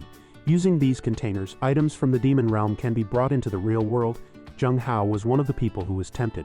What he drank was very likely the forbidden drug I mentioned. I'll need to interrogate him to find out the specifics. At this time, the police also escorted Zhang Feng back. Seeing Zhang Zi, she happily ran over. "Brother?" Zhang Feng hugged him tightly and cried, "Brother, I was so scared. Tianfeng City is too dangerous."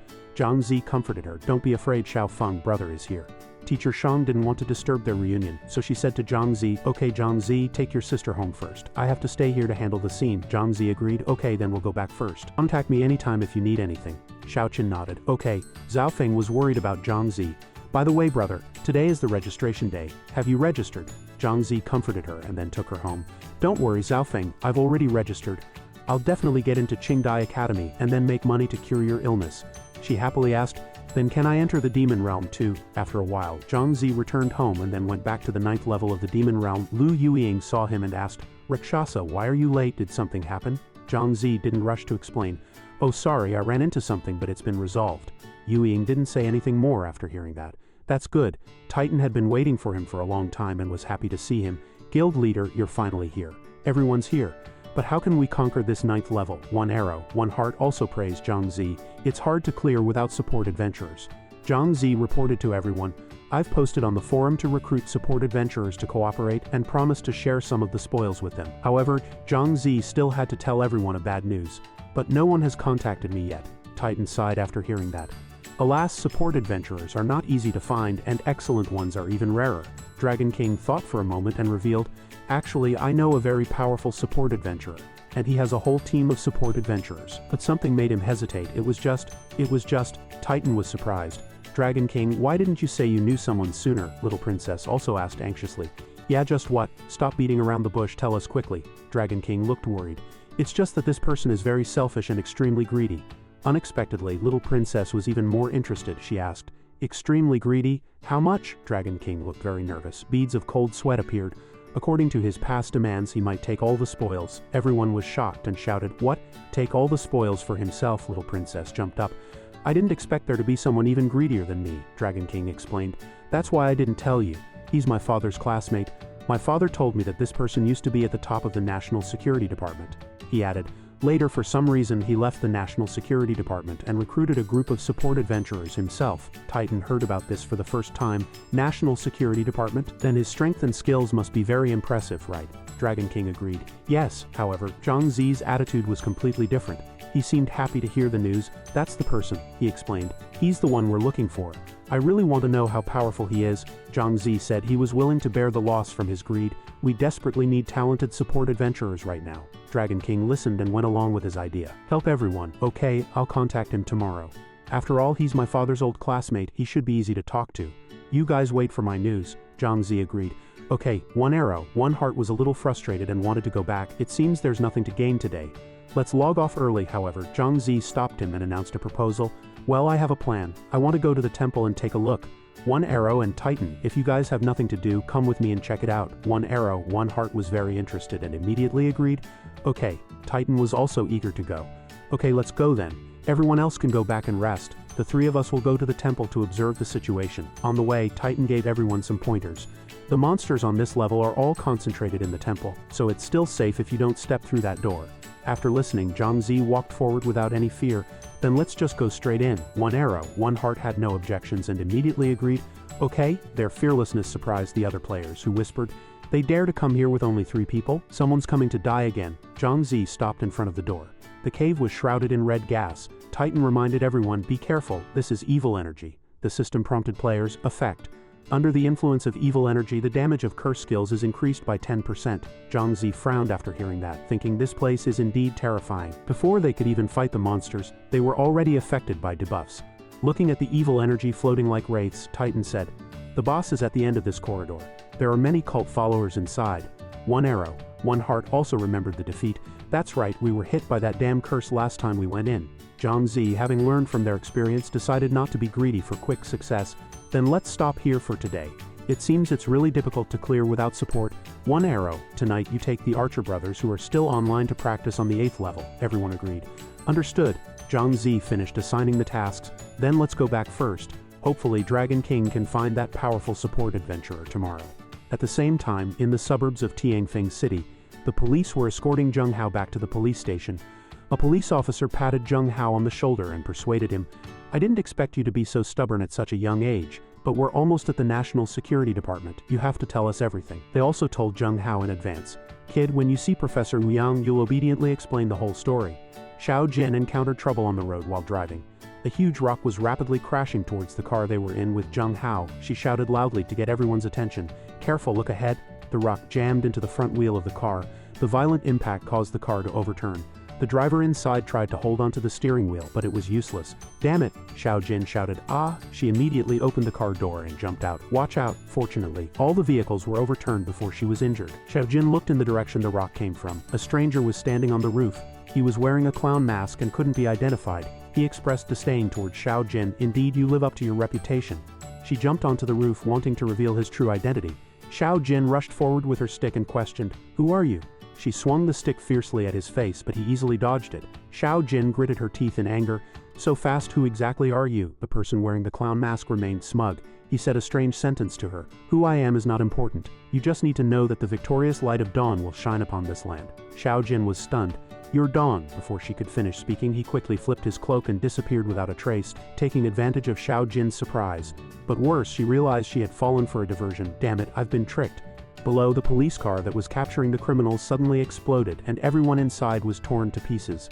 A few days later, at the National Martial Arts Competition, Zhang Zi finished his training. He walked while thinking, the competition is about to start, I need to work harder. Suddenly, someone shouted anxiously, "Zhang Zi!" He was shocked and turned to see Xiao Jin, team leader. She waited for him with her arms crossed. "Just call me Xiao Jin, don't use those official titles." Xiao Jin approached Zhang Zi and whispered to him, "By the way, I have bad news for you. Zheng Hao has been kidnapped." Zhang Zi was startled. He shouted, "What? Kidnapped?" He pressed for details. "Who dares to snatch someone from the National Security Department? Could it be?" Xiao Jin calmed him down. "Don't jump to conclusions. I'm here to ask when you plan to repay my favor for helping you find your sister." Zhang Zi answered decisively, "Anytime." Xiao Jin patted him on the shoulder and said with satisfaction, "Great, then join the National Security Department and be my teammate." However, Zhang Zi hesitated. "About that, I have a competition in a few days." Xiao Jin took a piece of paper from her pocket and handed it to Zhang Zi. He took the paper, looking puzzled. What's this?" Xiao Jin reminded him before leaving. "Go to the address on the paper and find that person. She'll give you special training. I guarantee you'll get into Qingdai Academy." This was completely unexpected for Zhang Zi. Wow, is there really such a good thing? At the same time at the address written on the paper, a mother brought her son to knock on the door. "Professor Pang, please tutor my son, I'll pay whatever it takes." Coincidentally, Zhang Zi also found the place according to the address. This should be it, right? He walked towards the door. The woman in the distance looked very unhappy. Zhang Zi reached out and knocked on the door. He revealed his identity so the host could recognize him. "Hello, is Professor Pang home? Shang Xiaojin sent me." Unexpectedly, the host actually opened the door for him. She frowned and asked, "You're the talent that annoying little girl mentioned. You're Professor Pang Tihua of Qingdai Academy." Zhang Zi was confused. He said blankly, "How annoying, little girl?" Suddenly, Professor Pang pushed him without saying a word. Zhang Zi had to dodge. Then she picked up a stick and chased after Zhang Zi like an enemy. He could only dodge her attacks left and right. However, in the last move, Professor Pang kicked Zhang Zi directly in the abdomen. This time he couldn't avoid the fatal blow. Zhang Zi fell to the ground, scaring the mother and son. He cried out in pain. "Ouch!" Professor Pang turned to the woman who came to ask her to tutor her son and said, "Madam, your son has no talent. I can't teach him. You should keep the money for yourself." But she was very satisfied with Zhang Zi. She pointed the stick at his face and ordered, "Boy, you can dodge 2 of my kicks, which means you do have talent. Come into the house with me." But Zhang Zi was also frightened by what he just saw. She was too ruthless. Ever since Zhang Zi entered the house, painful cries kept coming from inside. "Ouch, Professor Pang, please be gentle." It seemed he was undergoing a difficult training. Ouch. That night, Zhang Zi returned home. Xiaoqin had prepared dinner and was waiting for him. "Brother, dinner is ready." Zhang Zi heard this, but still sat cross-legged on the chair without moving. He silently recited the incantation. Qi enters the dantian, condensed qi into battle. He kept muttering to himself. Dragon walks, snake veins, yin and yang intersect. Xiaoqin came over, feeling strange. "Brother, what are you mumbling about? Come eat." Suddenly, Zhang Zi stood up abruptly and cheered excitedly. I get it, ha ha ha." Zhang Zi's unusual behavior startled Xiaoqin. She asked him cautiously, "Brother, are you okay?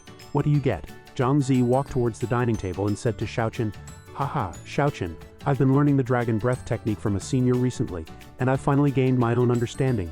Xiaoqin was confused. "Dragon breath technique, is it powerful?" Zhang Zi praised. "Very powerful, unfathomable.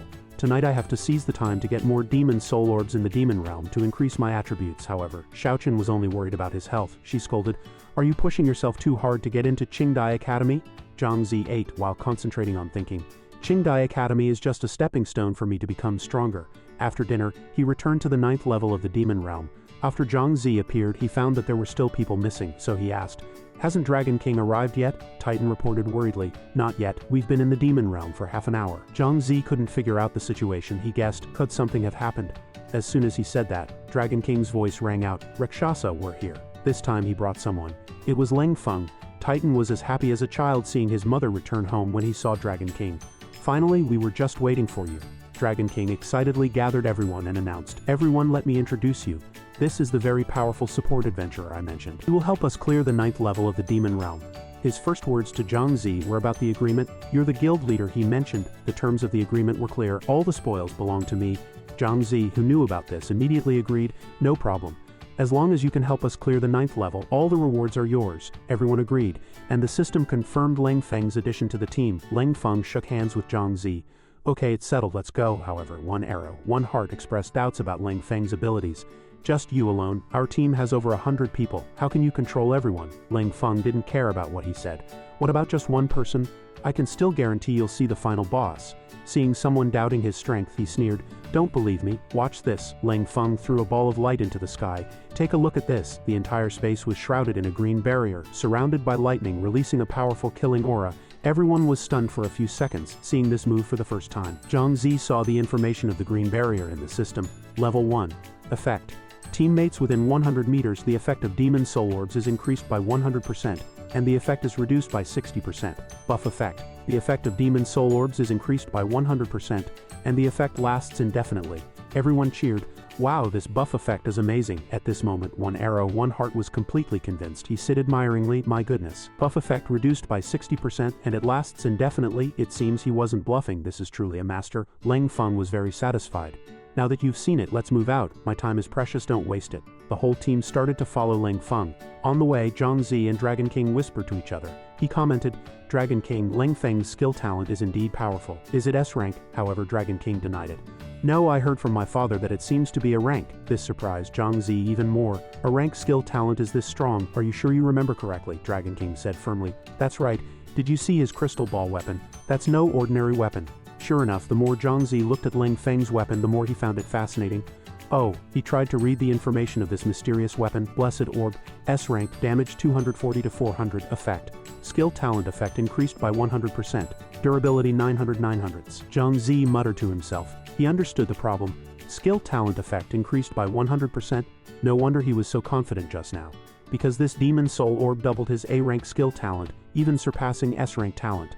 Leng Feng led the way while directing the team's tactics. "When you enter here, the enemies will start attacking. As long as you stand in my green barrier, I guarantee you will all get buff effects." He also reminded everyone in advance, "If you leave the magic circle, don't blame me if you die." The lingering, eerie atmosphere hung over everything, sending a chill down Little Rabbit's spine. This place was terrifying.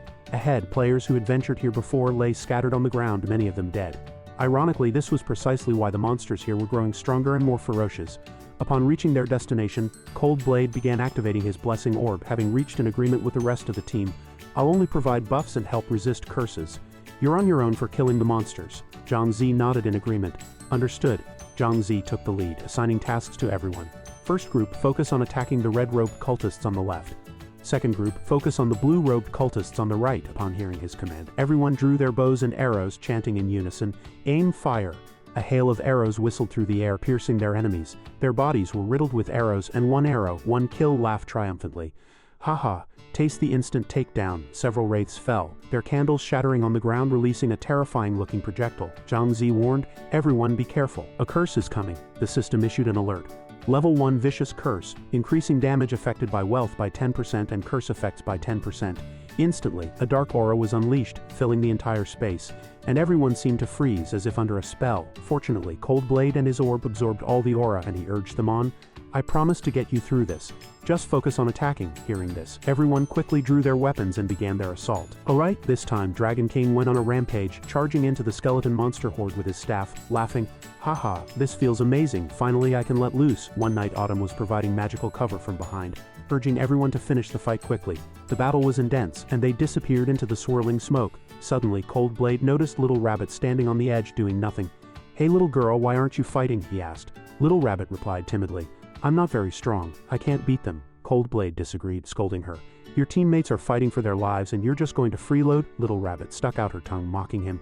Mind your own business, aren't you freeloading too? Coldblade was furious at being ridiculed by a child. You little brat. After a fierce battle, the skeleton monsters were finally all defeated. Everyone began collecting the gems that had dropped from their corpses. Coldblade reminded them, collect all the loot from this round. Remember, it's all mine. He paused, hinting to the entire team. Also behind this door is the final boss, High Priest. I have something to say. Zhang Zi, unsure of what Coldblade meant, asked, what is it? Coldblade stated his demand. Since there are so many of you, if you want me to join you in fighting the boss, you'll have to pay extra. Everyone was stunned, their mouths agape. What extra money? Dragon King jumped up indignant. Uncle, didn't we agree on a price already? Now you want to add more money? That's not fair. As expected, Coldblade turned on them, making things difficult. Little dragon, I'm only helping because of your face and your father's. My usual price for helping out is millions. Compared to that, those rewards are nothing. He kept making excuses, saying their team was too big and the poisonous snakes inside would be difficult to deal with, and protecting squishy archers wasn't easy. Titan knew this was their weakness. The boss's poisonous snakes would spew venom, and without timely antidotes they'd be instantly killed. He had no choice but to soften his tone. Then how much do you want? Coldblade's eyes turned cunning as he calculated. I'll charge by the head, 500 per person. No, no, no, everyone shouted in surprise at the number. What? They all agreed. That's highway robbery, we have so many people. Where are we going to get that much money? Little Rabbit, who had no liking for Coldblade, accused him. You're going too far. You're throwing away your credibility for money. Little Rabbit even walked up to him and lectured him. A selfish person like you won't have any real friends. You'll die alone. Walking down the path to the underworld, even wild ghosts will look down on you. Unexpectedly, after hearing Little Rabbit's words, Coldblade's eyes widened and he froze for a few seconds. He shook Little Rabbit, asking urgently, what did you just say? Who taught you those words? But Zhang Zi interrupted him in time, preventing him from harming Little Rabbit. I'm sorry. My friend pleaded anxiously. Uncle Tai, don't do this. Yet for some reason Coldblade became agitated, repeatedly asking Little Rabbit, Little girl, where did you hear those words? Tell me. Little Rabbit hid timidly behind Zhang Zi, stammering, It was my dad who said them. Coldblade continued his questioning. Your dad, what's your dad's name? Is it Cao Yi? Little Rabbit's eyes lit up and she confirmed, My dad's name is Cao Yi. Do you know my dad? Little Rabbit couldn't contain herself any longer and stepped out to question Coldblade. Do you know my dad? Coldblade's answer was shocking. He admitted, Of course I know him. Your dad was my superior and my mentor. Little Rabbit was hearing this for the first time, and she wanted to believe the man named Coldblade. What? You and my dad were colleagues? Do you work for the Ministry of State Security too? Seeing that Coldblade seemed to genuinely know her father, Little Rabbit's hope was rekindled. Then do you know what happened to my dad on the 13th floor? Why hasn't he returned? At this, Coldblade gritted his teeth. He answered the little girl's question with difficulty. My life, Uncle Tai's life, was saved by your dad. Little Rabbit pressed on. Tell me, where is my dad? Is he still alive? At this point, Dragon King recalled some information. I once heard my dad mention that something big happened back then, which is why Uncle Tai's team left the Ministry of State Security. Coldblade also began to reminisce. Back then, our team had 7 members, and your father was the captain. He led our team and 3 third-tier powerhouses to explore the 13th floor of the Demon Realm. At that time, our team was the first group of adventurers to face the 30th floor boss. Zhang Zi asked curiously, The 30th floor boss, is it the Snow Woman? Unexpectedly, it was true. Coldblade said, That's right, it's the Snow Woman. He continued to recount their adventure. Our team was deceived by her gentle and frail appearance. The entire team had 10 members, including 4 S-rank adventurers. However, danger was unavoidable. Everyone was powerful, but unexpectedly, a detail was deeply etched in Coldblade's mind.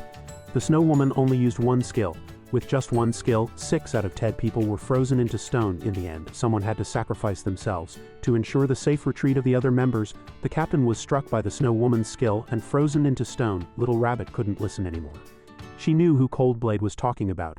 Dad, I will definitely go to the 30th floor to find Dad. However, Coldblade stopped her. No, you can't. The reason I'm telling you this is to warn you not to go, he explained. Your current strength is too weak. Going there would only be a waste of life. Little Rabbit stepped forward calmly. She introduced herself to him. It's okay. I've found a friend who will help me get to the 30th floor. Upon hearing this, Coldblade didn't believe her at first. He assumed she had hired someone. Friend? What friend? How much does he want? Little Rabbit pointed happily at Zhang Zi. It's Brother Rakshasa. He doesn't need me to pay him. Zhang Zi nodded in confirmation. That's right. I promised Little Rabbit I'd take her to the 30th floor to find her dad. Little Rabbit is my friend. This made Coldblade ponder, and he finally made a decision. Alright, since you put it that way, I'll make an exception today. I'll help you clear the High Priest boss for free. Everyone started whispering. He had been demanding exorbitant fees just a moment ago, and now he was saying he wouldn't take a penny. They couldn't believe Coldblade had decided to help for free. What was going on? But everyone was happy and cheered. Uncle Tai has finally turned over a new leaf, Coldblade explained to the children. What do you mean, turned over a new leaf? I've always been a good person. After saying that, he led everyone forward. Haha, it's getting late. Let's move quickly. The next door opened, and Coldblade reminded everyone, once we go in, we'll be directly in the boss's line of sight. Be careful. The entire team followed his instructions. Understood. Inside the room, the floor was covered with wriggling poisonous snakes. Seeing the intruders, the snake boss lunged out, warning them. You who dare to trespass in the demigod's temple, accept your punishment. He released a swarm of snakes to attack the team. The poisonous snakes immediately went into a frenzy, baring their fangs and biting them. Coldblade also reminded everyone to pay attention to their targets. Don't think the snakes only spit poison. Their attack power is also considerable, with the archer's defense. They probably won't last long. You guys stay out of close combat with the snakes. Hearing this, everyone focused their fire on the battle. Understood. This time, long-range attacks were most effective. Zhang Zi directed the archer squad. Let's stay away from the snakes. Everyone watch your stance. Fire. Everyone took out their bows and arrows. Understood. A rain of arrows poured down, and before the snakes could even touch them, they were hit by the poisoned arrows and killed. The snake corpses were destroyed after bleeding out. This time, even Coldblade had to admire Zhang Zi's observation and judgment. You're smart and quick. To think you'd use archers together like that. He praised his achievement, managing to use the seemingly useless archer class that everyone looks down on. As for the others, one night Autumn was also freezing the snakes from a distance with ice rain. The rest put on an impressive archery display. The snake forces were initially wiped out, becoming fewer and fewer, and the collected gems piled up like a mountain. After clearing the level, Zhang Zi took the initiative to give the items to Coldblade. Uncle Tai, we agreed beforehand that all the rewards would go to you. You can take them now. Chapter 75. The arrow pierced the snake's neck, and as it disappeared, the loot immediately dropped. Rakshasa looked at the loot and said, Uncle Tai, we agreed beforehand that all the rewards would go to you. You can take them now. Hearing this, Uncle Tai forced a smile. Haha, forget it. Seeing how poor you guys are, I don't want these rewards. You guys split them up. After saying that, everyone cheered. Awesome. One arrow, one kill jumped up excitedly. Great, Uncle Tai, you're such a good person. Little Rabbit gave him a thumbs up and winked. Uncle Tai, you did a good deed. My dad will definitely praise you when he finds out. Receiving her praise, Uncle Tai could only force a smile. Rakshasa held his bow and asked seriously, Uncle Tai, how can we defeat the High Priest? Uncle Tai held up his orb and instructed. The High Priest's current strength isn't that great, and his damage isn't very high either. So you can all relax. The only thing you need to watch out for is his dark magic. That stuff is powerful. Once you get hit, all your attributes will be reduced by 50%. As soon as he finished speaking, Dragon King, while counting on his fingers, asked Chihuahua Wendao, something's not right. I remember the Demon Realm manual saying that all attributes would be reset to 0. Why is it only a 50% reduction? Uncle Tai sighed and explained. When the Demon Realm manual was written, those people's attributes were similar to yours now, around 20 to 30. So after being reduced, it was close to 0, which led them to mistakenly believe it would be reset to 0 directly. The effect of the dark magic doesn't last forever. It only lasts for 60 minutes. Rakshasa's expression turned serious. I see, Dragon King said happily. Then now that we have Uncle Tai's green barrier, which can negate 60% of the damage, we don't have to worry about not being able to beat the High Priest. As soon as he finished speaking, Uncle Tai denied it. It's not that simple. When the High Priest enters the 3rd stage, he will transform into a giant archer demon. His attack power is terrifying. And he also has a poison explosion technique that can poison a dozen people at once. Similarly, he also has lifesteal abilities. Each time he drains 50% of an adventurer's health to replenish his own blood and prolong his life. He recalled the image of the archer demon constantly draining adventurer's blood. Moonshadow was a little worried. That sounds terrifying. Little Princess was even more frightened, shivering, too scary. Rakshasa quickly encouraged everyone. Don't be afraid, everyone. There are so many of us, and we have Uncle Tai's support. We'll be fine. Let's go all out. Encouraged by him, everyone's spirits lifted. Dragon King waved his staff excitedly. Finally, it's our melee group's turn. Rakshasa took the lead. I'll attack the boss. Everyone get ready, go. The arrows flew out, hitting the High Priest squarely. He roared angrily. You arrogant fools who don't believe in the gods, you lowly mortals, die. Seeing the situation, Rakshasa immediately ordered, Titan, take aggro, Autumn, control the enemy, melee and ranged attackers, full output, watch out for safety, everyone shouted in unison. Understood. As soon as he finished speaking, Dragon King rushed forward, cursing, I'm so angry. I'm going to avenge my grandfather this time. Uncle Tai sighed in admiration. He's calm in the face of danger. Rakshasa's command ability is strong.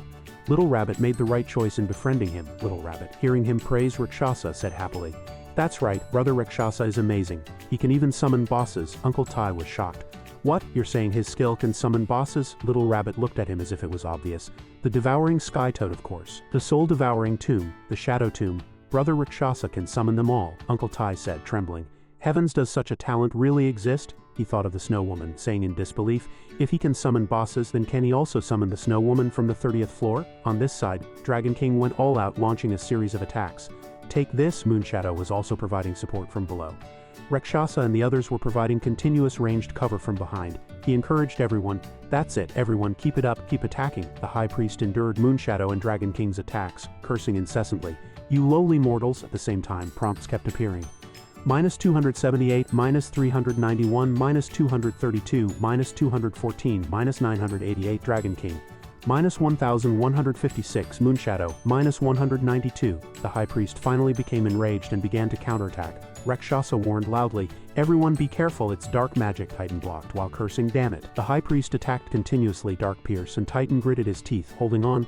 I'm dying, but in the end he couldn't hold on. The system prompted, you have been attacked by the High Priest. Dark magic.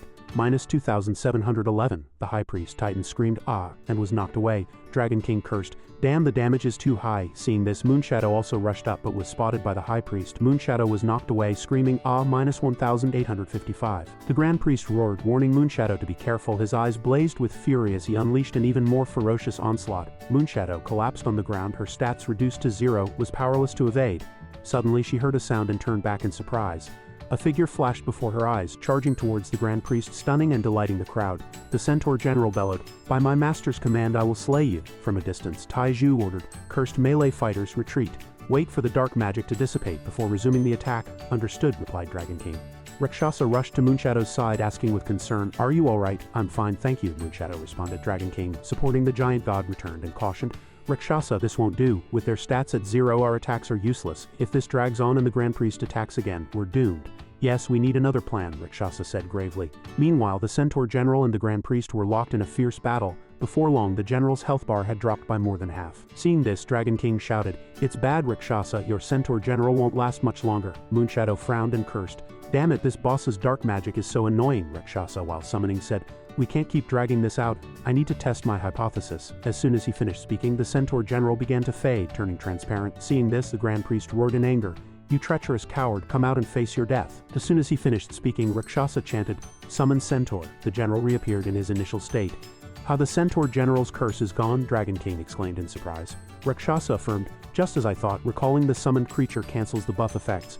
General, show him some manners. As soon as he spoke, the General hurled his weapon at the Grand Priest. The spear flew in a straight line, piercing the Grand Priest's chest. He screamed, ah! At the same time, the system announced, congratulations, your summoned follower has defeated the Grand Priest. Lightning 76, the spear thrust. Piercing the Grand Priest's chest, he yelled, ah, critical hit, -7,451, Centaur General. Simultaneously, the system announced, congratulations, your summoned follower has defeated the Grand Priest. Rakshasa was now utterly confident in his judgment. The crowd stared at the scene before them in disbelief. The Grand Priest is dead? Fantastic. The Grand Priest was killed by the Guildmaster. Cheers erupted. Long live the Guildmaster. However, the Grand Priest's laughter shattered their assumptions.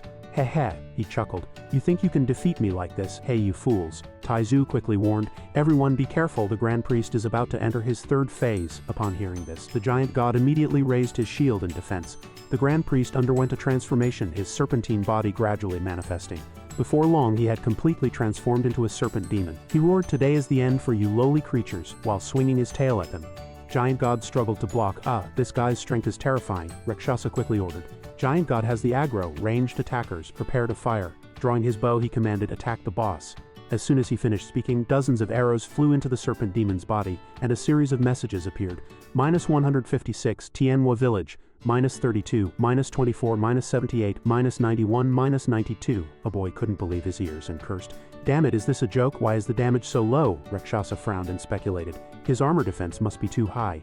Don't lose focus, keep attacking. The serpent demon was enraged by their attacks and roared. You lowly creatures, turn to ashes. With that, he spewed a cloud of purple light. Taiju warned loudly, careful boss's poison. While summoning, he reminded, everyone keep healing those with low health. Use healing potions, don't stop shooting arrows. Green barrier, he continued to encourage. Everyone hold on. He's about to lose a chunk of health. The golden toad beside them also assisted, continuously spitting fire at the serpent demon. The serpent demon tried to dodge but couldn't. The general seized the opportunity and struck the serpent demon's neck with a powerful blow. -3,722, Centaur General. However, the attack had no effect on the serpent demon, which immediately retaliated. Rakshasa frowned. Crap, the boss's aggro has been pulled by the general. At this moment, the serpent demon had the Centaur General clamped in its jaws. Taiju shouted anxiously. The serpent demon is draining the centaur general's blood, stop it. But it seemed too late. After draining the blood, the serpent demon flung the centaur general away. It exclaimed, "Heh heh, how tempting this fresh blood is." Its health bar reached 60%. Rakshasa hurriedly intervened. The centaur general only has 15% health left. He can't fight again until he recovers. Heartpiercer looked at the dying general with concern. Without the centaur general, the damage output had drastically decreased. Now relying solely on Dragon King and Moonshadow, Taiju said disapprovingly, "Kid, your command skills are excellent, but your team is too weak." Rakshasa was a little displeased. "My companions are just not strong enough yet, but they all have high potential." Hearing this, Taiju turned to him. "I'm not saying your companions don't have talent, but your team composition is unreasonable and has serious flaws. Haven't you noticed?" Rakshasa hesitated. This, Taiju pointed out. "Your team has only one tank, 2 melee warriors, 1 control mage and 1 healing mage. On the surface it seems well balanced, but in reality it hides a huge problem. Severely insufficient damage output."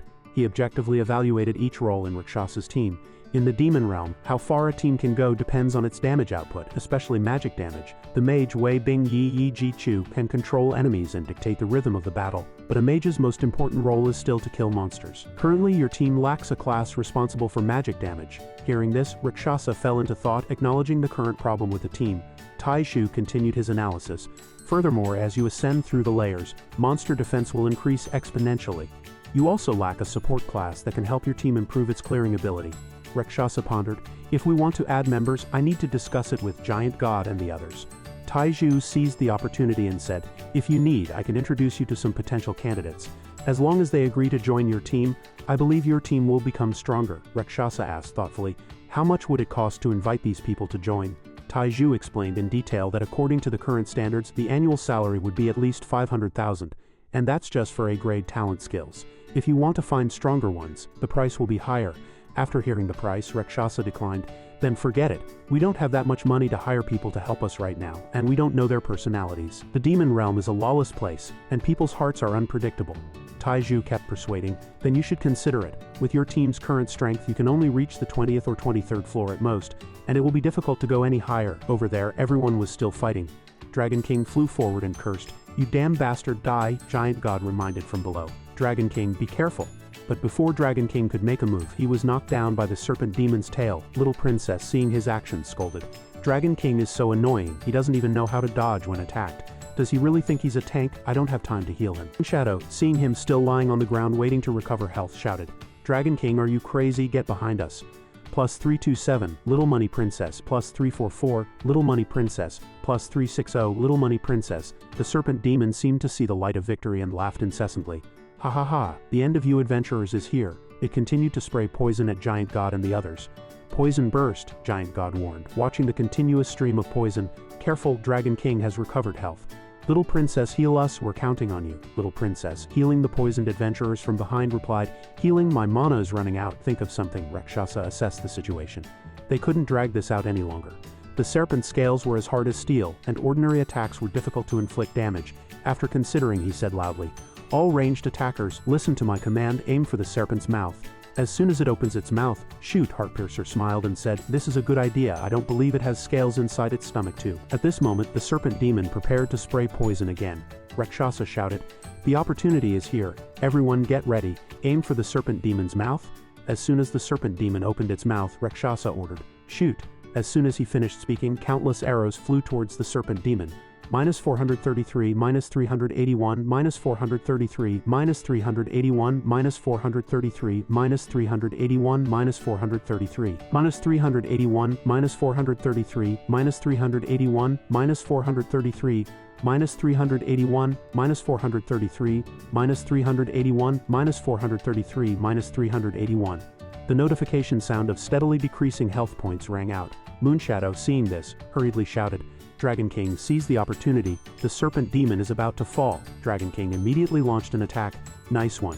Notification sounds -433, Moonshadow, -381, Dragon King rang out in succession. Sensing the dire situation, the serpent demon frantically struggled to escape. Dragon King, looking at the serpent demon before him, didn't understand what was happening and shouted, "What's going on? Why is it curling up and turning into an egg?" The serpent demon frantically whipped its tail, trying to lie down. Dragon King, looking at it, shouted, "What's going on? Why is it curling up and turning into an egg?" Taiju shouted from afar, "Don't let your guard down. The serpent demon is trying to escape." Dragon King turned back in surprise, unable to believe his eyes. "What, after fighting for so long it's trying to escape?" Suddenly a small white snake emerged and fled. Fortunately, Little Rabbit was quick-witted and saw it. "Look, there's a little snake over there," Taiju hurriedly said. "Don't let it run. If it gets into the hole, all our efforts will be wasted." Rakshasa, while speaking, drew his bow. "I'll take care of it." With that, the arrow flew straight towards the little white snake, hitting its neck squarely. "Ah, you lowly creature, die!" Rakshasa landed, relieved. "That was close. It almost got away." At the same time, the system announced, "Congratulations, you have successfully slain the Grand Priest." Subsequently, items continued to drop. Little Princess, looking at the items before her, exclaimed, "Wow, this annoying guy hid so many good things." Everyone cheered with joy. Rakshasa sat down to examine the pile of items, seeing if there was anything valuable. At this moment, Taiju called him Rakshasa. Hearing someone call him, he turned around. Little Princess hurriedly said, "I like the A-grade snake-skin dress." Dragon King picked up the armor happily, saying, "And snake-patterned armor." Taishu pulled Rakshasa aside to talk. "The boss is defeated and my mission is complete. Rakshasa, I have something to discuss with you," he asked back. "What is it?" After hearing something, Rakshasa fell into thought. After a moment of thought, he asked again, "Do you mean you want me to go to the 30th floor to rescue Moonlight Rabbit's father?" Taiju confirmed, "That's right. This is also what I want to ask you. I hope you can rescue my old superior. If there is a price to pay, I am willing to bear it," Rakshasa said as he walked forward. "There's no need to mention any price. I've already promised Little Rabbit. If I have the ability to rescue her father, I'm happy to help. However, the journey to the 30th floor will be very difficult, and there will be times when I need your help." Taiju did not refuse his request. "No problem, contact me anytime." Giant God walked to his side and said, "Rakshasa, the spoils are almost sorted. Let's go to the 10th floor, shall we?" Taiju requested, "Please go to the 10th floor altar quickly. I'm old and this battle has lasted too long, my body can't take it. Please take care of this young lady." Rakshasa assured, "Please rest assured," he added. "Also, every 10 floors is a dividing line, and the difficulty of the demon realm will gradually increase. Everyone be careful."